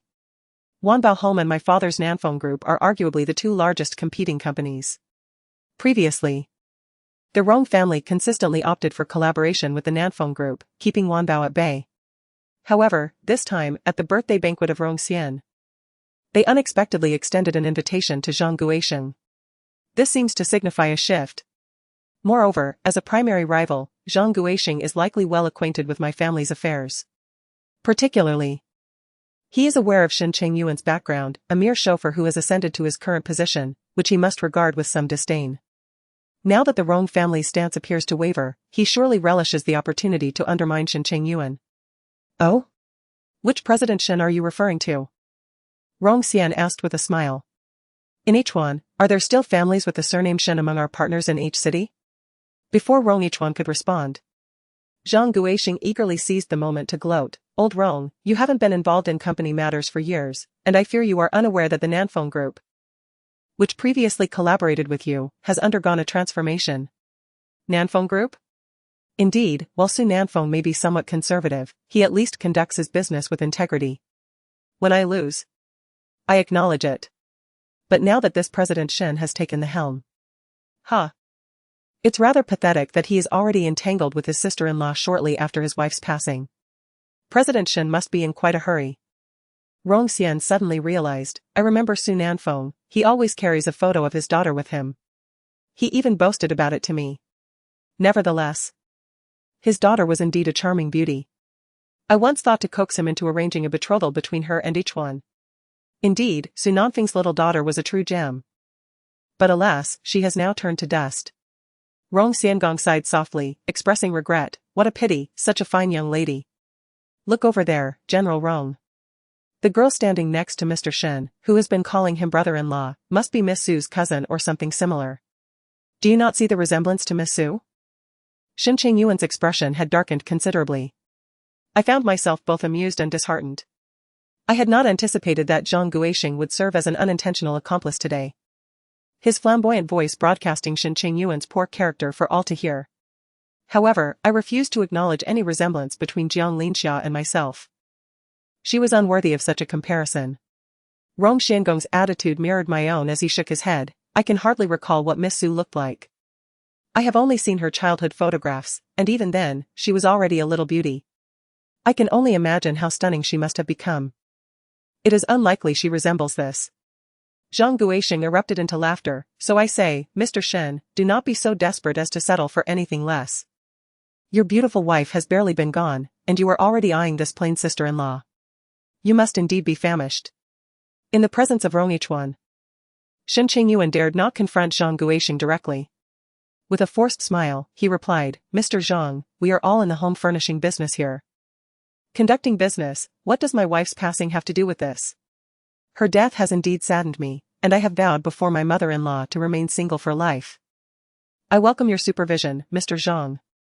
Single for life? Zhang Guoxing scoffed, then what do you say about the sister-in-law accompanying you today? What a peculiar notion of a sister-in-law. She is merely the daughter of the Su family's maid and bears no blood relation to my wife whatsoever. Zhang Guoxing continued to press relentlessly, then how do you explain her calling you brother-in-law just now? This question struck a nerve with Shen Chengyuan. Almost everyone in the room had heard Jiang Linxiao's thunderous shout moments ago. He stood beside me, his hands clenched tightly at his sides, knuckles cracking audibly. Jiang Linxia cast a furtive glance in my direction, recalling my earlier instructions to her, whatever I said, she must adhere to. Now, she sought my guidance through her eyes. Uncertain of how to proceed, desperate to avoid peril. Mr. Shen, I whispered to the man beside me, I can assist you in extricating yourself from this predicament. But I require a favor in return. What say you? Shen Chengyuan gritted his teeth, and how do you propose to do that? I have my methods, I replied. Time is of the essence, everyone is watching you intently. Will you agree or not? Just a word. Shen Chengyuan hesitated for 2 seconds before conceding, what do you want? I wish to obtain Miss Su's ashes. At once, Shen Chengyuan's demeanor shifted, his wariness palpable, what do you intend to do with them? Earlier at the funeral home, I had suggested that the deceased might not indeed be Miss Su. I required verification of my hypothesis. Who exactly are you? I am Lin Ran, a first-year student at the French department of Rongjiang University. What relevance does that corpse hold for you in relation to my wife? My closest friend also went missing in that very ravine. I suspect you have mistakenly identified the remains of my friend as belonging to your wife. I must clarify this matter. Upon hearing these words, Shen Chengyuan suddenly laughed, so it was for this reason that you clung to that corpse in the funeral home. Indeed. However, the body has already been reduced to ashes, leaving no DNA behind. Even if you wanted to verify the ashes, it would be impossible. This is my concern, Mr. Shen need not worry. I lifted my chin and asked, doesn't Mr. Shen wish for that corpse to truly be my friend rather than your wife? As long as the body remains unfound, there exists a chance for your wife's survival. Shen Chengyuan firmly asserted, if it turns out to be a mistake, that would indeed be preferable. I wish more than anyone for my wife to return alive. In that case, will Mr. Shen agree to my conditions? If you refuse, it seems you might completely lose the Rong family as your client. Very well, you resolve this matter for me. And I shall send someone to deliver the ashes to you. I am not at ease, fearing you might switch them. I must retrieve them personally. Not possible?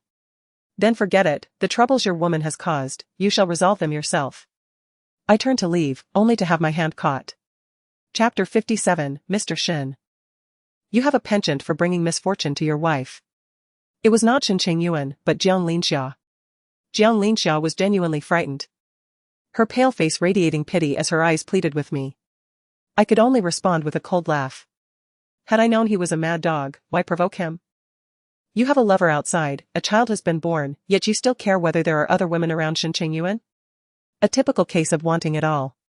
However, since her feelings for Shen Chengyuan are not sincere, I might as well take advantage of this situation. Suddenly, Shen Chengyuan lowered his voice and gritted his teeth, saying, all right, if today's matters can be resolved satisfactorily, once the banquet concludes, you will accompany me, and I shall take you to retrieve them. My ashes are kept in my family's villa. My mother and Aunt Lu are still trapped there, immersed daily in high concentrations of formaldehyde. My mother's health has never been robust. I intend to send her a few N95 masks and devise a plan to extricate them. Therefore, I must make another visit soon. The disguise of a property manager has proven futile. I must seek another opportunity. Retrieving the ashes is a newly conceived strategy. I replied. Not today, tomorrow. I need to procure some formaldehyde-removing chemicals and masks. There isn't enough time today. Shen Chengyuan gritted his teeth, that's acceptable. I wish to bring a few individuals along. Shen Chengyuan's expression shifted slightly. Miss Lin, I advise you against overstepping your bounds. I merely intend to retrieve some ashes. Such items carry a heavy aura, and as a young woman, I naturally feel apprehensive. Is it not reasonable to bring a few companions for courage? Or is there something within Shen's villa that remains a closely guarded secret, unfit for outsiders? What secrets could I possibly possess? Shen Chengyuan inquired, how many people do you intend to bring? I do not know, I will decide at that time. It cannot exceed 3. I stated firmly. I shall reveal my intentions when the time comes. Shen Chengyuan fixed his gaze upon me intently, and I offered a smile. As if I were indeed a mere innocent university student. From his gaze, I sensed an undercurrent of danger. Perhaps at first, he genuinely believed I was an easily manipulable ordinary young woman, someone he could coerce or entice into submission for his own purposes. However, after a few encounters, it seems that Shen Chengyuan has begun to question my true identity. Yet, it matters not. He could never fathom that I am the very fool who once loved and trusted him, only to be cast down into the abyss by his treachery. Not far off, Zhang Guoxing was still vociferously proclaiming, President Rong, you may not be aware, but this general manager Shen is quite the character. It turns out that Su Nanfeng's driver has somehow ensnared his only daughter, captivating her utterly, and has become the esteemed son-in-law of the Su family. As if that weren't enough, barely a few days into their marriage, calamity struck when Miss Su found herself in distress, and shortly thereafter, Su Nanfeng met with a tragic accident, leaving his fate uncertain. Mrs. Su is now also in a precarious state. Is it not all a tad too coincidental? Such matters have become common knowledge within the circles of H City. In the realm of commerce, who is not a seasoned fox? This speculation has lingered in everyone's minds for quite some time, yet no one dares voice it, fearing the bloodshed it may provoke. Everyone is here to earn a living, not to champion justice. At this moment, as Zhang Guoxing laid bare the truth before the Rong family, hushed whispers began to circulate among the crowd. I raised an eyebrow slightly, addressing Shen, general manager, it seems you have a penchant for bringing misfortune to your wives. Then, glancing at Jiang Linxia, I inquired, aren't you afraid? Indeed, Jiang Linxia flinched and grasped my hand tightly. I promptly withdrew my hand. What use is there in pulling me in? Such a despicable pair deserves to wallow in their own filth. I shall not extend a helping hand, rather, I will delight in their downfall. The voice of Rong Xiangong echoed from the distance, H1, is this matter true? Rong H1 remained silent. And it was Secretary Liu who stepped forward to respond, Old sir, President Rong has only recently returned from France, and he is not well versed in domestic affairs. However, ISNT Nanfeng Group, the party we have been collaborating with? It is necessary to gather some information. Indeed, I will arrange for someone to inquire after the banquet. Rong Xiangong nodded in agreement. By the way, that gentleman just mentioned that old Su had also been in a car accident. Will we still be able to renew our contract with our group today? This time, Rong H1 took the conversation forward. I have heard that old Su's injuries are quite severe. Once Secretary Liu finds out which hospital he is recuperating in, I shall pay him a visit personally, as he is, after all, an elder. I would like to see what he has to say regarding the renewal. Very well. And concerning the young lady from the Su family, I used to have quite an affection for her when she was a child, yet alas, beauty is often met with misfortune. Each one, please represent me in paying respects to this unfortunate girl. Understood. Suddenly, Zhang Guoxing interjected with fervor, Old Rong. I have heard from others that Su Nanfeng's accident was quite severe, and he is in a coma. It seems unlikely that he will awaken, making it improbable for him to renew the contract with Rong's.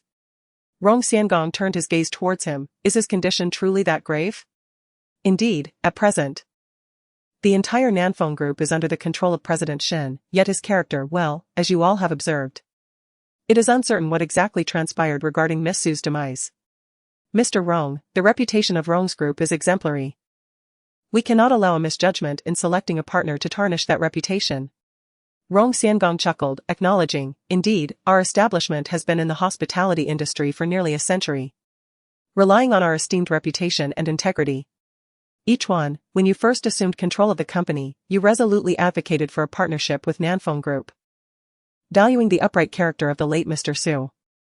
This time around, you must exercise greater discernment in your selection. No need for further selection. Our Fugue home furnishings is perfectly suitable. Zhang Guoxing remarked, his demeanor obsequious. I'm not boasting, but the quality of our products is exceptional. And our prices are more favorable than those of Nanfeng Group. What do you think, Mr. Rong? Rong Yichuan simply replied with a hint of detachment. Today is my father's birthday celebration, let us refrain from discussing business for now. He effectively dismissed Zhang Guoxing's overtures. However, Zhang Guoxing did not appear disheartened. He had publicly exposed Shen Chengyuan's secrets today, significantly increasing Fu Gui Home Furnishing's chances of success. Feeling a surge of pride, he turned to Shen Chengyuan, saying, Mr. Shen, do not hold it against me for encroaching upon your business. After all, your methods have been rather unscrupulous. Even if you seek companionship discreetly, one must avoid entanglements with a sister-in-law. Even if one were to indulge in such affairs, keeping them hidden would suffice, yet you boldly flaunt it, Mr. Shen. You truly are audacious.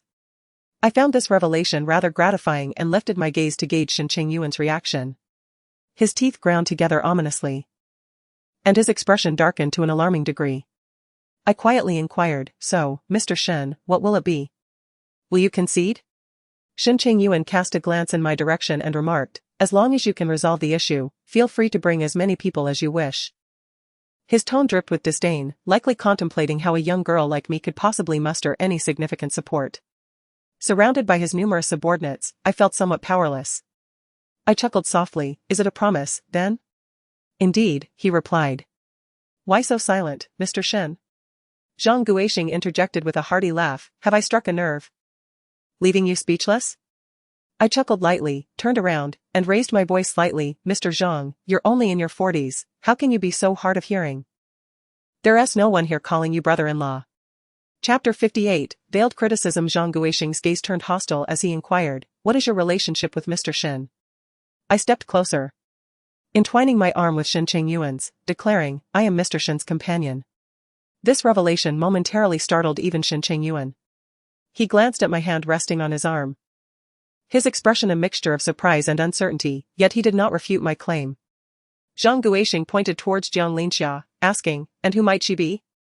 I replied with a playful smile, as mentioned earlier, she is the daughter of the Su family's housekeeper. Zhang Guoxing's confusion deepened, if Mr. Shen has you as his companion, why would he also bring the housekeeper's daughter to such an important event? I boldly retorted, that is a question for Mr. Rong. This young lady was deceived by a man and bore his child out of wedlock, now that he has turned his back on her. She has come seeking an explanation from him. Zhang Guoxing furrowed his brow slightly, are you implying that Mr. Shen brought her here to demand an explanation? Indeed, utter nonsense. How could President Rong possibly be interested in the daughter of a maid? As these words were spoken, a wave of incredulity washed over the crowd, and murmurs of disbelief filled the air. Shen Chengyuan appeared startled, asking, how do you know she has an illegitimate child? I replied, I have no idea. Then why would you say such a thing? He pressed. Unless you can provide me with a compelling reason for her presence at such a significant occasion? I chuckled softly. Why is President Shen so anxious? Could it be that this young lady truly has an illegitimate child? Oh? I sincerely apologize, I was merely speaking off the cuff, not realizing there was indeed some truth to it. Then, given how intently she was gazing at you moments ago, could the child belong to you, President Shen? Shen Chengyuan's expression shifted from unpleasant to exceedingly grim.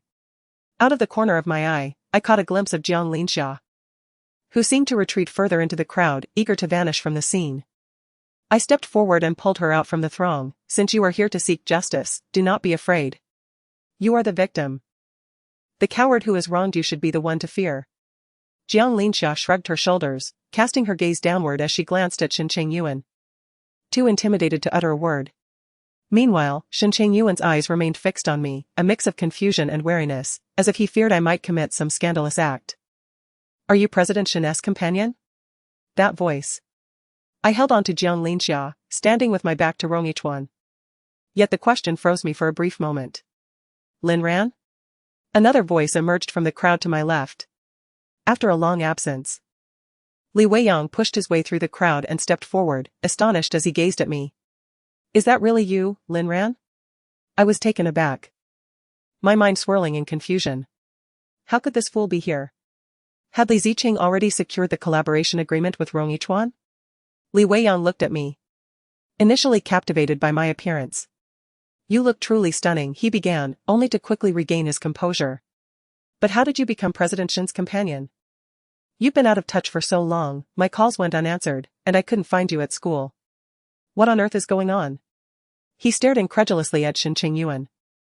Have you really managed to climb the social ladder with President Shen? I closed my eyes, biting my lip in regret. Why was he causing such a commotion now? Li Weiyang stepped closer, exclaiming, "You are my woman. No one is going to take you away from me." Goodness, how many domineering CEO novels has he read? His declaration was remarkably fluent. I cautiously glanced at Rong Yichuan, who caught my gaze before I hastily averted my eyes. I freed myself from Li Weiyang's grip and replied with a smile, "President Shen merely wishes to hire me as a translator. Isn't the companion of President Rong just his secretary? There is nothing more between President Shen and me." Li Weiyang glanced at Rong Yichuan and Secretary Liu. A smile breaking across his face. So that's how it is. President Shen certainly has good taste. Shen Chengyuan added, "Little Li, you also have an eye for beauty. Your girlfriend is quite lovely. When she was with me, she never adorned herself. I assumed she simply did not favor heavy makeup, and I hardly recognized her.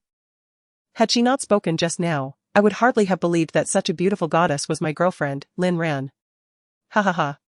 Li Weiyang laughed heartily while wrapping his arms around my waist. I pushed him away, saying, "You should step aside, I need to attend to some matters." "Oh. I see you are busy helping the boss, right? Very well, I'll wait for you over there. Once you are done, do come find me. Let your husband pamper you properly." After saying this, he left with a playful wink. As he departed, he held my hand and planted a kiss on it. With so many people around, I felt embarrassed to wipe his saliva off my gown, especially since it was borrowed from Suwan. I could only suppress my disgust and let my hand hang stiffly by my side. Turning away, I feigned a desire to pull Jiang Linsha closer, rubbing the unpleasant liquid off my hand onto Shen Chengyuan's suit. Indeed, it felt much better to rid myself of that sticky sensation. Only then did my senses return to me. I apologized for any embarrassment I may have caused everyone. However, I believed that what truly captured everyone's interest was the young lady seeking justice. Zhang Guoxing warned me once more, even if you are Xiaoli's girlfriend, do not speak recklessly. It is well known that Rong has maintained a clean reputation. Just recently, he had his first girlfriend, the renowned star Suing. What makes the daughter of a maid worthy of his attention? While his words held some truth, they struck a nerve with Tang Xiao. Her status is rather modest. Rong Yichuan lowered his head and gently offered some words of comfort, but Tang Xiao merely shook her head. I remarked, regardless of whose daughter she may be, all individuals are equal. If a girl is bullied, someone must take responsibility, don't you think? Rong Yichuan spoke directly, Miss Lin.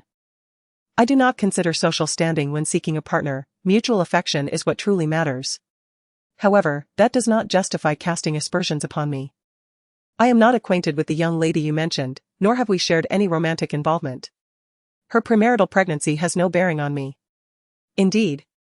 It has nothing to do with Mr. Rong, Jiang Linxia hastily clarified. I am also unfamiliar with Mr. Rong. I smiled and replied. I merely stated that I came to the Rong Corporation in search of someone. I never claimed that the individual I sought was you, Mr. Rong. Zhang Guoxing challenged me. Then what was the purpose of causing such a commotion? I responded, that man is a server at the Rong Hotel, reputed to have an English nickname, Jeff. Shen Chengyuan immediately connected the dots. Yes, she did not call him brother-in-law but rather Jeff. Zhang, it seems you truly need to consult an otolaryngologist. How could you confuse Chinese and English so? Chapter 59, an opportunity appears before me. Zhang Guoxing's expression turned peculiar. This explanation seems rather far-fetched, does it not? I chuckled lightly. Why not inquire whether this hotel employs a server named Jeff? Throughout my discourse, Rong Yichuan maintained a narrowed gaze upon me. I feel as though a cold, slimy reptile is coiling around me, inching its way up my spine, leaving a chilling, sticky trace in its wake. I have no desire to offend it. However, this is indeed a prime opportunity to re-enter my family's villa. Ever since the last incident involving scalding water poured over Jing Sholan, I have been troubled about how to proceed next. Now, an opportunity presents itself before me that I cannot afford to miss. Suddenly, someone tugged at the hand I had behind my back. Suwan whispered, Lin Ran. What on earth are you doing? I shook my head, signaling her to remain silent for the time being. Something was slipped into my palm. I grasped it. It was a car key. Suwan softly advised, I don't know what your intentions are, but this will undoubtedly offend President Rong. If it comes to a worst-case scenario, you should take my car and leave. A warmth spread through me. In the distance, Rong Xiangong inquired, each one. Is there a waiter named Jeff in our hotel? If it turns out that a girl has been left with an unwanted pregnancy, we must address this immediately. We cannot allow such individuals to tarnish our hotel's reputation. Rong Yichuan lowered his head and instructed Secretary Liu, investigate. Secretary Liu nodded, President Rong. The banquet is about to commence. I will. Go now. Yes. Secretary Liu bowed and exited, heading presumably towards the office area. Shen Chengyuan quietly asked me. Did you know about a waiter named Jeff from your previous part-time work here? I remained uncertain. Shen Chengyuan was taken aback. What you just said led me to believe. Once again, I must ask, could you provide a more viable solution, Mr. Shen? Shen Chengyuan fell silent. Meanwhile, Rong Yichuan seemed disinclined to continue the banquet, leaving everyone in an awkward standoff, awaiting Secretary Liu's investigation results. I found it difficult to meet his gaze, so I turned my back, only to catch sight of Li Weiyang giving me a heart gesture from across the crowd. I quickly averted my eyes, only to lock gazes with the original wife of the local tycoon. To my surprise, she was tall, exuding elegance, and her complexion was remarkably youthful, clearly well-maintained and living comfortably. I recalled Su Wan's earlier words, as long as one is indifferent at heart, who can truly dictate one's emotions? Just then, Secretary Liu returned. Mr. Rong, we've checked, there is no one named Jeff registered at this hotel. Rong Yichuan raised an eyebrow. What about other hotels? There is only one foreign wine consultant by that name. Rong Yichuan then inquired, Miss Victim, may I ask if the man who deceived you is a foreigner? Suddenly, I felt a sharp pain in my hand. Jiang Linxia's manicure had jabbed my wrist. I winced slightly. Jiang Linxia quickly apologized, I'm so sorry, it was unintentional. I interjected, Miss Jiang, Mr. Rong is asking you a question. Do not be afraid, with Mr. Rong backing you today, and all these guests present to support you. If anyone has ever wronged you, speak boldly, and everyone will ensure you receive justice. Jiang Linxia appeared somewhat perplexed by my intentions, and I, too, felt a sense of urgency. In truth, this dilemma could be resolved with either a yes or a no. She asserted that he was not a foreigner, which merely implied that a scoundrel had deceived her, a defenseless young girl who had misplaced her trust. The Rong family would likely not hold it against her. However, if he were indeed a foreigner, Jiang Linxia should not be so naive. Her child was presumably still in the hospital, the hue of the skin, the color of the eyes, it was evident, and she could not elude the truth. Was further contemplation necessary? Jiang Linxia hesitated, her gaze pleadingly directed at me. With a resigned sigh, I shook my head in response. Immediately, she declared, no. Rong Yichuan inquired further, so he is not a foreigner? It seems, miss, you may have sought your answers in the wrong direction. There is no employee named Jeff within our domestic staff at Rong Corporation. Ah, perhaps I have made an error. Zhang Guisheng scoffed derisively, an error? How could one make such a mistake? Miss Jiang, are you truly unaware of whose child you are carrying? I have a fair understanding of Jiang Linxia. Her mother, Aunt Liu, is a forthright individual, yet, for reasons unbeknownst to me, Jiang Linxia has always embodied a delicate, fragile demeanor reminiscent of Lin Daiyu. In her childhood, whenever she cried, I would rush to her defense, seeking out her tormentors. Yet, on many occasions, such confrontations ended inconclusively. For there was no one who had wronged her, rather, her sensitivity often misled her. A thoughtless remark would lead her to believe others looked down upon her, perceiving her as merely the daughter of a maid. At home, she would secretly weep into the night. However, it was quite astonishing that such a person could still seek out other men to deceive Shen Chengyuan. Initially, I was taken aback. Yet, who could truly know if that wild man outside was not just another Shen Chengyuan in disguise? Deceived and misled, she devoted herself to that individual, waiting until she had transferred all of Shen Chengyuan's assets to her child's name, before disposing of him. Nevertheless, these matters are not my concern at present. I remarked, the internet is rife with mockery directed at opportunistic women, oblivious to the fact that some men will go to great lengths for monetary gain, exploiting women and then vanishing without a trace, leaving behind false identities that render them untraceable. I adopted a sympathetic expression and gently patted Jiang Linxia's shoulder. Offering consolation, it seems that person has even deceived you regarding his identity, forget him. Your mother is the housekeeper of the Su family, and Mr. Shen would not allow you and your child to be left destitute on the streets. Take good care of yourself and your child first, and in due time, you will surely find what you seek. Jiang Linxia's eyes reddened, and she nodded obediently, murmuring, "Thank you. You need not thank me, it is Mr. Rong you should express your gratitude to."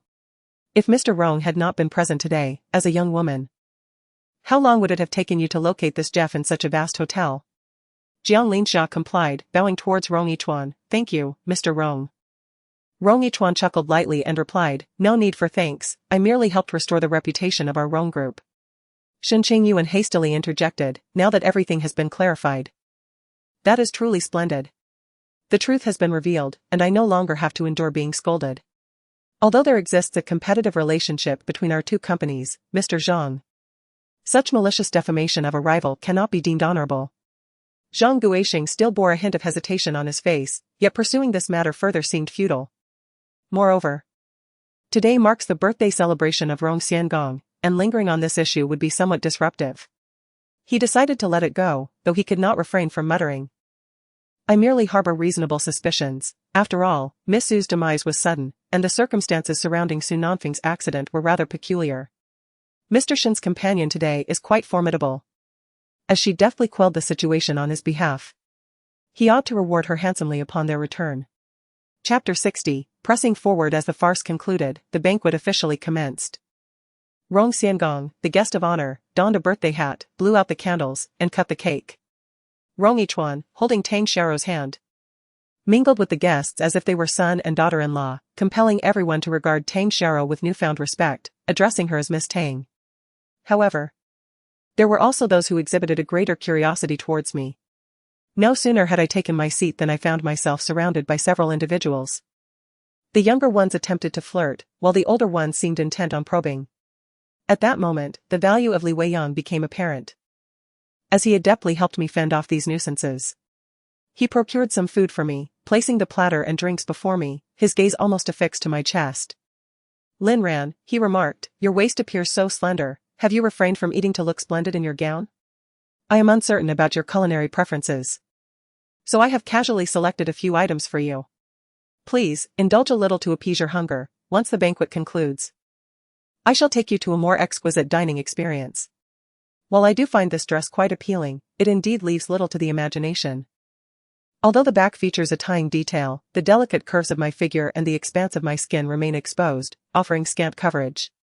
The square neckline in front is cut rather low, accentuating the fullness of my décolletage. I am not particularly hungry." Li Weiyang nudged closer to me, suggesting, "Why not sample the cake? It is, after all, the very cake that President Rong granted his blessing upon, bringing with it a touch of good fortune." "President Li, has the collaboration between Zicheng Sanitary Ware and the Rong Corporation been finalized? Indeed, my company is far more substantial than you might envision. If you doubt it, I shall take you to see it next time. Are you so free? Aren't you supposed to be at work? What could possibly be more important than a girlfriend? Do you have any free time this weekend? I can show you around my company. I hardly had the inclination to visit."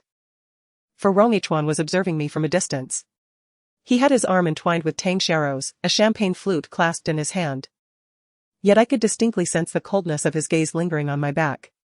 Li Weiyang speared a piece of fruit atop the cake with his fork, urging, "Ran Ran, open your mouth, let your husband feed you." I extended my hand. "Just give it to me, I can manage on my own. I'll feed you. Come now. Everyone is already aware that you are my girlfriend, why be shy?" "Ah, Sister Su-wan." Sister Su-wan sauntered over with an alluring sway of her hips, exuding charm as she approached. "So this is where you are." I cast her a pleading glance. Su-wan immediately understood, smiling as she addressed Li Weiyang, "Apologies, Mr. Li, my sister needs to accompany me to the restroom." Li Weiyang, fork in hand, replied, "Does one require company to visit the restroom? Women often face certain inconveniences." I promptly took Su-wan by the hand and led her away. Upon reaching the restroom, I finally released her. Su-wan looked at me, unable to suppress a laugh. It seems that Mr. Li is rather fond of you. Lin ran, you see. President Rong is like the moon in the sky, while President Shen resembles a flower in the water. Perhaps you should seize this opportunity with young Mr. Li. He is the sole heir of the Li family. If you were to conceive, you might indeed leap over the dragon gate and flourish. I was thoroughly exasperated and waved my hand dismissively. What, do you find him unappealing? Suwan responded, in fact, I believe he is far superior to President Shen. Shen Chengyuan's demeanor suggests he is not a good person. Sister Suwan, you can read faces? I asked. I possess no such skill, but after encountering many people, one gradually discerns certain patterns. And what do you see in me? Suwan stroked her chin, genuinely scrutinizing me, a prominent forehead, a rising nose bridge. Small and round lips, yet thin on the lower lip, ears close to the face and the upper edge surpassing the brow line. What do you say? Do you wish to hear the truth or a falsehood? Certainly the truth. You possess a less fortunate visage. I hesitated slightly. Suwan continued, yet. It is not entirely so, destiny allocates 7 parts, while hard work accounts for 3. You are clever and knowledgeable, undoubtedly different from me. I laughed softly, feeling a bit parched. My current appearance, however, was fashioned according to Emily's features. Yet, the shape of my face differed slightly from hers. The plastic surgeon had made subtle adjustments to better align with my visage, ensuring it did not appear overly mismatched. Nevertheless, the contours of my features largely resembled Emily's. Emily seemed to be thriving in France, although she had not married Rong Yichuan and ascended to the heights of wealth as Mrs. Rong. She had wed a partner within the same industry and had since welcomed 2 delightful children. While her life may not be opulent, it surely must be pleasant enough. Not to the extent of being unfortunate, one would presume. Suwan, sensing that her words might have dampened my spirits, smiled gently and reassured me, I was merely jesting. Do not take it to heart. I chuckled and shook my head, it's not because of that. I was merely contemplating how to extricate myself from Li Weiyang. Are you truly not considering him? He is at least youthful and rather handsome, far superior to that unsophisticated businessman of yours. I pouted and shook my head. Suwan remarked, true, President Rong seems to hold a certain regard for you, perhaps there remains a chance. My mind was preoccupied with the impending visit to my mother at the villa tomorrow. I needed to hasten and procure some items. Suwan was still awaiting her unsophisticated partner, so I discreetly exited through the back door and made my way to the parking lot. Upon locating Suwan's pink Porsche, I unlocked the door with the key and, once inside, changed out of my formal attire and jewelry into my own clothing. After entrusting a waiter with the keys to return to Suwan, I departed the soiree. Having ventured to the mall, I procured some activated charcoal along with various other items adept at absorbing formaldehyde, as well as a selection of masks and health supplements to bolster my immunity. Just as I completed my purchase and was about to depart, a message arrived, 807, the room card is at the front desk. Glancing at the time in the upper right corner of my phone, I realized I had been away for approximately half an hour. Was the banquet truly over so soon? After all, it was a celebration for his father's birthday, surely it deserved more grandeur. Moreover, considering he was accompanied by a beautiful companion today, why did he still summon me? I replied, it's Monday. Add once. Do not add. I said. Add once. Without further ado, I took my belongings and hailed a taxi back to the university. Upon my arrival, my roommates greeted me with, Lin Ran. The counselor is looking for you. I was taken aback. As a faux university student, I seldom interacted with the counselor. What could possibly be the reason for his sudden interest? Do you know why the counselor is seeking me? My roommate replied, it must be good news. It seems they are selecting students for an exchange program, fully funded. You are the only freshman chosen, the others are seniors and graduate students. Exchange program? I was not entirely clear on the specifics, but the counselor had just inquired about you, and since you were absent, he asked me to inform you to visit his office upon your return. I furrowed my brow slightly, yet in an effort to avoid raising suspicions regarding my identity, I decided to pay him a visit. Professor Liu, you called for me? I knocked before entering. As soon as Counselor Liu spotted me, his face lit up with joy. Lin Ran, you're here. Come quickly, we've all been waiting for you. Upon my entrance, I was taken aback to discover that the room was not only occupied by the counselor but also several professors from the French department. along with the principal and other school officials. The center of attention, basking in the limelight, was none other than Rong Yichuan. With a gentlemanly smile, he greeted me, "Hello, Lin Ran. It's a pleasure to see you again. How is your recovery from your injuries?" Chapter 61, He is threatening me. Why are you standing there in silence? Counselor Lu approached and gently patted my shoulder, gesturing towards Rong Yichuan. Do you remember Mr. Rong? He previously visited our school for a lecture and spoke highly of you. I nodded. Yes, I remember. Why did you not greet him? Lu continued. Mr. Rong just inquired about you. With a cheerful demeanor, Lu said to Rong Yichuan. This student has been busy with part-time work lately. Her roommate mentioned she has been so occupied that she hardly has time to rest. She must be quite exhausted. Rong Yichuan responded with a smile. Engaging in part-time work is commendable, but one's health must take precedence. It is essential to strike a balance between work and rest. Indeed, Mr. Rong speaks wisely. Lin Ran, did you hear that? I lifted my head and asked, Mr. Rong. Is there a reason you sought me out at this late hour? Are you not aware? I was taken aback, realizing that despite my meticulous calculations, I had not foreseen the situation evolving into what it had become. I had envisioned him as a radiant moon in the sky, devising intricate plans to bring down the unattainable flower upon its pedestal. Yet, upon closer examination, I discovered that in this world, there exists no such flower. Only a masquerading beast cloaked in the guise of a gentleman. Lu remarked, did your roommate not inform you? Mr. Rong took the initiative to contact a university in France and selected 5 outstanding student representatives from our school to participate in an exchange program for study and cultural immersion. You are the only freshman chosen. I inquired, did Mr. Rong specifically select me? Not exactly a selection, he replied. Mr. Rong mentioned that we should choose the 5 students who best represent our school's caliber. Everyone witnessed your impressive performance during the last speech. Your selection is indeed well-deserved. I do not wish to go. The principal and several school leaders appeared somewhat astonished. Why not? You were the sole participant last time. Are you afraid others might think you were trying to showcase yourself? There are 5 spots this time. I have matters to attend to back home.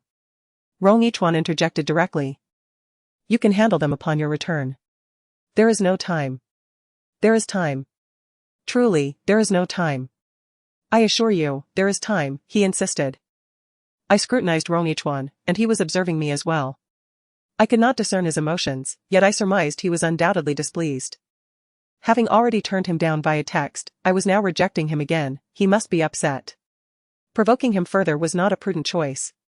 Softening my tone, I pleaded. Mr. Rong, I genuinely have pressing matters to attend to. When? I have engagements recently. Rong Yichuan chuckled softly. What about Wednesday and Saturday? I am busy during the day. Teacher Lu expressed concern for me. Lin Ran, you must consider this carefully. The prospects of work study are far more significant. In the future, once you truly become a professional translator, the income you earn will far surpass that of a part-time job. Lin Ran. Rong Yichuan took a few steps and halted before me. I hope you comprehend that there are certain matters only I can assist you with. If you continue to refuse time and again, you may find that opportunities will elude you henceforth. I inhaled deeply. He was indeed threatening me. Presently, I require his assistance. In truth, my initial intention was to win his affection. Now, the desire to be loved has transformed into an earnest yearning. How is this not a convergence of paths? Mr. Rong, may I pose a question to you? Speak. Why me? He raised an eyebrow. Seemingly amused by my inquiry, from the moment you translated for me during my speech, you have already understood in your heart. I found myself perplexed by his words. Did he suspect that I had deliberately sought his attention and intended to draw near to him? Or perhaps he was already aware of my transformation into Emoli? Lin Ran, Rong Yichuan stated, my patience is limited. By the way, before I arrived, I received a call that Mr. Su, who once supported you, suddenly experienced respiratory failure this afternoon. Would you like to visit him? Rong Yichuan had me firmly in his grasp. I took a deep breath and slowly exhaled. May I go see him? Rong Yichuan smiled. I believe Mr. Su had high hopes for you when he sponsored your education. He would surely be delighted to learn that you have the opportunity to study abroad in France. Very well, I shall go. I inquired of him, when do we depart? Rong Yichuan appeared pleased. Tomorrow morning. I shook my head. I truly have matters to attend to tomorrow. How about the day after? Just tomorrow. One cannot outmaneuver the strong. Very well. Rong Yichuan smiled broadly, his grin warm and inviting, akin to the gentle caress of spring. Go back to your dormitory and gather your belongings. I was somewhat taken aback. He had come all this way at such a late hour, and he was so readily acquiescing? I had anticipated that he would at least drag me into his car and then. I nodded. Very well, I shall return then. Teacher Lu admonished me, do ensure you retire early, do not be late tomorrow. Understood, Teacher Lu. As I turned to leave, Rong Yichuan suddenly remarked, I have never visited the student dormitories before, I shall accompany Lin Ran to take a look. Alarm bells rang in my mind. My thoughts were consumed by key phrases, dormitory. Surely, he does not intend to. Mr. Rong, at this late hour. It may not be appropriate for you to enter the girls' dormitory, might it? Rong Yichuan turned to the principal, is it inconvenient? The principal appeared somewhat troubled, Mr. Rong. This may indeed be a bit inappropriate, after all, at this hour, many students have already retired for the night. I shall not visit any other dormitory. Just Lin Ran's. I hastily interjected, no, when I arrived, several of my roommates had already gone to sleep. I am uncertain if I was mistaken. But as I mentioned the presence of several roommates, Rong Yichuan's gaze upon me grew increasingly fervent. Indeed, Mr. Rong, perhaps we could choose another time? Rong Yichuan curled his lips into a smile and said, then let it be for next time. The principal exhaled a sigh of relief, replying, all right. I shall make proper arrangements for your visit next time. After all, they are my juniors, if possible, I would also like to improve their living conditions. Very well. I shall express gratitude on behalf of my classmates to Mr. Rong, I said. I then inquired, Teacher Lu, may I leave now? Go ahead, she replied. I dashed back to the dormitory. Upon my return, some of my roommates were still busy with their assignments, while others were tending to their personal grooming. Lin Ran. Why does your face look so pale? Have you seen a ghost? One of them remarked. I nodded, yes. The roommate who was working on her assignment looked up. Did you really see one? What does a ghost look like? Well, it was frightening, don't ask about it, just wash up and go to sleep. At 11:30, the lights in the girls' dormitory were turned off. Everyone had finished their routines and lay in bed, ready to sleep. Before long, the soft sound of snoring came from the roommate across from me. I had personally checked and locked the doors and windows several times, ensuring all was secure. And now I could finally rest. Knock, knock, knock. Suddenly, the dormitory door was rapped upon. I jolted awake in an instant. Chapter 62, Show me your performance. The knocking was gentle. I began to doubt whether I had been startled by Rong Yichuan into a hallucination. Knock, knock, knock. It was no illusion. My heart raced to my throat. Fortunately, the snoring from the girl opposite me remained undisturbed, as if she were sleeping even more soundly. Her snores gradually growing louder. Knock, knock, knock. This time, the knocking grew more insistent. I hastily leapt from my bed, disregarding even the need for footwear, and quietly opened the door with bare feet. Indeed, it was he. Rong Yichuan surged forward, enveloping me in his embrace as he stepped inside. In the darkness, the path was utterly indistinguishable. The dormitory was modest in size, featuring 3 sets of bunk beds and a communal long table cluttered with the belongings of 4 individuals. As he urged me onward, I was anxious about colliding with something that would produce a sound, and a thin layer of sweat broke out across my skin. Rong Yichuan whispered in my ear, which bed is yours? The farthest one, the lower bunk, like a panther prowling in the night. He seemed more acquainted with the layout of our dormitory than I was, half-draping me as he led me to my bed. Unlike the plush beds in his hotel, which were soft enough to sink into, the dormitory beds were rigid wooden frames that creaked at the slightest movement. Suddenly, the weight of 2 bodies pressed down, creating a noise that was less than subtle. My roommate in the upper bunk stirred awake. Lin Ran, what are you doing? With Rong Yichuan gripping my waist, I felt nearly breathless beneath him. Nothing, I'm just turning over. Then be gentle. All right, my apologies. I pushed against the man atop me with determination, casting a warning look, imploring him to refrain from any indiscretions in this space. There were 5 other roommates in the dormitory besides myself. The girls were nearly silent in their slumber, with only the faint sound of soft snoring from the girl in the bunk opposite me confirming her sleep. while the others remained a mystery, unbeknownst to me whether they were awake or dreaming. Rong Yichuan buried his head in the crook of my neck, gently closing his teeth around my carotid artery. What are you afraid of? The moment I heard him speak, a wave of tension washed over me. Aren't you afraid? If the students from Rongjiang University see you appearing in the girls' dormitory in the dead of night, what will become of your reputation, Mr. Rong? My voice, barely above a whisper, was barely audible as I leaned closer to his ear. However, this very action, coupled with the warmth of my breath, seemed to further ignite his emotions, and I could distinctly feel his grip around my waist tightening. Li Weiyang was right, my waist was indeed slender. I pleaded with him. Shall we go somewhere else? Perhaps the classroom, the sports equipment room, or the principal's office? Would that suffice? Unable to endure any longer, he replied. Let us stay here. Tears of frustration welled up within me, given the poor quality of the bunk beds at our school. I doubted they could withstand the force of his fervor. In that fleeting moment, I felt a sense of resignation wash over me. Whatever. If we were caught, the worst that would happen was that I would be scolded for my indiscretion, but as an inconspicuous individual, such reprimands would hardly faze me. Ultimately, the greater embarrassment would fall upon him. Since he seemed indifferent, I chose to be as well. Sensing my lack of resistance, Rong Yichuan took my hand and moved it downward. I was momentarily perplexed. With gritted teeth, he left a trail of marks on my neck. Use your hands, quickly. It took me a few seconds to comprehend his meaning, and then I couldn't help but let out a soft laugh. He bit me gently.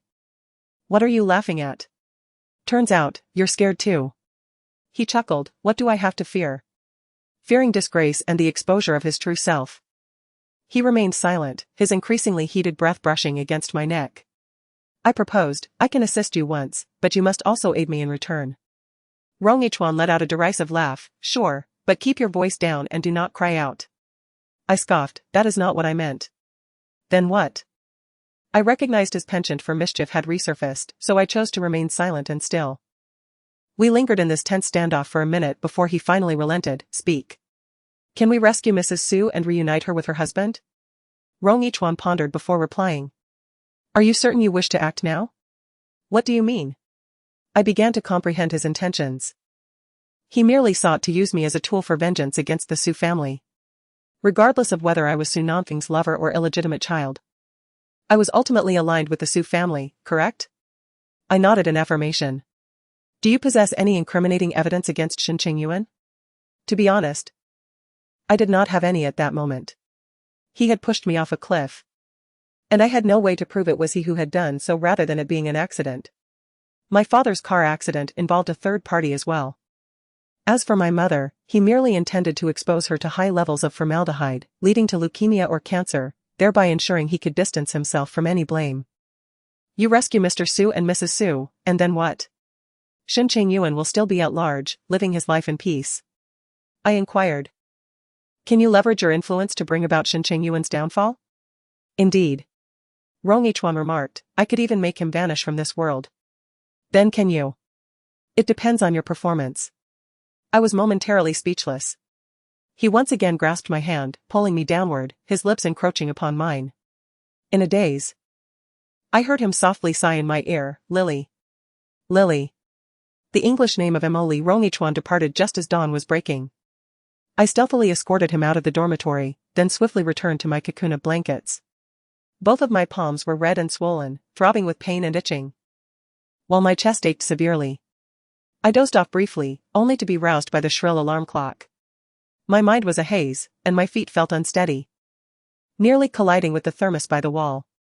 My roommate, returning from her washroom, noticed my state and pulled me back, exclaiming, Lin Ran, what is wrong with you?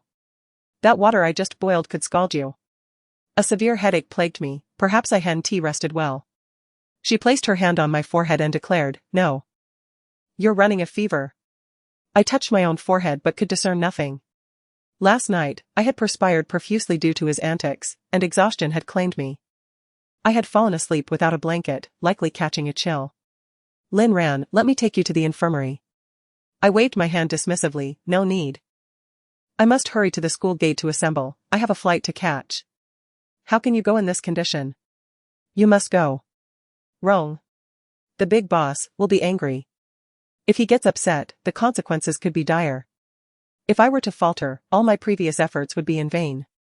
If it were more severe, I would be exposed by Shen Chengyuan, and I would never have the chance for revenge in this lifetime. I forced myself to freshen up, changed my clothes, and hurried to the school gate. The senior students had already arrived, along with the principal and Teacher Liu. Teacher Liu noticed something was amiss. Lin ran. "Are you unwell?" I managed a dry laugh. "It's nothing, just a bit chilly." "In this sweltering heat, how could you be chilly?" Indeed. It seemed impossible in such a hot day. Yet, if one were to sweat profusely and then lie without a blanket for several hours, it could very well happen. "What's the matter?" Rong Yichuan approached. I realized that in just a few hours, he had changed into another outfit, and a pleasant scent of aftershave lingered around him. Did he not need sleep? Teacher Liu remarked, "Mr. Rong, it seems Lin Ran has a fever." Rong Yichuan looked at my unusually flushed cheeks, slightly furrowing his brows. "How could you be so careless?" Chapter 63, Pretending, and continuing to pretend as we spoke, a woman gradually approached and stood beside Rong Yichuan. Intertwining her arm with his, "Yichuan, what's wrong?" Rong Yichuan gently replied, "It's nothing, just a student is feeling unwell. You should return to the car. The morning breeze is chilly, don't catch a cold." Tang Xiaoyu obediently rose on tiptoe and placed a kiss on his cheek. "All right. I'll wait for you in the car."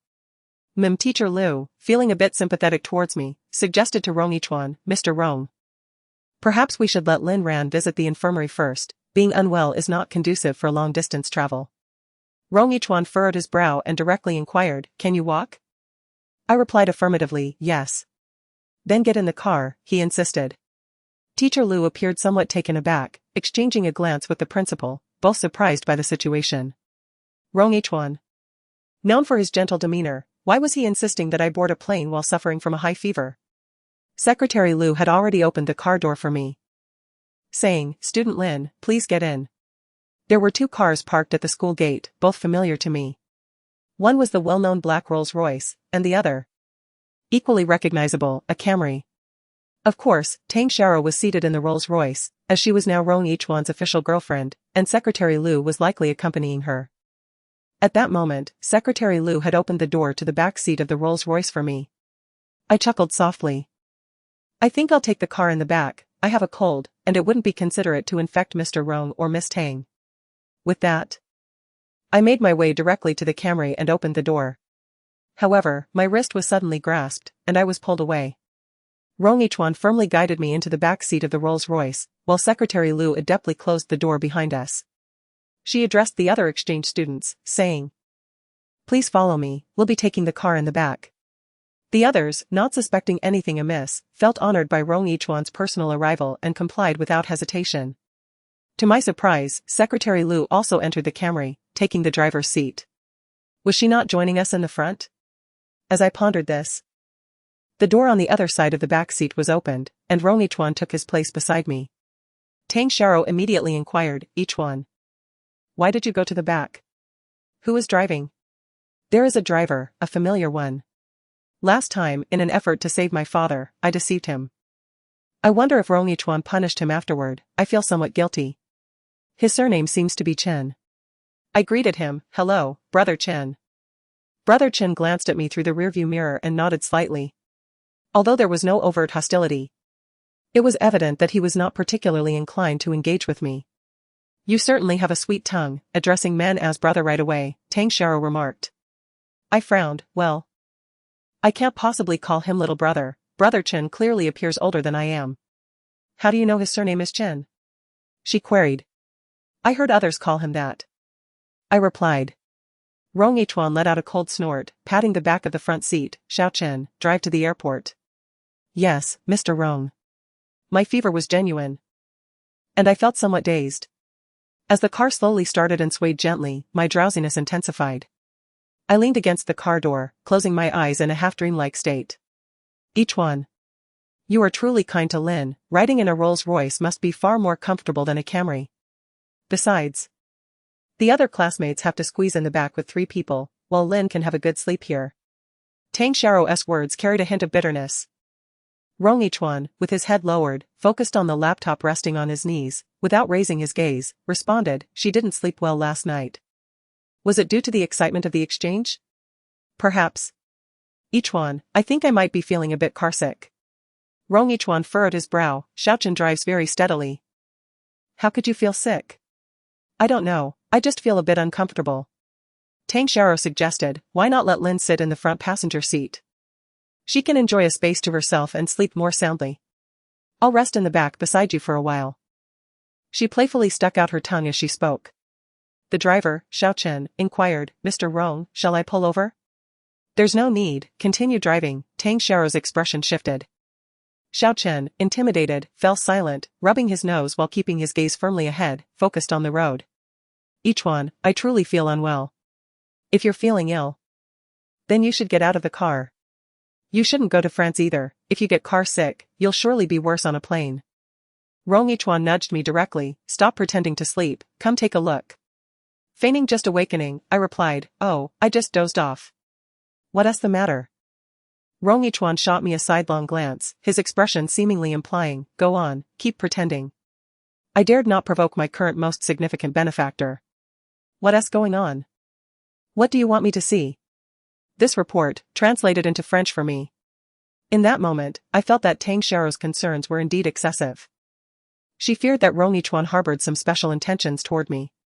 Yes, rather special, suffering from an ailment yet still expected to work. After finishing tasks in bed, there were still chores to do outside. Truly, he made full use of me. I moved the laptop from his lap, glanced over it briefly, and gasped in shock. Rong Ichuan asked, what's wrong? I queried him in French, you aren't planning to take me to France to silence me, are you? Rong Ichuan scoffed. Replying in French, if I truly wanted to silence you, I could do so domestically without a trace. No need for such elaborate measures or the waste of an international flight. However, the content of this article: high-altitude falls, death, corpses. It seems entirely unrelated to the business of Rong's hotel. Tang Xiao, Ichuan, what are you discussing with Lin? I cannot comprehend French. Rong Ichuan, it's nothing. I merely mentioned that President Rong is testing my French. Tang Xiao appeared skeptical. Oh, he is indeed like that, always cherishing talent. I have heard others mention you. During Ichuan's recent speech at Rongjiang University, your performance was remarkable, and he holds you in high regard. I smiled politely, thank you for your appreciation, President Rong. Rong Ichuan tapped the screen of his laptop. We will arrive at the airport in about half an hour, can you finish the translation by then? I scrolled to the bottom of the document and estimated. Yes, I can manage. Then let us not waste time, let us begin. I forced myself to focus and started working on my computer. This appeared to be a forensic paper published abroad, discussing the extent of damage caused to sheep's bodies from falls from varying heights. The higher the fall, the more fragmented the sheep's remains became. Finished. I returned my computer to him, and on the desktop was the translation document I had created. Rong Ichuan opened it and read slowly. I was somewhat puzzled, Mr. Rong. Did you not reside in France previously? Why do you need to translate the French literature into Chinese to read it? Rong Ichuan shot me a glance and asked in French, do you truly have a friend who also fell from Suifeng Mountain? I was taken aback. That was a fabrication I hastily conjured yesterday to prevent Shen Chengyuan from becoming suspicious. Yesterday, when I spoke those words to Shen Chengyuan, he was clearly standing at a considerable distance, behind Rong Xiangong's wheelchair. How did he know? Why do you ask this, Mr. Rong? Just a casual inquiry. Oh. Rong Ichuan perused the document I had translated, nodding in approval. Your vocabulary is quite impressive. I chuckled awkwardly. Such obscure terms can be translated without a specialized dictionary. Following his gaze, I noticed he was pointing at a word. The translation in Chinese is sacrum. I studied art in France, frequently depicting skeletons, both human and animal. So I am well acquainted with these anatomical terms. However, for a female university student emerging from a rural village with no foundation in French, this word is indeed rather esoteric. Lin Ran, sometimes I truly question whether you have lived in France. But whether in my homeland or in France, there are absolutely no traces of you. Rong Ichuan smiled faintly, fixing his gaze upon me. Who exactly are you? I laughed it off. I am merely someone from the mountains. Do you expect me to believe that? I once suspected you were the deceased daughter of the Su family. My heart leaped to my throat. How could that be? It is impossible because Rong Yichuan suddenly switched to French. I have personally verified this. It is undoubtedly your first time. I remained silent. According to this paper, a fall from a height exceeding 500 meters would likely result in a body that is far from intact, being shattered by the immense force of impact. Given that Suifeng Mountain rises over 700 meters, survival is utterly impossible, even in the absence of dismemberment. It becomes evident that his interest in this paper was driven by this very fact. I took a deep breath and sincerely addressed Mr. Rong in French. I bear you no malice. Rong Yichuan's Adam's apple bobbed as he replied, I am aware. Though you have deceived me from the outset. Your intent was merely to exploit me. Indeed. Lin Ran, in my initial encounter, endeavored to draw near me. Yet her aim was not to become my woman. His gaze sharpened abruptly, sending a shiver coursing through me. Yichuan. Tang Xiao interjected, interrupting our conversation.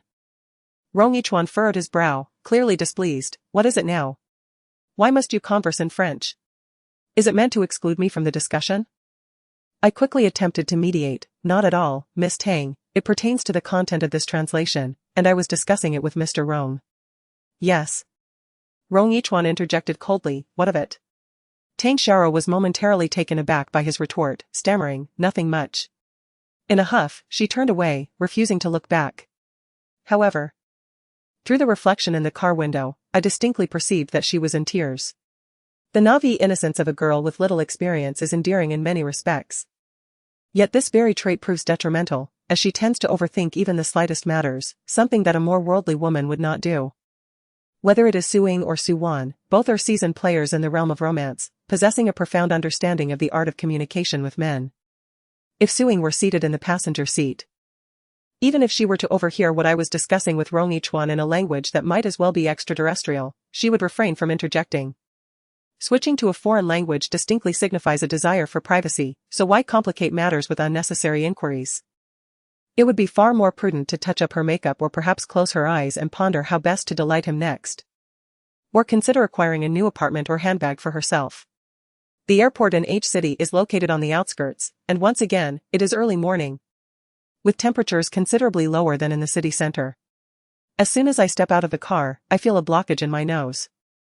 Tang Xiao's eyes are red from crying, while Rong Yichuan instructs his secretary to assist us exchange students with the check-in process, before escorting Tang Xiao to the first-class lounge. Presumably, he is attempting to console her. At last, I find myself in a moment of tranquility. With little luggage to contend with, I seize the opportunity to call Shen Chengyuan while the secretary handles their baggage check-in. He seems still enshrouded in slumber. His voice a low murmur, who is it? Mr. Shen, it's me, Lin Ran. Upon hearing my voice, Shen Chengyuan appears to awaken slightly. Have you arrived already? So early? I reply, I have an urgent matter that requires me to leave H City for a while, but Mr. Shen, you must not go back on your word regarding what you promised me. Beside him, a woman's voice, sweet and petulant, murmurs, so early? Can't you let anyone sleep? This voice is not Jiang Linxia. Shen Chengyuan responds, aren't you just after the ashes? I can have them delivered to your dormitory. Surely that suffices? No, I insist, I have stated that I do not trust you, I must retrieve them myself. What value is there in deceiving you with a mere urn? Shen Chengyuan retorted, his dissatisfaction evident. Moreover, I can assure you with utmost certainty that this urn does not belong to your friend. How can you be so certain, Mr. Shen? I inquired. His realization struck him suddenly, and he swiftly amended his statement, because she is my wife. I chuckled, then who is currently lying in your bed, Mr. Shen?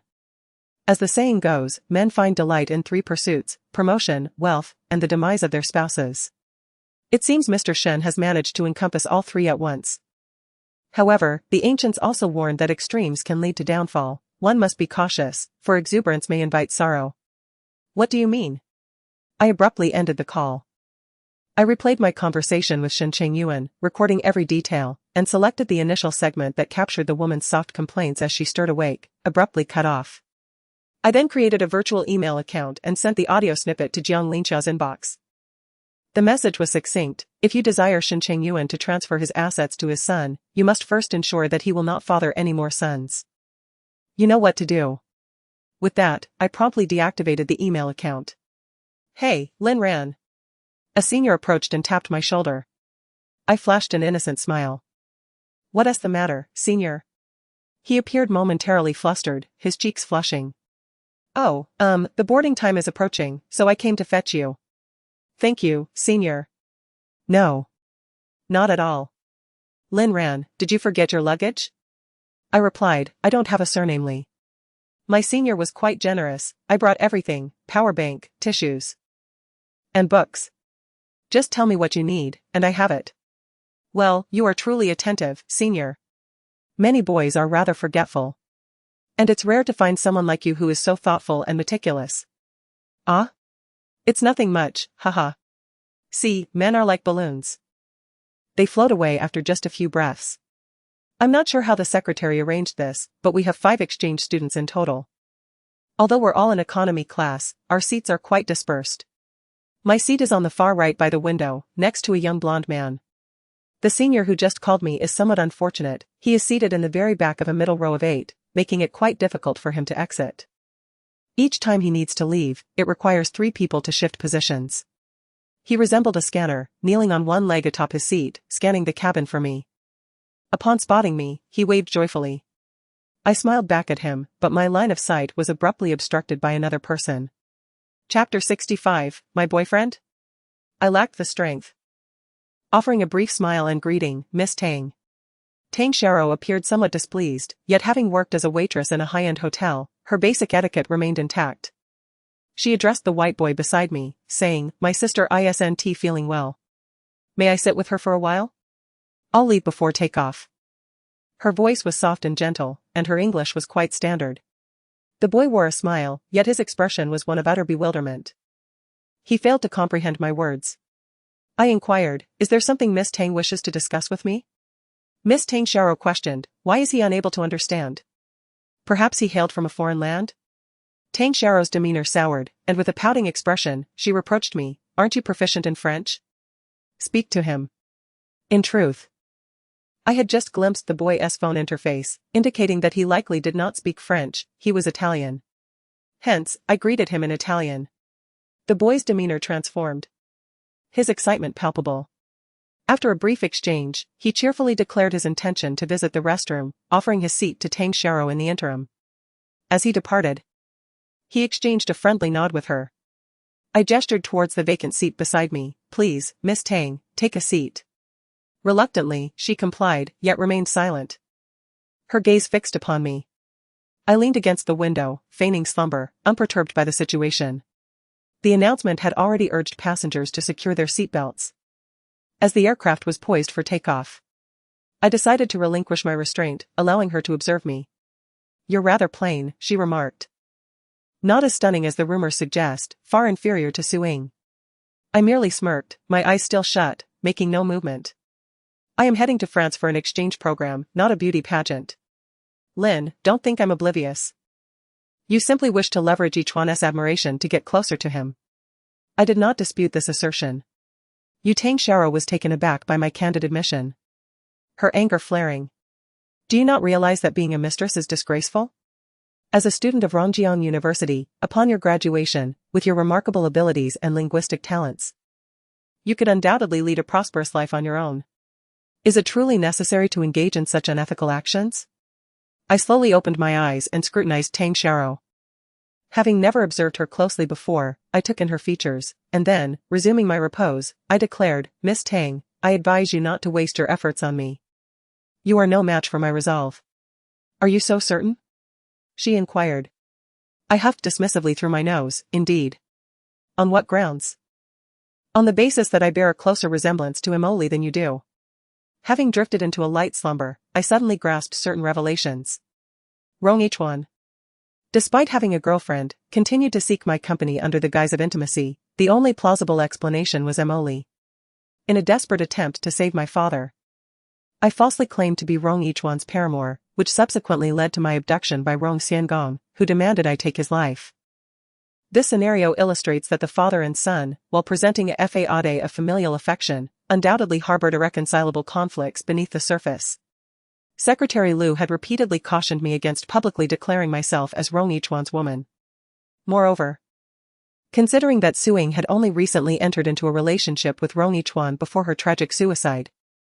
All these events converge upon a singular possibility: Rong Xiangong is targeting those surrounding Rong Yichuan. Furthermore, during the incident at the rockery, I narrowly escaped being discovered by Rong Xiangong, as Rong Yichuan intentionally misled him to believe that the figure concealed within the rockery was Tang Xiao. Rong Yichuan fears for my safety. He is apprehensive that I too might meet an untimely demise. After all these years, he has likely not encountered a woman so strikingly akin to Emily. Countless individuals have desperately endeavored to place women in his vicinity, yet none have captured his attention. It is not that Rong Yichuan is a paragon of virtue, rather, it is because the gifts he offered did not resonate with his true sentiments. As for Tang Xiao, I surmise that she, much like Suing, serves as a mere shield orchestrated by Rong Yichuan. He is already aware of Rong Xiangong's visit to me. So he has devised elaborate schemes, such as the faux rock garden and showcasing Tang Xiao at the birthday banquet, all while indulging in tender moments with her. These actions are nothing but a strategy to divert Rong Xiangong's attention away from me. He seeks to preserve my life. I suddenly grasp the reason behind Rong Yichuan's steadfastness over the years. Despite his fervent pursuits, he has never contemplated a union with Emily. Allowing Emily to marry and bear children with another man is, in its own way, an act of protection. I can't help but feel a pang of sympathy for Rong Yichuan. Having ascended to his current station of power, he must endure the sight of the woman he loves bearing children for another. After much effort, he has found a substitute, yet her motives are far from innocent. Tang Xiao bit her lip and asked, "You are resolutely unwilling to relinquish him, aren't you?" I nodded in affirmation. Indeed. I require Rong Yichuan's support for my father's health, my mother's safety, and my family's business. I can offer you money, she said. I smiled. How much can you offer me? Name your price, she retorted. Miss Tang. What Rong Yichuan can provide me far exceeds your offerings. Enraged, Tang Xiao stood up abruptly, declaring, "Very well. Let us compete fairly and see who emerges victorious in the end." The flight attendant approached her gently, saying, "Hello, miss. The aircraft is preparing for takeoff. Please take your seat and fasten your seatbelt." However, Tang Xiaoyu simply waved her hand and walked away, asserting, "My seat is in first class." When the Italian boy returned, he inquired, "Is that your sister?" She seemed upset. "Did you have a quarrel?" I smiled and replied, "I am unwell, she is just worried about me." "Oh. She is very kind to you," he remarked. "Indeed," I responded. "Miss, do you have a boyfriend?" I became somewhat alert and asked, "Are you interested in me?"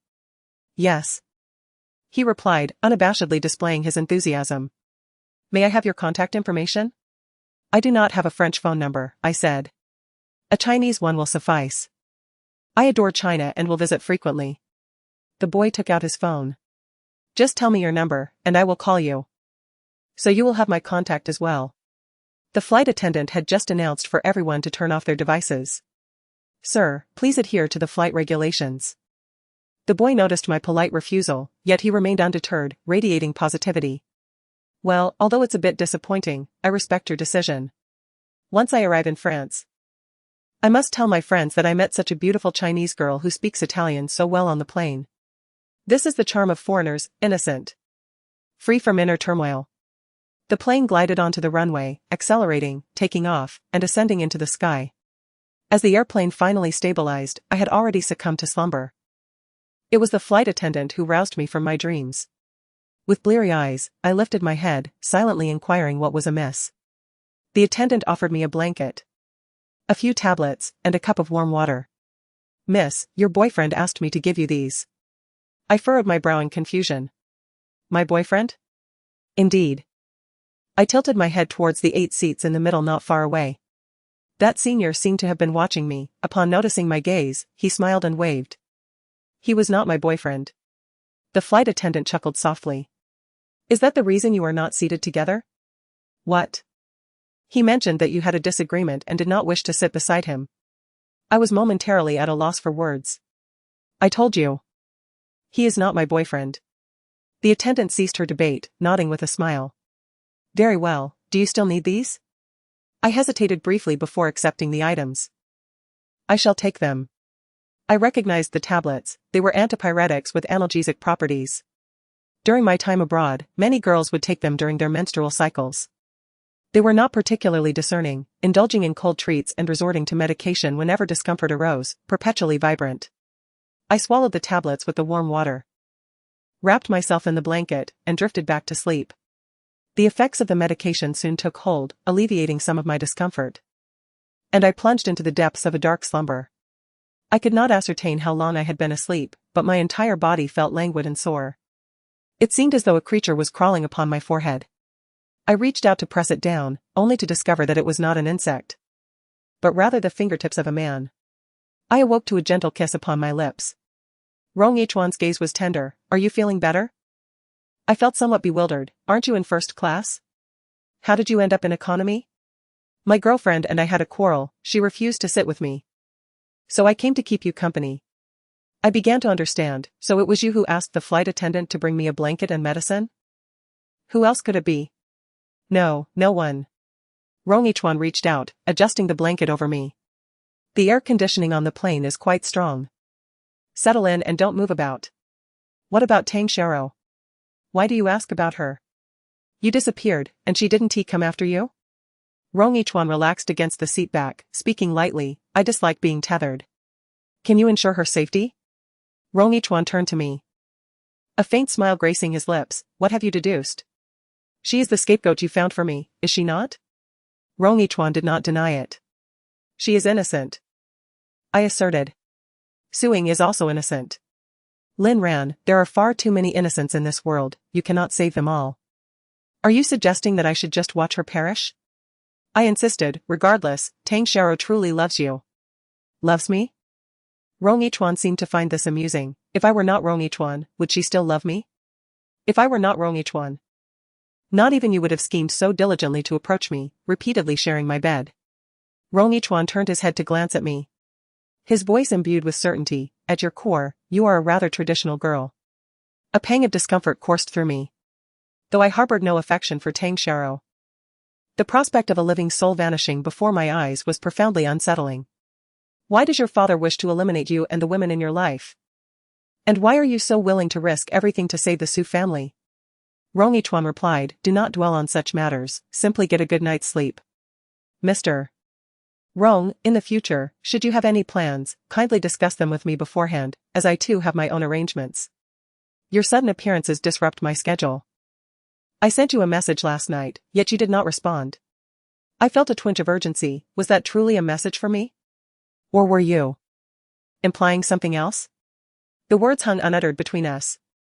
Rong Yichuan, with an air of nonchalance, remarked, had you come yesterday, I would not have interfered with your plans. Taking a deep breath, I resolved not to engage in argument. Do tell me, what was your original plan? Can you assist me with it? Perhaps there is a possibility? I closed my eyes and divulged Shen Chengyuan's conspiracy to him. Shen Chengyuan intends to murder Madame Su but seeks to avoid the blame. Thus, he has refurbished the Su family villa with the most inferior materials, exposing them to carcinogenic formaldehyde. Rong Yichuan nodded thoughtfully. No wonder my bodyguard reported that the house had a rather unpleasant odor. Can you help me? Rong Yichuan remarked, as I have stated before, Mrs. Su, I can indeed find a way to assist you in bringing her out, but you will still be unable to obtain any evidence concerning Shen Chengyuan's crimes. I can no longer afford to be overly cautious. I sat up, my voice a mixture of firmness and vulnerability. Nothing is more important than human life. Rong Yichuan gazed at me for a moment. I had spoken impulsively, raising my voice more than I intended. And now a sense of fear settled in me, fear that he might turn against me, or worse, change his mind. I apologize, Mr. Rong. I am feeling unwell today and failed to manage my emotions. What were you planning to do today? He inquired. Contrary to my expectations. He did not appear angry, his tone remained calm and unruffled. I purchased some activated charcoal and masks. Where are they? Under the bed in my dormitory. Rong Yichuan nodded.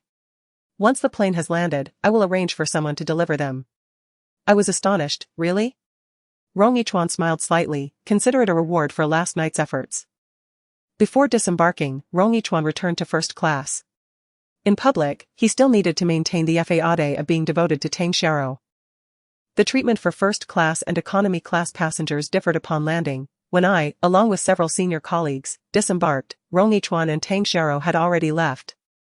However, Secretary Liu remained, and a business vehicle was parked at the roadside, while my senior colleagues were busy loading their luggage. Lin ran. I turned around, Senior. I just saw Mr. Rong sitting next to you on the plane. He looked somewhat sullen. As he spoke, his gaze was fixed upon my expression, seemingly seeking a plausible explanation. What is it? My senior's smile appeared somewhat forced. It's nothing, I was merely inquiring. Lin ran. Secretary Liu approached as well. What is it? Secretary Liu?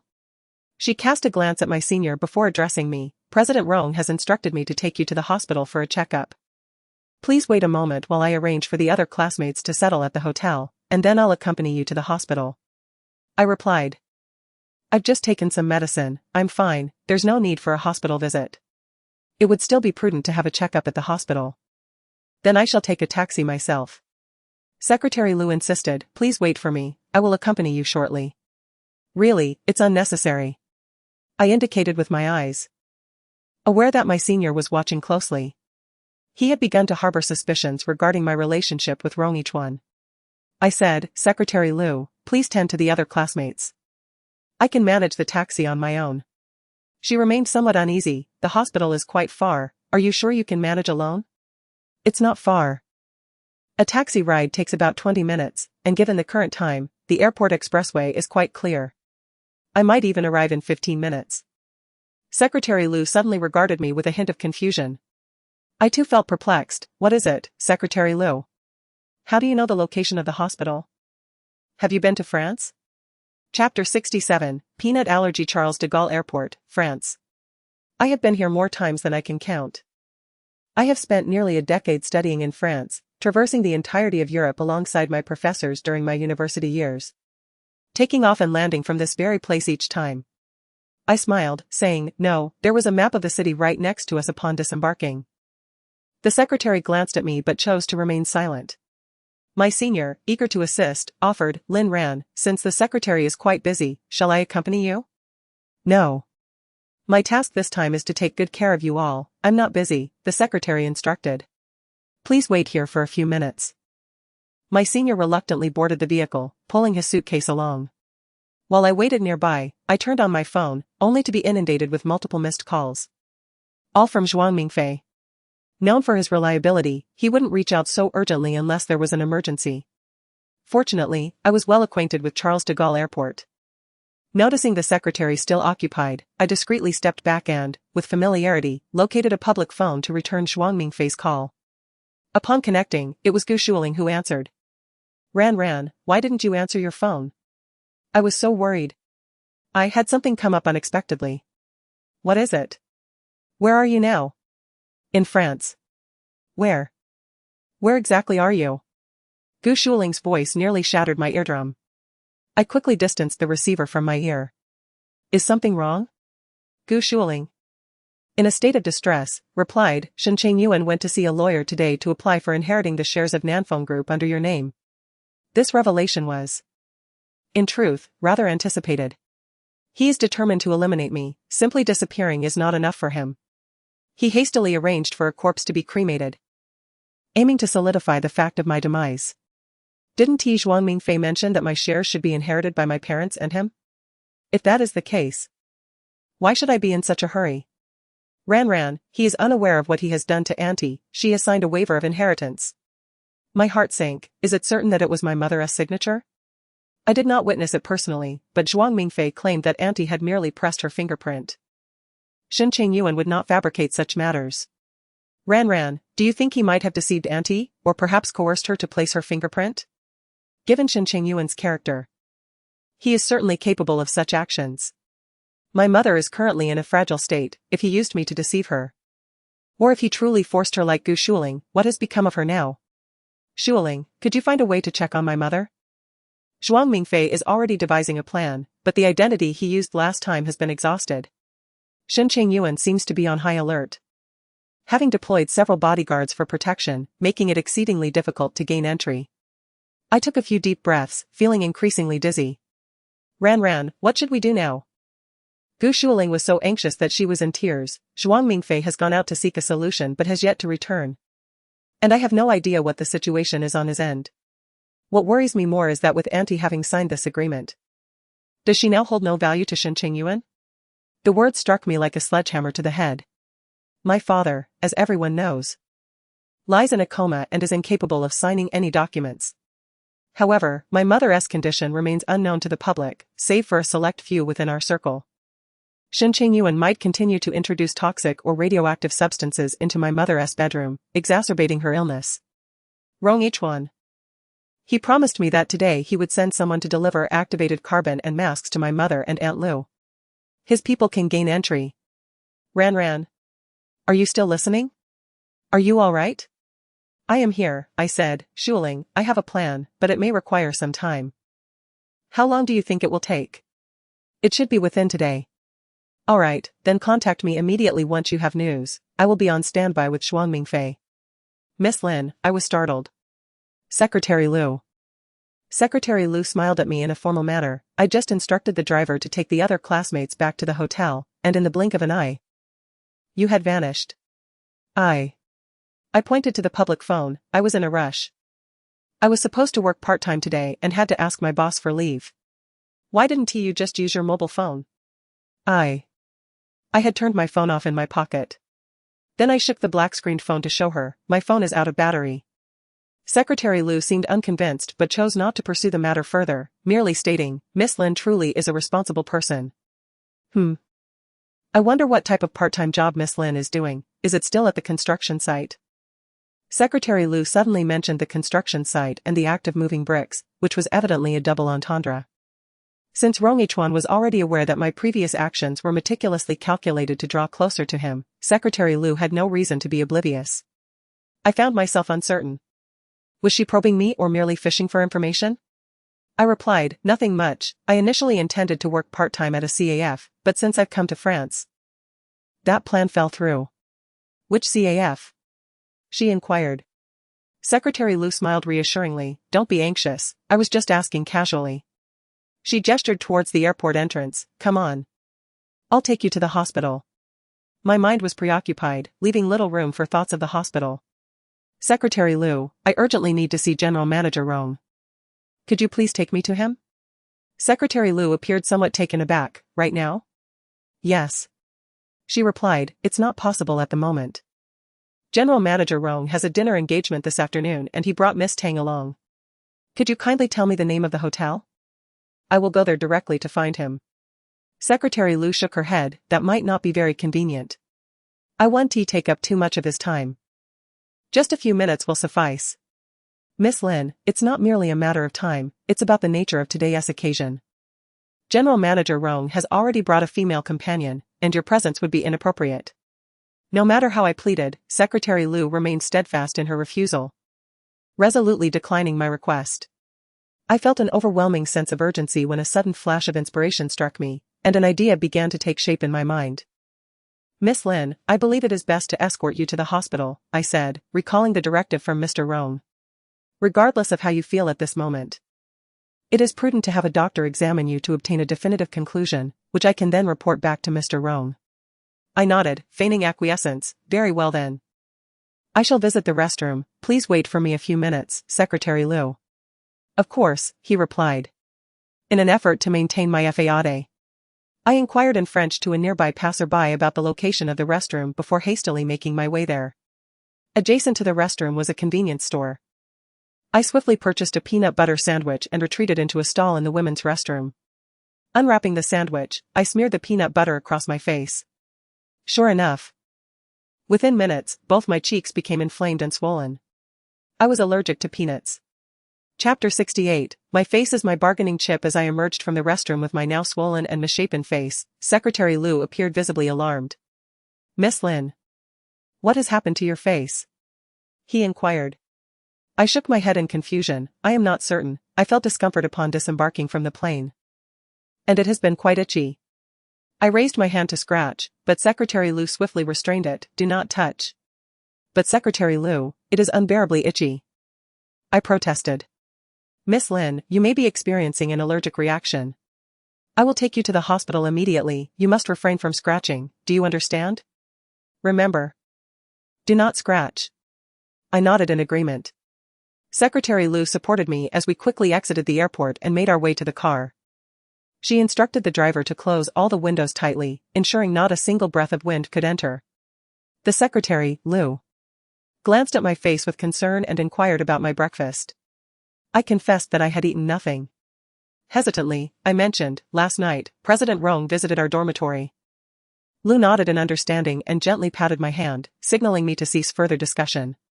She cast a wary glance at the driver in the front seat, her words lingering unspoken. And what about yesterday? What did you eat? She pressed. Yesterday, I merely had a small piece of cake at President Rong's birthday banquet, I replied. Lu remarked, that should not be the source of the problem. Oh, it just came to me, I said. On the plane, the flight attendant administered a painkiller, which I took, along with a blanket. Lu, puzzled, asked, do you have any allergies to medications? I shook my head in confusion, replying, I am not aware. Lu sighed, her tone tinged with resignation. All right, you should rest for a while. She then made a phone call. President Rong, it's me. The voice on the other end responded. Have you taken Lin Ran to the hospital? What did the doctor say? Lu appeared troubled. I just accompanied a student to the airport to report her lost luggage, which delayed us, and we have not yet arrived at the hospital. However, President Rong, there is something I must report. Miss Lin's face has encountered some issues. A silence lingered on the line for 2 seconds. It seemed that Rong Yichuan had stepped into a secluded area before he sharply demanded, what is wrong with her face? It appears to be a case of a drug allergy, she replied. Is it serious? Yes, her face is now swollen and flushed, which appears quite severe. I am uncertain whether she can return to her previous condition. I inquired about her diet, and the food she consumed should not pose any issues. It is likely that the analgesic she took on the plane today triggered an allergic reaction. Director Rong? Regardless, her face must not suffer any further complications. Do you understand? Yes, I will emphasize this to the doctor. Once everything is settled, I will bring her to see you immediately. Understood. As Secretary Lu conversed with Rong Yichuan over the phone, I sat nearby, acutely aware of the urgency in his voice. Since Rong Yichuan insisted I meet him, I saw no reason to continue tormenting my own appearance. Upon arriving at the hospital, the doctor stated that we needed to identify the allergen. Feigning nausea, I excused myself to the restroom, where I meticulously washed away every trace of peanut butter from my face. Typically, hospitals abroad are hesitant to administer injections. Instead, the nurse provided me with numerous saline solutions to expedite the elimination of the allergens from my system. I complied obediently, making 6 trips to the restroom within an hour. At last, the swelling and redness on my face subsided. Secretary Lu, observing my restored appearance, finally exhaled in relief. She scrutinized my face intently, exclaiming with a sigh, fortunately, there are no lingering marks. I deliberately asked, Secretary Lu, were you so anxious about me? She smiled gently and replied, after all, you are a girl. It's best for your face to remain unblemished. Indeed. Moreover, your beauty is striking. It would indeed be a pity for an allergy to mar your appearance. When someone pays me a compliment, I feel compelled, both emotionally and rationally, to express my gratitude. Thank you, Secretary Lu. There is no need for thanks. However, you should refrain from taking that medication on the plane in the future. Understood, I will heed your advice. Her phone chimed again. It was undoubtedly Rong Yichuan. After briefly updating him on my condition, she ended the call and approached me, saying, let us proceed. President Rong is still somewhat concerned, and I shall escort you there. Oh, very well. Secretary Lu paused momentarily, turning to glance at me with a contemplative expression. Her perceptiveness likely led her to suspect something when she offered to take me to see Rong Yichuan. It was indeed quite a coincidence that I mentioned my desire to meet him, only for my face to become problematic thereafter. However, the matter concerning Emily is deeply concealed by Rong Yichuan. Secretary Lu likely believes that even if I were intentionally trying to get closer to Rong Yichuan, I would not be privy to Emily's secret. What is it, Secretary Lu? Is my face swollen again?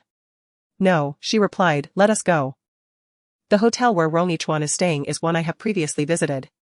However, it is only now that I discover this establishment is, in fact, owned by the Rong Corporation. Secretary Liu guided me through the entrance of the hotel, instructing me to wait briefly at a small hall's doorway. Through the glass door, I could discern the interior scene. There were 4 individuals in total, with Rong Yichuan accompanied by Tang Xiao, alongside a middle-aged European man and his wife. Rong Yichuan engaged in lively conversation with the middle-aged couple across the table, exchanging cups and laughter, seemingly enjoying the moment. However, Tang Xiao found herself in a rather unfortunate situation. She was unable to comprehend or articulate a word of French, leaving her to sit awkwardly by their side.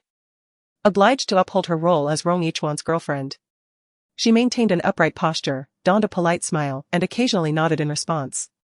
I noticed the tension in her face, as if it were twitching, and I could only wonder how long she had been forced to smile. My thoughts were consumed with concern for my mother's condition, prompting me to turn on my phone in my pocket. Buzz, a message arrived. I turned away swiftly to glance at it. The message was from 30 minutes prior.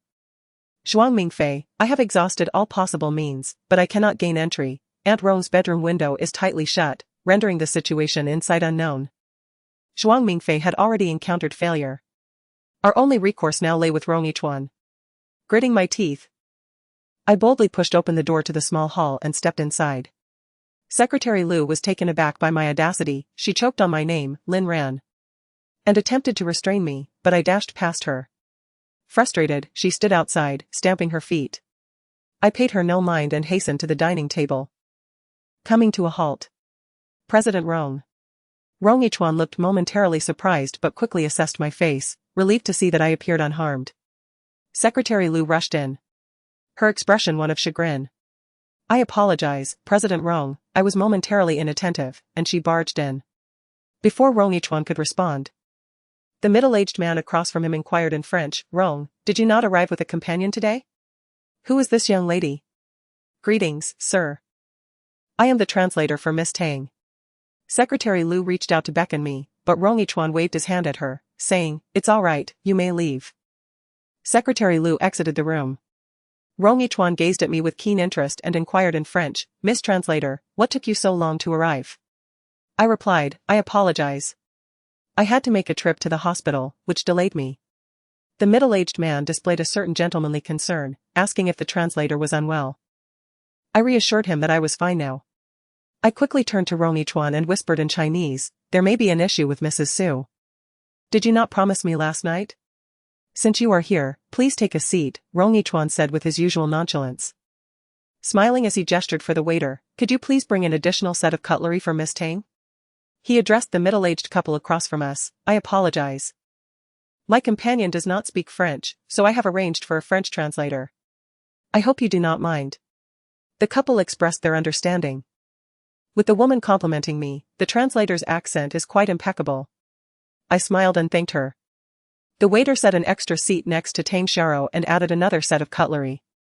The middle-aged woman kindly advised me, translator, do not hesitate. The baked snails here are quite delightful, you should give them a try. I responded politely, but my mind was entirely preoccupied with another matter. I yearned to converse with Rong Yichuan, yet he remains engrossed in idle chatter with a middle-aged couple across the room. After listening for an eternity, it becomes apparent that their dialogue consists solely of trivialities, devoid of any business matters. Moreover, there exists an intermediary, Tang Xiao, between us. Since my arrival, she has exhibited an unnatural demeanor, striving to present herself with an air of aristocratic decorum while simultaneously radiating hostility towards me. I have persistently sought an opportunity to engage Rong Yichuan again, but he appears to be lost in his conversation, oblivious to my presence.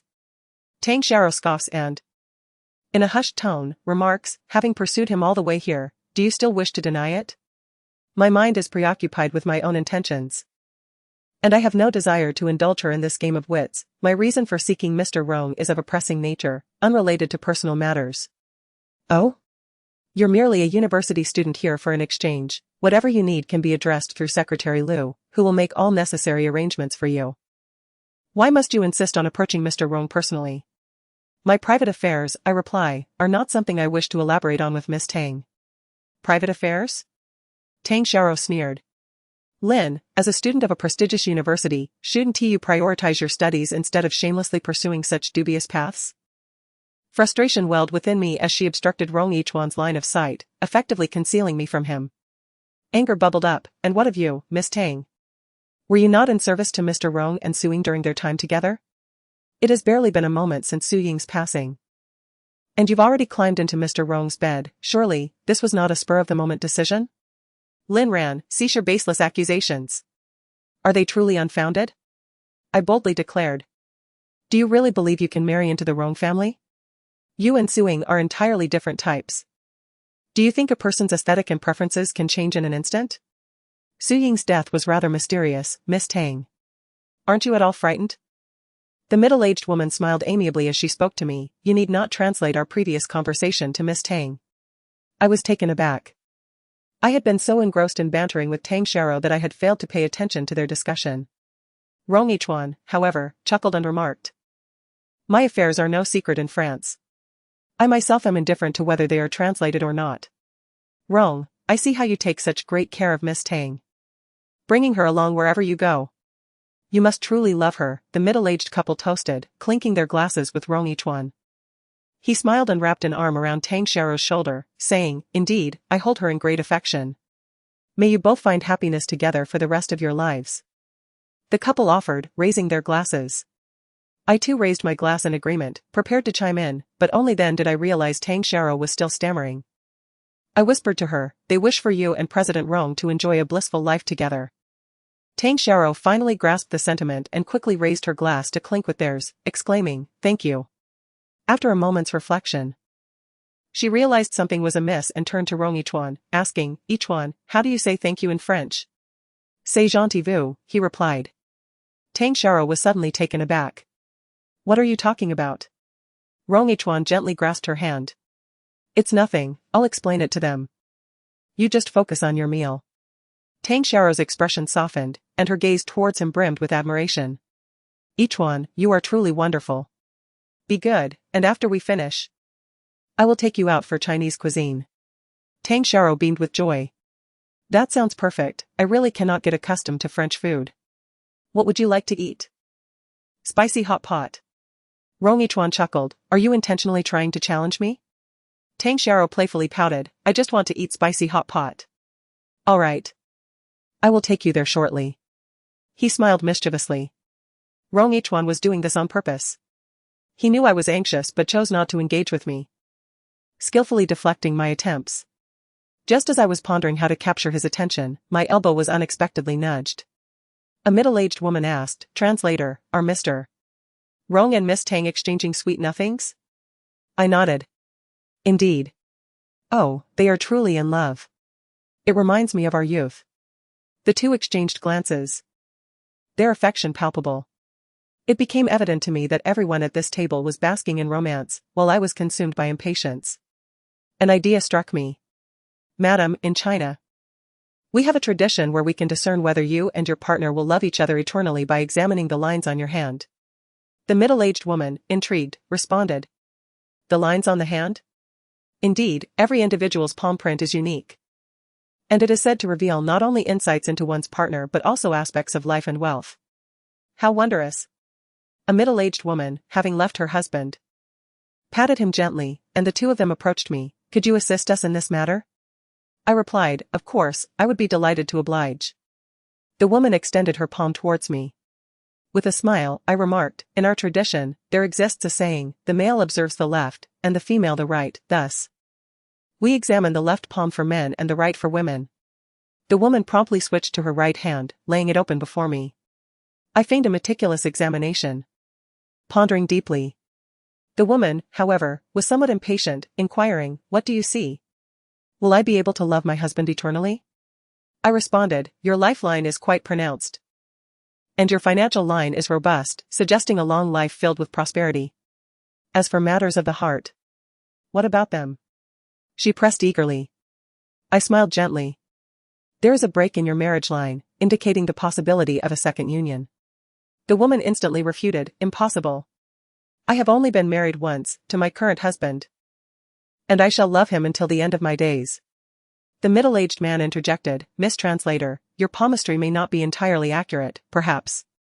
Do not be hasty. I replied, shall I take a look at your hand as well? Chapter 70, I am unafraid, for you shall protect me. The couple exchanged glances and ultimately acquiesced. The man extended his left hand towards me, and I proceeded with my examination once more. Indeed, the line of marriage on your palm exhibits a fracture, which may suggest the possibility of a second union. However, what else? I observe that the points of discontinuity in your marriage lines are quite proximate, perhaps indicating that your subsequent partners may indeed be one another. This revelation leaves the middle-aged couple in a state of contemplation. Yet, with such profound affection, why would we divorce only to remarry? After a moment of reflection, I responded, it remains unclear at present. But I notice that both of your lines of wealth are notably robust, suggesting a favorable financial background. Your separation may well be linked to a reorganization of assets or business collaborations. Upon hearing this, the couple appeared to experience a moment of enlightenment, especially the man. He cleared his throat and remarked to his wife, the lawyer once suggested that the foundation matter could initially be transferred to you, and then we can divorce, subsequently proceeding through you. The middle-aged woman instantly comprehended her husband's implication. Upon realizing this, they both began to marvel at the wonders of traditional Chinese culture. Translator. You are remarkably knowledgeable at such a young age, it is truly impressive. With the groundwork laid, I felt it was finally time to proceed with my own intentions. Mr. Rong, Miss Tang, shall I also take a look at your fates? Miss Tang Xiao, who had been nestled in Rong Yichuan's embrace, appeared utterly bewildered and unable to grasp the discourse. What did you say? The middle-aged woman responded eagerly, this translator is quite extraordinary, Mr. Rong and Miss Tang share such love, let us see if you can continue to find happiness together. Tang Xiao remained perplexed and, in a playful manner, inquired of Rong Yichuan, what are they discussing? Rong Yichuan, with a smile, gently tapped her nose and replied, they are saying you are adorable. Humph, I don't believe that. She retorted. I seized the opportunity to extend an invitation, Mr. Rong, would you allow me to read your palm? Rong Yichuan completely ignored my suggestion, continuing to bask in his sweetness with Tang Xiao. A middle-aged man chuckled, looking at them now, there's no need for palmistry, they will undoubtedly love each other. However, the middle-aged woman countered, that may not be the case, have you forgotten Rong's previous girlfriends? They all. She hesitated, leaving her thought unfinished. The middle-aged man's expression shifted at her words, and they both tacitly decided to refrain from further discussion. Perhaps we should still have the translator take a look, just in case, Miss Tang. This would allow Rong to be prepared. Indeed, the middle-aged man urged, Rong, let the translator assist you. Rong Yichuan may disregard me, but he could not ignore this guest. Only then did he lazily lift his head, saying, I am not particularly convinced by such things. I felt a surge of anxiety. The wisdom of our ancestors has endured through time for a reason, and observing it would entail no loss. Rong Yichuan kept his gaze lowered, avoiding eye contact with me. I became increasingly certain that he was deliberately toying with me. The middle-aged woman insisted, Rong, this translator truly possesses remarkable skills, for the sake of Miss Tang. Why not let her take a look? Yes, her husband chimed in, you care deeply for Miss Tang and are surely concerned for her well-being, correct? Rong Yichuan leisurely released his hold on Tang Xiao, reclining against the chair's backrest while tilting his head to cast a sidelong glance at me. Is the translator merely here to read my palm? He inquired. I nodded in affirmation. He disregarded my response, leaving me with no choice but to communicate in this manner. However, Miss Translator, I was born and raised in France, traditional Chinese culture does not quite apply to my circumstances, he remarked, a faint smile gracing his lips as he regarded me. Perhaps it's best to let it go? This final statement was not declarative, but rather interrogative. He was seeking leverage from me. I chuckled softly, pondering what leverage I could possibly offer at this moment. Suddenly, a vine ensnared my calf, not only wrapping around it but also beginning to glide up and down against my skin. It was his foot. Meeting his gaze once more, I found him utterly unperturbed, showing no shame in his mischievous actions beneath the table. I clenched my teeth and nodded. The sensation against my leg brushed against me a couple more times before finally retreating reluctantly. Having secured what he desired, Rong Yichuan readily extended his hand towards me, his left hand. He had clearly overheard my conversation with the middle-aged couple. Yet, in order to reach me, he had to maneuver past Tang Xiao. She interjected, Yichuan, what are you doing? Lin claims she can read palms. I thought I might let her have a look. He replied. Tang Xiao's expression instantly soured. Don't believe her nonsense. What does she know about palmistry? She's just scheming to hold your hand. Tang Xiao turned to me. Her urgency palpable as she exclaimed, Lin, do you have no shame? If you dare to provoke me, I shall not hesitate to add some color to your face. She declared, her hand raised high, poised to deliver a slap. Yet, I remained unperturbed, for I knew that Rong Yichuan would intervene. As anticipated, I stood still. And his hand intercepted Tang Xiao's in midair. He furrowed his brows slightly and inquired, what do you intend to do? Tang Xiao, filled with indignation, retorted. She is shameless, I shall mar her face. With that, Rong Yichuan effortlessly cast her aside. Clad in high heels, the force propelled her to the ground, where she gazed up at him in disbelief. Yichuan, you. Rong Yichuan's voice was icy as he responded, you dare lay a hand on her face? Given that the two French patrons at our table could not comprehend Chinese, there was no need for me to exercise caution. I addressed her directly, Miss Tang.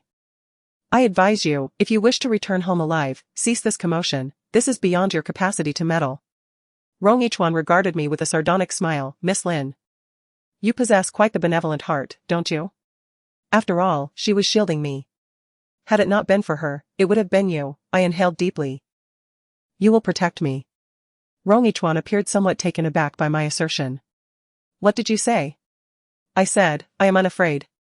For you will safeguard me and ensure that my fate does not align with Su Ying's. Rong Yichuan chuckled derisively, Miss Lin, you seem to overestimate your own allure.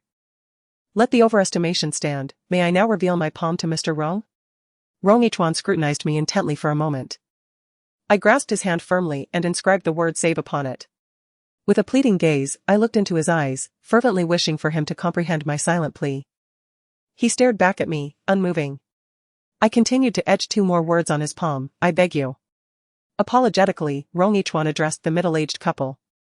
I have some matters to attend to, I may need to take my leave. The couple, somewhat taken aback by his earlier action of casting Tang Xiao aside for my sake, quickly discerned the situation and replied, of course, Rong, take care of your business. Rong Yichuan seized my wrist and strode purposefully out of the small hall. Secretary Lu awaited us outside. As we walked, he commanded, return Tang Xiao to her room. Understood. Instead of escorting me back to the hotel, Rong Yichuan led me directly to the underground parking garage. He opened the rear door of the car and unceremoniously pushed me inside, following closely behind. Instantly, I was enveloped by the cool mint scent that emanated from him. Before long, it filled my mouth as well. I struggled against his weight pressing down on me, attempting to evade his lips. Wait, hold on. I have something to say to you. Let us discuss it afterward. His kiss was about to descend once more, but it abruptly halted. He too sensed the icy touch upon the artery in his neck. Holding a fork I had stealthily taken from the dining room, I pressed it against the vein at his neck. His eyes narrowed dangerously. Lin Ran, do you know what you are doing? I do. I was acutely aware that I was playing with fire. Yet, I had no other hope left, only him. Master Rong, Mrs. Su has been coerced by Shen Chengyuan into signing a waiver of her inheritance rights. Her current status is uncertain. I need your men to infiltrate the Su family villa. I must ascertain Mrs. Su's well-being. Rong Yichuan raised an eyebrow. What's in it for me if I assist you? I lack sufficient incentives. What do you desire? Rong Yichuan leaned closer, whispering a verb in my ear. My face instantly flushed crimson. Is that what you want? I clenched my teeth and nodded. Agreed. Chapter 71, Lin Ran, you are quite audacious. Rong Yichuan snatched the fork from my hand and hurled it away. He then sealed all the car windows. His lips were fervent against mine. Deprived of the fork, I could no longer resist him. I forcibly turned my head aside and covered my mouth. He pursued and pressed his lips against the back of my hand. Rong Yichuan appeared slightly displeased. We shall attend to business first, then the rewards. He seemed amused. Chuckling, you are still quite young. I muffled my words, speaking in a hushed tone. What does my age have to do with anything? At this moment, the man was impatient. He pried my hand away and pressed it against his chest, half caressing, half asserting control over me. I opened my mouth and bit down. Ah. Rong Yichuan winced in pain and finally pushed himself away from me. Lin Ran, you are quite bold. A faint metallic taste lingered in my mouth. If I weren't bold, how could I dare provoke you? Rong Yichuan raised an eyebrow. If you wish to assist the Su family, do you have other options? I could still choose Shen Chengyuan. Rong Yichuan narrowed his eyes. I said, I can seduce him just as I would seduce you. When he has me pinned beneath him, my fork will plunge straight into his neck. Moreover, the challenge of enticing him is far lesser, and my success rate considerably higher. He traced his fingertip along his tongue, revealing a faint trace of blood. Then why haven't you acted? Are you afraid that after killing him, you too shall perish, thus necessitating my assistance? I sighed. I maintain my stance. I believe you to be a good person. Upon reviewing all of Rong Yichuan's information, it was evident that he excelled in nearly every aspect. Yet, this merely reflected the requisite skills of a corporate leader. What truly moved me was his profound affection for Emily. A person of such lofty stature could remain devoted to an ordinary girl for many years, silently waiting even after she had married and borne children. I had previously thought that Rong Yichuan's actions indicated a man of deep emotions and a sense of responsibility. However, I had not anticipated the current turn of events. Although my father had been rescued, the situation still felt somewhat beyond my control. The secrets harbored by the Rong father and son were far more terrifying than I had imagined. So, do you now view me differently? I pondered, then shook my head. Rong Yichuan raised an eyebrow. At this juncture, you still consider me a good person? If you assist me this time, then perhaps you shall. He chuckled softly, releasing me and sitting up straight. He extracted a cigarette, ignited it, and placed it between his lips, his posture as skilled as that of a seasoned smoker. Yet, until today, I had never witnessed him smoke. I find myself utterly perplexed as to the origin of his cigarette. He made a phone call. Mr. Rong. How are your affairs progressing? I intended to report to you. I just spoke with Secretary Liu, who informed me that you might be busy at the moment and unable to take the call. He suggested I try again in 2 hours. To succinctly summarize, he activated the speakerphone and placed it beside me, then lowered the car window, exhaling the smoke outside. Upon learning that I was sent by you, Shen Chengyuan's associates did not impede our passage. We encountered Mrs. Su, who indeed appeared to be in a state of confusion. Her caregiver mentioned that her condition has deteriorated significantly. She frequently reminisces about events from Miss Su's childhood, as if her memories have regressed 2 decades, rendering her unable to recall recent occurrences. Moreover, Mrs. Su has nearly fallen out of the window on multiple occasions. In desperation, the caregiver tethered herself to Mrs. Su with a rope for safety. The air within the residence was heavily infused with formaldehyde, and the test strips I brought indicated that the concentration exceeded permissible levels by more than 20-fold. I frantically grasped my phone. Was it Shen Chengyuan who was coaxing or coercing Mrs. Su towards suicide?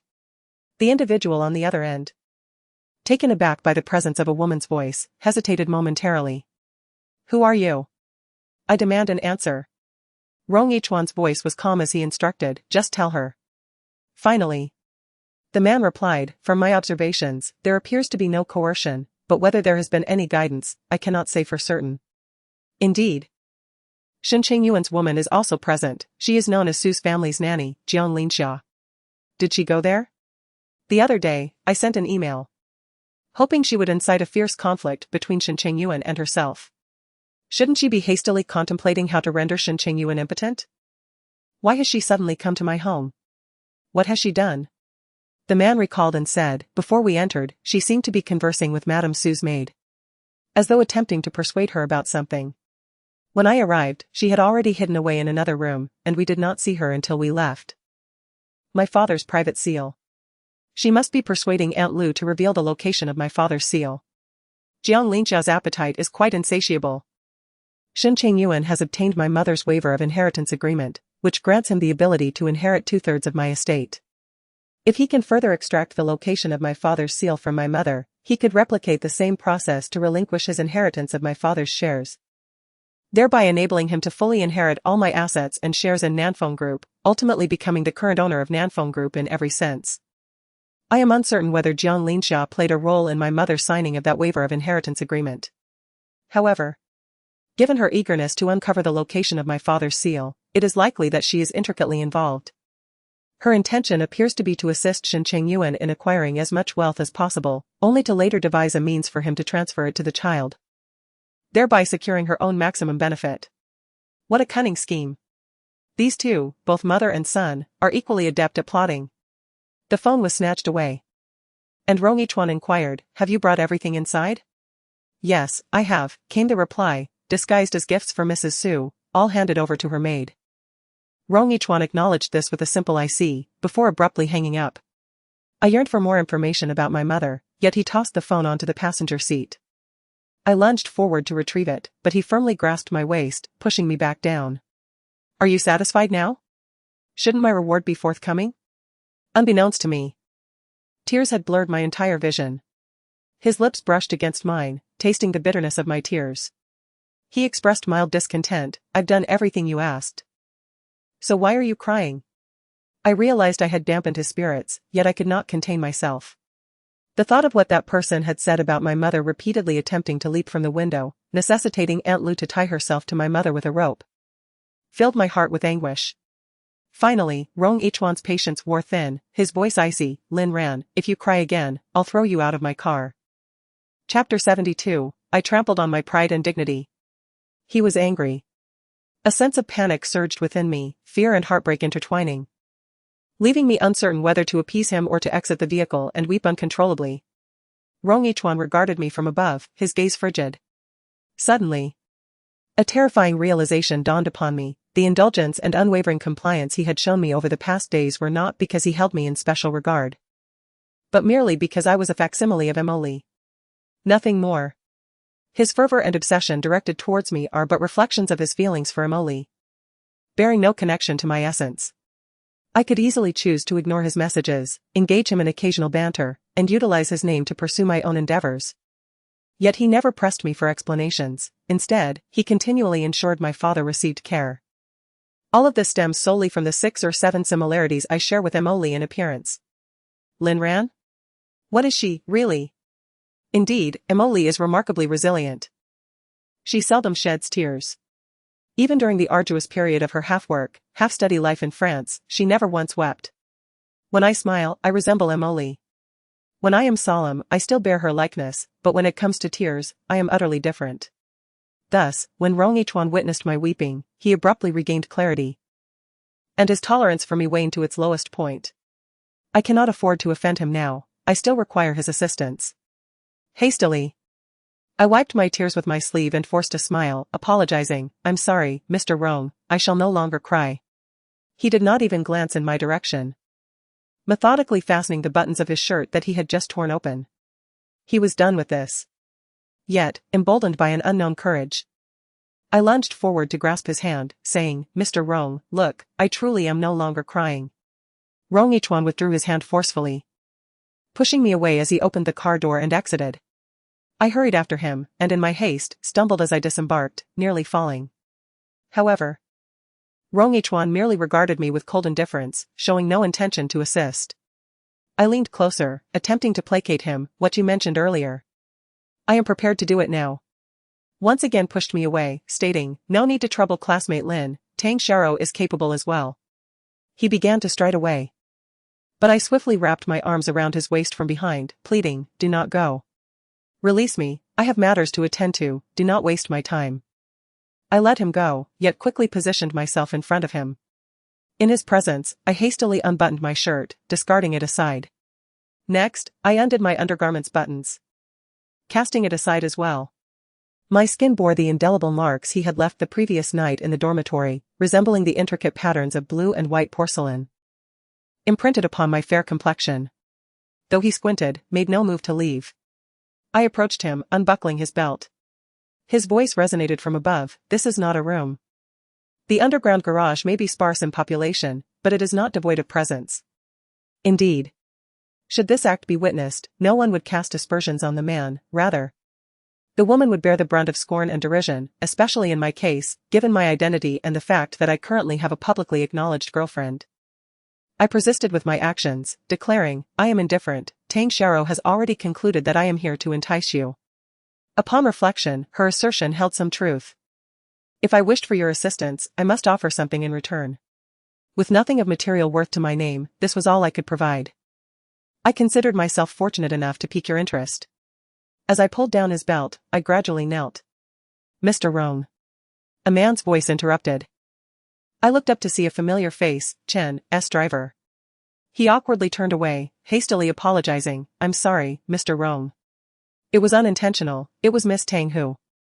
Stand still, do not turn back. Rong Yichuan leaned down, grasping my arm and lifting me back into the car. He removed his coat and tossed it to me, saying, Put this on. It's all right, I can simply retrieve my own clothes. The garage is cold. My shirt was quite thin, it felt sufficient outside. But in the chilly underground garage, it proved inadequate. Moreover, I was still recovering from a cold I hadn't noticed earlier due to the emotional rush. But now that I was in the car, I felt my body temperature rise considerably. I initially believed he was going to speak with Brother Chen, but to my surprise, he returned to the vehicle as well.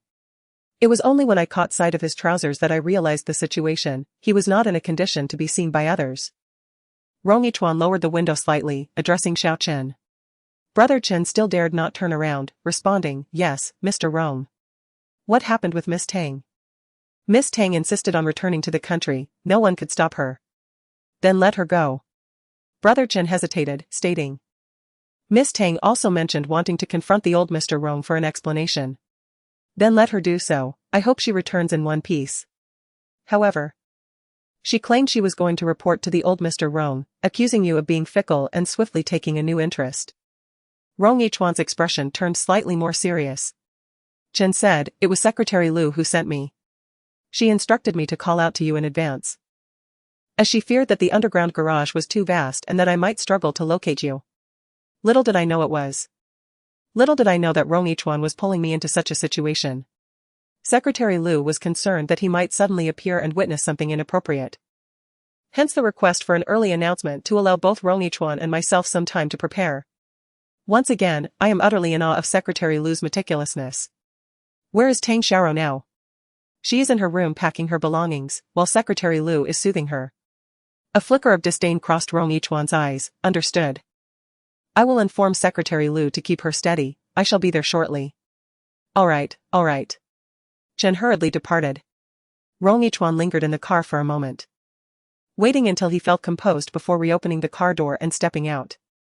He picked up my clothing from the ground and tossed it to me, instructing me to dress before coming out. I inquired, So, do you still need me to visit your room tonight? Rong Yichuan replied. For the next couple of days, focus on recuperating. Await my further instructions. Understood. Tang Xiaorou had caused quite a stir. It seemed he would need to pacify her thoroughly over the next few days. Otherwise, if she truly brought my predicament to the attention of Rong Xiangong, it would spell disaster for me. I have finally grasped a fragment of understanding regarding why Rong Yichuan always sought me out in such peculiar locations. To avoid being discovered by Rong Xiangong, one must remain elusive. Having tidied himself, Rong Yichuan stood outside the car, gazing at me with a slight smile. Let us keep this under wraps for now. Next time, not only will I demand my due, but I shall also seek interest. I instinctively shivered slightly. Very well. He smiled warmly, gently tousling my disheveled hair. Be good, and I will quickly find someone else.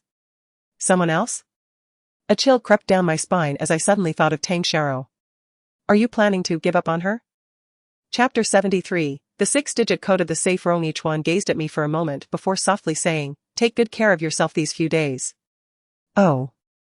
Is there any other discomfort on your face? I shook my head, no. Are you certain it was the pill on the plane that caused the allergic reaction? I didn't have time to conduct an allergy test today, but among the things I consumed in the past few days, that pill was the most likely culprit. Rong Yichuan nodded, understanding. After he left, I dressed and lingered in the car for a while before stepping out. Just as I reached the elevator, I encountered Secretary Liu. I greeted her, Secretary Liu. Hello, Miss Lin. Where is President Rong? Why aren't you with him? He is in Miss Tang's room. Oh. He went to comfort Tang Xiaorou, making it inconvenient for Secretary Liu to be present. Did you come specifically to find me? Secretary Liu replied, President Rong originally arranged for you to stay at this hotel. But circumstances have changed, and I am to take you to the hotel where the other exchange students are staying. Oh, alright. By the way, Miss Lin. What? Secretary Liu took a deep breath, her tone softening. Even for President Rong, there are many things that must be done, so you need to come to terms with it. At first, I was somewhat perplexed. But then, I began to understand. She is concerned that I might mind the closeness between Rong Yichuan and Tang Xiao. Sending me away serves two purposes: 1. To completely avoid any misunderstandings, 2. It is likely that he wishes to indulge in romantic moments with Tang Xiao over the next few days, not wanting me to witness it. In truth, he is overthinking this. Although my persona is that of an 18-year-old freshman, I am, in fact, 26 years old. After my experience with Shen Chengyuan, I have resolved never to fall in love with another man, nor to foolishly endure the pains of love. More importantly, I am acutely aware that I am merely a substitute. Rest assured, Secretary Liu, I am fully aware of my situation. That's good, Secretary Liu replied. Then let's depart. She did not accompany me, nor did she ask Brother Chen to see me off. Instead, she led me to the roadside, effortlessly hailing a taxi and informing the driver of the hotel's name. Just before I left, Secretary Liu cautioned, for the next few days, no matter what you hear, do not seek out President Rong, nor contact him, understood? Can I contact you? I inquired, worried that an unforeseen incident might arise with my mother while I am so far away in France. However, Secretary Liu advised, it would be best not to. What about Brother Chen? None of that, Secretary Liu insisted. Miss Lin, President Rong is acting in your best interest. The driver delivered me back to the hotel where the exchange students reside. This hotel is quite satisfactory. Yet it pales in comparison to the one where Rong Yichuan and Tang Xiao are staying. By sheer coincidence, my room is right next to that of an upperclassman. As I held the room card, poised to enter, I happened to encounter the upperclassman exiting. Lin Ran? He asked. You've returned from the hospital? What did the doctor say? The doctor advised that rest would suffice. My senior inquired, that's good to hear. By the way, I just received a call from the school. It seems the institution we are exchanging with may require a few days to process the paperwork. We plan to explore the city of Paris for the next couple of days. Would you care to join us? No, I replied, I wish to rest. You all enjoy yourselves.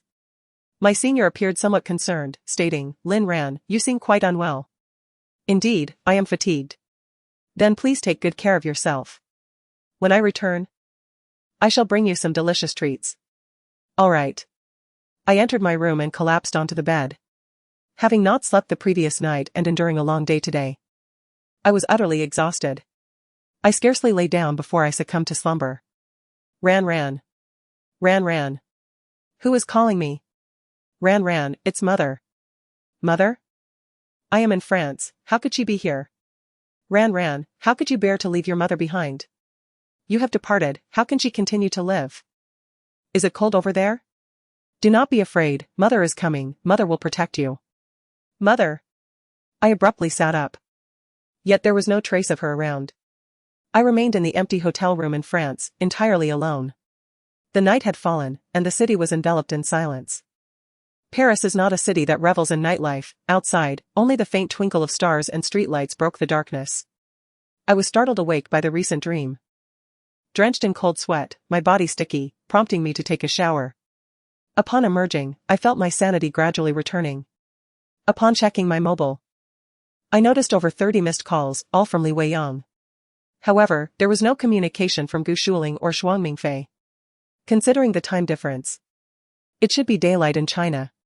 I attempted to reach Shuang Mingfei by phone, but it rang unanswered for an extended period. Undeterred, I tried again, with the same result. This was uncharacteristic of Shuang Mingfei, and a sense of unease washed over me. I changed my attire, grabbed my purse, and ventured out in search of a public telephone to contact Gu Shuling. She answered promptly. Hello? Shuling, it's me. I know, Gu Shuling responded, Ran Ran. I've been awaiting your call. Do you have any news regarding Rong Yichuan, any updates from his end? I proceeded to apprise her of the situation with my mother. Gu Shuling expressed relief. As long as Aunt Sue is unharmed, that's what matters. She's only temporarily safe. Ran Ran. Try not to fret. Aunt Lu is so kind to Aunt Sue, she will protect her. That may be so, but Jiang Linxia is Su's own daughter. If she wants to find my father's personal seal, she will undoubtedly persist in bothering Lu. Lu must constantly monitor my mother's condition while also evading the dual pressure of Shen Chengyuan and Jiang Linxia in their search for the seal. She's advanced in age. And I fear she may be unable to cope, especially if she divulges information to Jiang Linxia. Keeping the seal at home is not a sustainable solution. I must seize an opportunity to retrieve it, extinguishing Shen Chengyuan's hopes once and for all. Aunt Lu mentioned previously that my father's safe combination is 6 digits. What numbers would he have used as the passcode? My birthday? His wedding anniversary with my mother? Is there any other more meaningful number? Xueling. Could you and Zhuang Mingfei assist me in delivering a message? Gu Xueling inquired, how shall we convey it? After a moment of contemplation, an idea struck me, listen closely. Shen Chengyuan has confined my mother and Aunt Lu, but the window should allow for some ventilation. If I relay all the 6-digit codes I can think of to Gu Xueling, she could find a way to pass them on to Aunt Lu. This would enable Aunt Lu to unlock the safe, retrieve the private seal, and subsequently find a means to smuggle it out of the villa. The private seal is considerably smaller than the safe, making it much easier to transport. I shared several possible codes with Gu Xueling, who promptly set off to find Zhuang Mingfei, instructing me to await further news. Exhausted, I purchased a few items from the convenience store to stave off hunger before returning to the hotel for rest. When I awoke again, it was to the harsh glare of sunlight. Reluctant to venture outside, I ordered room service and was preparing to eat when I received a message from Zhuang Mingfei. Aunt Su appears to have left the villa. Chapter 74, The Mysterious Eyes in the dark room. I could no longer wait. I changed my clothes, descended to hail a taxi, and rushed to the airport, purchasing a ticket for the next flight back to City H. Upon landing, I made my way directly to Gu Xueling's bar, where both she and Zhuang Mingfei were present. What is the situation? Where is my mother? Zhuang Mingfei's expression was rather grim. Across from the Su family villa stood another residence, from which Aunt Su's room offered a direct view of the uppermost floor of that building. I enlisted someone to masquerade as a worker tending to the potted plants on the rooftop. The moment they spot Aunt Lu or Aunt Su, they will find a way to capture their attention and convey the message discreetly. Zhuang Mingfei gestured towards the table beside us. I have also prepared a light panel to establish communication with Aunt Lu, but what? I inquired. Aunt Su's bedroom window has not been opened all day. Moreover, Shen Chengyuan's men have essentially withdrawn. How could this be? I pondered. Just yesterday, Rong Yichuan's people had entered. Could it be that Shen Chengyuan has grown suspicious? Gu Xueling interjected, well, there is another piece of news. She hesitated. Do tell, Xueling, I urged. This morning, several large excavators have entered the villa area. Shen Chengyuan intends to demolish your family's villa. Zhuang Mingfei added. He must have attempted to threaten or entice Aunt Lu. When she refused to yield, he saw no other recourse but to raise the Su family villa and search for Uncle Su's safe. As Zhuang Mingfei, Gu Xueling, and I approached my family's villa, the distant sound of heavy machinery was already audible. I need to take a look, I said. Gu Xueling grasped my arm. I'll accompany you. No. You stay in the car. It's best you do not reveal yourself just yet. Shen Chengyuan is still unaware of my identity. Your presence would only arouse his suspicions. Gu Xueling clenched her teeth, then let Zhuang Mingfei. No, I shall go alone. Gu Xueling remained unconvinced. And it was Zhuang Mingfei who restrained her. She must have a plan, let us not complicate matters further. We shall wait here for her. Should an urgent situation arise, we will intervene. I alighted from the vehicle and approached, only to discover Shen Chengyuan was present as well. He appeared somewhat surprised upon seeing me. Miss Lin? Did you not go to France as an exchange student? What brings you back so suddenly? I offered a faint smile. I feared that if too much time elapsed, Mr. Shen might not fulfill his promises. Shen Chengyuan replied, as the general manager of Nanfeng Group, I would not stoop to deceive a young lady. Is that so? Has Mr. Shen never misled a young girl? Shen Chengyuan let out a hearty laugh. If a young lady chooses to throw herself at me, that is not a deception on my part. It is entirely her own volition. What about the ashes? I inquired. They're inside, he responded. I lifted my foot, intending to enter, but Shen Chengyuan grasped my arm. I turned to face him, my gaze unwavering. What is it? He urged, hurry, I am pressed to demolish the house. I questioned. Why the sudden decision to tear down the property, Mr. Shen? I consulted a master regarding the feng shui, he explained. He indicated that my wife and father-in-law's misfortunes stemmed from the house's unfavorable orientation, which is detrimental to the owner. Thus, I intend to raze it entirely and rebuild. I scoffed, Mr. Shen, you still believe in such things? Better to believe in their existence, he replied. So, does Mr. Shen believe there truly exists an 18-layer hell? After committing numerous wrongdoings, one would descend to have their tongue pulled out, be cast into boiling oil, and face eternal damnation. Shen Chengyuan hesitated for a moment and remarked. This seems rather far-fetched. It is likely that someone has concocted this to instill fear. It appears that President Shen possesses a certain dialectical perspective on matters. He believes that which benefits him while dismissing that which does not. Shen Chengyuan continued, Miss Lin. I have a lingering impression that you harbor an inexplicable animosity towards me. I do not believe I have offended you in any significant manner. Aside from the last occasion when I brought Suing before President Rong, overshadowing your presence. However, that was merely because President Rong took a liking to Suing. I was, at most, a mere introducer. I lowered my head, reminding him, President Shen. Let us not forget that I assisted you during the last banquet celebrating the elder President Rong. Indeed.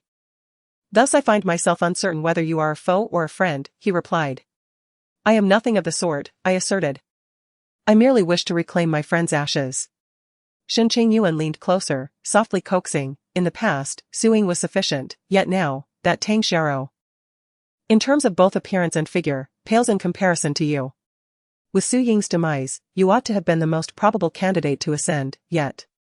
You have been usurped by Tang Xiao.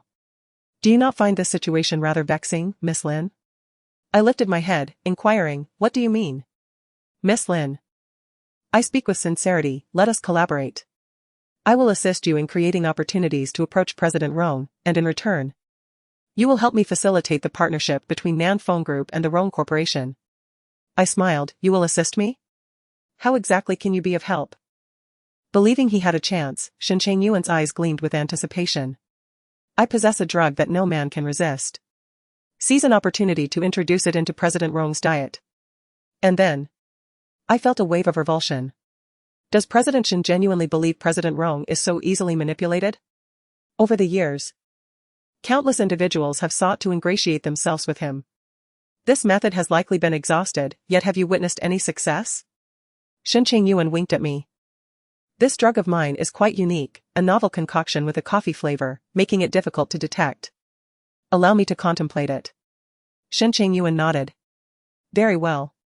I shall grant you time for deliberation, but do make haste. I shall retrieve the ashes first. Where have you placed them? The most secluded darkroom on the second floor. I offered a derisive smile. Does President Shen genuinely hold affection for your late wife? Despite her passing, you neither arranged a funeral nor established a memorial hall for her. Her ashes are relegated to an obscure darkroom. Shen Chengyuan explained, my mother-in-law still resides here. I feared that the sight of her daughter's ashes would inflict further trauma upon her. Disinclined to prolong the conversation, I entered the villa directly. I shall have someone accompany you, Shen Chengyuan stated. That won't be necessary. Miss Lin, Shen Chengyuan remarked, if you harbor mistrust towards me, I, in turn, harbor mistrust towards you. I am merely retrieving ashes. What is there for President Shen to mistrust? Shen Chengyuan stroked his chin and chuckled. I have partially dismantled this villa, leaving it in disarray. I fear you might injure yourself. I disregarded him and proceeded directly inside, ascending to the second floor. Shen Chengyuan greeted 4 individuals who followed closely behind me into the villa, ascending to the second floor together. I listened attentively. It appeared that there was indeed no sound emanating from the master bedroom. My mother and Aunt Lu had undoubtedly been relocated by him. Miss Lin, what are you doing? One of Shen Chengyuan's associates urged me. I quickly redirected my gaze and inquired, I have never been here before, where is the dark room? Over there. He gestured in a specific direction. I proceeded in the direction indicated and pushed open the door to the dark room. For some inexplicable reason, an unsettling chill enveloped me. Ah. What is that? A ghost, a ghost. It must be Miss Su, she has returned, it is her. The others recoiled in sheer terror, trembling as they stepped backward. I lifted my gaze to peer inside, only to discover a pair of eyes fixated upon me from the beam above. Chapter 75, Shen Chengyuan became anxious ghost. Shen Chengyuan's companions fled in a panic, some tumbling down the staircase. I steadied my nerves and approached slowly. This dark room had once served as a storage space for my family, cluttered with obsolete furniture and items. Over time, it had taken on an eerie quality, with cobwebs floating in the air. I fixated on those eyes, continuing to advance while maintaining my gaze. Suddenly, something swooped past my head, causing the eyes to vanish. I let out a cold laugh. It was merely a bat, yet those large men were frightened to the point of losing control. Indeed, a cowardly general commands a band of inept soldiers, a mere rabble. Shen Chengyuan, burdened by his own guilt, instills fear in his subordinates, who tremble at the thought of ghosts knocking at the door. In the dimly lit room, the windows tightly shut, a foul odor of decay and mold permeates the air. My urn lies carelessly discarded in the corner, devoid of incense or a memorial tablet, not even placed upon a table. Yet, at this moment, my primary concern transcends this indignity. Approaching the window, I gently pried it open with my fingers, just enough to glimpse the terrified underlings reporting to Shen Chengyuan, their frantic gestures likely depicting their recent encounter with a specter. Shen Chengyuan, however, furrowed his brow in silence. Swiftly, I sent a message to Gu Shuling, who promptly replied with an approving emoji. Within mere minutes, I observed Gu Shuling storming in with great fervor, pointing an accusatory finger at Shen Chengyuan, exclaiming, "What do you intend to do? This is Ranan's home, the property of the Su family. On what grounds do you presume to push us out?" Shen Chengyuan, taken aback by Gu Shuling's sudden appearance, noted her solitary arrival but felt little fear. "Miss Gu, I am the son-in-law of the Su family. What relation do you hold to them?" "I am the goddaughter of the Su family." "There is a distinction, Miss Gu, between a biological son-in-law and a goddaughter." "Is there not? Where is my godmother? What have you done with her?" "Rest assured, Miss Gu, I will ensure the proper care of your esteemed mother-in-law." "Bah! I do not believe you. Wait for me, I shall summon the media to witness how Mr. Shen has managed to be such an exemplary son-in-law." Shen Chengyuan's gaze turned slightly frigid. "Miss Gu, I advise you to refrain from causing a commotion. Escalating the situation will yield no benefits for either of us." "Are you threatening me?" "Shen Chengyuan, you ought to know who my parents are, right? I am here with their knowledge today. And should you dare lay a finger on me, my parents will have your arms removed." Shen Chengyuan clenched his teeth, casting a sinister glance at her. "Miss Gu, why resort to such measures? What do you think? Ranran's death remains shrouded in mystery, my godmother is missing, and now you seek to demolish the Su family's residence. Shen Chengyuan, you possess monumental audacity." In the realm of disputes, Gu Shuling was undeniably formidable. Moreover, with Zhuang Mingfei present, he would monitor Gu Shuling. His presence, along with her family, deterred Shen Chengyuan from taking reckless actions. However, Shen Chengyuan's obsession with my father's private seal was intense. He was determined to acquire that seal at all costs. Gu Shuling might be able to stall him temporarily, but she could not remain vigilant 24 hours a day. If Shen Chengyuan intended to raise the villa, it was only a matter of time before he succeeded.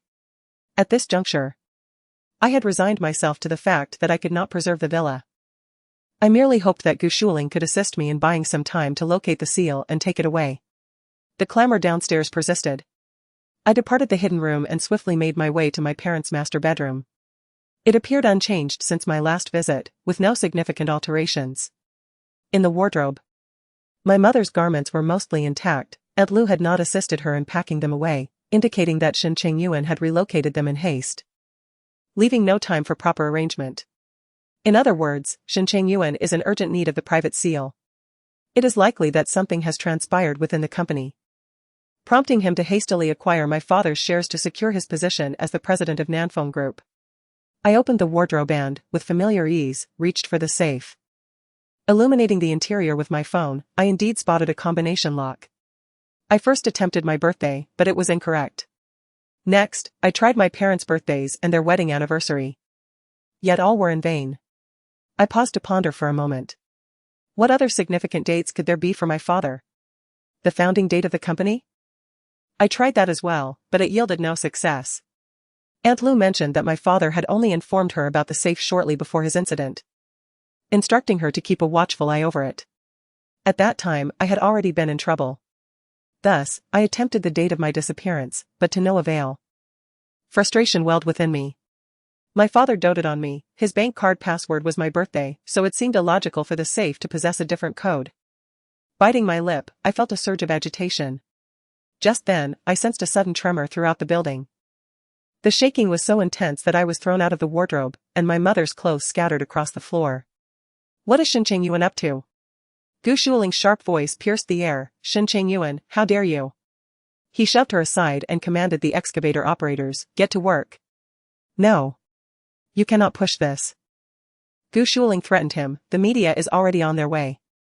When they arrive, how will you explain your actions of demolishing her home less than a year after Ranan's death? You have always claimed to love and miss Ran. This is the place where she grew up, are you not afraid of public scrutiny? A subordinate whispered something to Shen Chengyuan.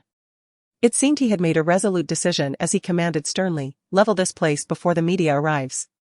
Yes. The heavy machinery roared to life, shaking the very ground beneath me, sending tremors through my entire being. Shen Chengyuan. Stop this. Gu Shuiling dashed beneath the arm of the excavator, spreading her arms wide to obstruct him. If you wish to raise this place, you must first kill me. My heart ached with overwhelming sorrow. Shuiling, my dearest friend, was risking her life to buy me time. Although I knew Shen Chengyuan would hesitate to harm her due to her parents. The sheer size of the excavator meant that even the slightest miscalculation could endanger her. I could not afford to waste another moment. I dove back into the wardrobe, staring at the combination dial, racking my brain for possible codes. What else could my father have said as a password? Suddenly, a spark of inspiration flickered in my mind. Could it be? Chapter 76, Successfully extracting my father's private seal. I slowly turned the combination dial, inputting a 6-digit code. It opened. Yet, my heart felt as though it had been struck by a heavy blow. Father. The private seal was so small. He could have easily taken it with him, yet he chose to leave it at home, secured in the safe. He had long anticipated that this journey might lead to his own demise. He understood that my death was intricately linked to Shen Chengyuan. Shen Chengyuan desired far more than just my life, he covets everything belonging to the Su family. If he carried the private seal with him upon his death, Shen Chengyuan could immediately obtain it.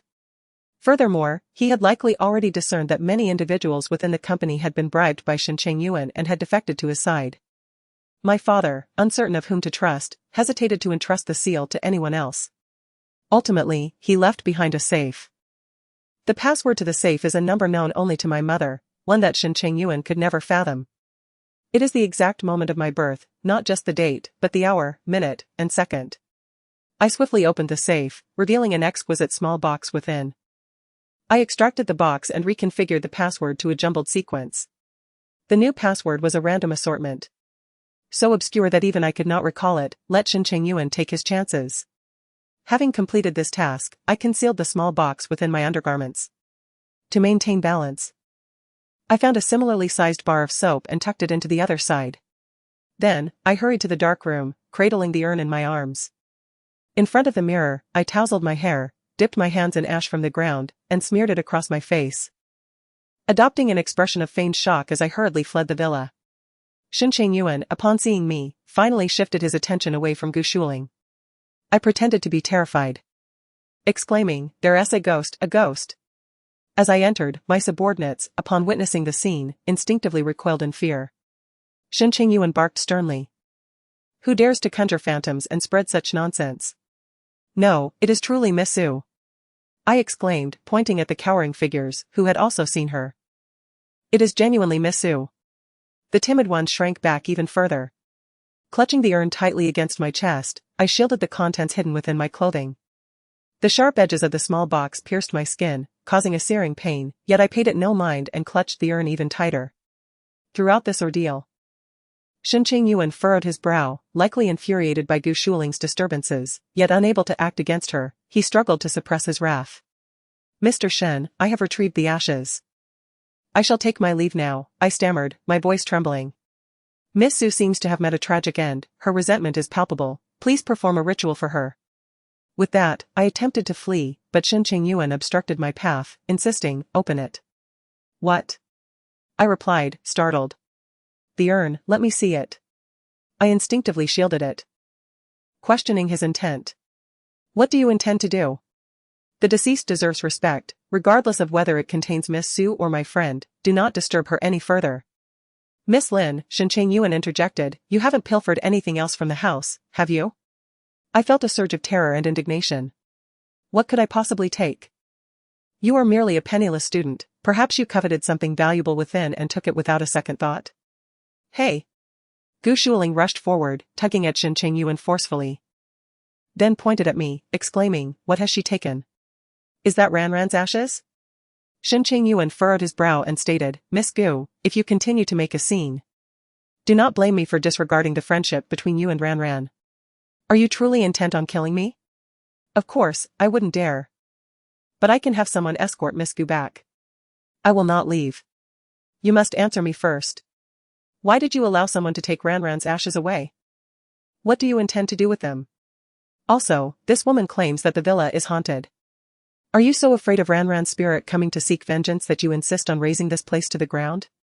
Gu Shuling clung tightly to Shen Chengyuan's sleeve. Seizing the opportunity, I discreetly slipped away with the urn. Shen Chengyuan attempted to pursue but hesitated to be too harsh on Gu Shuling. He instructed a few subordinates to chase after me, yet they were so terrified that they merely pretended to pursue, not daring to approach the urn cradled in my arms. Ultimately, they could only feign failure, returning with drooping heads to report, that girl ran too swiftly, as if she had seen a ghost, we could not catch her. Another quietly remarked, isn't it just like seeing a ghost? Shen Chengyuan erupted in anger, haven't you all seen a ghost too?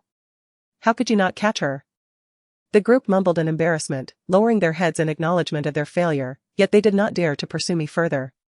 Cradling the urn, I sprinted out of the community gate.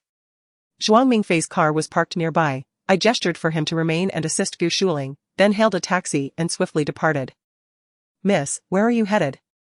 I replied, just circling around H City, take any route you wish, as long as we drive until nightfall. My request is akin to chartering a vehicle. The driver, delighted, finds this arrangement far superior to the arduous task of seeking fares. However, the object I possess induces a degree of discomfort in him. What you are holding, is that an urn? Indeed. Are you heading to a cemetery? Yes, but when night falls, will you take me to Rongjiang University? The driver, visibly frightened, shook his head vigorously. I won't go, I won't go. I chuckled softly, rest assured, we are not going to the cemetery. When it gets dark, you will take me to Rongjiang University. Only then did the driver relax. All right. All right. After a while, he inquired, are you hiding from someone? I had sprinted away, utterly exhausted, having just performed a scene that drained much of my energy, leaving me too fatigued to engage in further conversation. I patted the urn and remarked, I merely wish for it to have one last glimpse of the streets and alleys of H City. The driver's complexion paled instantly, and he ceased all conversation, focusing intently on driving. I, too, found solace in the silence. As dusk descended, a message from Zhuang Mingfei finally arrived, safe, at the bar. I instructed the driver to take me to Rongjiang University, and then I hailed another vehicle to Gu Shuling's bar. The staff there were already familiar with me. Upon seeing me enter through the back door, they promptly escorted me to Gu Shuling's office. Ran. She rushed towards me, eager to embrace me. But I quickly gestured for her to pause and set the urn aside first. It was rather heavy. Are you all right? I shook my head. Gu Shuling's eyes were red. Today, when Shen Chengyuan was about to demolish the villa, I was nearly terrified. You were still inside, and I feared for your safety.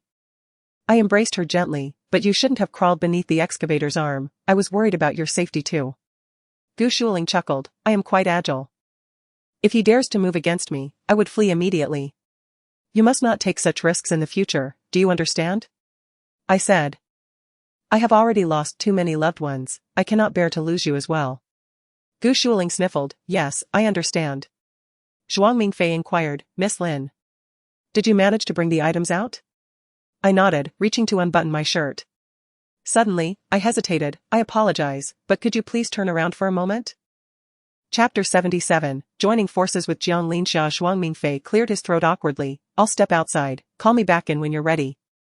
He turned and exited Gu Shuling's office, softly closing the door behind him. Gu Shuling sighed. Ran, Zhuang Mingfei actually has feelings for you. I know, I replied. He is a decent person. Reliable and composed. Once you have avenged yourself, you could potentially consider him. Shuling, I interjected, you are aware of my situation with Rong Yichuan. Zhuang Mingfei is also aware, yet he seems indifferent. Gu Shuling grasped my hand. I may not know much about Rong Yichuan. But I do understand one thing, the higher one's status, the more one becomes the object of desire. Your family is merely the Southern Wind Group. Yet you have fallen prey to Shen Chengyuan's calculated schemes. Countless eyes are fixated on Rong Yichuan's position. His parents, siblings. And those women with ulterior motives will surely make your life a constant source of anxiety if you choose to follow him for the latter half of your life. It would be far better to be with Zhuang Mingfei, although his family's circumstances do not match those of Rong Yichuan, they are still quite decent. Living a steady and tranquil life is of utmost importance. Gu Shuling's words resonate deeply with me.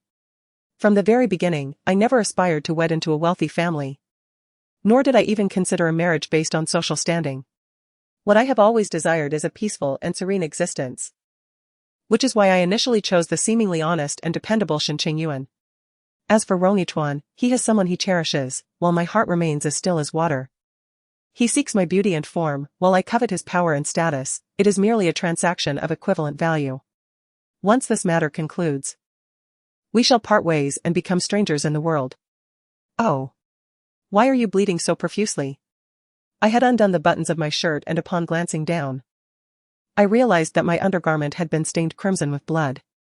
Cautiously, I unfastened the undergarment and retrieved a small box from within. Shuling, look, it's my father's private seal. Gu Shuling, however, was far too concerned about the seal to pay it any mind. She gazed anxiously at my wound, her urgency palpable. Why didn't you mention this sooner? The wound is so large, and you've lost so much blood, how can you endure it? Just wait here, I will fetch the medical kit.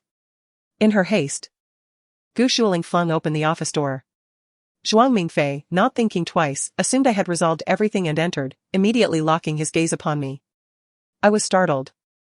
Swiftly turning around and hastily draping my shirt over myself. Zhuang Mingfei was taken aback as well and promptly turned away, repeatedly apologizing. Only Gu Shuling seemed unaware of the situation, flinging the door open and rushing outside. Xiao Wei, where's the first aid kit? Quickly, bring it to me.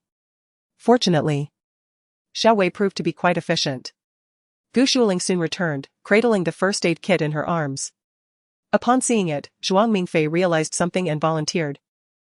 I'll step outside for a moment to make a call. Take your time, there's no rush. Only then did Gu Shuling seem to grasp the situation. Shutting the office door behind her and sheepishly sticking out her tongue at me, he didn't see, did he? I smiled faintly. No, I was quite nimble. I turned around swiftly. Oh dear, your injury is quite alarming. In my moment of panic, I completely forgot he was still outside. It's all right, Gu Shuling replied. Your wound has been neglected for an entire afternoon, we must attend to it immediately. Remove your clothing, and I will disinfect it for you. Since the incident, whether at Sister Zhou's, Rong Yichuan's, or in the dormitory, I had to keep my wits about me, refraining from uttering a single wrong word or committing any errors. Only in Gu Shuling's presence could I genuinely relax. I settled into her chair while she carefully disinfected my wound. Does it hurt? She inquired. Not at all. You're lying, such a large wound cannot possibly be painless. As I ascended from the depths of the cliff, the injuries I bore were far more severe than this. My body was a tapestry of wounds, rendering all subsequent injuries trivial in comparison. I noticed Gu Shuling's eyes redden with unshed tears, prompting me to gently caress her face in an attempt to console her. It is all in the past, I assured her. Gu Shuling pouted, striving to swallow her tears. Please stay with me a few more days to recuperate properly. I shook my head. I must return to France at once. Why? You are in such a condition. And Rong Yichuan still, well, you know.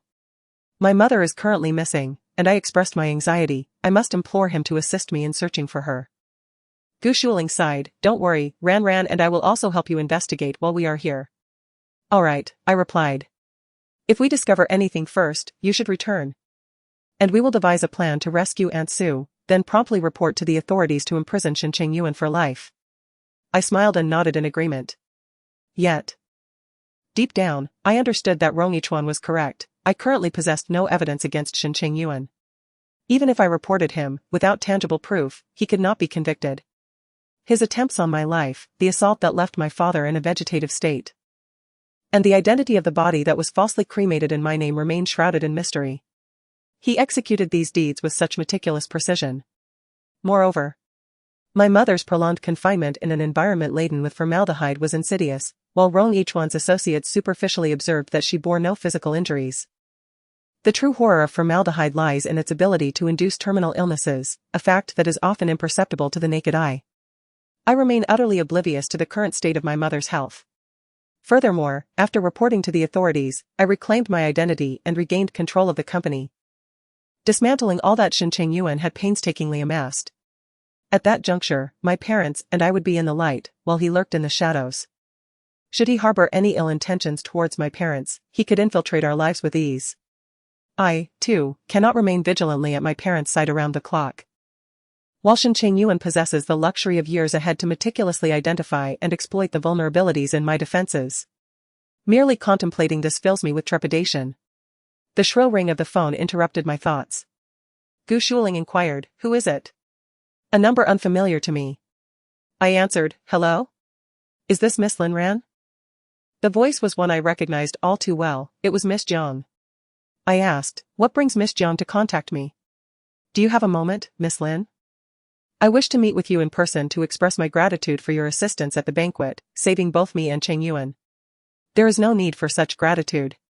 Miss Jiang is aware that my intentions were not solely to rescue you. I had my own motives." Jiang Linxiao replied, "Given that, I shall be direct. Miss Lin, I am aware of your search for Mrs. Su, and I know her whereabouts." I instantly rose to my feet. "Where is she now? What is the situation?" "Tomorrow afternoon at 2 o'clock, at the CAF by the south gate of Rongjiang University, let us meet without fail." "What do you desire?" "I will disclose that upon our meeting." Chapter 78, Transforming Shen Chengyuan into a Eunuch. The following afternoon, I arrived at the CAF well in advance. To my surprise, Jiang Linxiao arrived even earlier than I did. Having not seen her for a few days, she appeared to have lost considerable weight, her complexion was pale and waxen, and her lips bore a ghostly hue, clearly indicating her poor health. It was no wonder, with Shen Chengyuan's mother around, she could hardly expect to live comfortably. I had always treated her with utmost deference and respect, almost elevating her to a pedestal, yet she remained dissatisfied. In terms of family background and appearance, Jiang Linxiao was even inferior to me. Xing Shoulan must have been relentless in her torment. Previously, I had restrained myself out of consideration for her pregnancy. But now that she had given birth, Xing Shoulan would pay no heed to her confinement and would only seek to vent her frustrations. "Miss Lin, please take a seat." I settled down across from her and directly inquired, "Where is Mrs. Su now?" "Back in Xing Shoulan's hometown." I frowned. I had accompanied Shen Chengyuan to that desolate mountain village, a place so impoverished it was beyond bleak. The area was isolated, with limited access to transportation. And the only medical care available was from barefoot doctors, which was virtually non-existent. My mother's health would suffer greatly from the arduous journey alone. And if she were to remain there any longer, I turned to leave. "You won't be able to rescue anyone," Jiang Linxiao remarked. "That village is filled with Xing Shoulan's relatives and friends, all of whom are in collusion, protecting one another. The terrain is peculiar, with only a single mountain path for access. If you go there, you would only find yourself ensnared, trapped in their web. I could report it to the authorities." I countered. There was a female university student who was abducted and sold to a man in his 70s as a wife. Her parents had also reported the incident to the police, but despite searching the entire village, they were unable to find her. A chill ran through me. Had they killed that girl? Jiang Linxiao offered a slight smile. "In such mountainous regions, there are many wild beasts. Even if there are no beasts, there are pigs and dogs at home. Do you understand my implication? They may be ignorant, but they are not foolish. Once the police locate the girl and gather irrefutable evidence, they would undoubtedly face charges of human trafficking and imprisonment. However, if the girl is not found, who can condemn them?" The thought plunged me into despair. Moreover, a more terrifying notion crossed my mind. Could the counterfeit corpse that Shen Chengyuan procured be from that small mountain village? If they cannot even report to the authorities, How could I possibly rescue my mother and Aunt Lu? Miss Jiang, you summoned me today. Do you possess a means to rescue Madame Su? Jiang Linxia gestured towards the seat opposite her. Please sit down and allow me to explain. After much contemplation, I reluctantly returned to my seat. Speak, what is your plan? I am the daughter of the Su family's maid and the mother of Shen Chengyuan's child. I can infiltrate the small mountain village and meet with Madame Su and Wu Ma. Can you assist me in bringing them out? I cannot, Jiang Linxiao replied. But I can enter first to ascertain their exact location, whether they are hidden in someone's home, a cellar, or a pigsty. The subsequent actions, whether you choose to alert the police or seek assistance from others, will be your responsibility. Upon hearing the words cellar and pigsty, I felt an overwhelming urge to see Shen Chengyuan suffer 1,000 tortures. Miss Lin, you previously mentioned your suspicion that the ashes were not those of Miss Su, but rather belonged to your friend. I actually believe that. Not long ago, a female student from Rongjiang University was abducted, and although the police searched the village, they were unable to find her. However, I am aware that she was recently sold into that secluded valley. Calculating the timeline, it seems to align perfectly. What intrigues me, however, is why, as an ordinary female student, you feel compelled to rescue the Su family? I furrowed my brow and recited my usual refrain, I could not afford university. And it was the Su family who supported me. Jiang Linxia frowned slightly, but the Su family does not appear to have sponsored any university students, does it? I scoffed, you are merely the daughter of a maid. Do the actions of the Su family require your oversight? This remark visibly displeased Jiang Linxia, darkening her expression. Very well, Miss Jiang, please state your conditions. Jiang Linxia replied, I require a knife. Why not simply purchase one from a hardware store? I inquired. She clarified, I need you to get close to Shen Chengyuan and sever his lineage, rendering him utterly incapable of procreation. I was not surprised by Jiang Linxiao's proposition, ultimately. It was an idea I had suggested to her. My intention was to incite infighting between her and Shen Chengyuan. Yet I never anticipated she would approach me to carry out this task. Why me? Because you are capable of such actions. Jiang Linxiao remarked. The women around him are all driven by financial motives, they would never engage in such self-destructive actions. Yet you are different, you are not motivated by money. I now understand that your intentions stem from a desire to repay a debt of gratitude, which means you are capable of taking decisive action. I chuckled softly. While I am indeed capable of such actions, wouldn't that constitute a deliberate act of harm? If I assist you in this, I would find myself imprisoned, and my future, my very existence, would be irrevocably shattered. Do you not wish to avenge the Su family? I do. Then what are you hesitating for? I gently sipped my coffee. A cappuccino that Jiang Linxia had ordered for me, its sweetness overwhelming. After a single sip, I set it aside. Miss Jiang, if you desire to ensure that Shen Chengyuan cannot father any more children, remember that you have only one son, he need not be rendered a eunuch. Jiang Linxia appeared somewhat anxious. During my pregnancy, he has been indulging in extravagant pleasures, surrounded by women daily. What if one of them becomes pregnant? Then I. Estradiol tablets. Jiang Linxia, unable to hear clearly, asked, what? I typed the words on my phone and turned it towards her. You need to acquire this medication and find a way to make him consume it. What kind of medication is this? Estrogen. Jiang Linxia's eyes widened in astonishment, clearly taken aback by this method. I retrieved my phone and pressed the delete button, speaking softly. This medication is prescription only and difficult to obtain at regular pharmacies. You must find a way to persuade a doctor to prescribe it. Ensure the dosage is not too high, lest he become suspicious. I observed her hands trembling slightly. Yet the expression on her face was one of excitement and joy.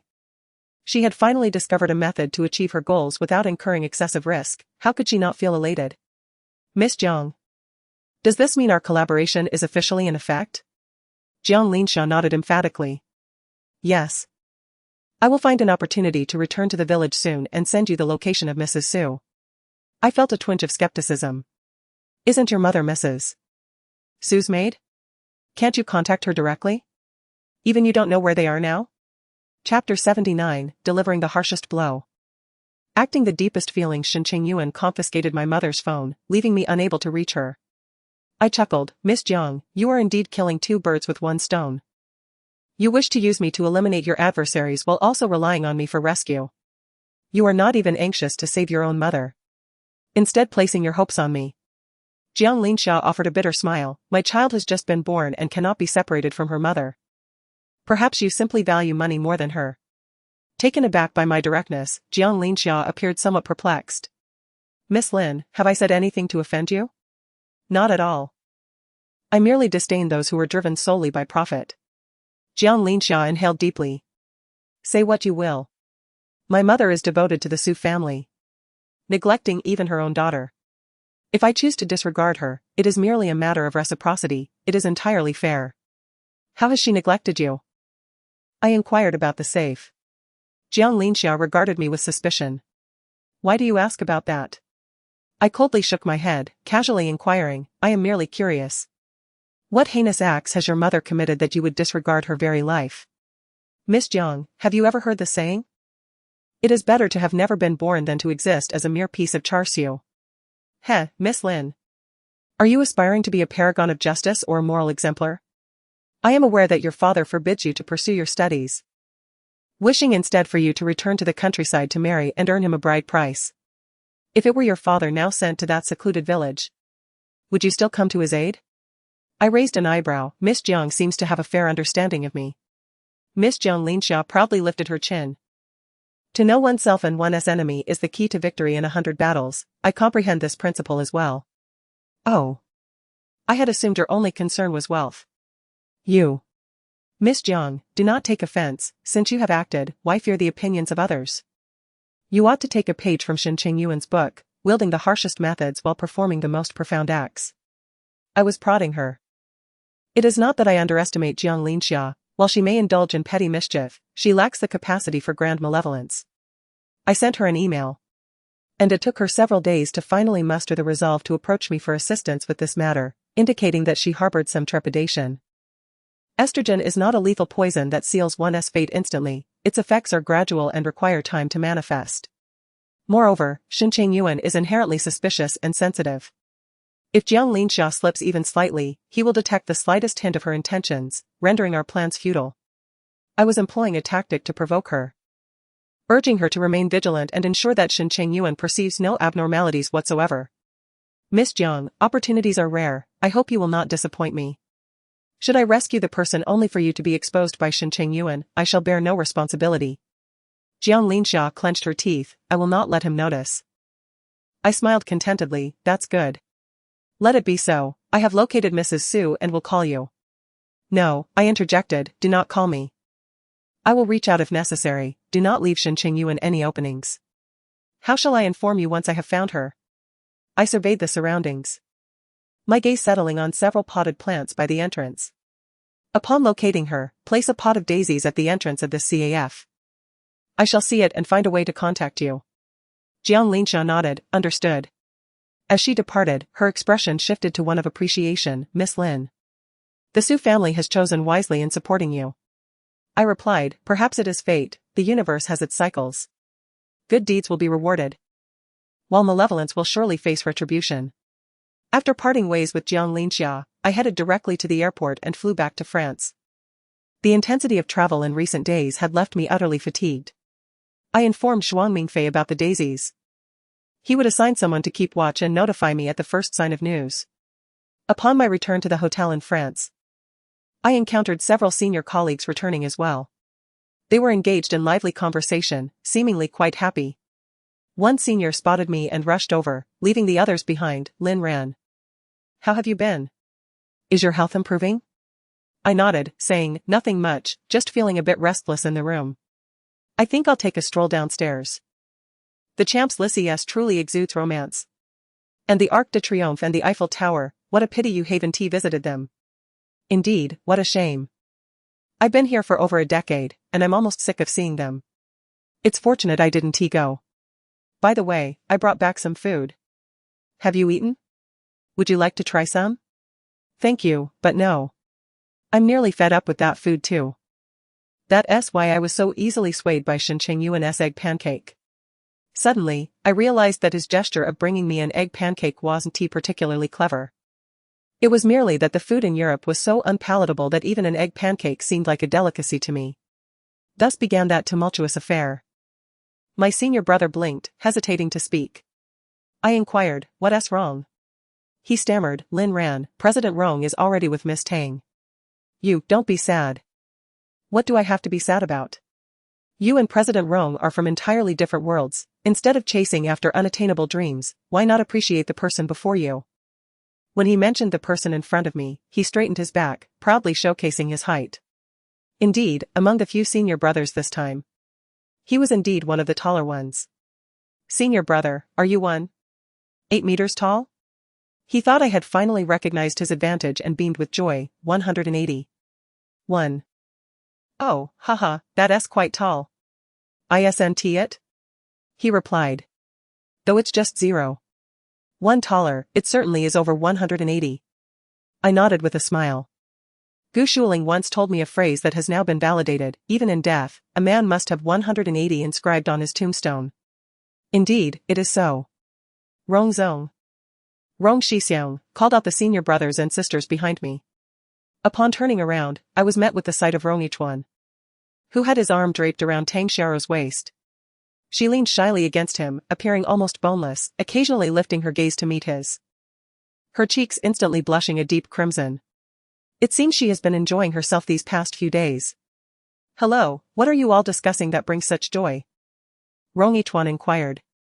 One of the senior sisters replied, we spent the last 2 days exploring Paris and indulged in a variety of local delicacies. Everyone is quite pleased.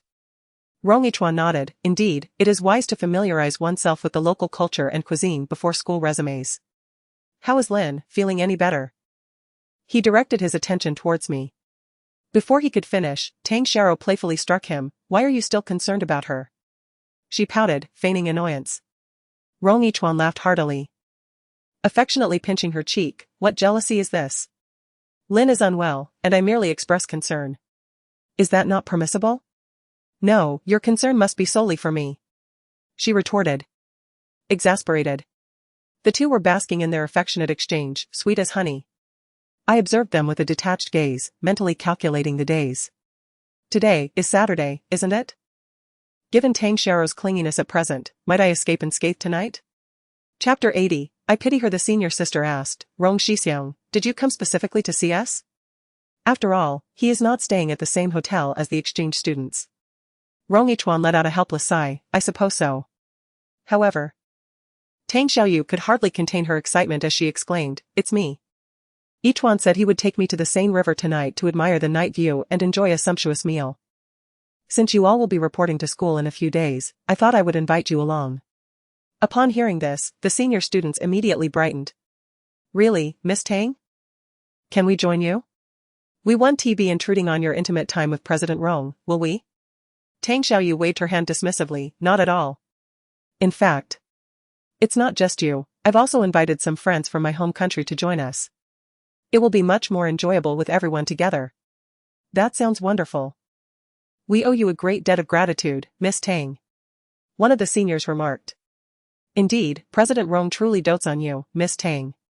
How enviable. Tang Xiaoyu was practically floating on air amidst their flattery, utterly delighted. One senior turned to me and asked, Lin Ran, since you have recovered, why not join us tonight? I waved my hand. No, I think I'll pass. The evening breeze can be quite chilly, and I'm still a bit sensitive to the cold. Can't you just dress warmly? No, you all go ahead. Just then, Tang Xiaoyu glanced over, her tone somewhat curt. Classmate Lin, since you're not feeling well, I want to insist. Do take care and rest well at the hotel. Wasn't this just what I wanted? I hoped she would cling to Rong Yichuan all night, leaving him no chance to escape, allowing me to enjoy a peaceful sleep. All right, Miss Tang, have fun. The senior brother is aware that I would not attend, and feels a hint of disappointment, thus, I shall refrain from going as well. The senior sister inquires, why won't you go? That is the Seine River. Have you not heard Jay Cho's confession balloon? It is precisely the place depicted in his song. Do you not wish to see it? The senior brother replies.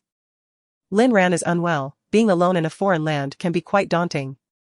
I shall stay to accompany her, for if she feels discomfort, I can tend to her. The senior sister immediately comprehends. Ah, I see, I understand. Very well, please take good care of Lin Ran. The senior brother, slightly flushed by her ambiguous tone, shyly chides her, do not tease. Tang Xiao eagerly interjects, then let us all return to rest for a while, and gather in the hotel lobby shortly. We shall set off together. Are we taking President Rong's car? Indeed. Yay. Finally, I shall experience the luxury of a high-end vehicle in this lifetime. Tang Xiao playfully draws circles on Rong Yichuan's chest with her finger. Yichuan, I desire a donut. Rong Yichuan glances at me, quickly averting his gaze. Now? Yes. I wish to have one now. However, there are no dessert shops nearby, and we are to depart shortly. It would be too late to buy one now. No, no. I must have one now. Rong Yichuan, with a resigned smile, says, very well, I will have my secretary procure some. Great, I love you the most, darling. This endearment causes a subtle furrow to form between Rong Yichuan's brows. Everyone is immersed in the joy of embarking on luxurious journeys, yet I alone perceive the underlying reality. In my heart, I harbor a tinge of sympathy for Tang Xiao. Rong Yichuan has stated that he will swiftly replace her, and true to his temperament, he will undoubtedly act upon his words. Tang Xiao, blissfully nestled in her lover's embrace, remains oblivious to the fate that awaits her in the near future. The same can be said for Suing. Just moments ago, Rong Yichuan had showered her with affection, but within a matter of days, she suffered a dismal fate. She may never comprehend why, despite being recognized as Rong Yichuan's girlfriend, she encountered such an unfortunate ending. Lin Ran, why does your complexion appear so pale? Are you feeling unwell again? My senior removed his coat and draped it over my shoulders, stating, the wind is strong here. Allow me to escort you back to your room. Standing before me, I could not discern Rong Yichuan's expression, yet I distinctly felt a chilling sensation creeping up my spine. Hastily, I removed his coat and returned it to him, insisting, I am not cold, you should wear it. My senior, unaware of the circumstances, continued to support him, saying, Lin Ran, he is merely concerned for you, do not reject his kindness.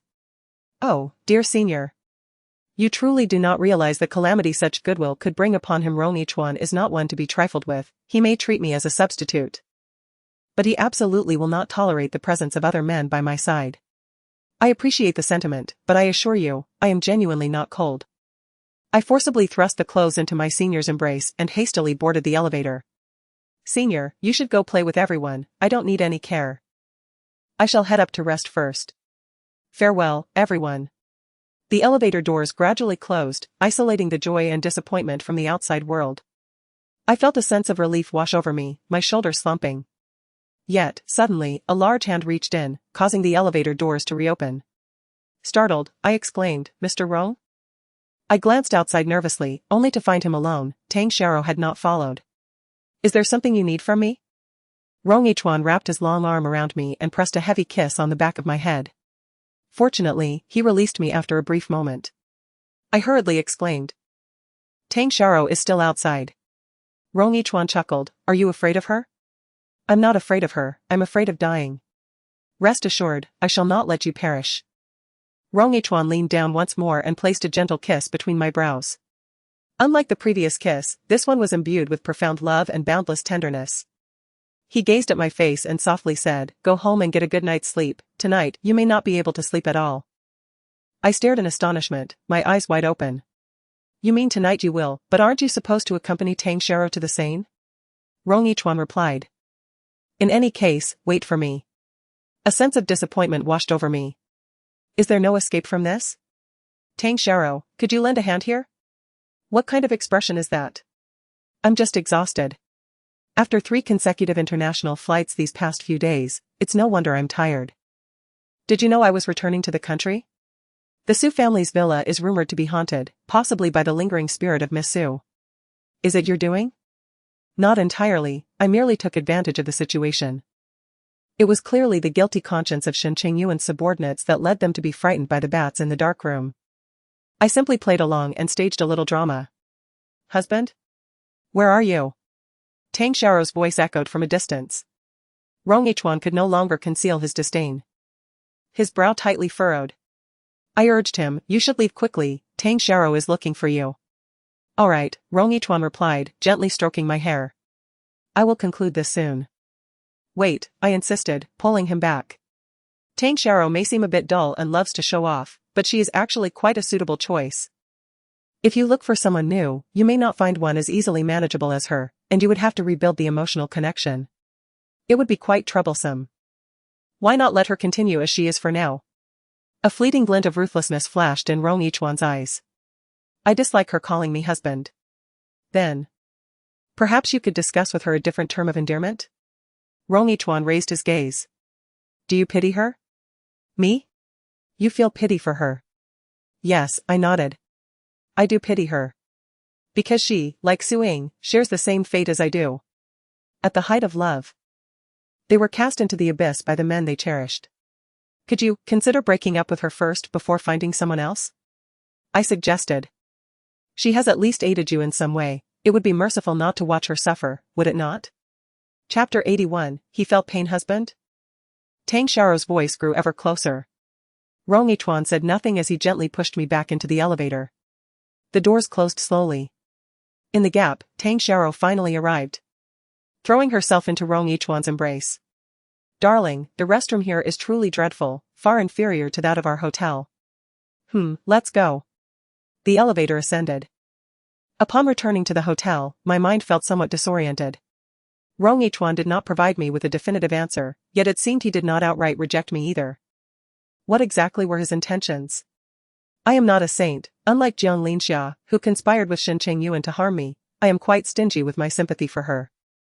Whether she flourishes or falters in the future, whether she remains entangled with Shen Chengyuan or flees with her child and her paramour, I do not wish to spare her a glance. However, Tang Xiao is different. She is merely an ordinary hotel staff member, someone who could lead a decent life. Ordinary individuals certainly experience a spectrum of emotions. Her pride, jealousy, arrogance, and pretentiousness are simply the typical emotional responses of a normal person. Her transgressions do not warrant the ultimate punishment. I understand that Rong Yichuan is trying to protect me, which is why he deliberately puts on an affectionate act in public with her. Yet, I find it unbearable to watch an ordinary girl suffer in my stead. I hope my pleas will evoke a semblance of compassion in Rong Yichuan. However, I am currently in a precarious situation, like a clay idol crossing a river, struggling to protect myself. The best I can do for her is to beseech Rong Yichuan to show mercy, hoping for her good fortune. During the day, I would doze intermittently, but by nightfall, sleep eluded me. I toyed with my father's personal seal in my hand, a small stamp engraved with my father's name, Su Nanfeng. I initially considered leaving it with Gu Shuling, but after some contemplation, I decided to take it with me. When Rong Yichuan arrived, it was still just past 9. I hastily tucked the private seal into the drawer, surprised. So early? Rong Yichuan discarded his coat onto the sofa and approached me, grasping my hand. Are you afraid? Indeed. His demands regarding that matter truly overwhelmed me. Rong Yichuan seemed to sense my discomfort but shrugged it off. There's nothing to be done.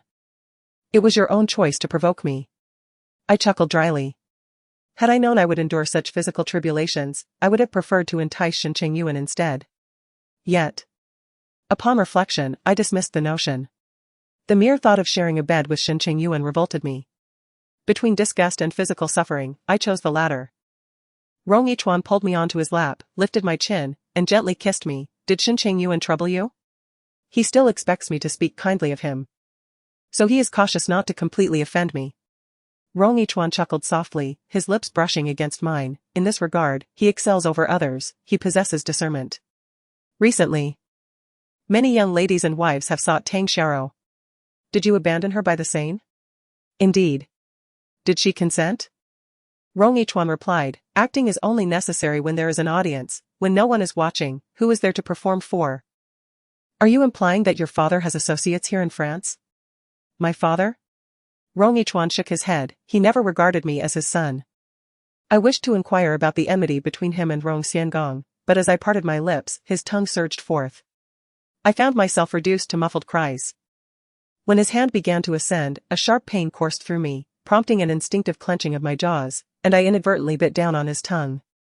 Rong Yichuan inhaled sharply, a frown creasing his brow as he regarded me. I recalled having bitten him previously, though that instance was a deliberate act on my part. An attempt to repel him, however, the outcome had been a dismal failure. Memories of our last encounter flooded back, where he had turned me over like a pancake, causing me to shudder involuntarily. I hastened to clarify, I didn't mean to, truly, it just hurts a bit. Only then did Rong Yichuan notice that the sensation beneath his palm felt different than usual. It was not the familiar softness, it seemed as though something was cushioning it. "What has happened?" he inquired, prodding with his fingers. I gasped in pain, and Rong Yichuan's brow furrowed deeper. "Are you injured?" "Yes." "How could you sustain an injury here?" Suddenly, his expression shifted dramatically. "Did Shen Chengyuan do this?" The icy aura emanating from him startled me. I had no doubt that if I nodded in affirmation, Shen Chengyuan would likely not see the dawn of the following day. "It was an accident," I confessed. Rong Yichuan then proceeded to unfasten my buttons. I dared not resist, surrendering to his ministrations. Upon peeling back my shirt to reveal the bandages and gauze adorning my chest, the atmosphere around him grew even more frigid. "How could you be injured so severely?" In the domestic sphere, it is undeniable that Rong Yichuan is known to some. I realized that I could not conceal the truth any longer, so I opted for honesty. I retrieved Miss Sue's ashes, and in my embrace, I was inadvertently cut by the sharp edges. I glanced up at Rong Yichuan, who was intently examining my injury, his gaze devoid of any other emotion. I anticipated that he might inquire about the purpose of the ashes, yet he did not. He merely asked, "Does it hurt?" For reasons unknown. A sudden wave of emotion surged within me, causing my nose to tingle with unshed tears. When Gu Shuling had questioned me, despite the pain, I had chosen to reassure her by insisting I felt none. However, now, upon Rong Yichuan's inquiry, a deep-seated sense of grievance welled up within me, and I found myself inexplicably emboldened, responding with a soft, quivering voice, "It hurts." The moment those words escaped my lips, I was taken aback by the affected tone of my own voice, sending shivers down my spine. Nevertheless, it appeared that Rong Yichuan was quite taken with this display. The concern etched upon his face deepened, and he gently cupped my injury, his tone softening further. "The doctor's skills are quite lacking. How could they have bandaged it so poorly?" "I did not go to the hospital," I replied. "I was in a hurry to return to France and simply asked someone to wrap it up." "Who did you ask?" "I requested assistance from the staff at the pharmacy when I bought the bandages." "Was it a male or female staff member?" "Female." Rong Yichuan inhaled deeply. "Why the urgency? Would anyone harm you if you returned a little later? What if you do not go to the hospital for proper disinfection and dressing, and it becomes infected?" I raised my eyes to meet his. "I was afraid you would be angry." "Angry about what?" "I did not greet you before hastily returning to my homeland, fearing it might upset you." Rong Yichuan shot me an irritated glance. "If I were to be angry, I would simply deal with you in bed. What else could I possibly do? Indeed, in a world of 6 billion, only I and Emoli share such striking similarities." He likely could not bear to be truly upset. "Lily," he tenderly kissed the top of my head, "take good care of yourself." As dusk enveloped the room, I had illuminated only a small night lamp. Under the soft, golden light, I bowed my head, and from his perspective, I must have resembled Emoli even more. "Thus?" He called me Lily once again. "Yes, I understand." "What do you understand?" Rong Yichuan retorted, "It's precisely your obstinate nature." He seemed to drift into memories of Emoli, his demeanor softened to an astonishing degree. This presented a splendid opportunity to negotiate. I cautiously lifted my head and timidly asked, "I am injured, might we refrain from intimacy tonight?" "How naïve you are," he replied, effortlessly flipping me over so that I found myself on my knees upon the bed. He leaned over me, suggesting, "Isn't this sufficient?" I internally lamented. He grasped my hand, which rested on the edge of the bed, lifting it alongside mine to press against the headboard. "Support yourself, do not fall." Chapter 82, Are you jealous? I must admit, he indeed knows how to overcome challenges. Eventually, I could no longer endure sliding down the headboard, yet he managed to muster a bit of energy, grasping my waist and hoisting me up entirely. The wound upon my chest was thus spared from further harm. Once the ordeal concluded, he called for a medical kit to be sent from the hotel, personally unwrapping Gu Shuling's bandages, and diligently reapplying the medication and dressings. His movements were swift, precise, and decisive, embodying his characteristic demeanor. However, there was one slight discomfort: the bandages were rather tight. "Could you loosen them a bit?" "They're quite constrictive," I inquired. With a hint of annoyance, Rong Yichuan retorted, "What's the matter? Afraid that your chest might be too small and your senior one to pursue you anymore?" I was taken aback. Rong Yichuan frowned. "From now on, keep him at a distance." Oh. He gently poked my forehead, advising me to minimize the use of makeup and to refrain from wearing formal gowns like the one I had previously donned. Understood. At that moment, the phone rang. My mobile lay on the coffee table. I attempted to rise to retrieve it, but Rong Yichuan pressed my shoulder, compelling me to remain seated. He then walked over, picked up my phone, glanced at the name on the screen, and promptly hung up. Yet, the caller seemed unwilling to concede, dialing again shortly thereafter.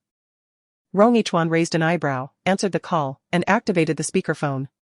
A wave of anxiety washed over me. I feared it might be Zhuang Mingfei. I was even more apprehensive that he might mistakenly believe I was the one answering and say something inappropriate. Dear little Ranran, the oily voice echoed. Zhuang Mingfei certainly wouldn't utter such words. It was Li Weiyang.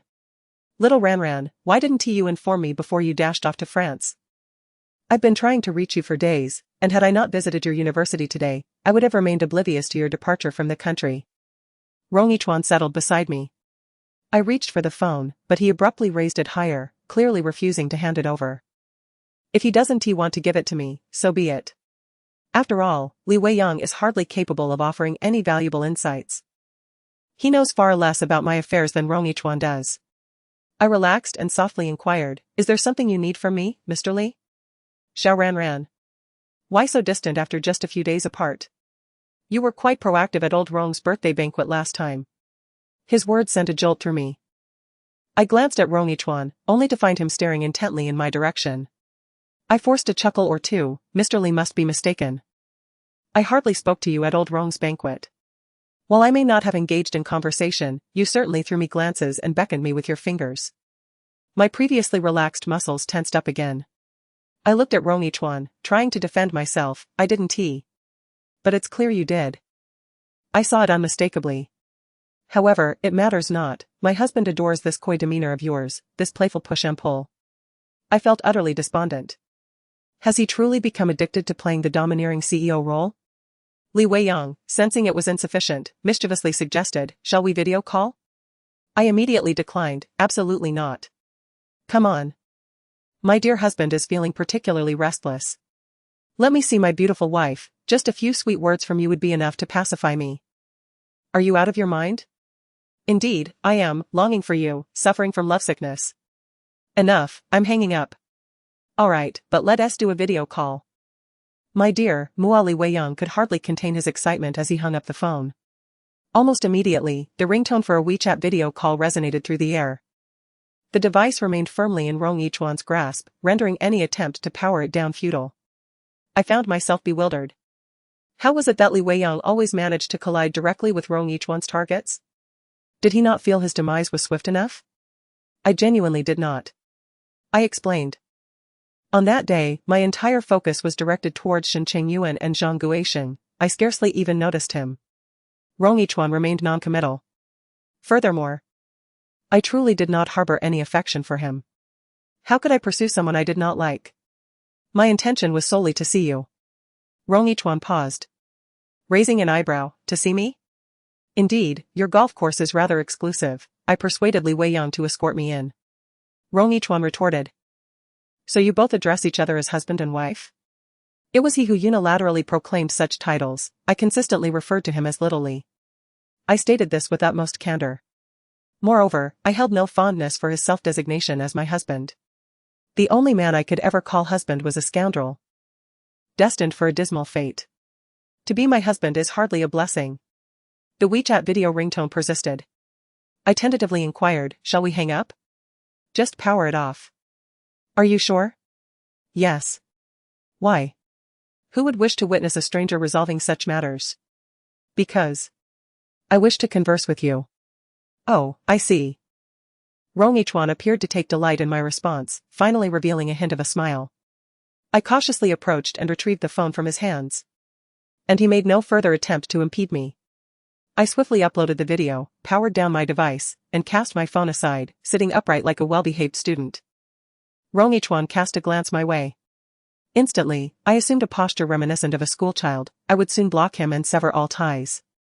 Really? Absolutely genuine.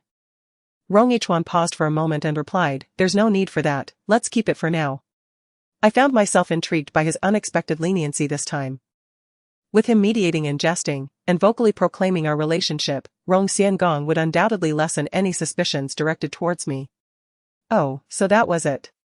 However, Lin ran. Remember to maintain your distance from him. I understood. I remarked, I don't know why, but interacting with other men makes me feel quite nauseous.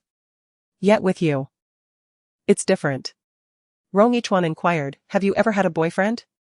No. Then how have you interacted with other men and felt disgusted? I was taken aback. Even when I was infatuated with Shen Chengyuan, I had never allowed him to touch me. It truly repulsed me. I once thought I might have psychological issues and even consulted a therapist. Yet, it was rather peculiar, after multiple encounters with Rong Yichuan, aside from feeling sore and fatigued. I hadn't experienced any other feelings of nausea. Suddenly, I wondered if my body had activated a self-protective mechanism, developing a discerning instinct. Subconsciously sensing something amiss with Shen Chengyuan, thereby warning me in this manner. After all, there had been others who pursued me in the past. However, I must say that being with you feels rather delightful, the only drawback being that it can be somewhat exhausting. Coughing slightly, Rong Yichuan's voice grew a tad hoarse as he frowned and remarked, stop talking. Perplexed, I inquired, what's wrong? When I say stop talking, I mean it. And do not ask further. Oh. Rong Yichuan stood up, declaring, I'm going to take a shower. Shall I run some hot water for you?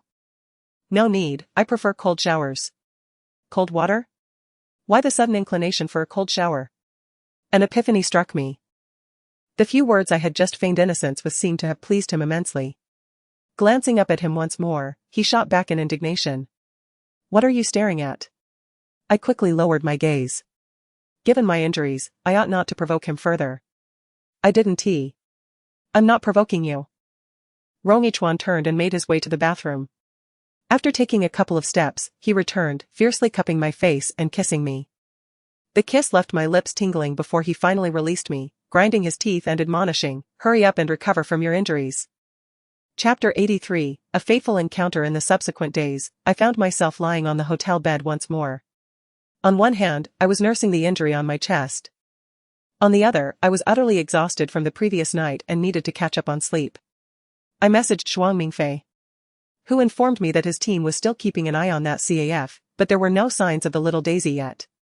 It occurred to me that the little village was quite remote. Traveling there by train and car, followed by a lengthy walk, must have been quite taxing for Jiang Linxia, who was already on the verge of collapse. The journey alone would likely take several days of arduous effort. Moreover, in the secluded little village, searching for someone and then returning to plant daisies would take at least a week. I am genuinely concerned about my mother and am uncertain about her current situation. When Secretary Lu visited, noticing my persistent lack of spirit, she brought me some supplements, bird's nest, ajiao, and ginseng, all rather expensive. I politely declined, explaining that my injury was merely superficial and that a period of rest would suffice. I had no need for such lavish items. However, Secretary Lu spoke with subtle undertones, indicating that this was a directive from President Rong. She mentioned that my health was rather fragile and required proper nourishment. Though her words were veiled, she knew that I understood. Rong Yichuan had considerable demands in that regard. I often found myself working through the night. Just yesterday, burdened by injury, I fainted from exhaustion, likely dampening my benefactor's enthusiasm. Secretary Lu advised me to focus on recuperating over the next few days and to utilize hotel services for any needs I might have. Indeed, there was something I required. After Secretary Lu departed, I called the front desk to request a contraceptive pill. However, the front desk staunchly refused, citing that reproductive freedom and the rights of infants were paramount. I was utterly speechless. Infants have rights, but what about me? As an adult, am I devoid of such autonomy? Am I not allowed to decide whether to bear a child, or rather, to bear this man's child? Just as I was mired in despair, the front desk called again.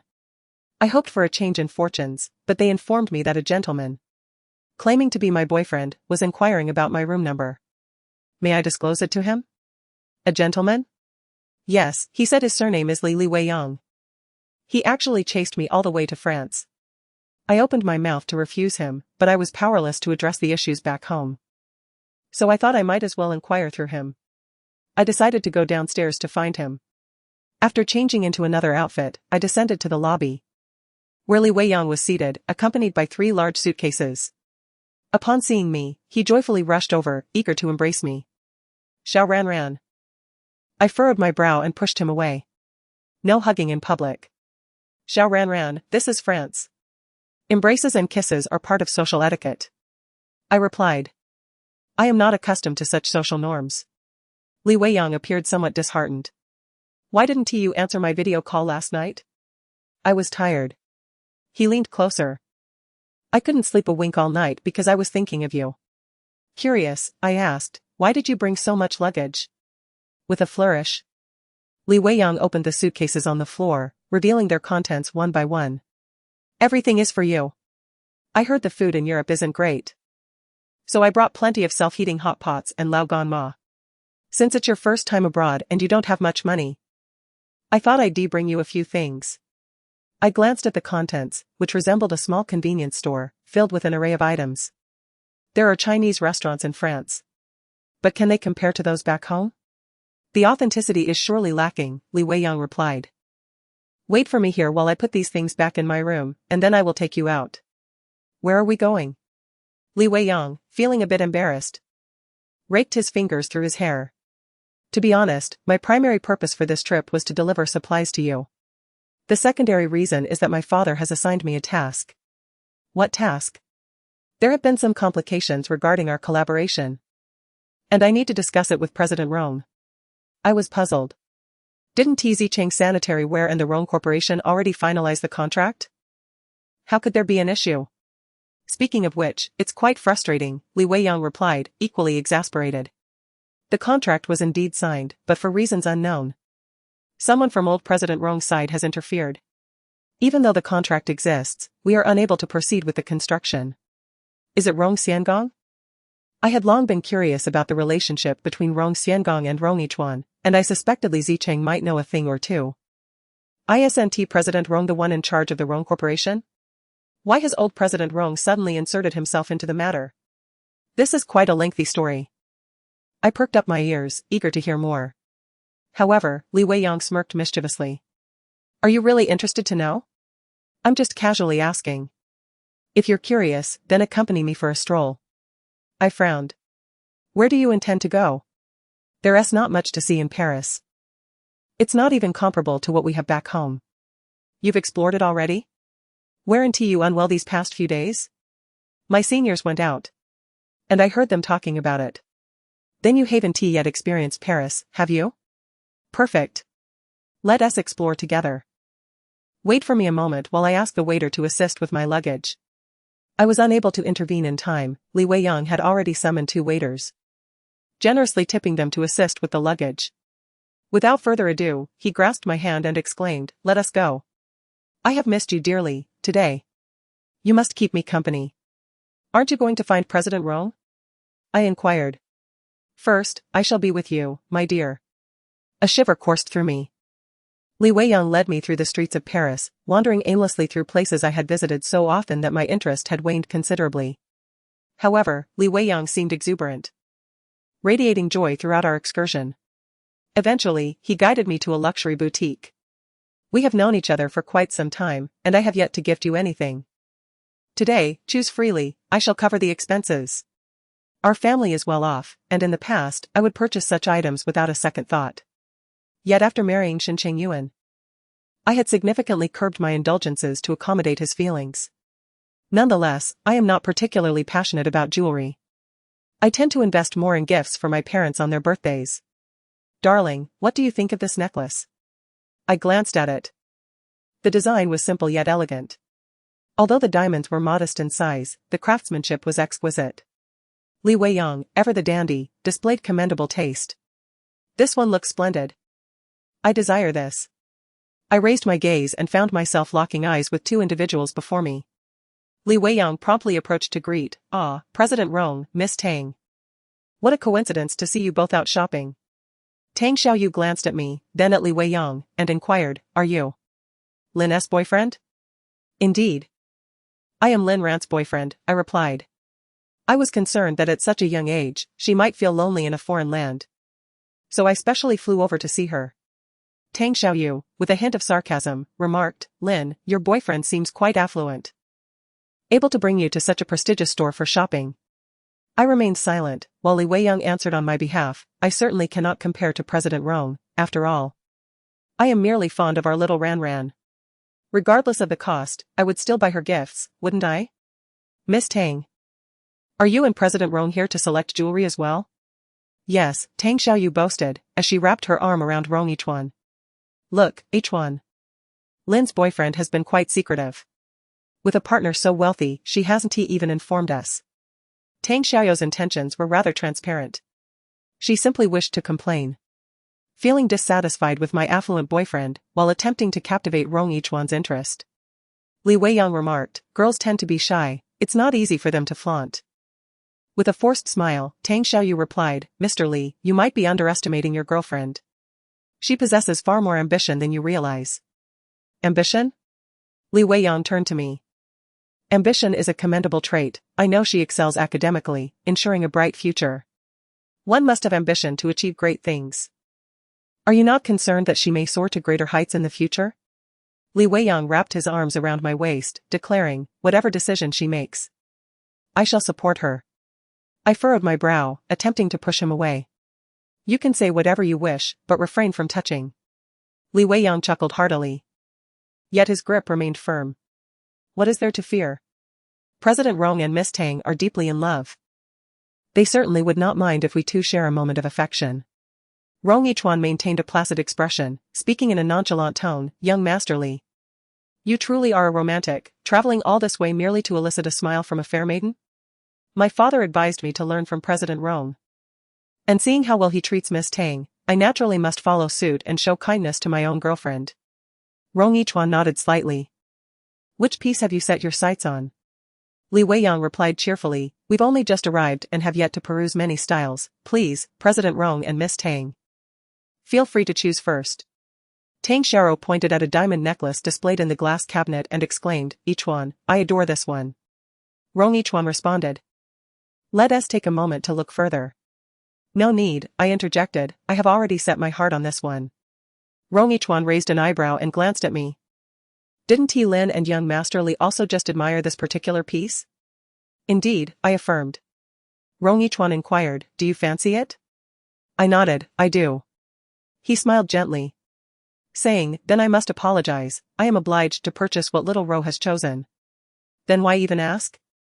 Li Weiyang, feeling somewhat awkward, leaned closer and softly whispered in my ear, be good, Miss Tang is currently the apple of President Rong's eye. We cannot afford to provoke her. Why not take a look at another necklace? I will buy you two.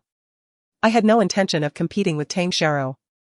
So I nodded and continued to gaze at the dazzling array of necklaces displayed in the glass case. I pointed to a pearl necklace and remarked. This one is quite lovely.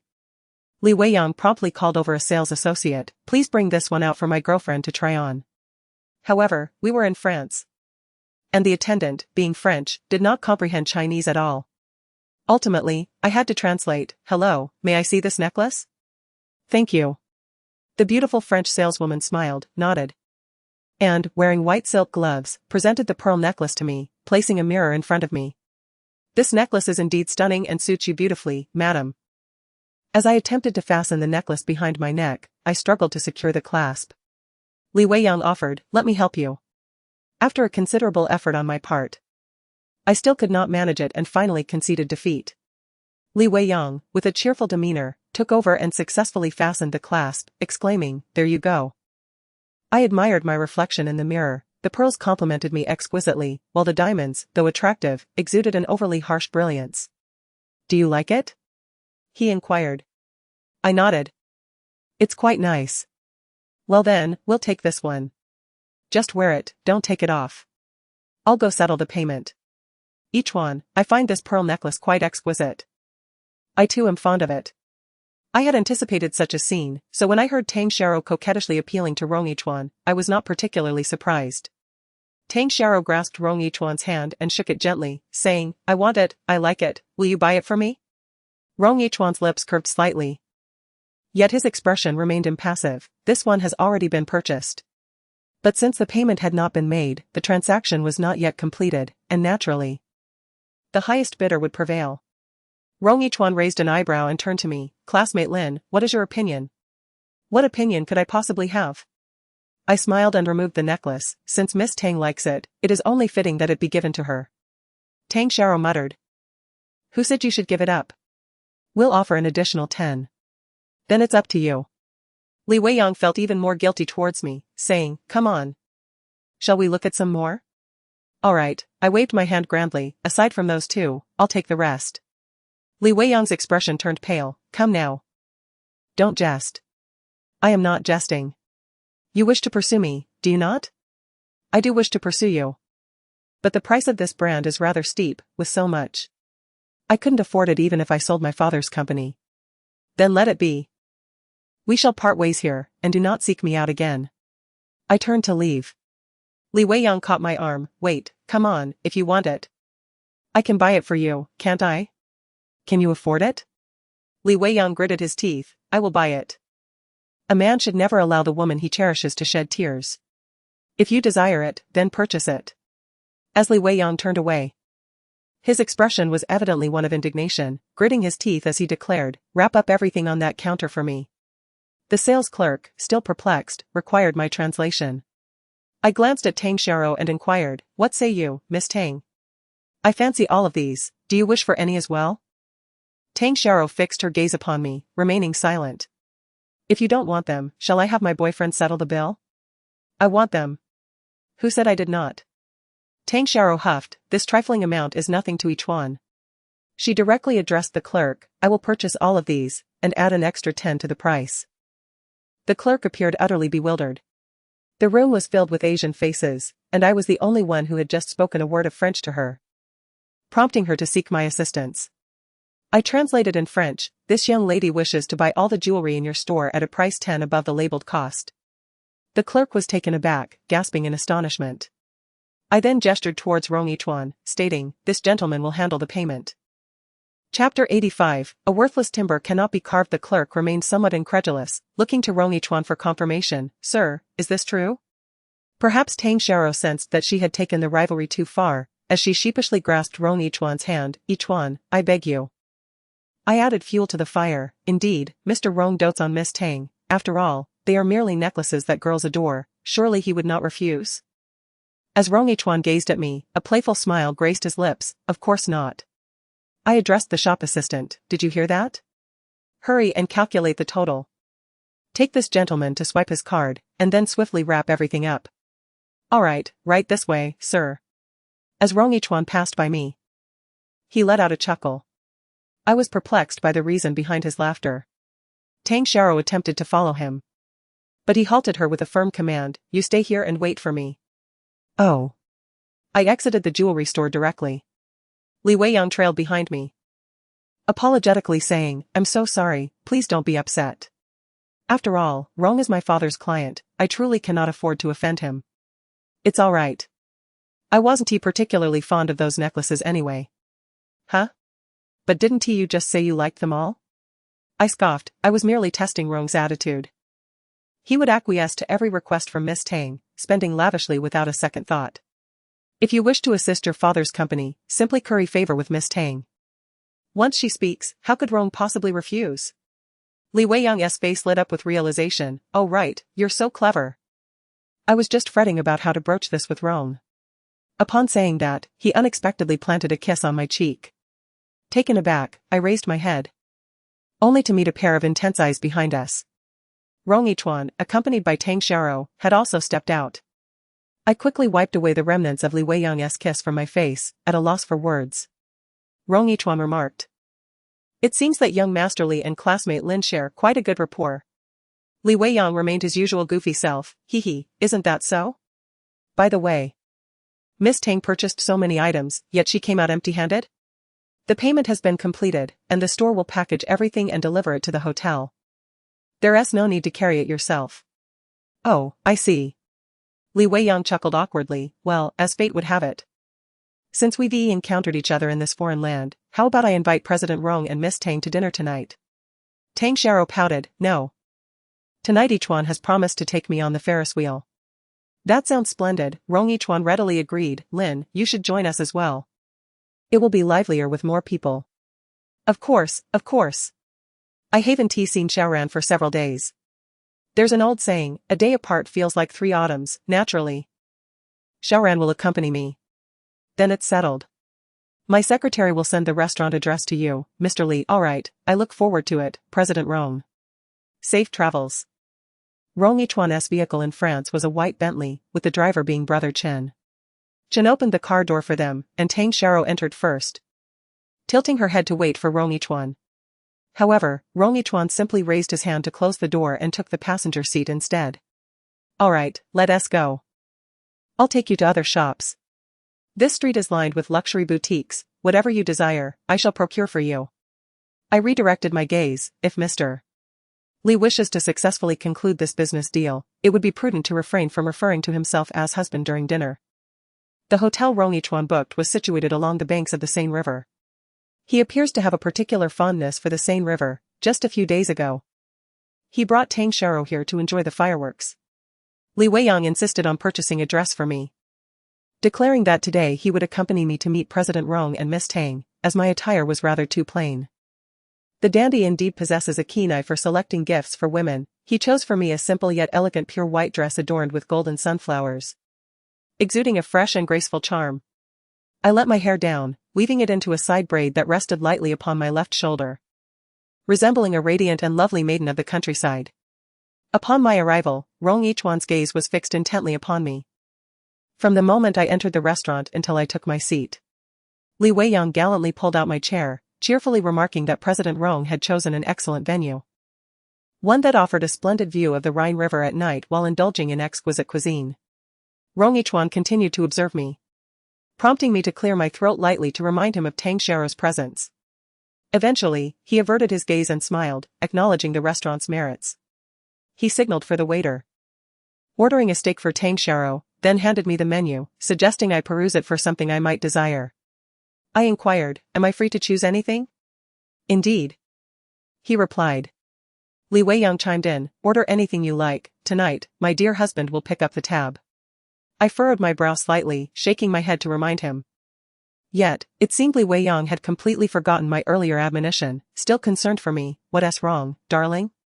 Are your eyes uncomfortable? I was left speechless. Oh well. Some things are beyond repair. I leafed through the menu and decided on a pan-seared lamb shoulder.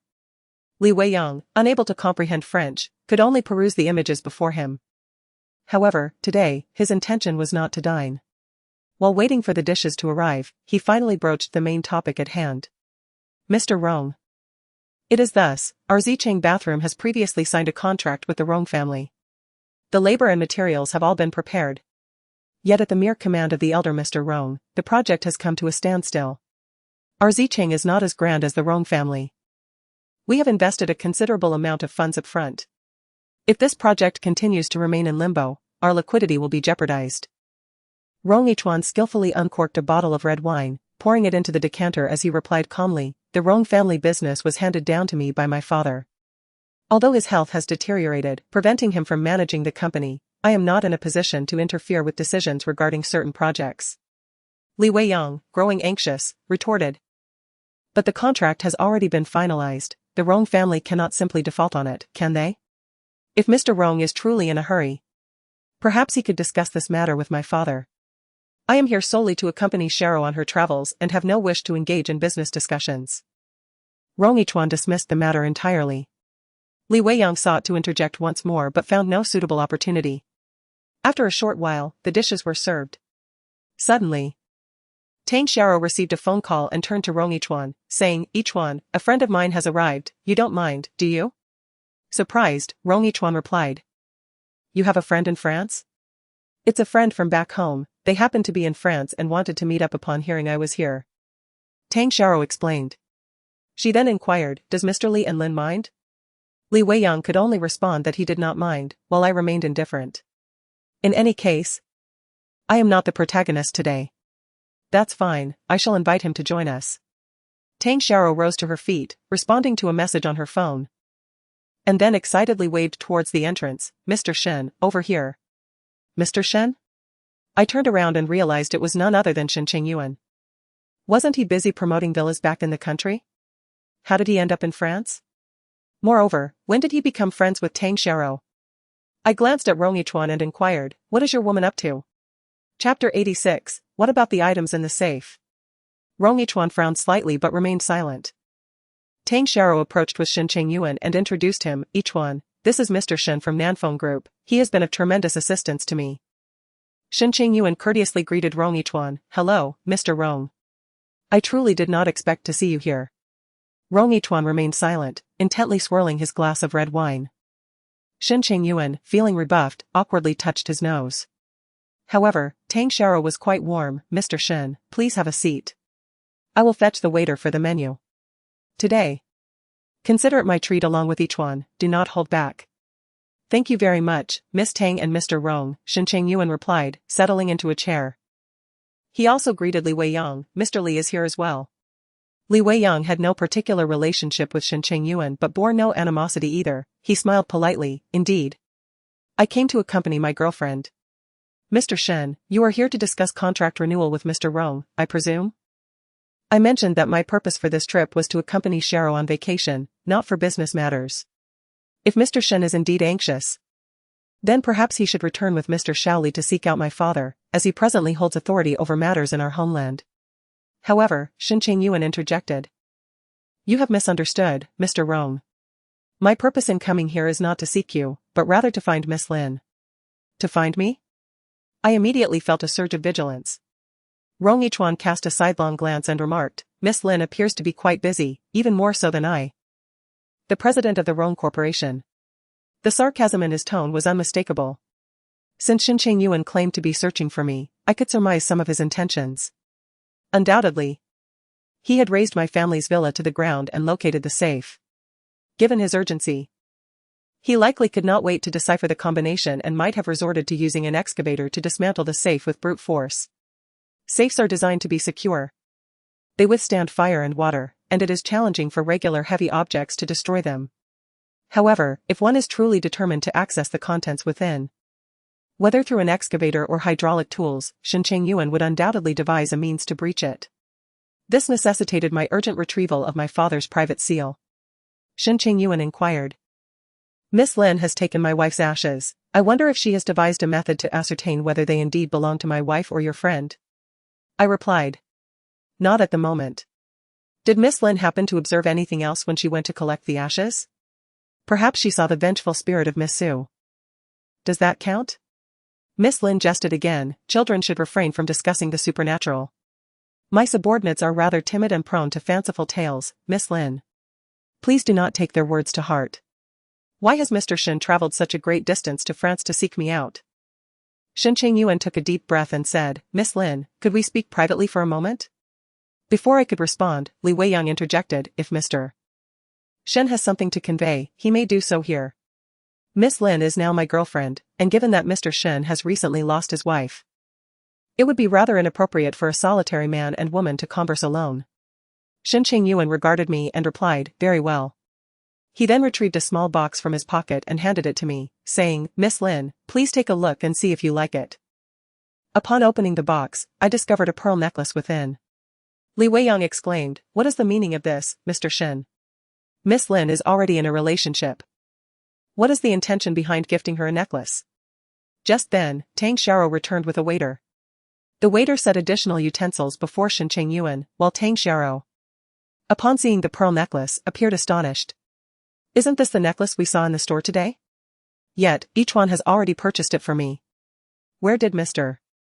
Shen acquire it? I did not purchase it, he replied. Then what is it? Shen Chengyuan nudged the box containing the necklace closer to me, urging, Miss Lin.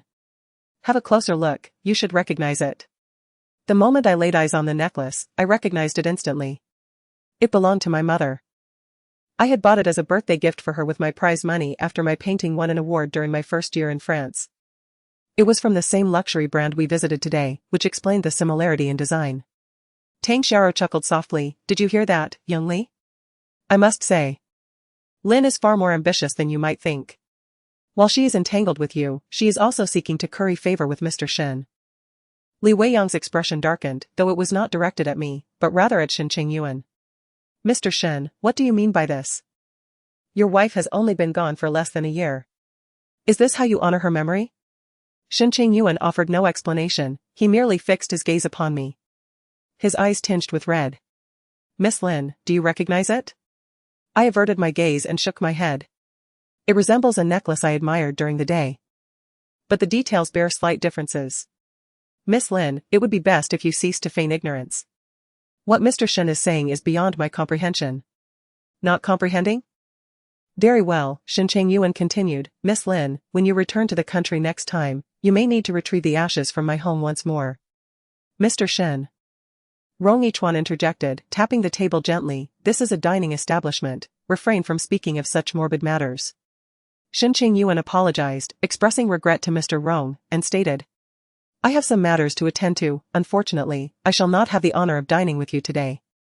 Tang Xiao grew anxious. Mr. Shen. Why must you leave before we've even dined?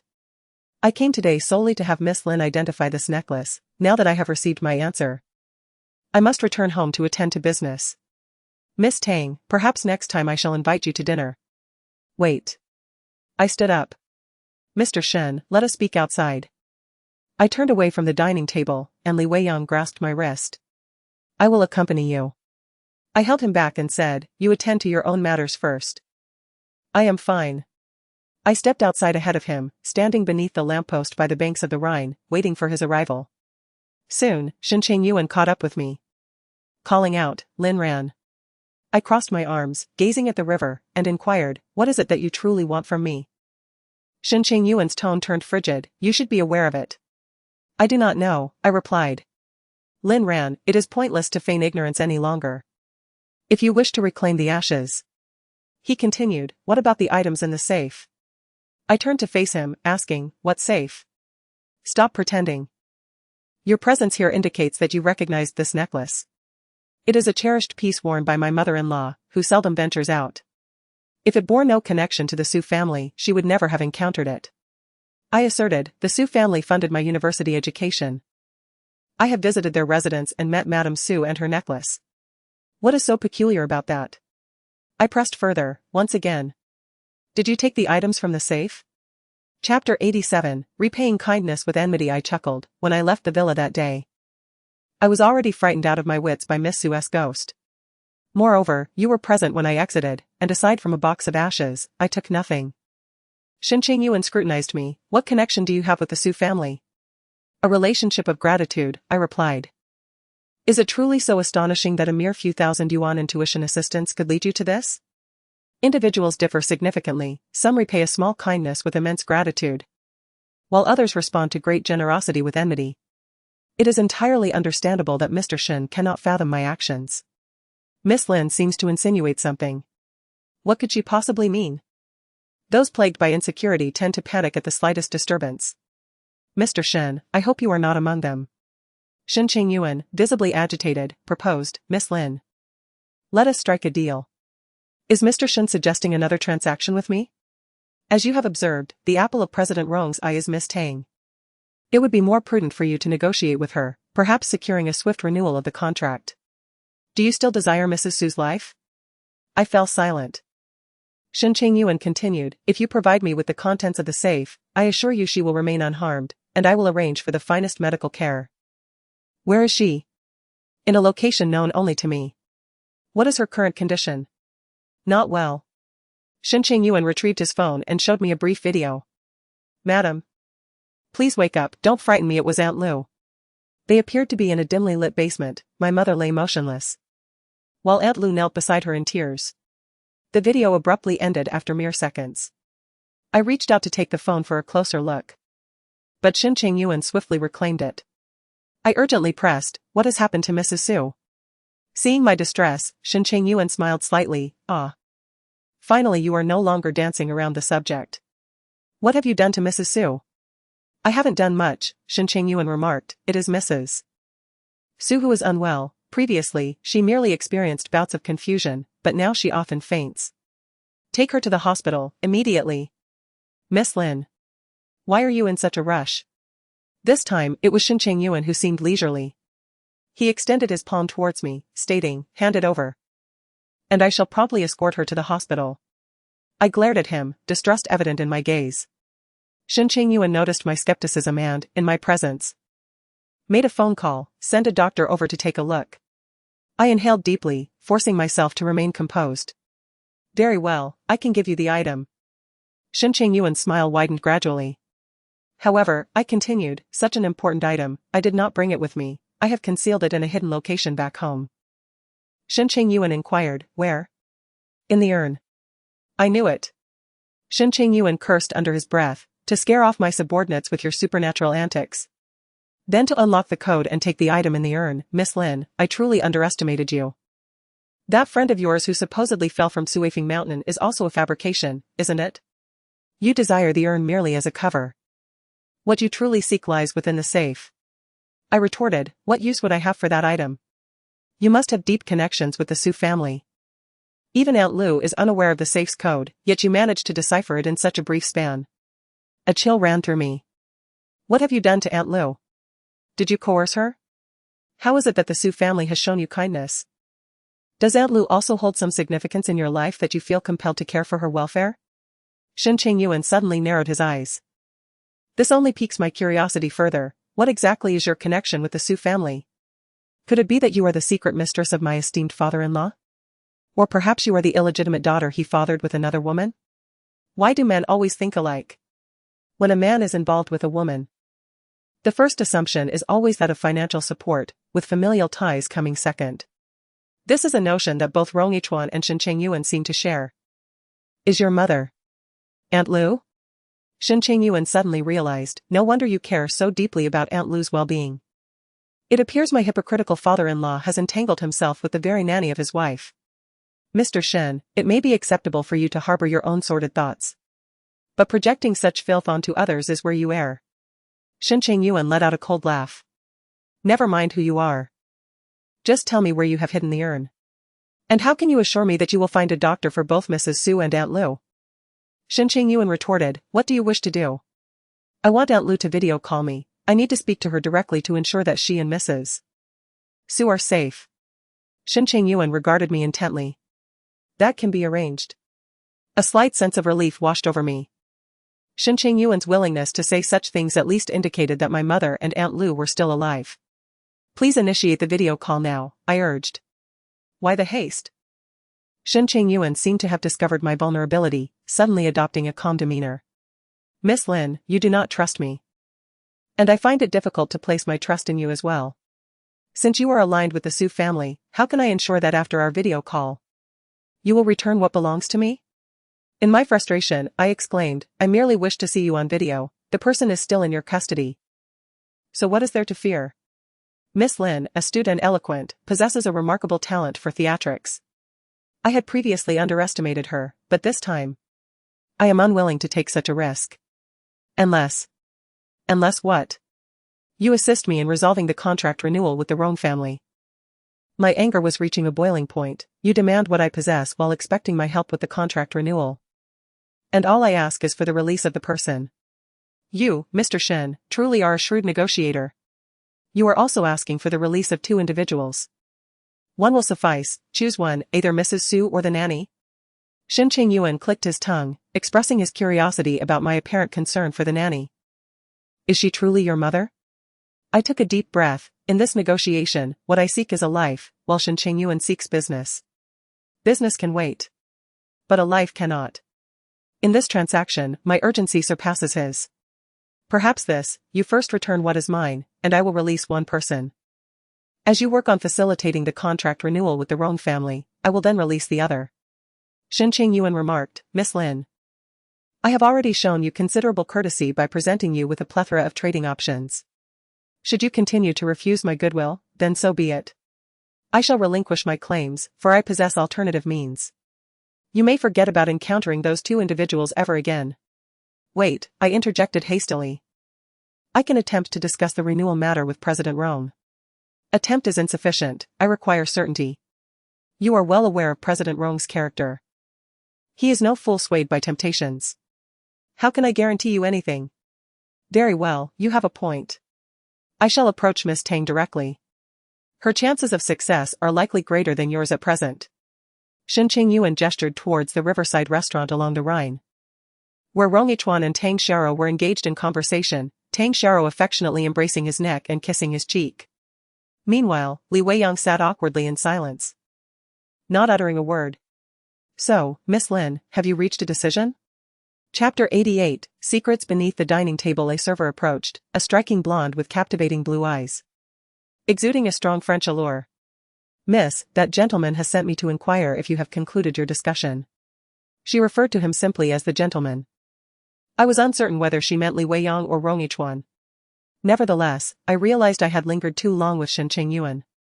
Remaining any longer would not only arouse Li Weiyang's suspicions but also those of Rong Yichuan. All right, I shall comply, I stated. When can I arrange a video call with Mrs. Su and the others? Shen Chengyuan expressed his satisfaction, inquiring when Miss Lin would provide him with the items. Promising to act promptly. Tomorrow, upon my return to the country, he stated. Very well, I shall await Miss Lin at the airport tomorrow, he added, turning to leave. Upon my return to the dining table, I found Tang Xiao just recovering from laughter in Rong Yichuan's embrace, hurriedly composing herself. Shen Chengyuan, with a jovial demeanor, remarked. I apologize for the interruption, I was merely asking Lin about a few matters. Li Weiyang, with a hint of irritation, retorted. What could possibly concern President Shen about an ordinary female university student like Lin Ran? Shen Chengyuan replied, a relative's child is preparing to apply to Rongjiang University. I simply inquired about the admission scores and available majors. What is there to be secretive about? Why not ask here? Li Weiyang interjected. Shen Chengyuan found himself at a loss for words, casting a glance in my direction. The ball was once again in my court. Drawing a deep breath, I replied nonchalantly. His relative's child lacks the requisite grades and inquired if they could purchase a degree. Shen Chengyuan forced a smile, yet his eyes betrayed his true feelings. Miss Lin certainly possesses a sharp tongue, he remarked. I countered, is that not the case? Shen Chengyuan fell silent, downing a glass of wine. My intent was unmistakable. If you cannot conjure a plausible excuse, it would be best for you to remain silent. Li Weiyang, now even more perplexed, stated.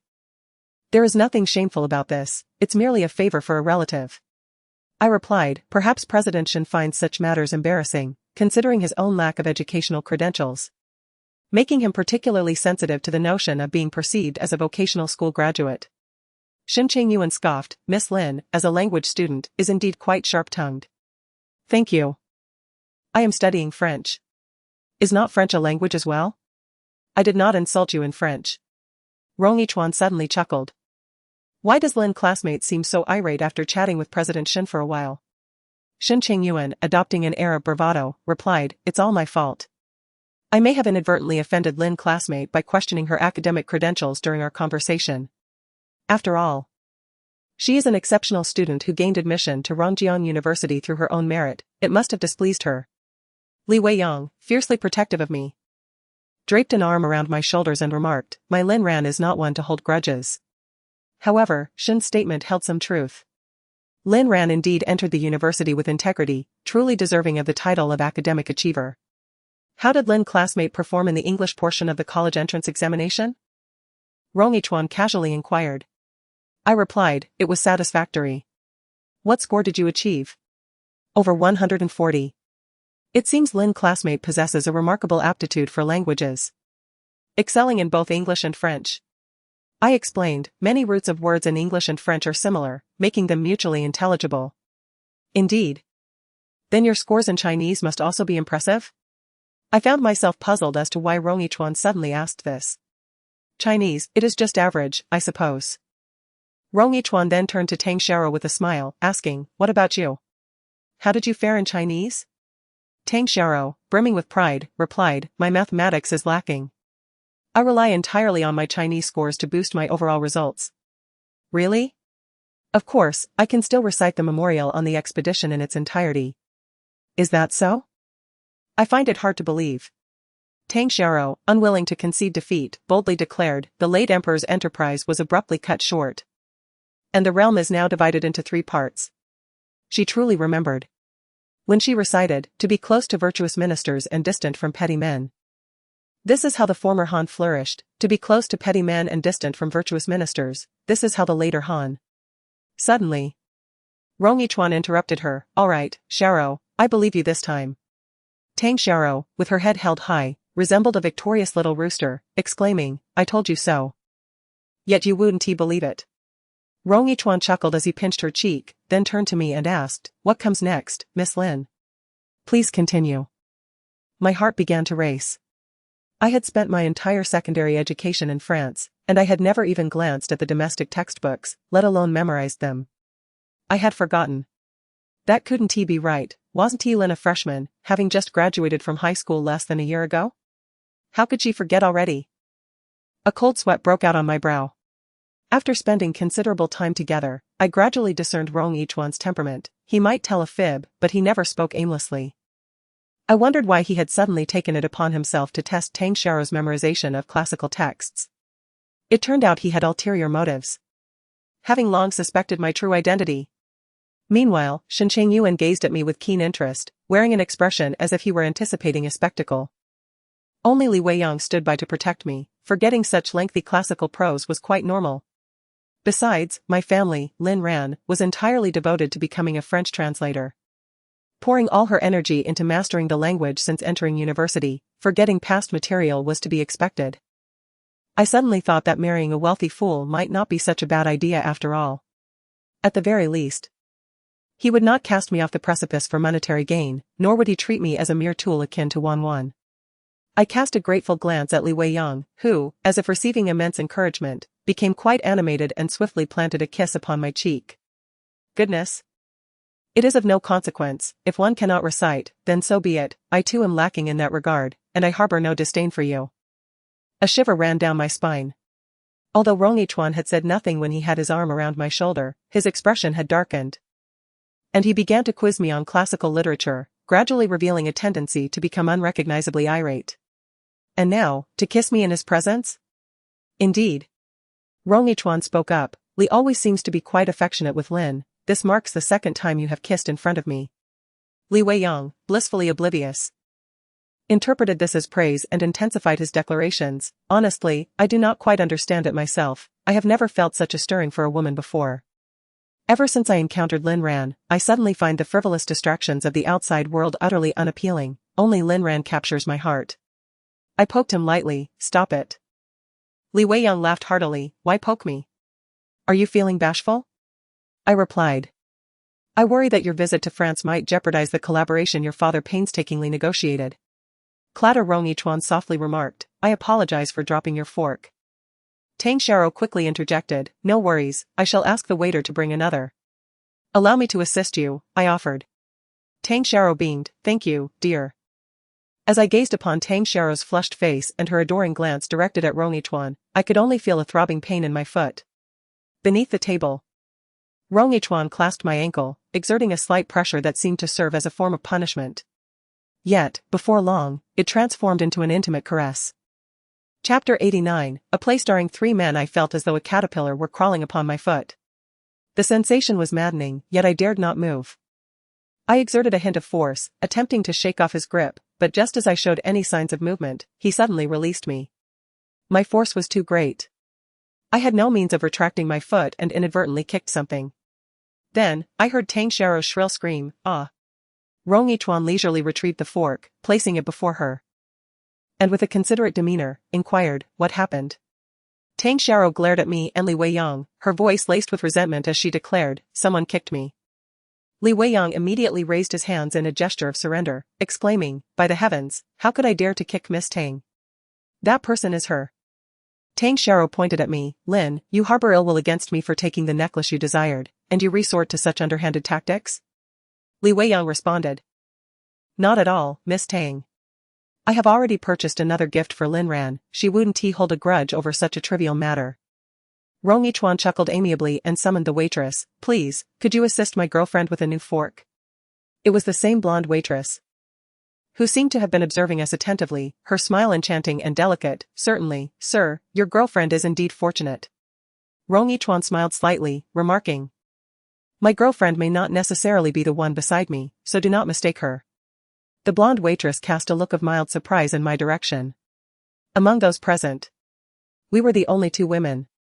Fortunately, Rong Yichuan conversed with the waitress in French, a language only I could comprehend, leaving Shen Chengyuan and Li Weiyang bewildered.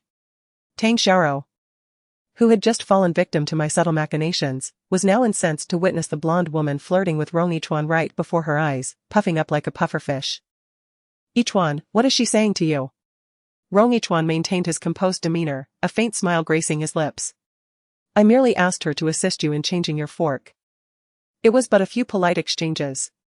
Is French politeness truly so lengthy? If you doubt it, you may inquire with Lin.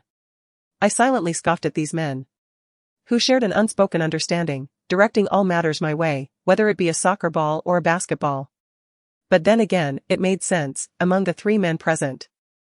One was my ex-husband, another was the one who unilaterally claimed to be my boyfriend, and the last was my employer. It indeed resembled a theatrical performance. Tang Xiao glared at me, declaring, I will not ask her. I replied, simultaneous interpretation is quite costly, I must charge for my services. You are merely a freshman. How can you justify charging? What of being a freshman? I possess proficiency in both French and Chinese. If one wishes to procure my services, payment is requisite. Li Weiyang whispered to me, Xiaoran, why are you at odds with Miss Tang? Your future father-in-law's company relies on her boyfriend. He had a point, initially. I had felt a degree of sympathy for Tang Xiao. However, her jealousy truly vexes me. Ignoring her, I immersed myself in my meal. Rong Yichuan inquired. Have you ever had French cuisine before, Lin? You seem to enjoy it quite a bit. Typically, those arriving from our homeland require a considerable period to adjust. Feeling famished? I replied, when one is hungry, anything is palatable. Clatter. Tang Xiao's knife fell again. This time, I swiftly tucked my legs beneath my chair. Even if Rong Yichuan were a long-armed gibbon, he would not reach me. I felt a surge of comfort and paid no heed to the fallen knife. Continuing to indulge in my meal, Tang Xiao deliberately clung to Rong Yichuan, playfully whining, Yichuan, my knife has fallen again. Rong Yichuan, bemused, responded. What is wrong with you today? Oh dear, I'm just not accustomed to this Western cutlery, she replied.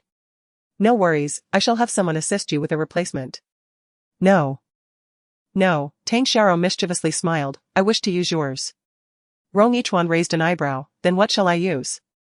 We can share one, I chimed in. Which in Chinese is referred to as mutual support in adversity. The moment the words left my mouth, I regretted them. Why did I let my tongue outrun my mind?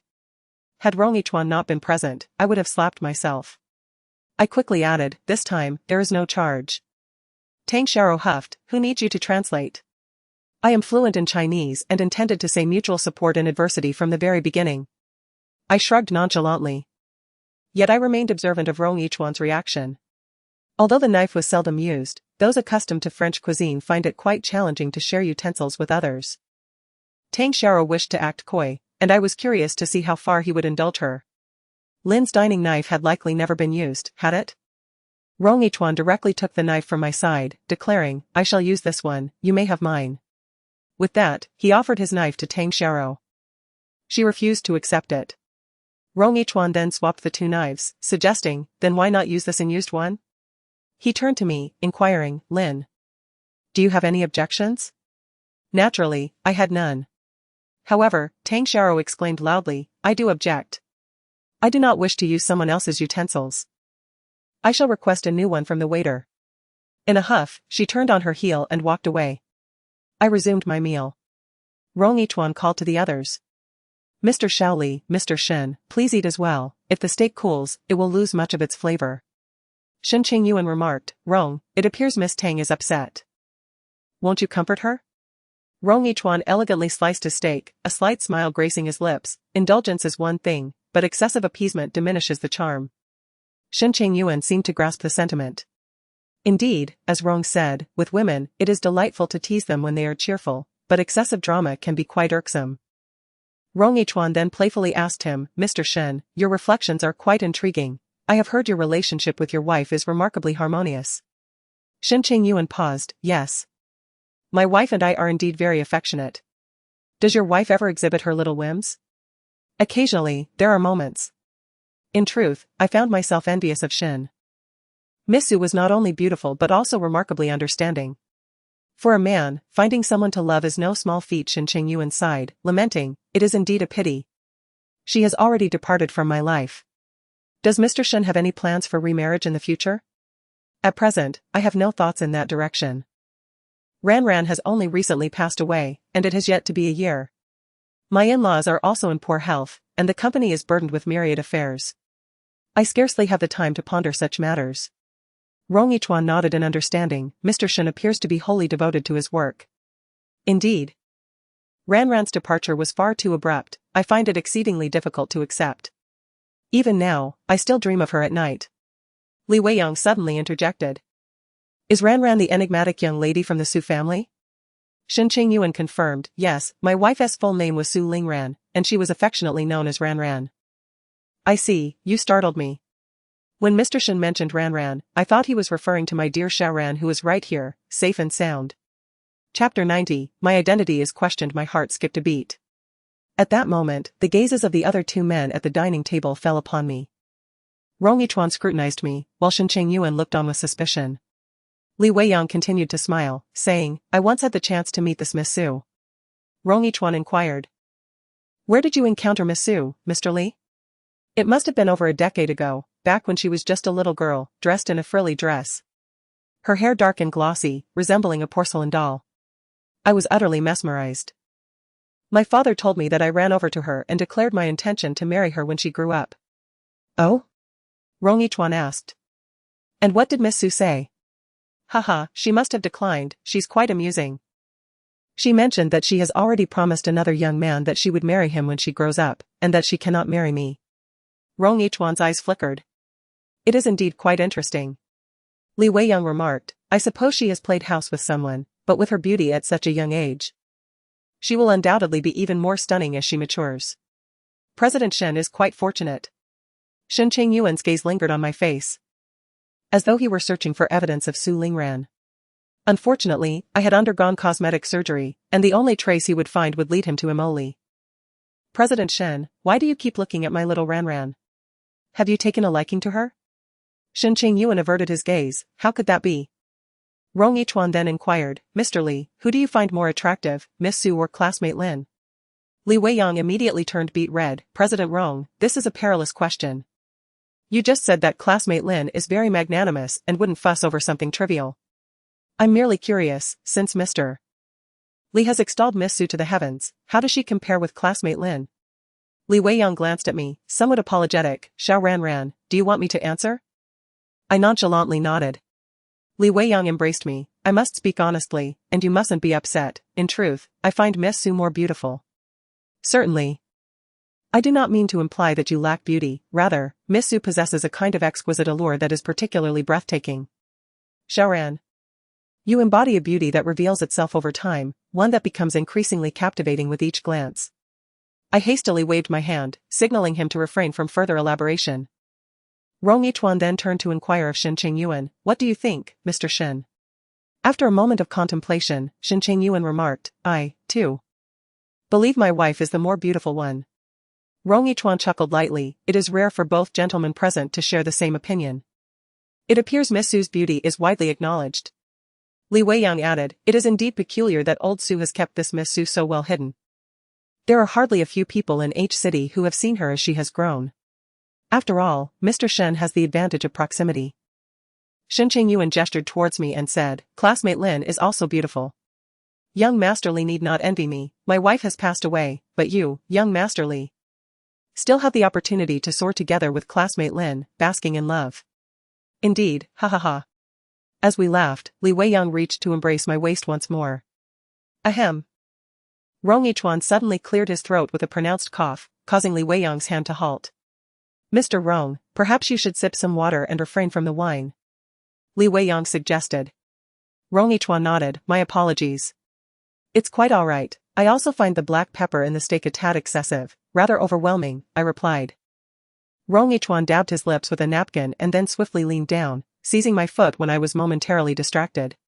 I was startled, nearly toppling the wine glass on the table. This time, I hesitated to move. While I could easily deflect the topic of Tang Xiao with a woman's jealousy, mentioning Shen Chengyuan would be far more challenging to explain. Li Weiyang inquired. Mr. Rong, what are you searching for? The dinner knife appears somewhat dangerous. It would be prudent to pick it up lest someone gets hurt. I had already tucked my legs in as far as possible. But Li Weiyang's line of conversation distracted me momentarily, leading to my being caught off guard by Rong Yichuan. I felt a pang of frustration. How could I forget that the man seated opposite me was not someone as easily swayed as Li Weiyang?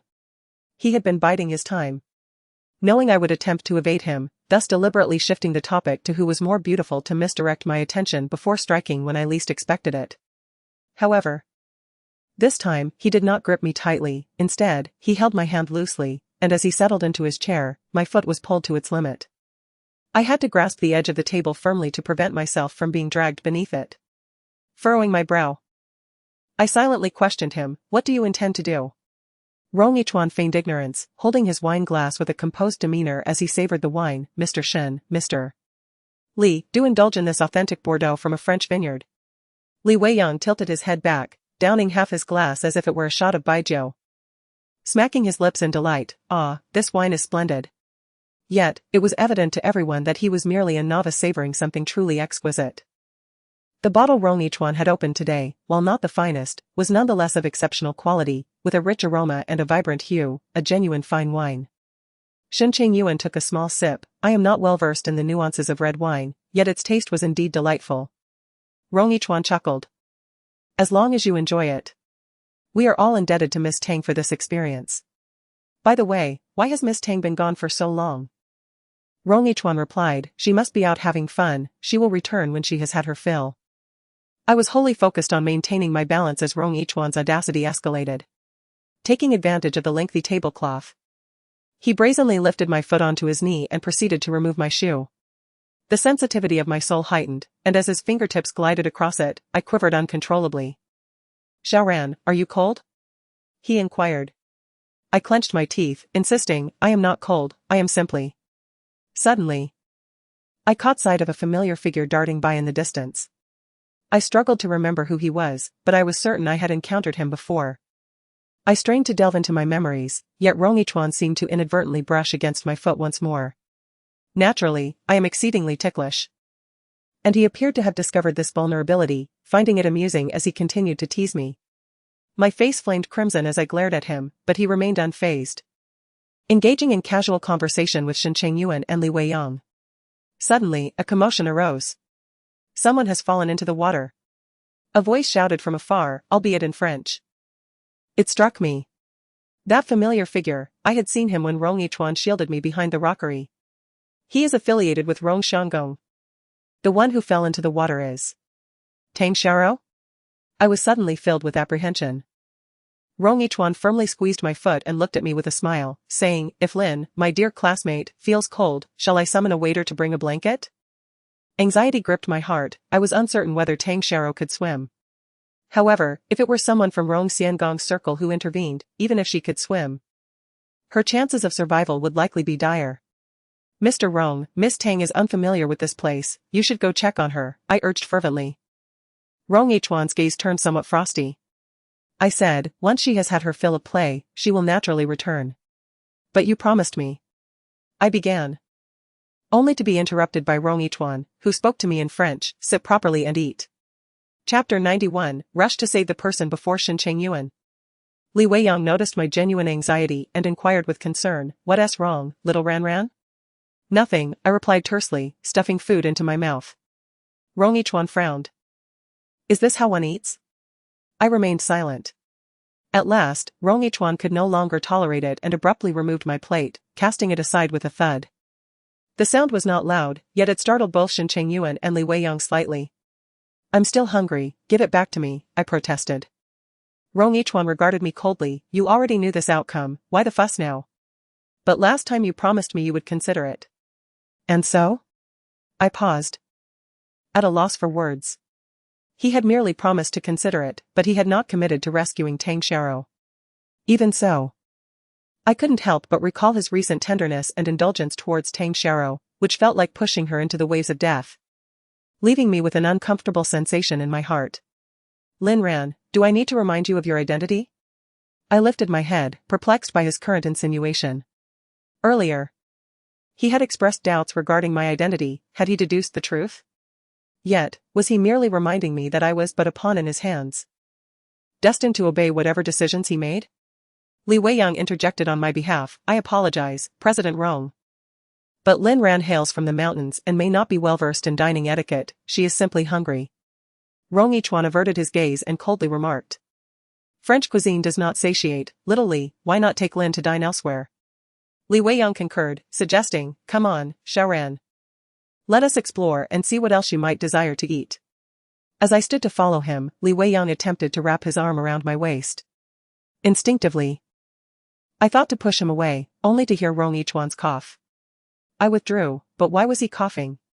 My confusion lingered. Yet, in the next moment, I spotted that individual, the confidant of Rong Xiangong. Rong Yichuan referred to him as Alan. Had my father also arrived in France? Alan clasped his hands before him, slightly bending forward in a gesture of humility and respect towards the young master. Indeed, it had been many years since the old master visited. He wished to come and see. Rong Yichuan stated, then I would appreciate it if you could show my father around. It is my duty, Alan replied. However, the young master, with utmost respect, spoke words that were rather cold. The master says your judgment seems to be deteriorating. Rong Yichuan chuckled lightly, merely adjusting my taste. Is he not doing the same? The young master jested.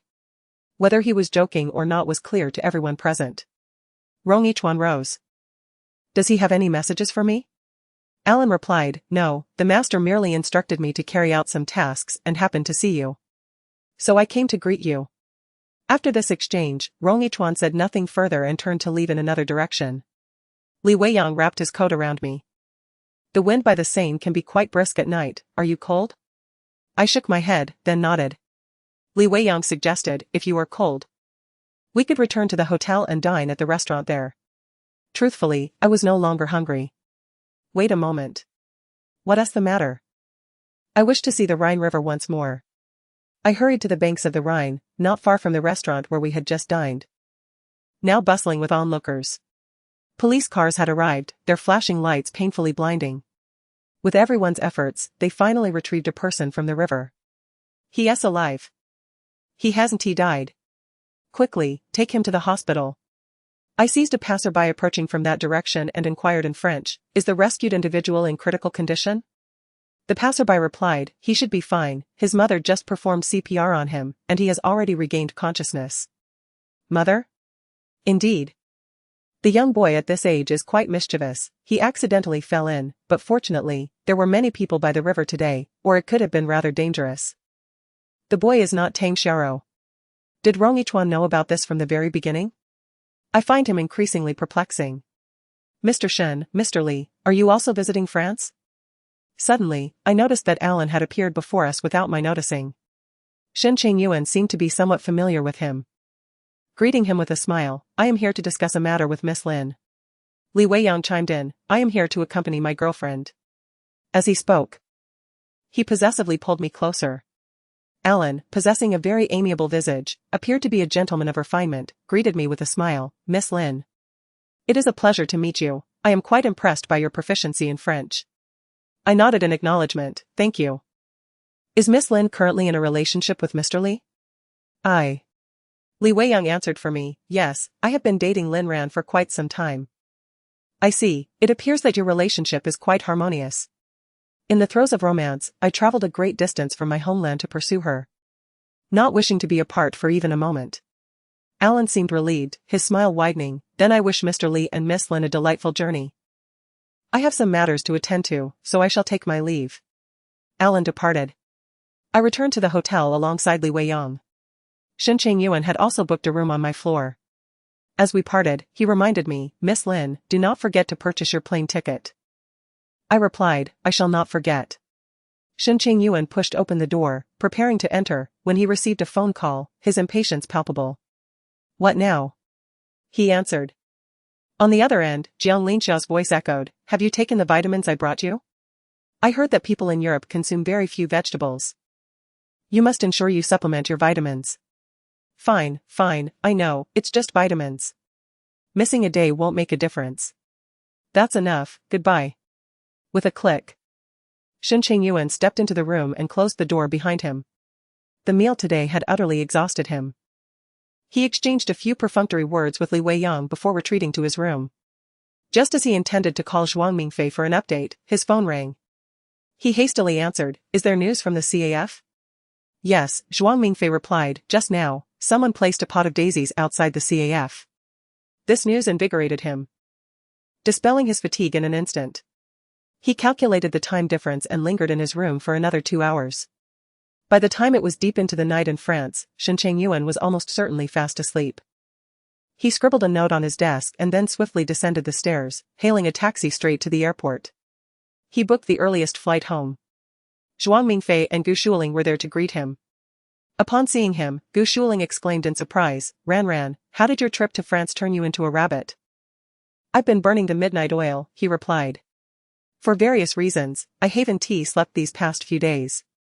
Last night, I could have rested on the plane. But I was too worried about my mother to fall asleep." "Shuling, do you still have those phone cards you bought before?" "Yes, I have them with me." "Do you need one?" I swiftly inserted the card into my phone, located a familiar number, and dialed. Chapter 92, Racing Against Time. "Hello?" I was on the verge of uttering a name, yet the voice on the other end belonged to an unfamiliar man. I glanced at the screen again, confirming without a doubt that it was indeed Jiang Linxia's number. So, who was this man? "Why are you answering my call?" Jiang Linxia snatched the phone back. "Hello? Is that you? The man I just heard was the biological father of your child?" Jiang Linxia hesitated for a moment. "Why do you ask that?" "Oh. Just a casual inquiry." "Let us get to the point," Jiang Linxia continued. "I've located the place where my mother and Mrs. Su are being held." "Where?" I inquired. "Well, it's complicated." I grew anxious. "Didn't you just find them? Why is it complicated now?" Jiang Linxia explained, "Jing Shoulan has them moved every day. Although they're all kept in the basements of villagers' homes, at this very moment, I can't ascertain which house they've been transferred to." A surge of frustration welled within me. "Moved every day?" "Yes, I'm not sure whether it's Shen Chengyuan's idea or Jing Shoulan's, but they are exceedingly cautious. And there's no fixed pattern. Jing Shoulan randomly selects a house each day and instructs someone to take them there. It must be Shen Chengyuan. Jing Shoulan lacks the intellect for such schemes. I can somewhat surmise that last time, I took advantage of Rong Yichuan's influence, catching them off guard, which allowed me to successfully bring my father out. Now, Shen Chengyuan's only remaining leverage is my mother. He seeks to inherit the entirety of my family's wealth. But there lies a matter of sequence. The reason he has yet to harm my mother is precisely this: should she perish, all her assets would be inherited by my father, whose whereabouts he is currently unaware of. However, should he obtain my father's private seal, the situation would shift dramatically. He could forge a property transfer agreement, affixing my father's seal, ultimately seizing control of our family business, properties, and finances. At that point, my mother would merely become a pawn, facing an inevitable demise, whether from prolonged exposure to formaldehyde-laden air leading to cancer or through other means. I glanced at the time on my phone. By now, Shen Chengyuan should have awakened and seen the note I left on the table. In the note, I wrote that I had withdrawn from school in France and booked a flight back home at noon. Upon seeing it, he would likely also reserve a seat on the same flight to return with me. Currently, there are still 8 hours until that flight lands at H City Airport. I must rescue my mother within these 8 hours. I have already laced Shen Chengyuan's food with estrogen, but I remain uncertain if he has experienced any changes lately, as he has not returned home during this period. Take your time, remain concealed, and do not let him discover anything, I advised. I understand. Jiang Linxia inquired. Lin Ran, if you have something to say, please speak plainly. Jiang Linxia remarked, it seems my mother's leg is broken, she can no longer walk. If you intend to rescue Mrs. Su, could you not abandon her? It appears that Jiang Linxia possesses a modicum of conscience. Did you agree? I will do my utmost. Jiang Linxia could not contain a choked sob. Thank you, Lin Ran. It's nothing, I shall hang up now. Wait, Lin Ran. Is there anything else? Please be quick, I am pressed for time. Jiang Linxia inquired, since you are so devoted to assisting the Su family, do you not desire their wealth? I laughed in disbelief. What do you mean? Jiang Linxia continued, I have exerted considerable effort to entice Shen Chengyuan. My aim is. If all my endeavors come to naught, it would render my efforts meaningless. Jiang Linxia, if I were to seek the fortune, would you then expect me to forsake your mother? She fell silent. Jiang Linxia, I do not comprehend, is money truly of such paramount importance to you? Is it more vital than your mother's life? Jiang Linxia replied, Lin Ran, you too hail from humble beginnings, you should understand my reasoning. Even in dire need of money, I would never be ungrateful, repaying kindness with enmity, nor would I disregard my own mother. Spare me your lengthy explanations, I shall ask you plainly, do you want the inheritance? After a moment's contemplation, I responded, you must realize that my academic performance is exemplary, and I have garnered Mr. Rong's favor. In the future, I shall earn a substantial income through my own capabilities. Lin Ran, I shall be candid, if you can rescue my mother as well, I will reward you with 2 million. This sum is substantial, even if your accomplishments are remarkable. What remuneration can a translator possibly command? 2 million would suffice for several years of your salary, wouldn't it? She had been awaiting this moment, having contemplated it long in advance. After a moment of reflection, I consented, very well, 2 million it shall be. Let us agree that this matter shall not be wielded as leverage against me in the future. Upon concluding the call, I let out a derisive laugh. Jiang Linxia, you have yet to experience the tribulations of Shen Chengyuan. Promises are not legal stipulations, nor are they contracts inscribed in ink. Without sufficient leverage, mere verbal agreements amount to little. Who would dutifully adhere to them? However, I must remind you. It was you who conspired with Shen Chengyuan to inflict harm upon me, resulting in the disintegration of my family. I remember this debt all too clearly. Zhuang Mingfei inquired, what are your plans now?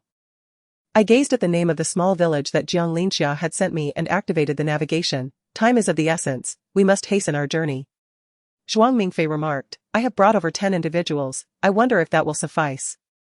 The presence of so many would surely arouse their suspicion. And should they relocate the individuals we seek, our search would become even more arduous. Are you suggesting that only the 3 of us venture forth? That is too perilous.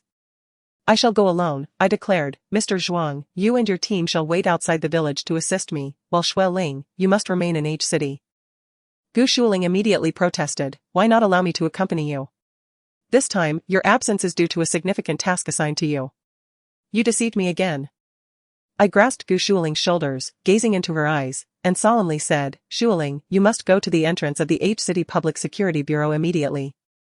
If you do not receive a call from Zhuang Mingfei within 4 hours, alert the authorities at once. I will send you the address. Take the police and rush in to rescue me. Zhuang Mingfei added, indeed, I have only brought a handful of people, yet the villagers number at least in the